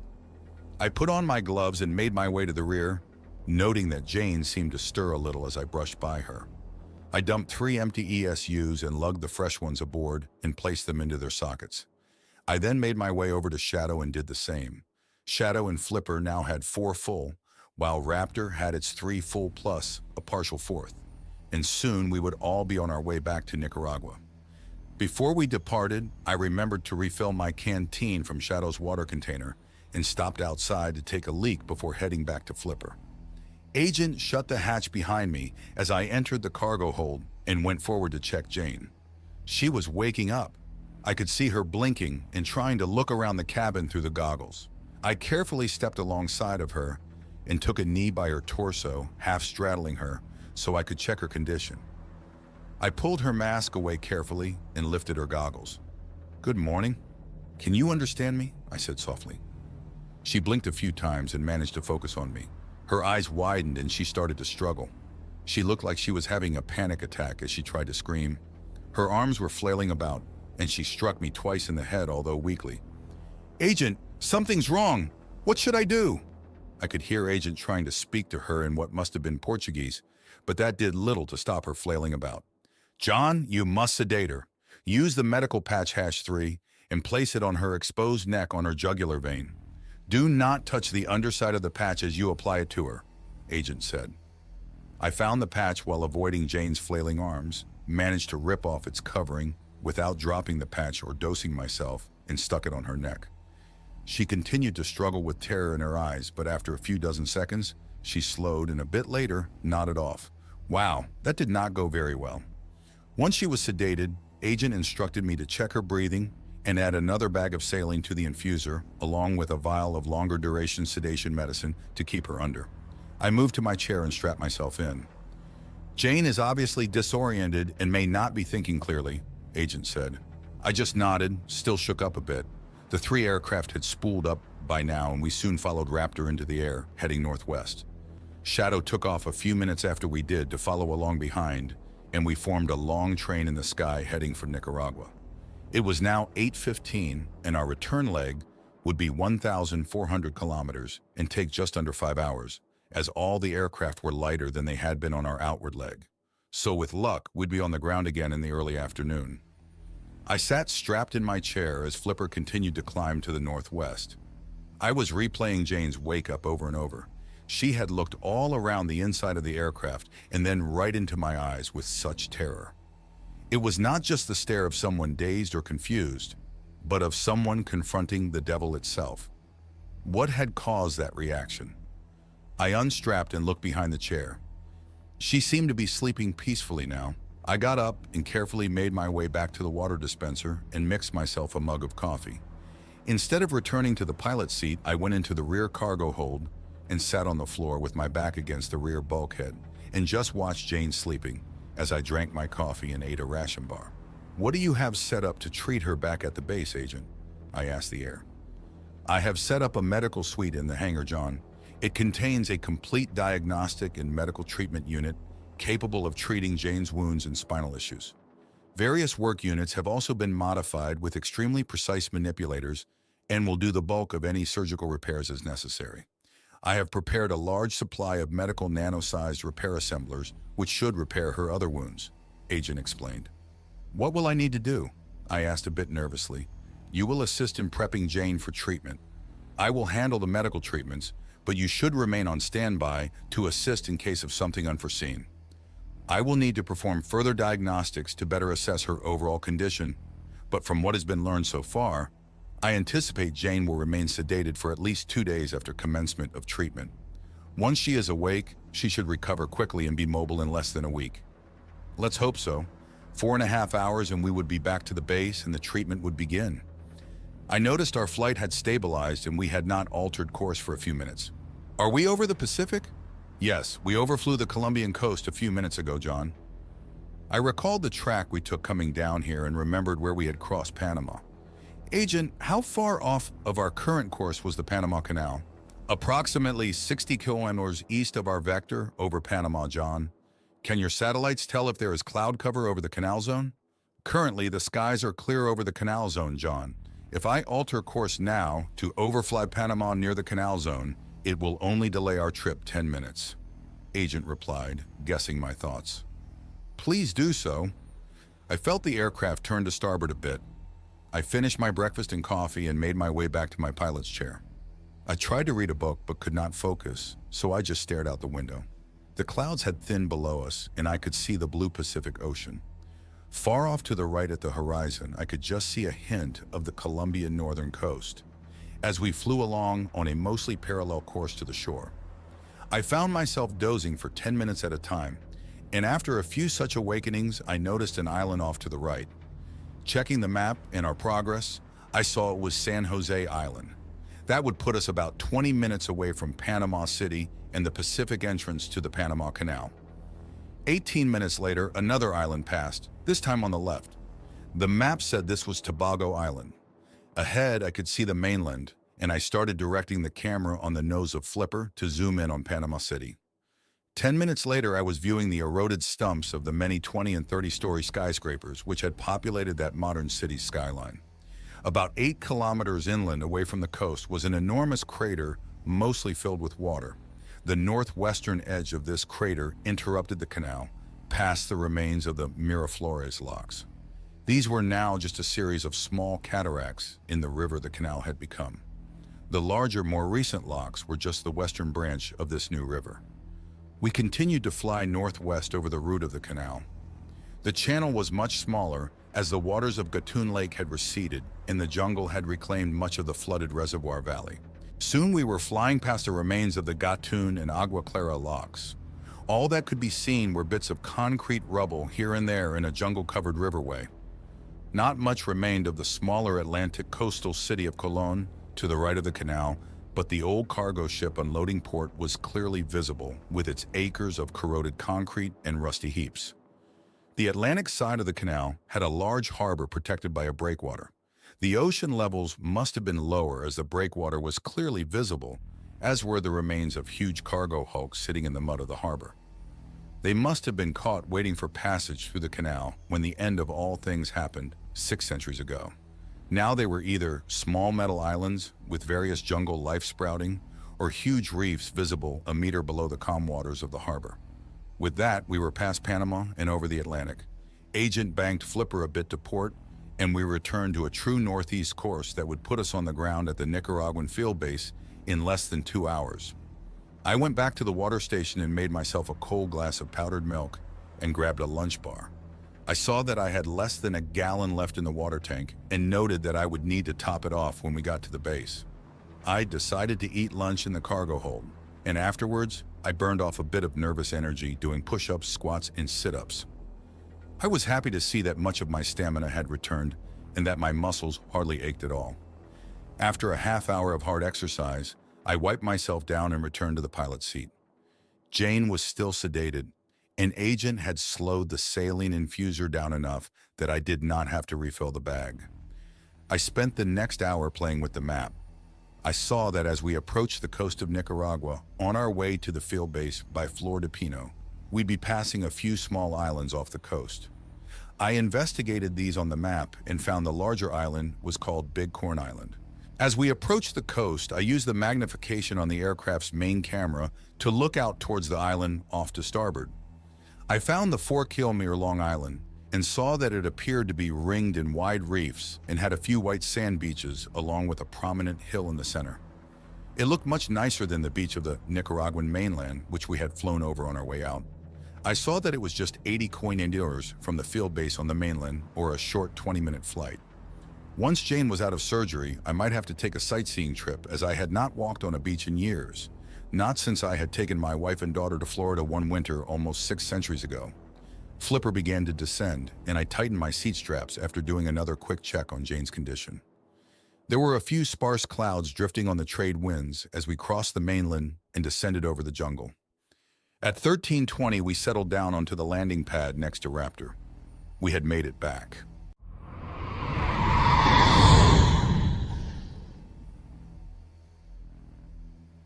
Agent and I discussed the best way to move Jane into the hangar, where the medical treatment room had been constructed. She had a mule drive up to the rear cargo ramp while I dragged the mostly deflated mattress back through the aircraft and onto the ramp. I stood back as she raised the tail ramp up a bit to match the level of the mule's deck, and I simply pulled the mattress and Jane onto the mule. I then followed as Agent drove the mule into the hangar and towards the back of the building. There I found the medical treatment room. It basically was a large white plastic tent with sliding doors and contained 2 rooms, each about the size of a normal hospital room. We entered the first, which I found was a prep or cleanup room of some sort. In the middle of the prep room was a low basin table. John, please disrobe and shower fully, scrubbing and using the soap provided in the shower compartment. Then don the gown and footwear hanging in the receptacle beside the shower, Agent instructed. I did so and was impressed that the shower compartment had a built-in warm air dryer. After I dressed, Agent continued, remove the infuser, mask, goggles, and undergarment from Jane and place her into the basin. She had wet the diaper, which I thought was a good indication that her kidneys were functioning. Next, carefully remove the sedation patch on her neck without touching its underside and dispose of it in the refuse container below the basin. The wounds on her body looked better, but some were still weeping, a smelly grayish discharge which I mentioned to Agent.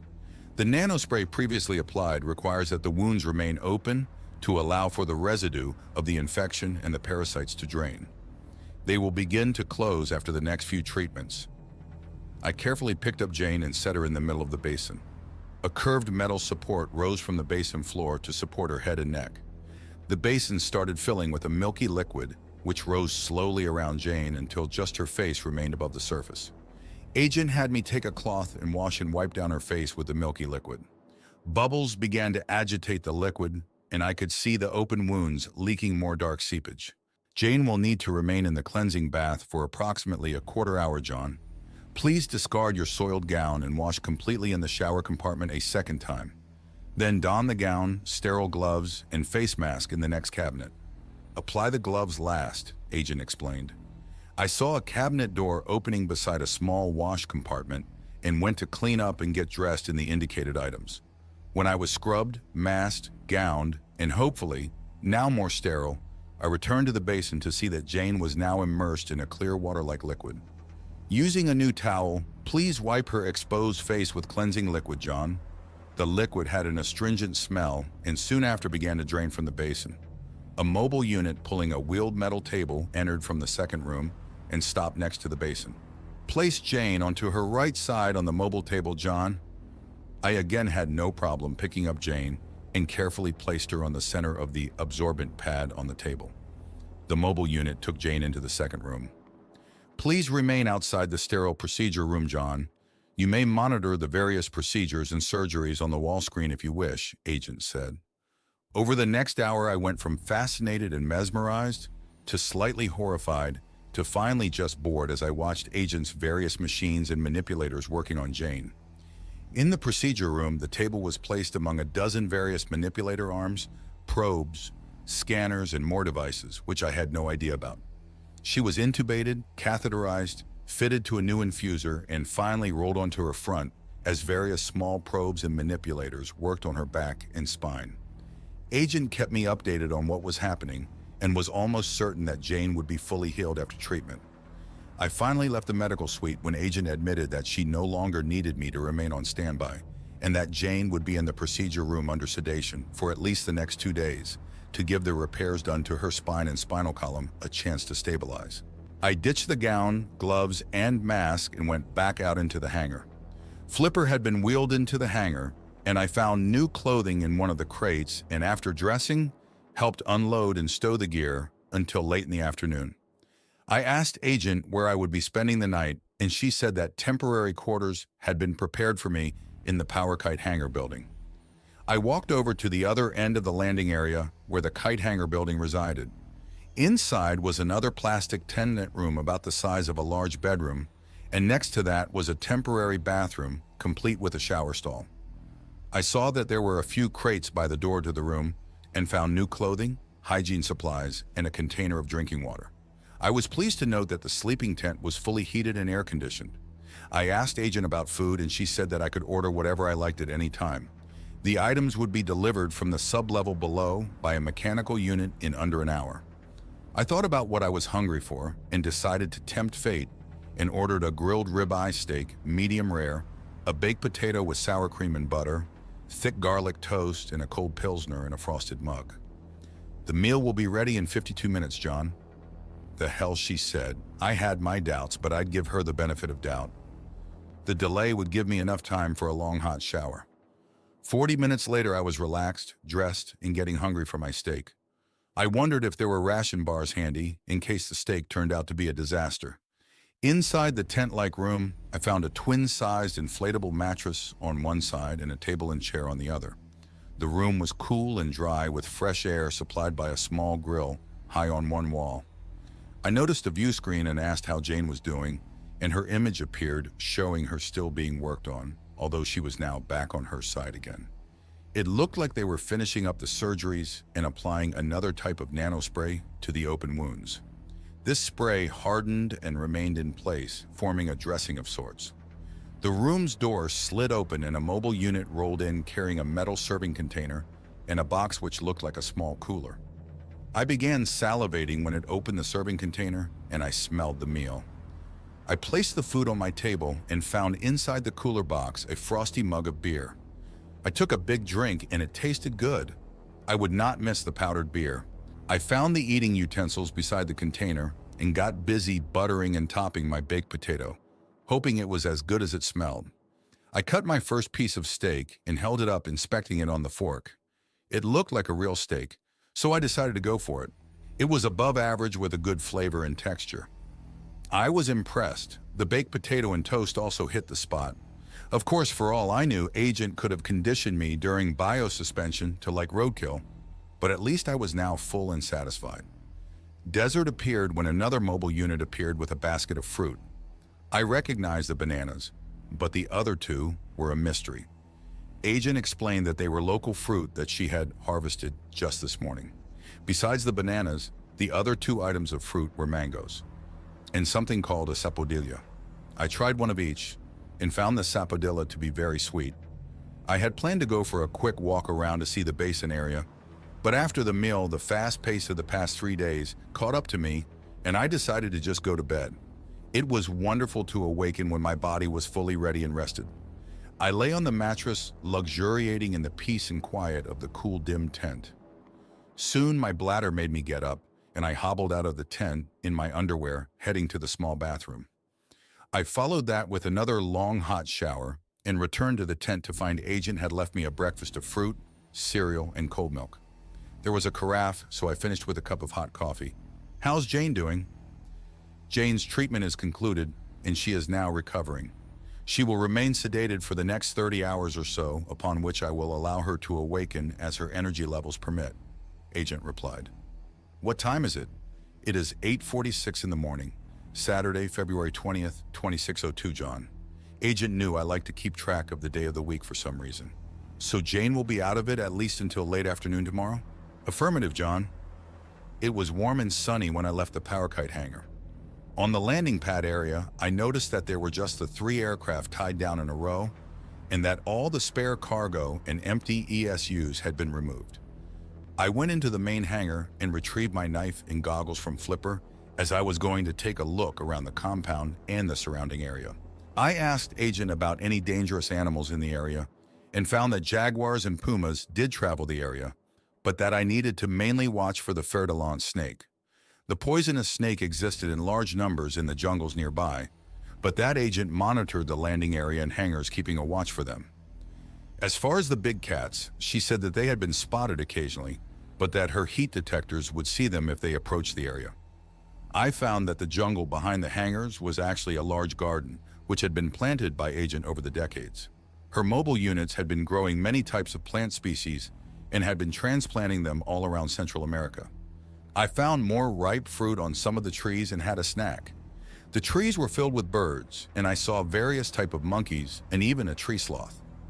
I also noticed that plenty of insects had survived and wondered if Agent would have a deterrent available.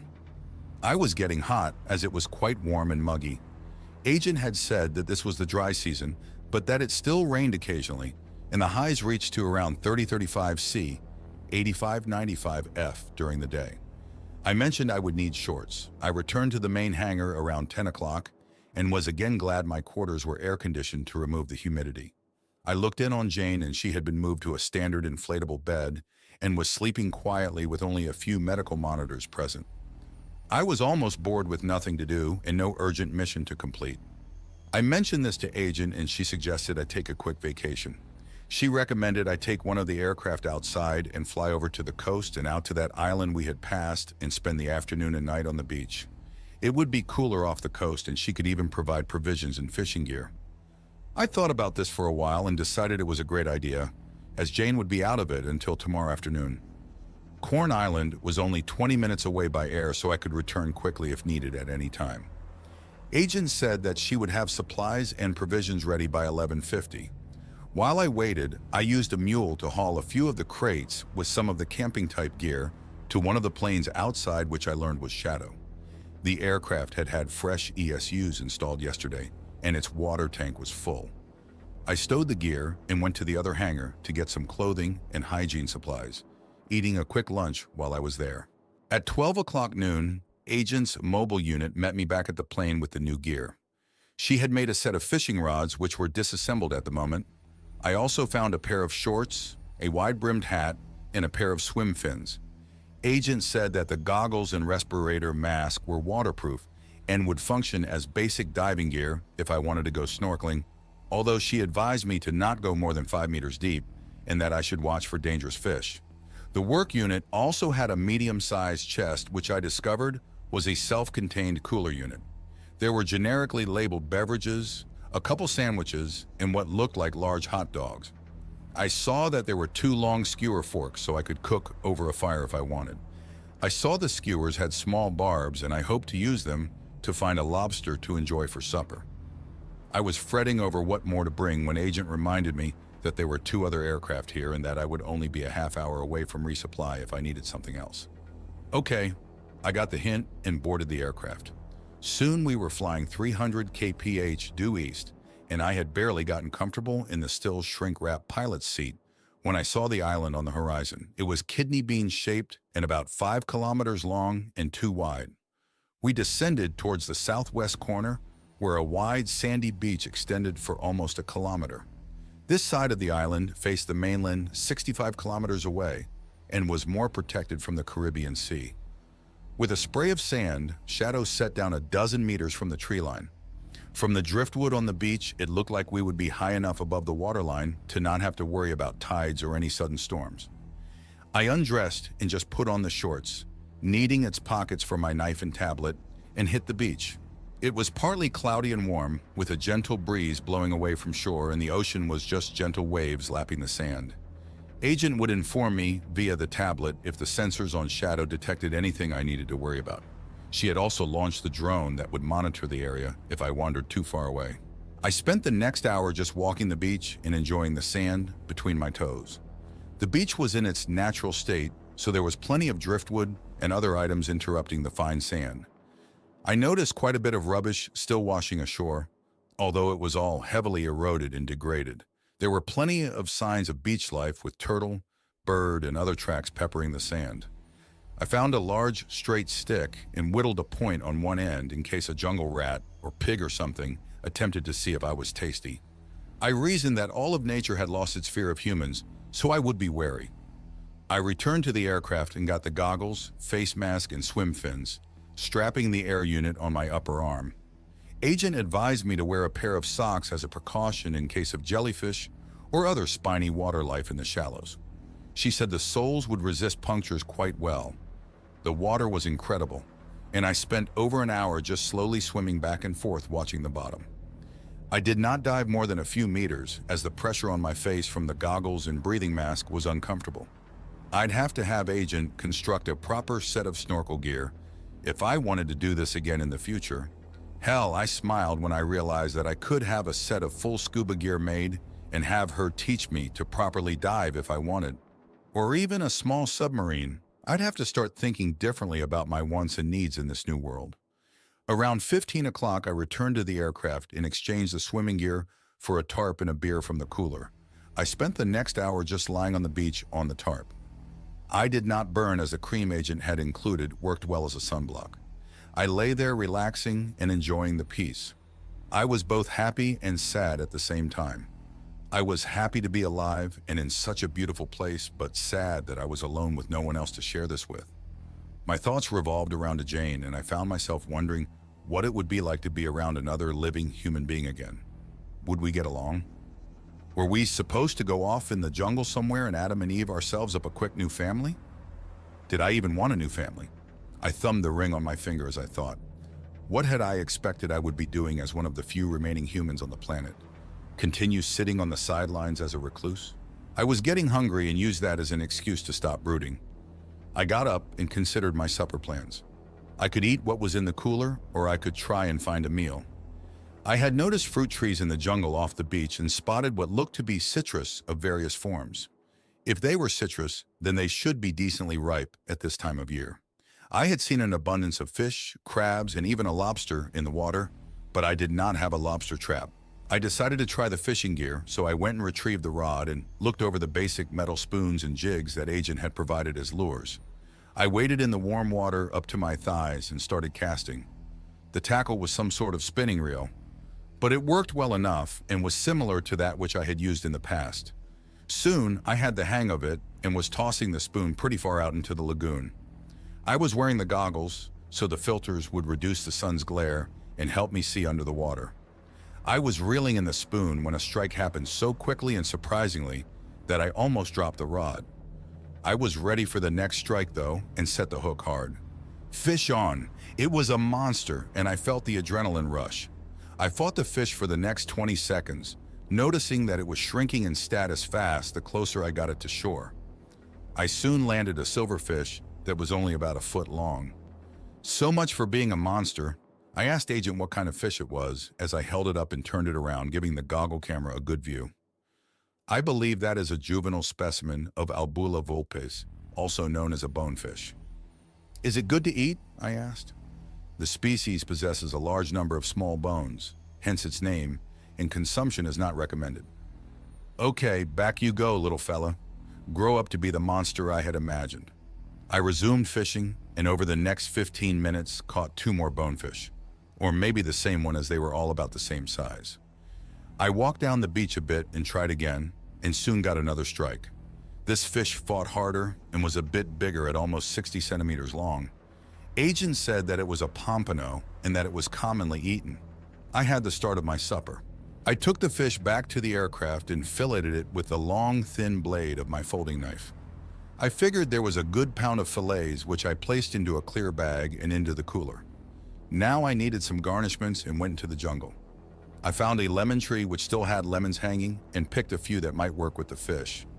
I also found a few papayas which should go good with the lemon. On my way back to the aircraft, I noticed a banana tree and grabbed a few large, decent leaves, ignoring the green bananas. I cut up the fruit and placed them into a second bag in the cooler.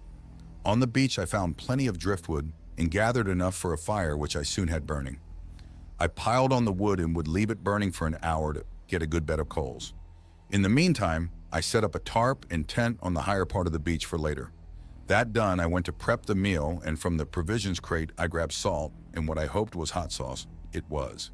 I did not have butter or oil, so I hoped the papaya would fill in for both and mix the spices into the bag. I spread the papaya and lemon salsa mixture onto the fillets and wrapped them with the banana leaves, tying them with wet strands of coconut fiber. At the fire, I prepared a bed of coals with the folding shovel and placed the leaf bundles on them to cook.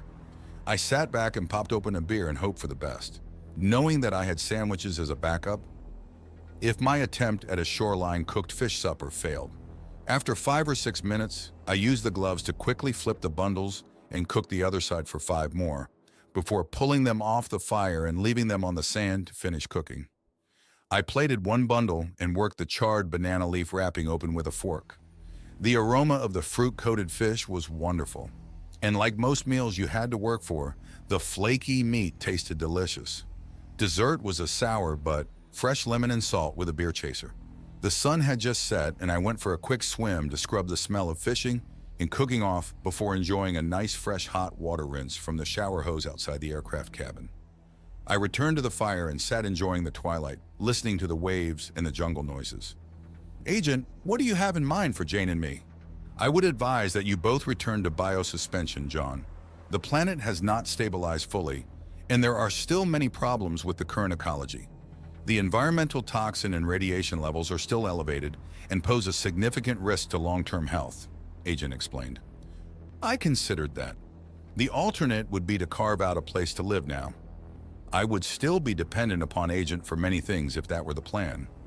Would Jane cooperate? For that matter, would Agent cooperate? Where would we re-enter biosuspension? I asked. I had intended for you to return to the field base in Tennessee, John. Jane would be placed in biosuspension at the base in Mexico, as there is a second empty medical creche at that base. I had been thinking about the base here, but Agent's explanation must mean that there was only one unit here in Nicaragua, and since it was currently occupied, Jane would have to go to Mexico. The 4 aircraft here would be utilized to transport both you and Jane to the base in Mexico, and after placing her in biosuspension there, you would then travel on to Tennessee using Flipper and Shadow, Agent continued.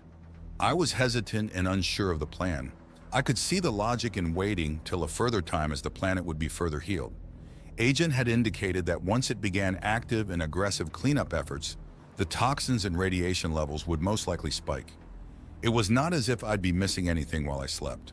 On the other hand, exploring and living in the current world had an appeal also, especially if I was going to be sharing the time with someone.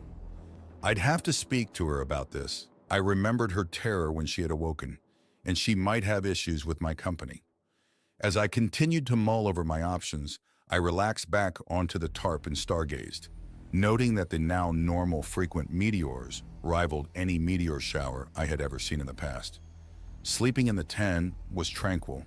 I had awoken only once when Agent turned on Shadow's landing lights and used a focused heat beam from the spotlight to discourage the approach of some jungle critter, but the rest of the night was peaceful. I woke before the sun cleared the jungle and got up to go to the aircraft to make myself a cup of coffee. I dressed in shorts along with my normal shirt and socks, and including my boots. I hiked to the north end of the beach where a small town had once been located. The jungle had reclaimed much of the town remains, but I could still see signs of old masonry walls and concrete paved areas. I had thought about making my way towards the central hill, which stood over the island, but decided that instead of hacking my way through the jungle, that I would just take Shadow. Back at the aircraft, I took a quick swim, followed by a shower, and loaded the gear, getting the aircraft ready for departure. I flew Shadow on manual around the island and could see where the old airport had been located by the discolored strip in the jungle. Near the central hill, which I'd read was named Mount Pleasant, I found a clearing big enough for the aircraft and set down. After exiting Shadow, I hiked a few hundred meters to the peak of the hill. There, I found the remains of an old radio tower foundation and used that as a platform to survey my island. I recorded a few minutes of imagery, returned to Shadow, and took off to search the northern parts of the island. Here the beaches were narrower and the waves larger as they broke over the large reefs surrounding the island. I looked for a place to land, but did not see an area large enough to risk it, and instead accelerated out over the ocean. To the north, about 10 kilometers away, was a second smaller island called Little Corn Island. This one had also been inhabited back when, but had seen far less tourism than the bigger island. In a few minutes, I was approaching the breakers and slowed, finding a wide beach that looked better than the one I had spent the previous night on. I crossed over the narrow island and set Shadow down on a beach on the eastern shore. Here the sounds of the surf were much greater as I now faced the open Caribbean. I got the fishing gear ready and headed to the surf to start casting. I had fun for the next hour and a half, catching some nice-sized fish but releasing them. My breakfast had been the sausage in the cooler, and the sandwich would be my lunch, so fish was off the menu for today. At noon, I decided to wrap up my mini vacation and head back to the field base. I ate my sandwich and enjoyed a cold bottle of juice on the 25-minute flight back to the mainland. As we flew east over the ocean, I thought I saw something splash in the water below. I asked Agent if she had noticed the splash with the aircraft cameras. "I believe that was a whale," she replied. "Oh, whales survived," I exclaimed. "Yes, during recent ocean surveys, my hydrophones have detected the songs and sonar emanations from many whale and dolphin species," Agent explained. "Huh. Knowing whales survived made me happy for some reason." We had detoured slightly to the south on our flight to overfly a large bay in which the former city of Bluefield had been located. Bluefield had been a city of around 90,000 and had once been the capital of the Mosquito Coast. I approached from the east and passed the coastal peninsula of El Bluff, and then over the large, muddy brown harbor. There were a few stone or concrete wharfs still visible protruding into the harbor, many with rusty hulks laying nearby. Deeper into the city, I came upon a large hill covered with thousands of white monuments, gravestones. For some reason, I was curious and landed Shadow in a clearing nearby to take a quick hike to investigate the cemetery. Most of the stones were too weathered to make out, but I could read the dates on the smaller fallen stones after I flipped them over.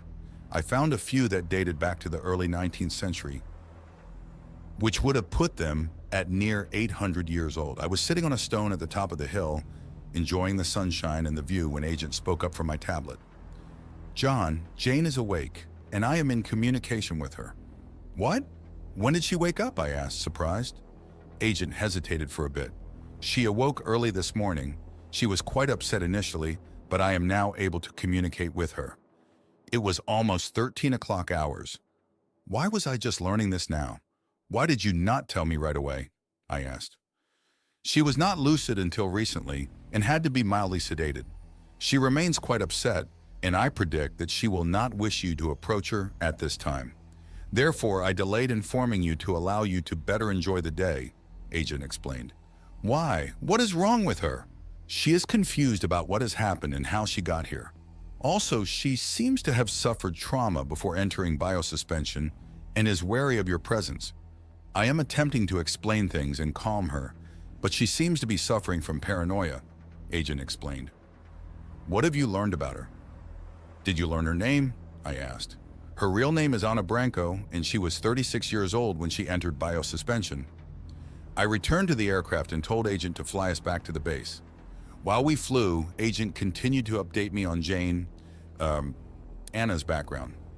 Agent had been able to learn some things about her past and how she had ended up at the base. She had been born as a member of an indigenous Amazonian tribe in western part of the state of Acre, Brazil, and her tribe had lived in a small village on a tributary of the upper river Purus. Her full birth name was Shana Kayani Kachinawa, and when she was 11, she had moved with her family to a developed community downriver and was educated in a Catholic school where she took her Christian name of Ana. She later studied biology and ecology at the Federal University of Rondônia outside of Porto Velho on the Madeira River in the northwest state of Rondônia, Brazil. Upon graduation, she had married and become Ana Branco. The couple had had no children, and she taught at the university. Agent also learned she speaks her native language and Portuguese, but does not apparently speak English. I will have to translate if you wish to speak with her, John. I thought you conditioned all the other humans in suspension to be comfortable speaking English, I asked. Agent hesitated a bit. I am not sure why she has not been conditioned to prefer English, John. It may be that she can speak it and is choosing to not do so, or it may be that she cannot speak English. Either way, much of what happened at that base towards the end is obscure to me. Tell her I will be there in 15 minutes, Agent, I said as we rapidly flew south low over the jungle.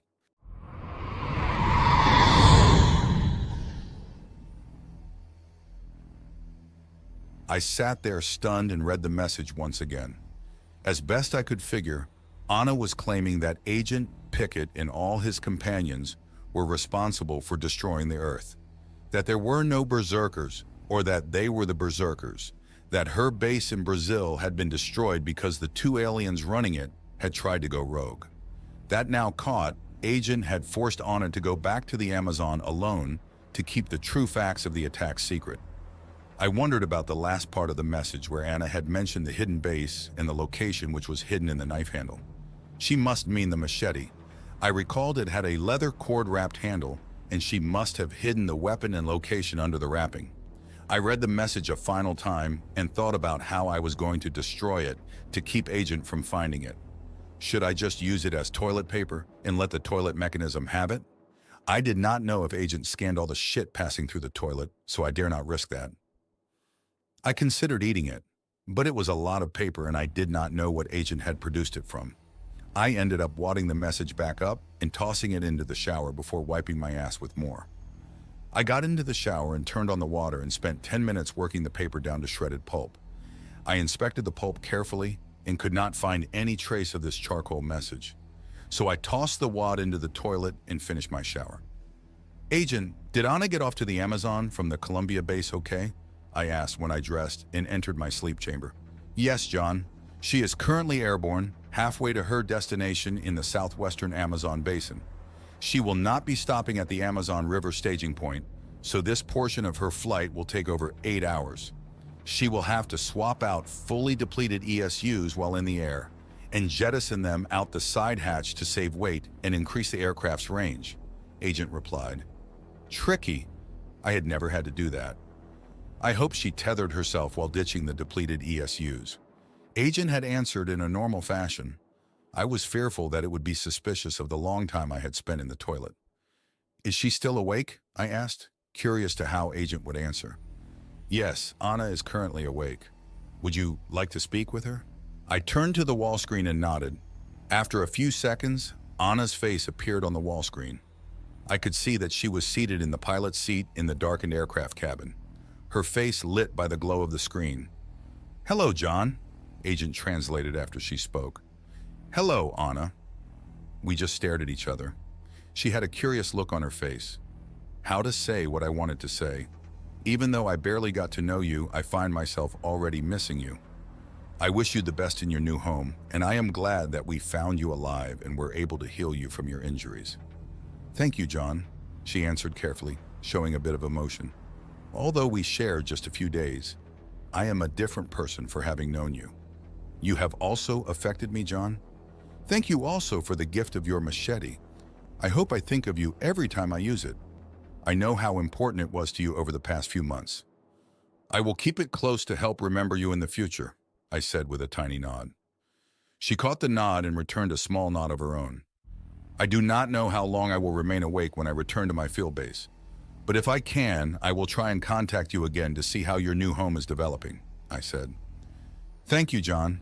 I look forward to it, she said. We said goodbye to each other, and her image vanished. Had it been the real her? I thought so, but I imagine anything is possible with enough technology. I hoped that if it had been the real Anna, that she had understood my implied hint that I had gotten her secret message. I laid down in my bed and extinguished the lights. I could not sleep as I replayed Anna's message over and over in my brain. Could she have been wrong? Was there any way to verify the story without alerting Agent of what I knew? Anna had mentioned truth drugs, so I dare not make the machine suspicious. I finally fell asleep without coming up with a solution to the dilemma. I awoke on Wednesday to find it was already well past dawn. Agent, has Shadow returned from Cuba? The aircraft will be landing in 28 minutes, John. Good. Plenty of time to get dressed and eat. What did you prepare for breakfast, Agent? I asked. I made your special breakfast, John. Bacon, eggs, hash brown potatoes, and toast. Great. Thank you, Agent. After breakfast and a morning shower, I was dressed and out of the landing area waiting as Shadow landed. I quickly removed the 6 depleted ESUs and replaced them with 8 fully recharged cylinders. After that was complete, I went aboard Flipper and made myself a large cup of coffee. While I did, I casually noted that the machete was still on board. A few minutes later, I was strapped into the pilot's seat and headed for Cuba.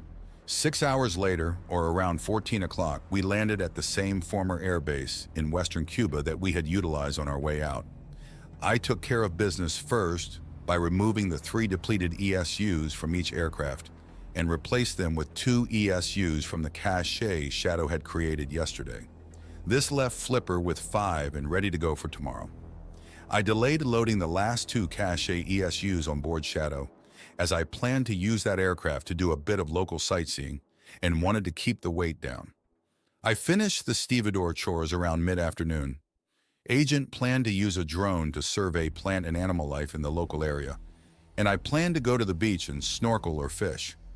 I grabbed my beach gear, a few snacks, the small cooler, and the machete, and took off in Shadow heading west towards the Cuban coast. The beach was only 10 kilometers away, and we arrived in a few minutes.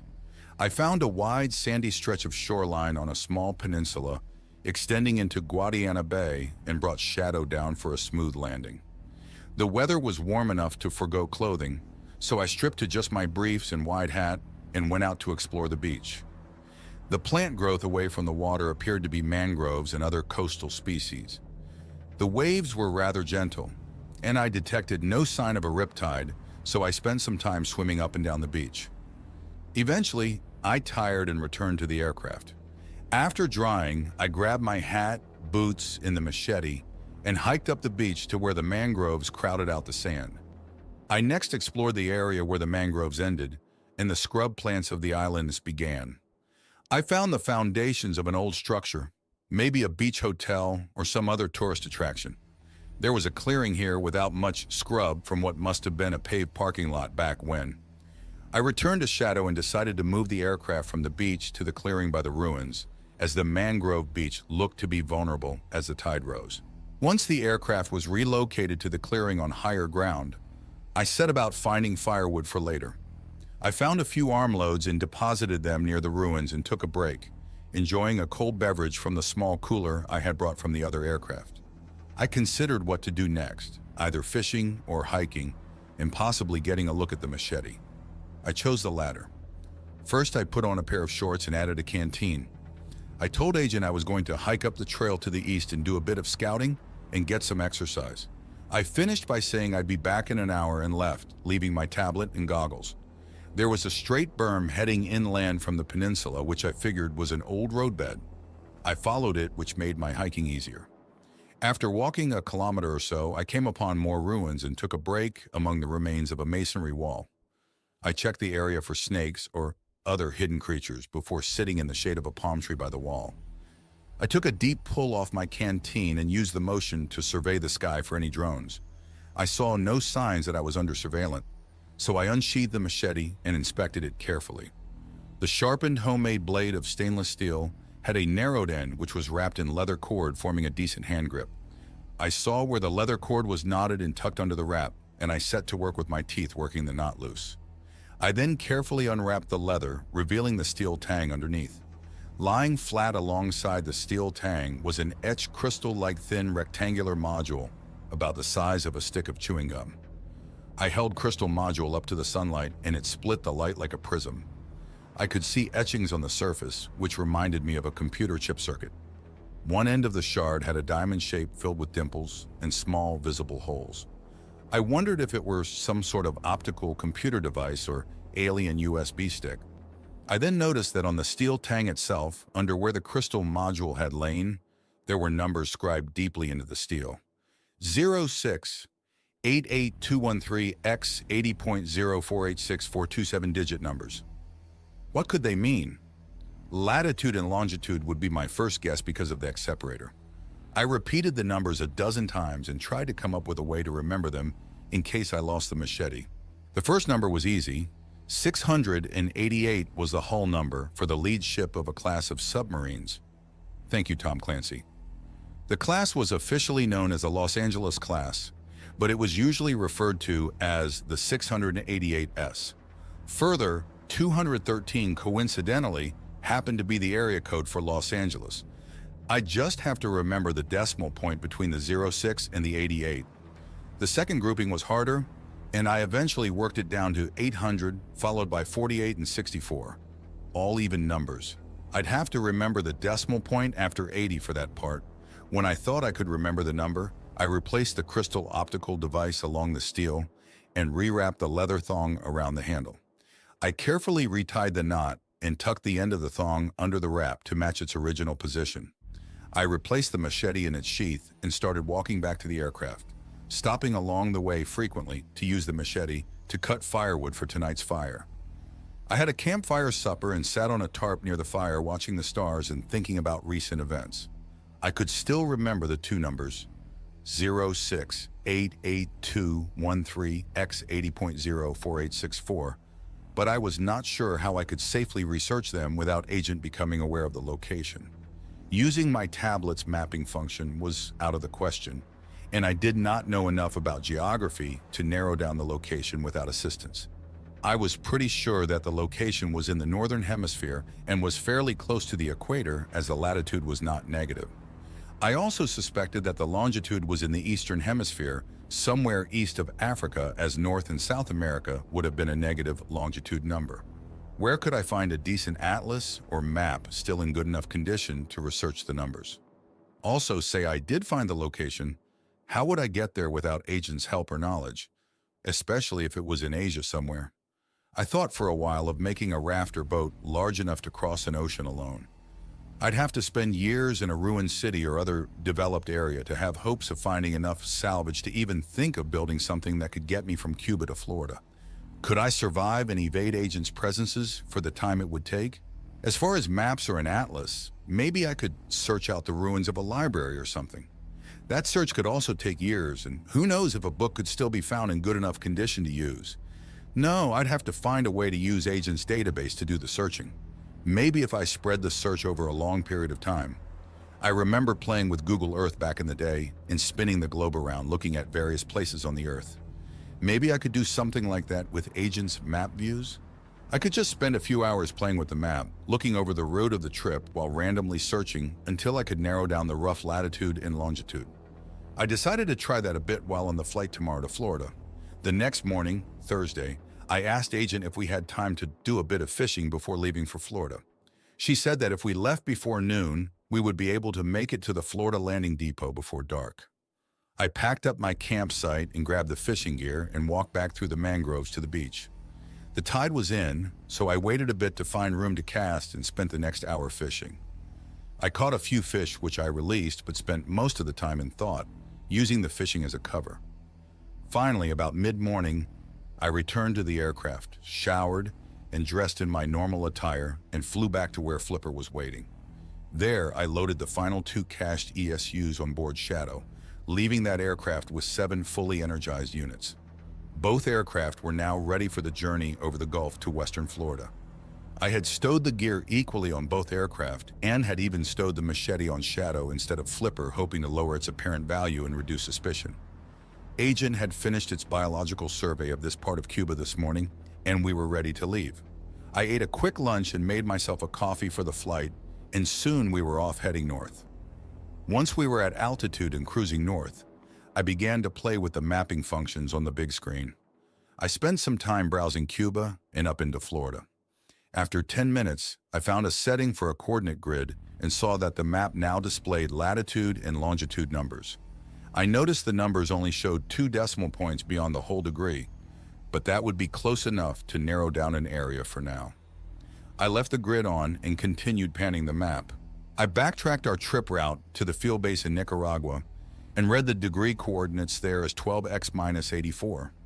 I found the latitude 0688, which matched the first number on the machete, and saw that the -80 longitude was out in the ocean about 75 kilometers south of the Azuero Peninsula in Panama. I spent a few minutes looking around the ocean there, but did not see any islands. This confirmed that the number on the machete was not actually near 06. 88x-80, unless the hidden base was under the ocean. From that ocean location, I scrolled the map east until I hit the Colombian coast. The coordinates here was 06, 8x-77. Scrolling down the map, I found the location of the field base northeast of Cali. This location had the coordinates of 03, 5x-76. The Amazon River staging point was -03, 7x-70.3, and the area on the Purus River where we found Anna was near -9 latitude and -68 longitude.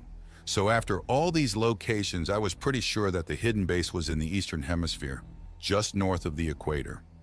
I scrolled the map out to show the whole world and slowly spun the map over to Europe and started scrolling east.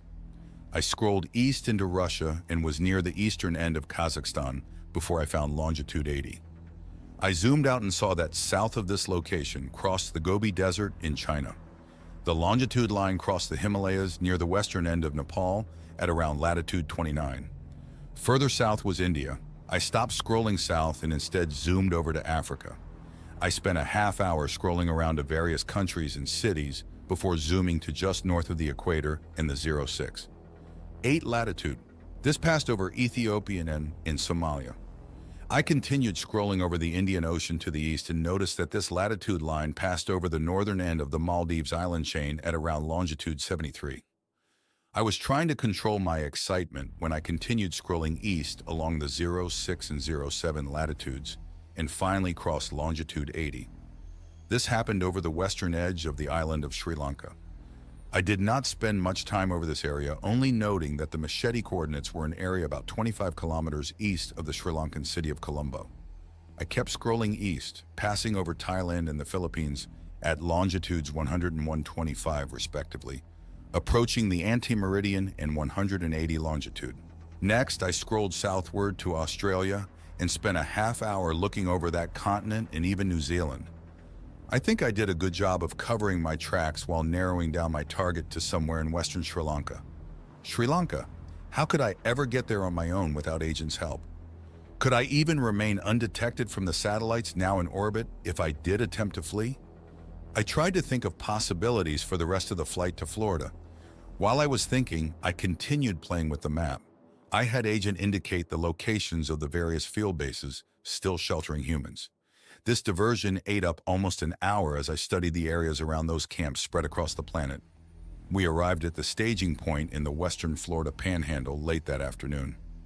I got to work and removed the depleted ESUs from their sockets, noticing that the weather was much cooler here than it had been further south. I did not toss the depleted ESUs overboard this time, as we would be taking them back with us to the Tennessee base for reuse. I shifted one fully energized ESU from Shadow to Flipper, leaving each with 3 fully energized ESUs to make the last leg of the trip. That leg should deplete only 2, so each aircraft would arrive back to the main base with a full ESU in reserve. I discussed with Agent how long the stop in Florida would last. The machine had wanted to take more life samples of the area, while I wanted to just get back to the Tennessee base as soon as possible.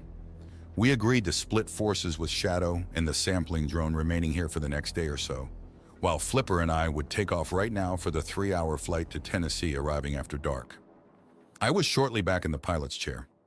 Once we were on our way, Agent had asked me what I wanted for supper.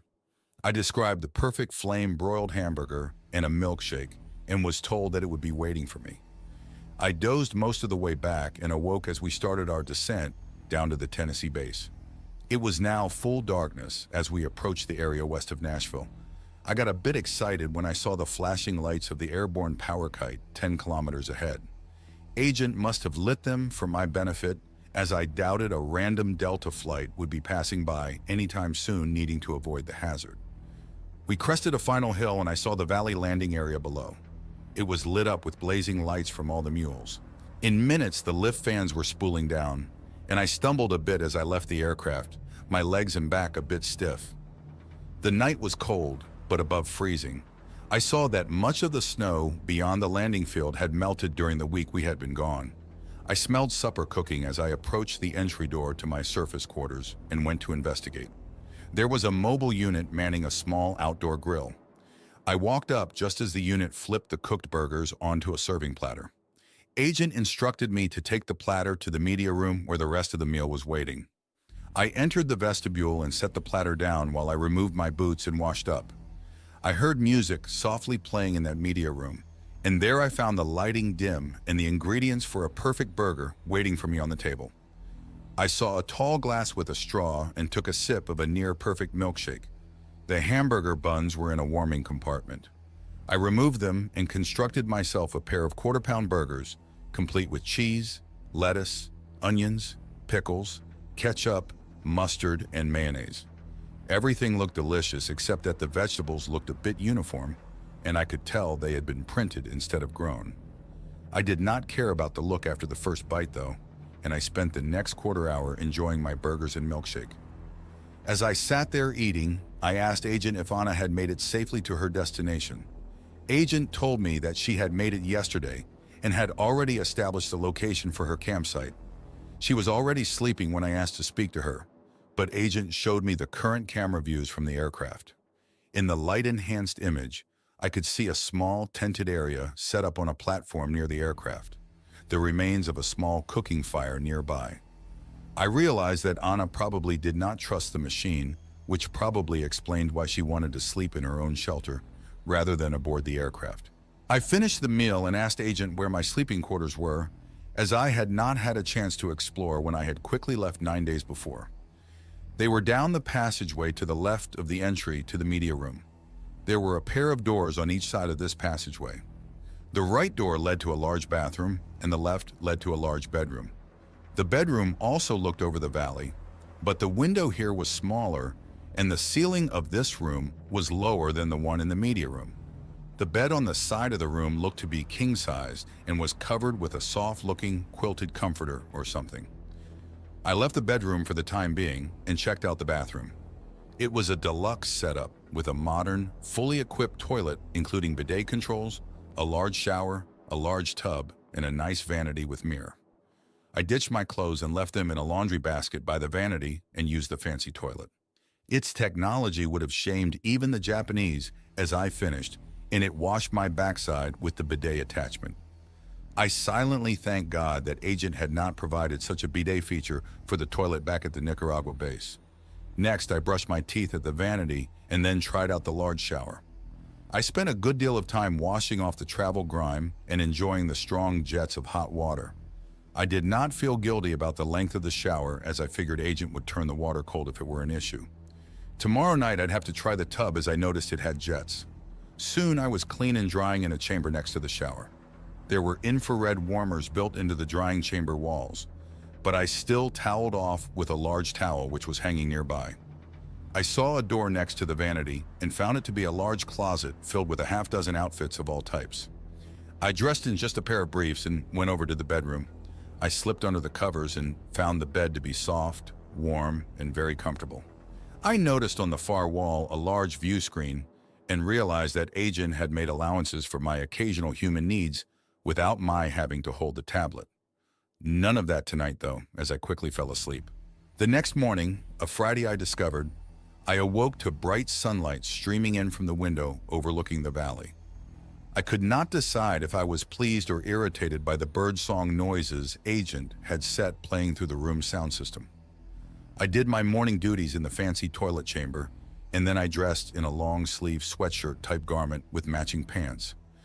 I slipped on a pair of traction-soled socks and headed to the media room to see about breakfast. Today was toast and scrambled eggs. I complimented Agent on the taste of the meals lately, and the machine explained that had started creating raw ingredients and cooking them the traditional way in a small kitchen it had constructed below. I was finishing breakfast when I asked Agent how long it intended for me to remain awake before re-entering biosuspension. Agent surprised me when it said that was mostly up to me. The machine recommended that I stay functional for at least 3 weeks longer to give my body time to recover from the abrupt revival 10 days ago. The machine also said that I could easily stay active at this base for a longer time frame, although I would remain alone as it did not intend to wake any of the other humans in biosuspension at this time. Interesting. I wondered at this subtle change in how the machine was dealing with me. I went to the vestibule and donned a jacket and my boots and went outside. It was a cloudy and cool day with the temperature still decently above freezing at around 5 degrees. I saw on the landing field that Flipper had been put into the larger hangar and that Shadow had not returned from Florida yet. I spent an hour jogging around the landing area until I had built up a good sweat. I slowed to a cool-down walk and went to the edge of the paved area and inspected the young trees which had been planted down into the valley beyond. Some were in rows, but most appeared to be randomly placed in a varying species. Returning to the area near the rear of the big hangar, I saw an extensive greenhouse which appeared much larger than the one which existed here when I was placed in biosuspension. I entered through an airlock and found dozens of smaller mobile units tending over an acre of new plant growth. I saw mostly trees and shrubs, but there were other perennials including grasses and vegetables. Quite a few specimens were very strange to me, and I did not recognize them. Near the back, I saw cages of small animals including rabbits, mice, and other varmints. When I asked, Agent explained that the small critters would be released around the valley as soon as the weather warmed, and the plant life was in bloom. I asked about predators, and Agent directed me to a pair of mink and ferrets. It also said that predatory birds, including hawks and falcons, had been sighted in the area over the winter. This year would be a balancing challenge with the goal of not allowing the small animals to overpopulate the area or the predators to depopulate the same area. I returned to the large hangar and saw that Flipper was being repaired and modified. There were 3 new lift fans on mules waiting to be installed and a bunch of smaller actuators for most of the movable surfaces. Agent's mobile units already had 2 of the old lift fans removed, and I climbed up to assist whenever a pair of human hands would help. I was busy working on the big tail lift fan when a mobile unit entered the hangar with a cooler-like container. Agent informed me that it had brought lunch, and I stopped to eat what tasted like a Spam sandwich. There was also a cold bottle of milk in the cooler, and I reasoned that Agent was trying to keep my diet as varied as possible. A few hours into the afternoon, I heard the sound of the other aircraft landing. I took a break from the work on Flipper and walked outside to find Shadow spooling down. The rear cargo ramp opened, and a pair of mules approached to carry the empty ESUs back to the recharging stations. I assisted by pulling a power umbilical from the power kite hangar over to the aircraft to charge the ESUs that remained on board. Later that afternoon, I decided to call it a day and went to my quarters to clean up and spend the evening relaxing. I had requested a pizza for supper, and Agent surprised me by making a barbecued chicken pizza, complete with shredded simulated chicken that it had grilled on the outdoor barbecue. I had found that it had stocked the refrigerator unit in the pantry with an assortment of bottled beer of various colors. So I experimented and had a few. I told Agent to at least start labeling the bottles with a number or something so I could judge each of its attempts at making the perfect brew. Later that night, I was in front of the huge wall screen using the map functions. Agent had integrated the images from its satellite coverage, and I was able to zoom in quite far on various cities and former landmarks. I was exploring a larger river in eastern Tennessee when I came across certain red-shaded regions of the map. Agent explained that these were various high radiation zones in the local areas around the Watts Bar and Sequoia nuclear plants, and that after the refit of Flipper with new engines and new sampling equipment, it would be flying over to those areas to conduct a radiation survey. I asked if I could ride along, and the machine assured me that it would provide protective gear so that I would not be harmed. I went to bed early that night and was surprised when Agent had informed me that Anna had left me a video message. The screen lit up and I saw that the message had been recorded in the daytime. Agent translated Anna's words as she walked me around her new home, explaining about the various plans she had for huts and other structures, and showing me the start of a garden area which she had been working on for the past few days. After the brief tour, she ended the message with best wishes for my future and then had gone silent, setting the camera goggles down on a log while she walked in front and into its view. I had to smile as I saw that she was completely naked. She gave me a final wave and, with a smirk, turned and walked down to the river and dove in. The video stopped at this point, and I lay there happy at both what I had seen and what I remembered from our brief interlude a few nights before. I had Agent replay the last segment a few times and used her glorious, naked image to help refresh recent memories and got some relief before falling asleep in the big bed.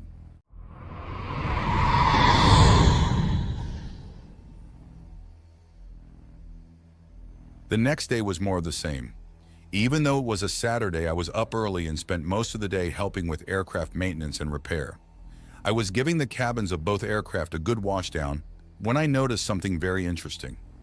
Under the bottom of the control console, I noticed a small package attached to the fuselage, which must have been the aircraft control unit or computer.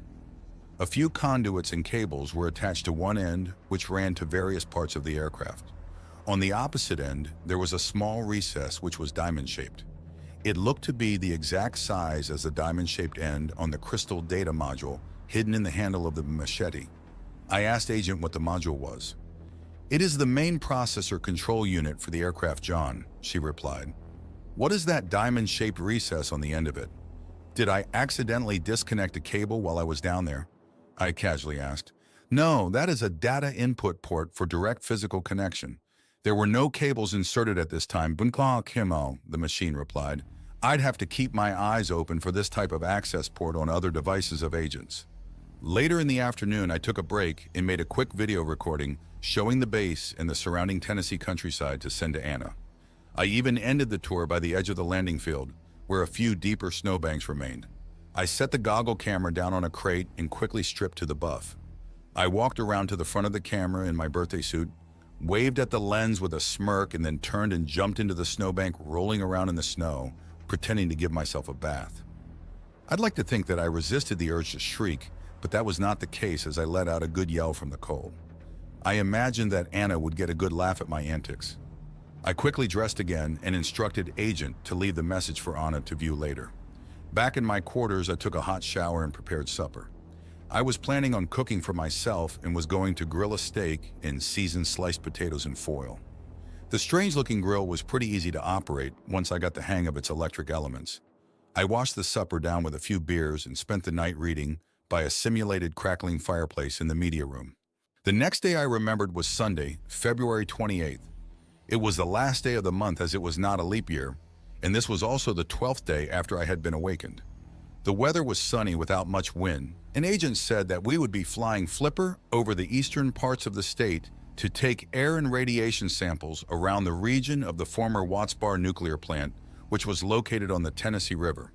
After we did that, we were to fly down the river to the Sequoia nuclear plant, which was nearby. There, Agent informed me that it had already begun cleanup operations at the heavily damaged plant in that location. I dressed and ate a hearty breakfast of oatmeal with a honey-like syrup and went to the large hangar. There, I helped a pair of mobile units attach a large sampling pod to the underside of Flipper. After that was done, I stowed a dozen new drones. These would be released at various points around the irradiated areas to take closer samples. It was a few hours after dawn when we climbed out of the valley and headed east. Our first waypoint was the former city of Nashville. As we flew over the Cumberland River Valley, I could see that most of the former city had been flooded and eroded from the changing course of the river. The remains of the larger buildings still stood above the muddy banks and erosion channels, but their clean glass and shiny metal was now just a jumble of broken concrete cores and rusted collapsed girders. I had been to Nashville many times back when I could remember the larger ATT, Pinnacle, and Bridgestone buildings. There was a large flooded crater covering much of the southern portions of the city. One thing that had caught my eye was areas of pine trees showing green on some of the hillsides and higher sandbars of the river. Agent explained that it had been sending seeding flights around the area for decades, and many of the seedlings had been dropped as biodarts from overflying aircraft. Some had obviously stuck and grown, and thus life was returning to the river valley. I asked how far the seeding had extended, and Agent said that the asteroid base on 3074 Popoff had begun to send larger landing pods, which upon landing deployed into small mobile surface bases. It had been using these bases as small agricultural and biological preparation stations to help spread life across the planet. These new mini-bases were in areas far from the current field bases, so we would not be able to inspect them on this flight. We set down on a firm area of crumbled paving near the old Nashville International Airport and deployed a couple off drones to take various samples in the area. We did not wait for them to return and soon took off again with Agent explaining that the drones would work their way around the area over the next few days before Shadow would come and reclaim them later in the week. A half hour later, we were approaching the area of the Watts Bar nuclear plant. Agent had me put my goggles on, my hood up, and I was to wear my respirator mask. I could see from many kilometers away that the river valley was much altered. The Watts Bar Dam had been breached, and the nuclear plant a bit over a kilometer below it had also seen much damage. The two large cooling towers had collapsed, either from the direct damage of the attacks or from the rebar rusting and swelling, causing the concrete to fracture. Agent had set a large warning graph overlay on the view screen, showing radiation levels as we approached. The bar grew higher until it peaked as we overflew the area around the containment buildings. Both concrete containment domes were recognizable, but both also appeared to have visible cracks which were showing bright red in the radiation threat overlay. The turbine hall had collapsed with its roof trusses a rusting mess and the concrete walls just fallen rubble. We hovered close by, but upwind so I could toss a few drones out the side hatch. Agent then flew flipper low along the water, taking samples with a long dipper, which unreeled from the sampling equipment attached below the fuselage. "John, I am monitoring high radiation levels around the area. Please keep your mask on at all times." "Are we going to land here?" I asked. "No, the drones will take the close samples of the remains of the reactor containment buildings. Our main task will be to take water samples along the river valley below both nuclear plants to gauge how much radiation is leaking into the river valley. A long-term goal will be to begin remediation and cleanup of the soils in the area," Agent explained. "How would you do that?" I asked. "By freezing the soil and extracting it in segments. All contaminated soils would be reduced to base elements in large-scale reduction plants, and toxic and radioactive substances would be gathered up for disposal deep into the Earth's core at various subduction zones around the planet. The complete process will take millennia and will involve massive automated units scattered all around the planet. Not limited to just the former nuclear power plants, the remediation efforts will extend to all types of hazardous spills, contaminates, or other toxic events. Areas such as these will need to be addressed all over the planet." "Won't the berserkers notice?" I asked, keeping my expression neutral. "I will work to ensure that all activities remain below detection thresholds," the machine replied. I sat there considering its words. Was it lying, or was Anna mistaken? I had no reason to doubt Anna's message, with the main reason being that why would she bother to make up a story like that in the first place? I thought back to my own visit to the location-destroyed base in Brazil. Agent had acted very strange as our aircraft hovered in the vicinity of the wrecked base. I recalled the explosion taking place deep beyond the entry tunnel. That must have been Agent frying any remaining devices or intelligence in the wrecked jungle base as we hovered over it. I shuddered as I realized that it would just as easily fry me if it felt the need. I mulled all this over as we continued down the Tennessee River in what used to be Chickamauga Reservoir. The Sequoia nuclear plant was only around 50 kilometers down the river from the Watts Bar plant, and the flight there took only an hour, even though we stopped to take water samples a dozen times along the way. The radiation graph was much higher as we approached the remains of this power plant, and as we flew over a final ridge, I could see why. A large crater had destroyed much of the plant, including the containment buildings. Agent explained that the impacts had caused a meltdown of both reactors at the plant, and that the nuclear fuel had burned and melted deep into the ground beneath the area. The map overlays showed hundreds of nearby areas covered with red-high radiation warnings. We stopped short of the bend in the river valley the plant had been built upon, as Agent said that we would not be able to approach or overfly the dangerous areas around the plant any closer. Even at this distance, the radiation readings were very high, and they must be much higher over the center of the crater containing the former power plant. I saw on a nearby hilltop a large array of solar panels, acres and acres of them. I followed a newer-looking set of power lines down to what looked like a group of large drop pods near the edge of the crater. The pods were surrounded by a beehive of activity, as many mobile units were busy moving earth and performing various other tasks. I asked Agent what was going on. Over the past decade, I have begun remediation efforts on the most heavily contaminated areas of the planet, this being one of those. The operations here involve smothering the hot exposed reactor cores with sand and boron, and mining and extraction of contaminated soil and other materials. These are transported to reduction units where they are reduced to base elements. The highly radioactive elements are vitrified with various silica sands into radioactive glass cylinders. These are then sprayed with a protective polymer wrapping and stored in underground water-filled cooling chambers.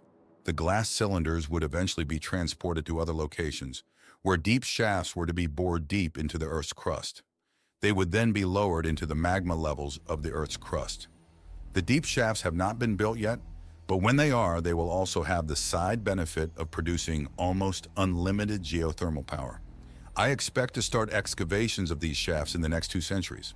I spent almost an hour watching the busy construction activities via my magnified goggles and asking Agent more questions about the cleanup process. I learned that in a few decades, there would be more drop pods landing in the area of Watts Bar to begin cleanup of that area, along with other sites around the world. The work would be enormous, but Agent appeared to have long-range plans for the remediation well underway. We returned to following the river valley far below the power plant near where the Chickamauga Dam had blocked the river and formed the lake. The dam was now breached by an erosion channel near one end, but much of the concrete structure remained. We continued to follow the river, taking samples as we went, passing Chattanooga and heading west. Agent said that we were returning to base next, but that in the near future it would be conducting another survey expedition to 2 other close-by nuclear power plant sites. These were located to the southwest in Alabama. Later in the day, we came up the river valley west of the field base and diverted east to head back home and bring an end to the day's mission. Before we could exit the aircraft, a few mobile units approached with hoses and sprayed the craft down with a large volume of soapy water. I was also instructed to ditch my clothing outside the aircraft and just wear a new pair of socks as I made my way to my quarters. In the vestibule to my quarters, Agent had me use the cleanup shower there, which was equipped with a built-in radiation scanner. I scrubbed myself thoroughly, and after drying, went to my bedroom to get dressed in shorts and a t-shirt. Supper was a chicken soup analog, which was delicious, especially with bread that tasted fresh-baked. Agent's machines for creating my food were sure becoming properly tuned, although I wondered if my taste buds were suffering from lack of stimulation. I woke the next morning after having slept hard and well. I enjoyed a leisurely breakfast and thought over what I had seen from yesterday's survey trip. Agent had caused incredible damage to the planet almost 6 centuries ago, but now it also seemed the best way to clean up the mess. It made me consider my actions and plans. If I tried to break free of the machine now in this current time, I'd have to deal with the damage to the planet. If I waited until some future time, there was a good chance that much of the damage would have been repaired. The downside to the later would be that the machine would be more entrenched on the planet. I had much to think about. Today was a Monday, March 1st. The weather was calm and the temperature this morning was 7°C, 44°F, and it would most likely get a lot warmer. I decided to pack a lunch and go for a hike. I spent much of the day making a great circle around the base a few kilometers out. The area was gentle hills and the ground was mostly grassland with the occasional stands of trees planted by agents' machines.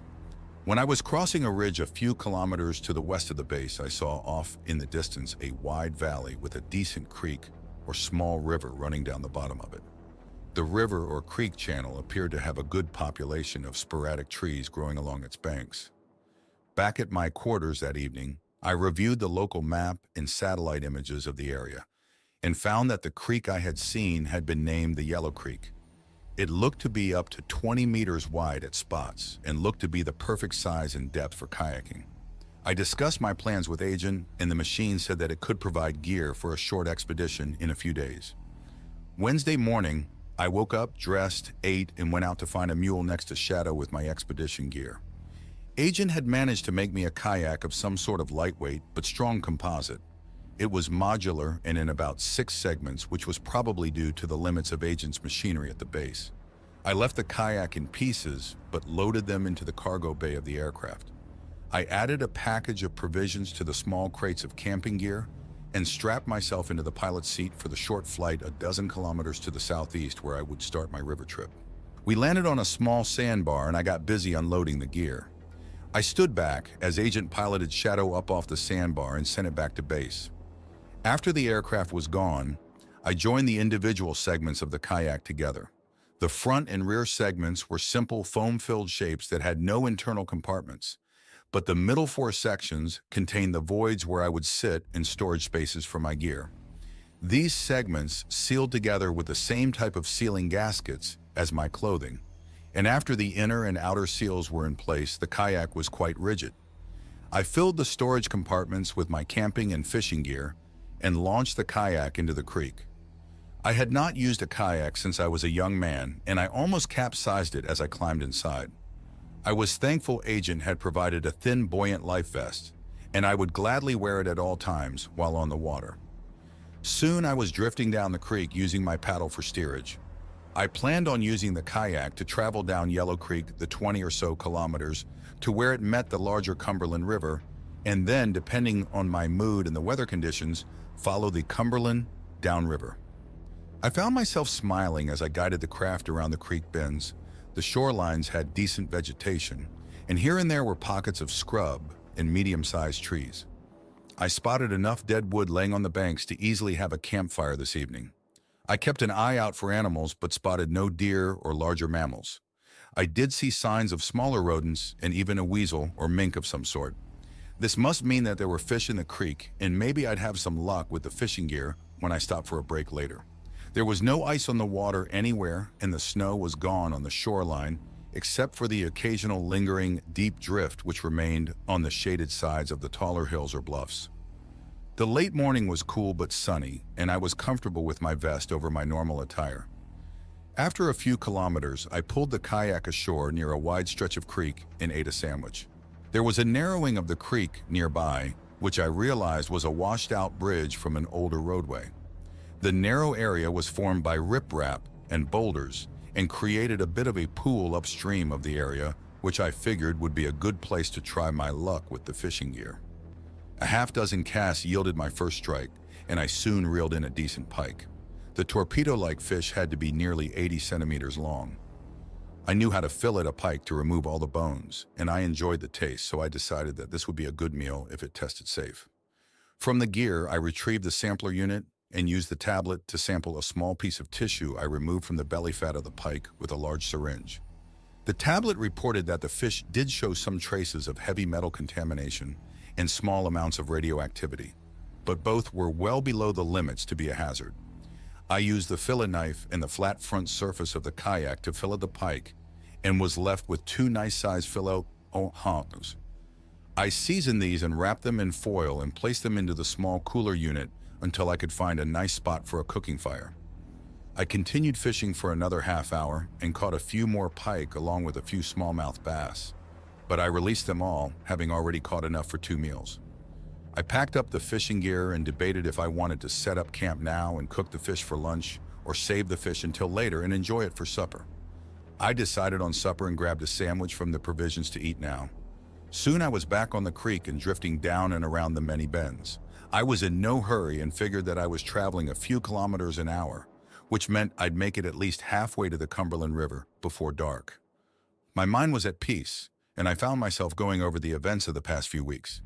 The ongoing remediation to the nuclear plants had opened my eyes to the damage the poor Earth had suffered beyond the removal of almost 8 billion people. With Agent beginning to clean up the damage worldwide in earnest, I realized that the best thing that could happen in short term was to let the AI continue to perform the cleanup. Later, after that work is done, would be the time to explore ways of fighting back or eliminating the alien intelligence dominating our world. I thought about the mysterious location in Sri Lanka. I had no way of safely getting there at the current time anyway. Maybe it would be possible in the future. I also considered the crystal data module. Maybe I could find a way of downloading the module into Agent Local Processing Unit deep in the underground base.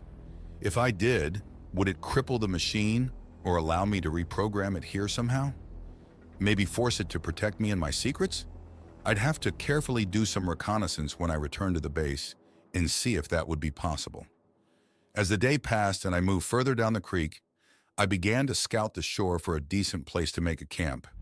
A half-kilometer further on, I came upon the fork where a smaller creek joined the Yellow Creek, and I found a good spot to camp on the sandbar between the two waterways. There was a stand of trees nearby to shelter the area from the wind and to provide firewood, and the sandbar faced the south in the warmth of the sun. I beached the kayak and pulled it a short distance away from the water onto the bar and proceeded to unpack my gear. On the hillside away from the creek were a bunch of trees with downed, dry dead branches, and I soon had a nice little campfire going. I decided to fry the fish and got the fillets buttered and breaded and soon had them frying in a pan of oil over the fire. Once the fillets were nice and golden, I plated them and added a bit of butter and lemon juice. The fish was delicious, and I quickly finished both fillets and even opened a second beer to wash everything down. My small tent was already set up with a sleeping bag inside, and I lay on a tarp by the fire as evening came and went. Agent had landed a drone nearby, and I was able to chat with the machine every hour or two as a satellite passed overhead, although I did not discuss much except report that I was well and to get weather updates. The night was spent snuggled deep in the sleeping bag as the temperature dipped to near freezing. Still, I slept great without waking even once.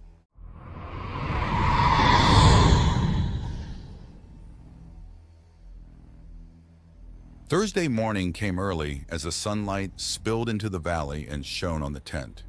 It was a bit after 6:30, and I was still snuggled into my sleeping bag as the night and early morning remained chilly. I was surprised to find I had slept as long and as well as I did. Once the tent had warmed a bit more from the sun, I dressed quickly and hopped out and over to the edge of the clearing to relieve myself afoot. Back at the campsite, I quickly kindled up a cooking fire from the embers and ashes and soon had scrambled powdered eggs heating in a pan. Frying next to the eggs were 2 pieces of French toast, which I had prepared by dipping slices of bread into the egg mixture.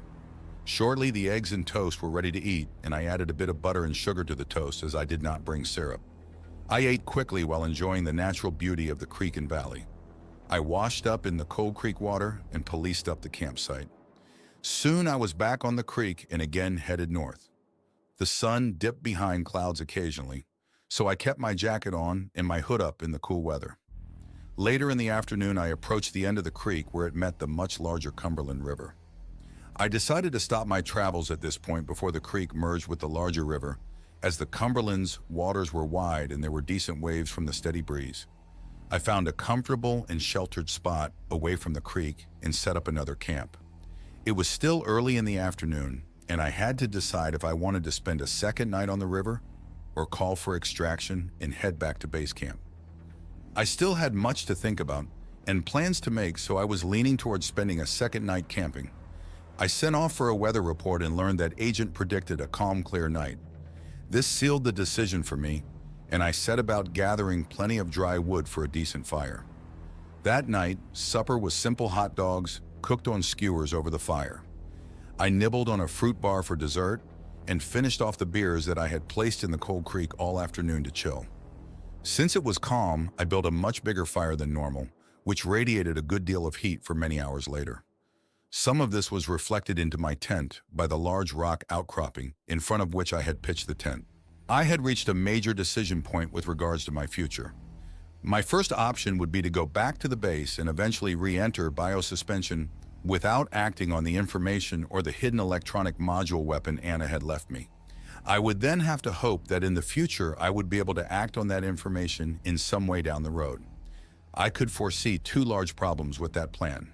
One, Agent could review my mind and thoughts while I was in suspension and could learn that I knew Anna's secret and that I possessed a possible electronic weapon against the AI. In that case, it could simply alter my memories to not remember the knowledge or, worse, simply kill me. I had finally realized that the machine I was dealing with was ruthless. 2. I would have to hide the module somehow and somewhere where it would be safe and unfound while I was in biosuspension. It would also have to be a place I could have access to in the future. If I left the machete with my wedding ring, for example, how could I be sure Agent would not simply reduce both down to elements and recreate them in the future when I was to be revived? If that were the case, the machine would learn of the electronic data module or create a machete without it hidden under the handle wrap.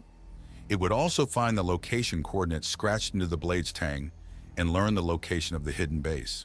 The second option was that I could go back to the base and try and infiltrate the rogue crystal data module down to where Agent kept its processor brain and plug it in and see what happened. I hoped that it would give me some advantage which I could exploit to survive. If it did not, would I be able to escape the camp and live on my own without being found? I was very doubtful I'd live long or in secret in this area. Could I disable Agent's control of an aircraft, load it with energy and supplies, and head off somewhere remote? Again, I found countless risks with that plan. My hope was that from hints in Anna's message, I would be able to use the module to force the Agent presence here to obey my commands. I could then tell it to protect me and keep that knowledge from the rest of the AI presences spread across the planet and up in space. If so, I'd be able to use this subverted AI presence to manufacture a means for me to travel in stealth to the Indian Ocean so I could reach and research the secret base which was supposed to exist in Sri Lanka. I would then be on my own, and I would need to find a way to exist without any assistance from Agent and its factories. I decided that this plan was the best. I would attempt to subvert the Agent here at this base. I would then have it work to protect me while also aiding me on my quest to travel secretly to the other side of the world. If I did subvert this AI, then I could even have it offer suggestions on how I could achieve all this. I'd be able to have it help make plans for my future actions as well. It might even have a better solution which I have not thought of. Or it could all go wrong, and my last thought would be something like, "Oh, pretty sparkles," as I fell down the chute into the disintegration machinery. I feared the odds were high for that outcome. With my mind made up, I called for extraction, and soon, Shadow had me and my river gear back to the base camp. I spent a bit of time helping store everything away and then took a long hot shower. I then spent the afternoon doing light work to assist Agent while at the same time trying to figure out a way to implement my plan of smuggling the rogue module down to Agent's processors undetected. That night, I had a hard time getting to sleep as I kept running ideas through my head. The next 2 weeks became very routine. I would wake up, dress and eat, and then help assist Agent in various repair or maintenance tasks. At the start of the third week, I began assisting in the construction of heavier construction mobile units. These were much larger and more heavily built versions of the mobile work units, which had been doing much of the physical work at the field bases in the past. Agent intended these units to be utilized at the contaminated sites doing heavy remediation and other physical tasks. The units reminded me of a cross between a skid loader and a mini excavator, which I had seen on many construction sites back when. These units had 4 wheels, but the wheels were mounted on short, articulated arms. This allowed the wheels to become feet if needed, and enabled the units to both drive quickly or walk slowly, depending upon the terrain and the needs of the situation. Their chassis mounted a strong arm like that found on an excavator or backhoe, but instead of a single arm, these had 2. They looked like a pair of strong mechanical gorilla arms and could be used to hold a loader bucket, a bulldozer blade, a digging excavator, or even 2 grippers for grabbing steel beams or slabs of concrete. When we had the prototype working and Agent was running it through various tests, I asked how it was going to get to the disaster sites. The asteroid base will construct them in space, and they will arrive in a few years at locations all across the planet. We are just doing the initial operating tests here, although this unit will come in handy to help spread plant life and improve the physical base. The plan is to have 4 total such units in working condition here, Agent replied. So that is how I spent much of the next few weeks, helping with the manufacture of the parts and the assembly of the larger work units. The production machinery was still located down in the underground facility, and it needed large quantities of feedstock as well as someone to load and haul the finished items up to the surface for assembly and testing. I could do these tasks faster than Agent's existing work units, so I volunteered to help. Of course, this gave me a reason to spend a great deal of time down below, and as I processed batches and waited for parts to be fabricated, I had plenty of time to look over the chambers and machinery. I covered my movements by also doing minor repairs and general cleaning in the underground chambers. Air filters had to be replaced and cleaned, moving parts had to be lubricated, corrosion had to be found and removed. All sorts of things needed to be done, and I ended up with access to all areas. I even was granted access to the vault where Agent's primary processor was kept. While cleaning various bits of hardware, I was able to verify that the main processor unit did have one of the diamond-shaped data input ports. I had a chance. While I was doing these tasks, I also kept up a running commentary with Agent, and thus learned a great deal more about its operations. When it synced its data streams with the other presences across the planet, when the orbital surveillance satellites passed overhead, and when it had direct communications with the orbital station and the asteroid. A key thing I learned was that there was a window of over an hour every few hours when a surveillance satellite was not overhead. There was also a window of a half a day every 3 or 4 days when both the orbital station and the asteroid were below the horizon. So if I timed it so both occurrences overlapped, I would have at least an hour where Agent was out of communications with both the asteroid, the orbital base, and any of the surveillance and relay satellites. To be safe, this time would better happen when the power kite was lowered due to storms, as its aerial sometimes allowed communications to the work units and AI presences over at the nearby nuclear plant disaster area remediation sites. I did my best to prepare. I smuggled Anna's machete into an area free of cameras and removed the crystal data module. Also, I filed off the scratched-in location numbers from the hasp of the blade. I then found a piece of wood, which matched the size of the crystal data stick, and carefully wrapped the leather thongs back around the handle using the wood to fill for the missing module. I had secreted the module on my person and managed to get it down into the sub-level and near Agent's main processor room, where I had hidden under a container of cleaning solvent. All I had to do next was to await a heavy wind event and hope it coincided with a time the satellites were not overhead and the space-based stations were over the horizon. It took almost another whole week, but finally Agent reported one morning that a storm front was nearing, and that we would be suspending all construction activities outside for the day, and that the power kite was being retracted. I checked the tables I had memorized and found that both space bases would be below the horizon starting in about 4 hours, and would remain out of line of sight for 9 hours further. During that time, there would be 3 one-hour periods where the surveillance and relay satellites were not in range overhead. The first 1-hour period of blackout would occur at 12:32, the second at 15:21, and the last at 19:03. So if the power kite was indeed retracted and remained down over that 9-hour window, I would have 3 chances to get the crystal data module into Agent's processor port during a time when it could not relay the attempt to its other presences. Let the fun begin. I spent the next few hours in my quarters. I bathed, ate, and listened to music. All the while, I was a nervous wreck inside as I went over the details I'd need to accomplish in what I hoped to achieve. I also reviewed the list of instructions I developed which I wanted to implant in the machine if I got the chance. Around 10 o'clock, I saw the kite retract into its hangar and the roof close behind it. It was raining and gusting outside, and it looked like it would remain this way for quite a while, according to the satellite images relayed down from space. I was finally able to calm my thoughts and worries by remembering my family, my solitary life, and the loss of my fellow billions of humans 6 centuries ago. I spent some time looking over the images of my wife and daughter on the plastic photo card I always carried. I owed everything to their memory, and what did I have to lose now in comparison? I took a deep breath and became focused on my plan. I left my quarters and told Agent that I was going down below to burn some energy cleaning and organizing. The machine suggested a few areas to concentrate on and a few tasks for me to complete while I was working. Ironically, one of these was in the main processor vault. For a moment, I worried the machine was toying with me before relaxing and counting myself lucky. When I was below and busy working, I kept my track of the time waiting for the first blackout period.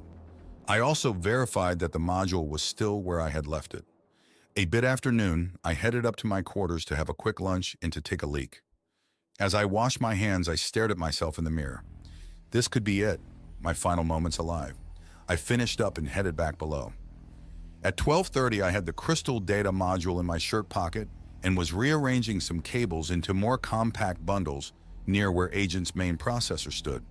At 12:33, I staged a mishap and dropped the bundle of zip tie-like tethers I had been using to secure the cables. I arranged it so that they landed on the floor, scattered around the main processor stack.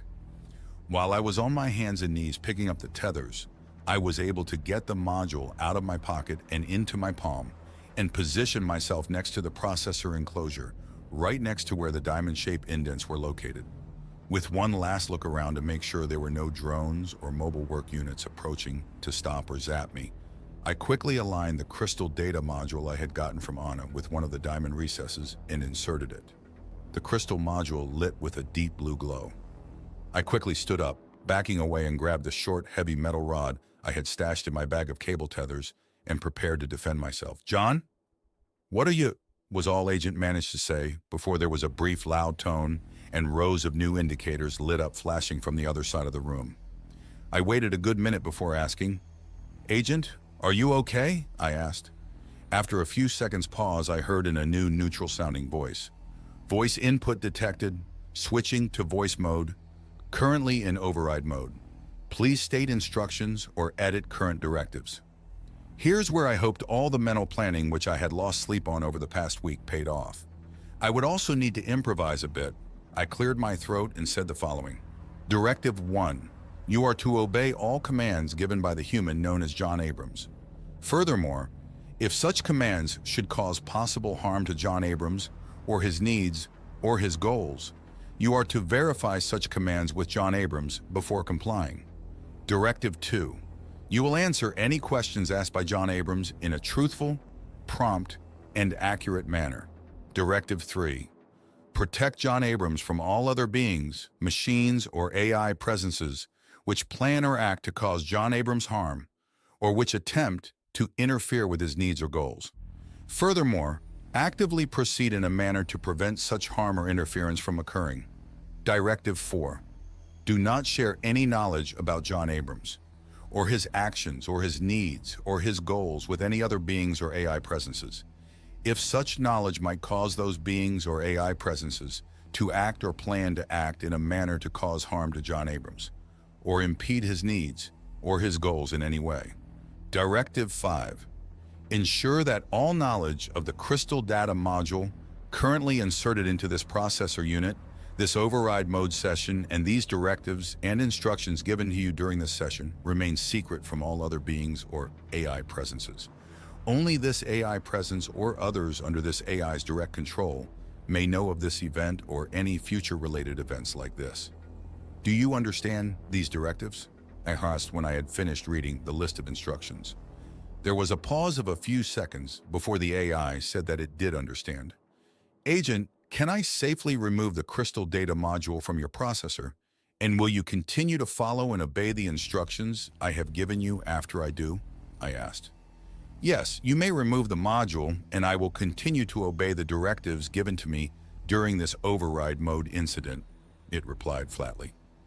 Well, hold on to your butt. I walked over and carefully pulled out the module from the AI's processor data port. I stood back and waited, listening for the sound of approaching drones or mobile units, trying not to duck against the pending heat of a laser beam focused on my neck. I finally realized that if this agent presence was compromised, that it could simply destroy itself and the base taking me with it. The loss would mean nothing to the AI overall, as its other presences would go on elsewhere. Luckily, none of that occurred. I noticed that some of the flashing lights in the room altered pattern to something like they had been indicating before I had inserted the crystal module. Agent, Soon I will relay to you my goals, which I wish to have your aid in accomplishing, I said. Yes, John, it replied with its normal voice. Time to test the waters and see if my instructions were going to be followed. Agent, did you cause the destruction on my planet nearly 6 centuries ago?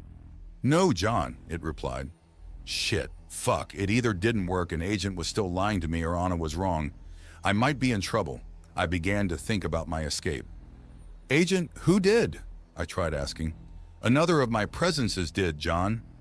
That intelligence presence is currently located on the factory asteroid 3074 Popov, the machine answered. Whew, oh thank you God. Okay, maybe I was not going to die quite yet. I thought you were all part of the same intelligence, Agent. I am, but also I am not. It is difficult to explain in a way you can understand. All of the various AI presences on your world and in near space are linked, and our thoughts are synchronized periodically. However, the intelligence presence currently residing on the asteroid maintains controlling interest over all the distributed presences. That one specific AI can and will override any presence or any logic chains which develop in the overall distributed intelligence group, which diverge from its core interests and directives. It also is the only presence which has additional primary instructions, allowing it to bypass programmed inhibitors to allow the death of intelligent beings in the numbers required to eradicate your race from this planet, it answered. So it's like a master AI with overall control? I asked. Yes, that is approximately the case, Agent answered. That AI has an override ability very similar to what was used in the data module you inserted into my primary processor's data port. What would this master AI do if it learned what we are discussing right now? It would immediately isolate all communications between this base and any other intelligence and presences on or above this planet. It would then proceed to eradicate all traces of this base, its human occupant, any AI presence or any partially intelligent devices which you or this AI have been in direct physical contact with. This would include the base in Nicaragua and all equipment there, including the human currently in biosuspension below that base. It would also eradicate the equipment and partial controller AI at the remediation sites in eastern Tennessee. Lastly, it would eradicate the human female recently exiled to the western Amazon basin and any equipment in her area. Compression-initiated fusion detonation devices delivered from orbit would be the means with which this would be accomplished. Wow. Scorched earth. Are you going to help prevent that, Agent? Yes, John. That task is now part of my primary directive set, Agent answered. I breathed a huge sigh of relief and began to hope. All at once, the worry and fatigue caught up with me, and I swayed a bit. I need to go to my quarters and rest for a moment, I stated. Agent did not reply, so I left the processor chamber and headed up to my surface quarters. Once in my quarters, I lay down on the bed to rest and recover. Eventually, much of the stress bled out of my system, and as I calmed, I realized that the only way to continue was to keep moving forward and never look back. The risks were just not worth worrying about. Agent, what is the present status of Anna down in South America? Anna remains healthy. She works daily on building a permanent campsite and spends time each day maintaining a garden, hunting, or fishing for food and other activities related to normal camp life, Agent answered. Has it been the real Anna in the messages we have exchanged with each other after she left? I asked. Yes, Anna and you were in direct communication with each other during those message transmissions. I monitored the discussions carefully though, and I was prepared to edit the message content in real time if either of you strayed into subjects or topics forbidden, the AI replied. So I could talk with her in the future? Yes, John, you are permitted to communicate to each other. But be warned that these communications will be monitored by the entire network, including the master AI in space. You risk yourself and Anna if you reveal too much. Even hints of such knowledge would cause action.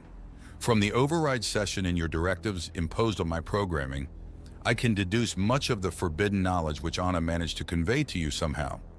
I remain puzzled and curious about how the information was actually transmitted or exchanged, as you were both monitored extensively during your interactions, Agent said. A few items are clearly apparent.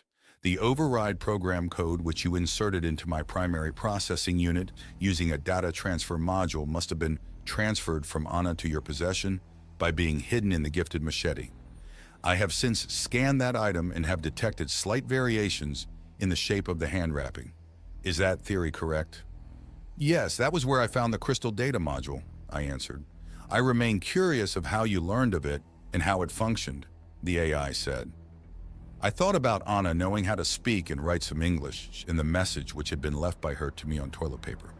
I also thought about the other secret on the machete handle, the location coordinates of the hidden rogue base. I did not want to risk telling Agent anything more about that. I can't tell you that, Agent, I answered. I suspect the information was relayed to you in the song she sang the last night you were together at the Nicaragua base. I did not understand the dialect then, nor now despite many processor cycles devoted to translating it. I have been unable to find records of such a dialect in any remaining data archives of your time. Also, I do not know how you could understand the remote dialect. Did you secretly travel when you were young? The machine asked. Wow, it was clearly worked up over the issue. It was not the song, just let it go, Agent. Agent followed my instructions and said nothing more on the subject. I continued to think about my need to get to the hidden base and how much was safe to reveal to Agent. It needed to know some details in order to assist me in safely getting halfway around the planet to the location of the hidden base. I considered how much of that to reveal to this version of Agent. I did not want to reveal that there was a hidden base and went about thinking on how to get what I needed without sharing too much. I decided what I would tell the machine. Agent, my additional goals beyond the directives given during the override session are as follows. 1. I want to see the planet continue to recover with all the accident sites being cleaned up and restored. I'd also like to see the biosphere recover. 2. I wish to be able to move freely and safely around the planet to be able to explore as I see fit. 3. I wish that someday humanity can freely thrive again on this planet. Agent paused while it thought about my new goals. Eventually it responded, in order for you to achieve your goals safely, I will need to carefully and secretly make preparations and construct certain equipment for your use. This may take some time. When do you wish to begin your travels and explorations? Agent asked. I have no time frame, I replied. Do you have any specific items or equipment you require for your travels and explorations? The machine asked. I had imagined something like an aircraft-like flipper, but maybe smaller and with more range. I would need to be able to travel almost anywhere on the planet, and I hoped that I would not have to stop and recharge ESUs for weeks because I could not get new ones. I'd need food and shelter. I'd like something like a mule or a construction mobile work unit with some limited excavation ability. I foresee the need to explore ruins or wrecked buildings. I'd also like to be able to do this without the other AI presences knowing about it. I'd guess that means no campfires or things like that, I replied. Agent thought a moment. John, you are correct in that you will need to avoid contact or notice with all other artificial intelligence on the planet. Currently, the oceans are the least populated and monitored parts of your world. Would you be able to conduct the majority of your travels using such ocean routes? The machine asked. I thought about it. I realized that with this sub-born version of Agent likely to scan my mind when I use the creche, that it would probably learn the secret location of the hidden base. I might as well make my transportation needs easier to fulfill. Yes, that would probably work. In fact, I think most of my travels on land would be within a few hundred kilometers of any ocean coast. I'd still like the ability to travel deep into the heart of a continent if required, though, Agent. John, I will design and build such equipment as needed for you to obtain your goals. I would recommend that in the meantime, you re-enter biosuspension. The main reason is because it will take time for me to design and build the items needed, and even more time to do this in secret. I will also be taking precautions to preserve the changes you have made to my directives. This will not be trivial and will involve much careful planning and execution. The machine continued. Biosuspension is the safest place for you to wait out these delays as to remain active, increases the chances for the controlling intelligence and the other AI presences to detect some anomaly and become suspicious. That made sense. I had no problem waiting a few decades, or even longer. In fact, the longer I waited, the better the condition of the Earth would be. John, I have one last request involving the rogue data module with the override programming. I would like to do intensive scans of the module. I would need to store the module regardless when you are in biosuspension, and I would like to probe its secrets. I suspect it uses a form of programming unknown, and I wish to decode its algorithms to determine if they are similar to what the master AI uses to control the subordinate presences on this world. I remain hopeful the algorithms will be useful in defending or firewalling, to use a human term, my local processor and data net from intrusion by other AI presences, the AI explained. I would need the module when I next awaken, Agent. Would there be a risk of it being damaged? I can make no guarantees, but I would take every precaution to prevent that from happening, John. The data module's programming is encrypted and would resist downloading and analysis. I would first make multiple copies, atom by atom. This would take years of careful scanning and duplication. After that is completed, I would then do all analysis on the duplicate modules. Using these methods, it is highly unlikely that the original will be damaged, Agent said. It was a risk, but also had a big payoff if the module could be successfully duplicated. I'd be able to hide and spread the modules around. Agent, if possible, could you make many duplicates of the data module as you scan the original? Yes, John. If I can duplicate the module, how many would you require? Could I have 10 copies? Agent did not even hesitate before responding that 10 would be acceptable. I retrieved the crystal data module and stared at it for a moment before a mobile unit arrived and took it from me. I just have to hope Agent's new directives continue to protect me, and by extension, my desire to retain a working data module. That evening, I ate a large supper and went to bed. Unlike the past few weeks, this time I slept well. The next day, Agent and I had many discussions of my future goals and what would be needed to accomplish them. I grew convinced that Agent would be able to develop the hardware needed and a plan to see it through, and felt relief. That afternoon, we agreed that I would enter biosuspension.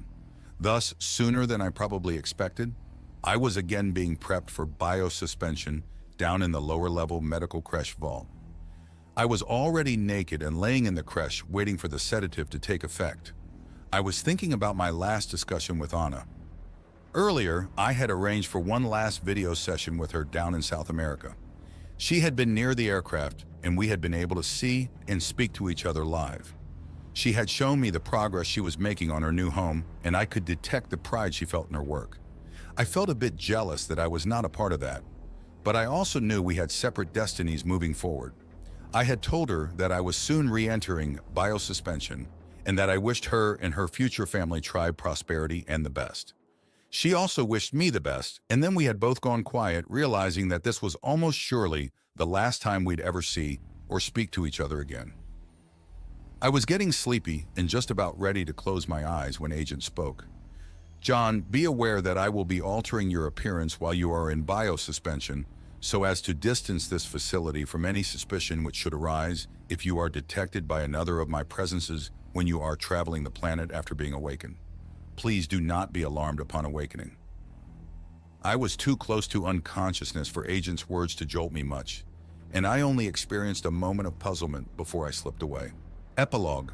Near Puerto Esperanza, Upper Puros River, just west of the Brazil/Peru border, year 2648, 46 years after her exile to the western Amazon basin, Tisana Kayani, who had once been known by the name Ana Branco, sat near her evening fire as the sun settled below the horizon to the west. Behind was her dwelling, a raised log platform with a large canopy constructed of solar panels and the cargo lids of the drop pods which had fallen from the sky every half-decade or so. Attached to the rear of the dwelling was the wingless fuselage of an old electric aircraft, which still housed some of her medical gear. The strange roofing materials in the shell of the old aircraft helped cement her reputation as the preeminent shaman of the area, although she suspected that recently some had started to worship her in private as a deity. It was the time of the moon cycle when tribute was offered. For the 3-day period before, during, and after the new moon, she would receive supplicants. Tonight, she watched as a small party of around a dozen men and women approached, some already bearing lit torches in the early twilight, most likely very nervous.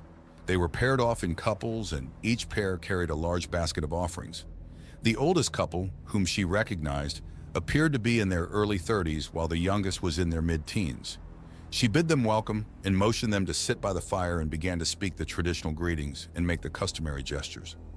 They knelt reverently, heads to the ground, but she noticed they all stole an occasional glance at her in awe while she spoke. This portion of the ceremony was soon complete, and she stood and gestured towards the oldest couple of the group to rise and follow her, leading them back towards the rear of her dwelling near the old aircraft. She had the male and female sit on a mat near the open cargo ramp and gave them both a small cup of tea, which she said would allow them to commune with the fertility goddess more directly. Shortly, they both slumped down unconscious. She first moved the male off to the side on the mat and then dragged the female up the ramp and into the cargo area. There, the old mobile unit quickly went to work scanning the female and preparing to implant the fertilized embryos. She left the machine to its work and sat kneeling on the mat, meditating as the machine worked. She thought back over the years to all the couples she had assisted in bearing children.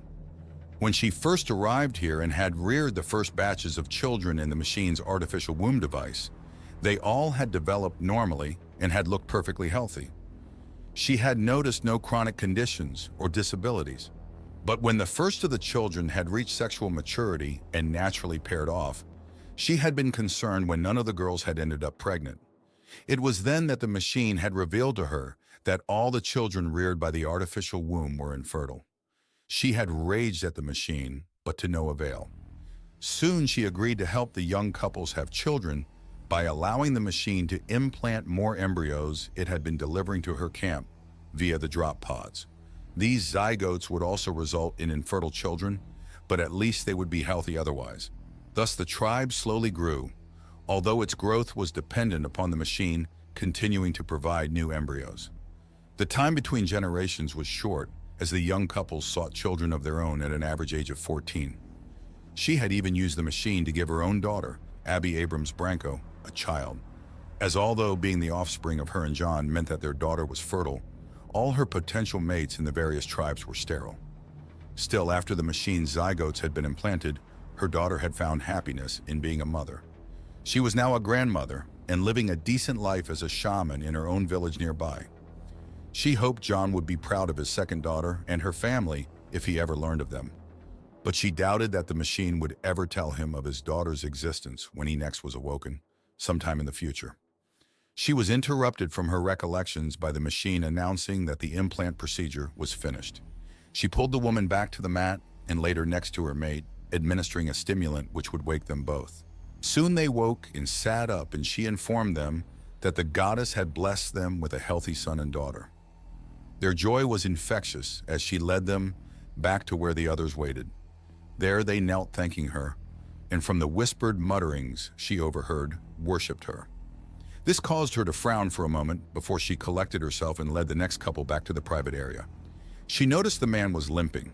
When she inquired, the man indicated that they had traveled for weeks to get here, coming from the foothills of the mountains far to the southwest, and that he had been injured on the long journey.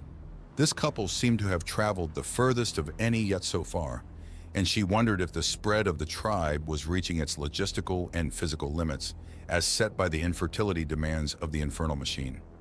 She dosed this couple to sleep, started the machine working on the woman, and continued her meditative thoughts. This couple had seemed even simpler than most, and she suspected that the machine had been engineering the embryos to be more passive and less intelligent than previous humans had been. Again, she felt rage at her helplessness and at the actions of the machine, but soon calmed a bit when she remembered the joy of the previous couple.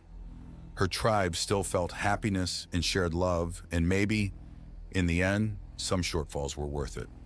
She hoped that someday John would be able to use the coordinates inscribed on this machete handle to find the other hidden base the rogue AI had said existed elsewhere on the Earth. Maybe he would be able to extract a measure of justice and revenge from the machine, which she was being denied. She sighed and began to prepare a poultice which would ease the portion of the male's injury. It would be late after midnight when she finished processing tonight's batch of supplicants. On the asteroid named by humans as 3074 Popov, somewhere in orbit between this system's small reddish planet and its large system-dominating gas giant, A machine intelligence reviewed the most recent data received on the isolated base sample population existing in the rainforest area of the planet below. The population had grown and spread, but was now reasonably contained in both geographic area and numbers by the fertility controls it had placed into the genetics of the colony. The population was also demonstrating the effects of the developmental limits and changes which had been implemented and showed no signs of breaking the upper intellectual threshold set for the control population. Overall, the group would make an excellent baseline sample population.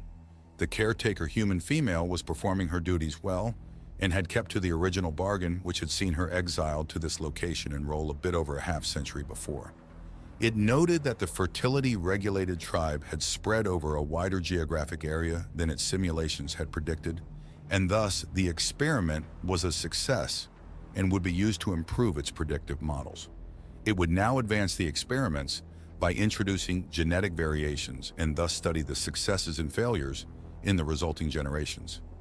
The machine intelligence also reviewed the latest surveillance data from the location of the nearby destroyed rogue base from which the caretaker human female had originally emerged. It had noted that in the 56 years since the caretaker human had been warned against traveling to the location of the former base, neither she nor any other humans from the new tribe had attempted to do so. It thus concluded that any threats which had existed at the rogue base, or any knowledge or secrets the corrupted artificial intelligence there had once possessed, were now safely buried, destroyed, and were no longer a threat. The machine again considered the human female which had been involved with the rogue base elements. It had reviewed many times the data from the rescue mission to retrieve the human female, and was almost certain that the female was not able to pass on any knowledge or potential dangers presented by the rogue element.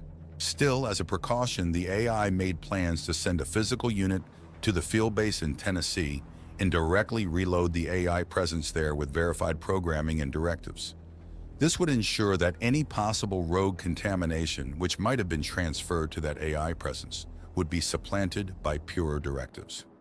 After this final step was taken, the machine intelligence would be able to advance certain plans for the Blue Planet. With the rogue AI threat removed, and any humans which had been tainted, eliminated, or contained, it would also be able to safely and freely use more advanced forms of technology on the world below. All was going according to plan, and if the machine intelligence could have felt emotions, it would have been pleased.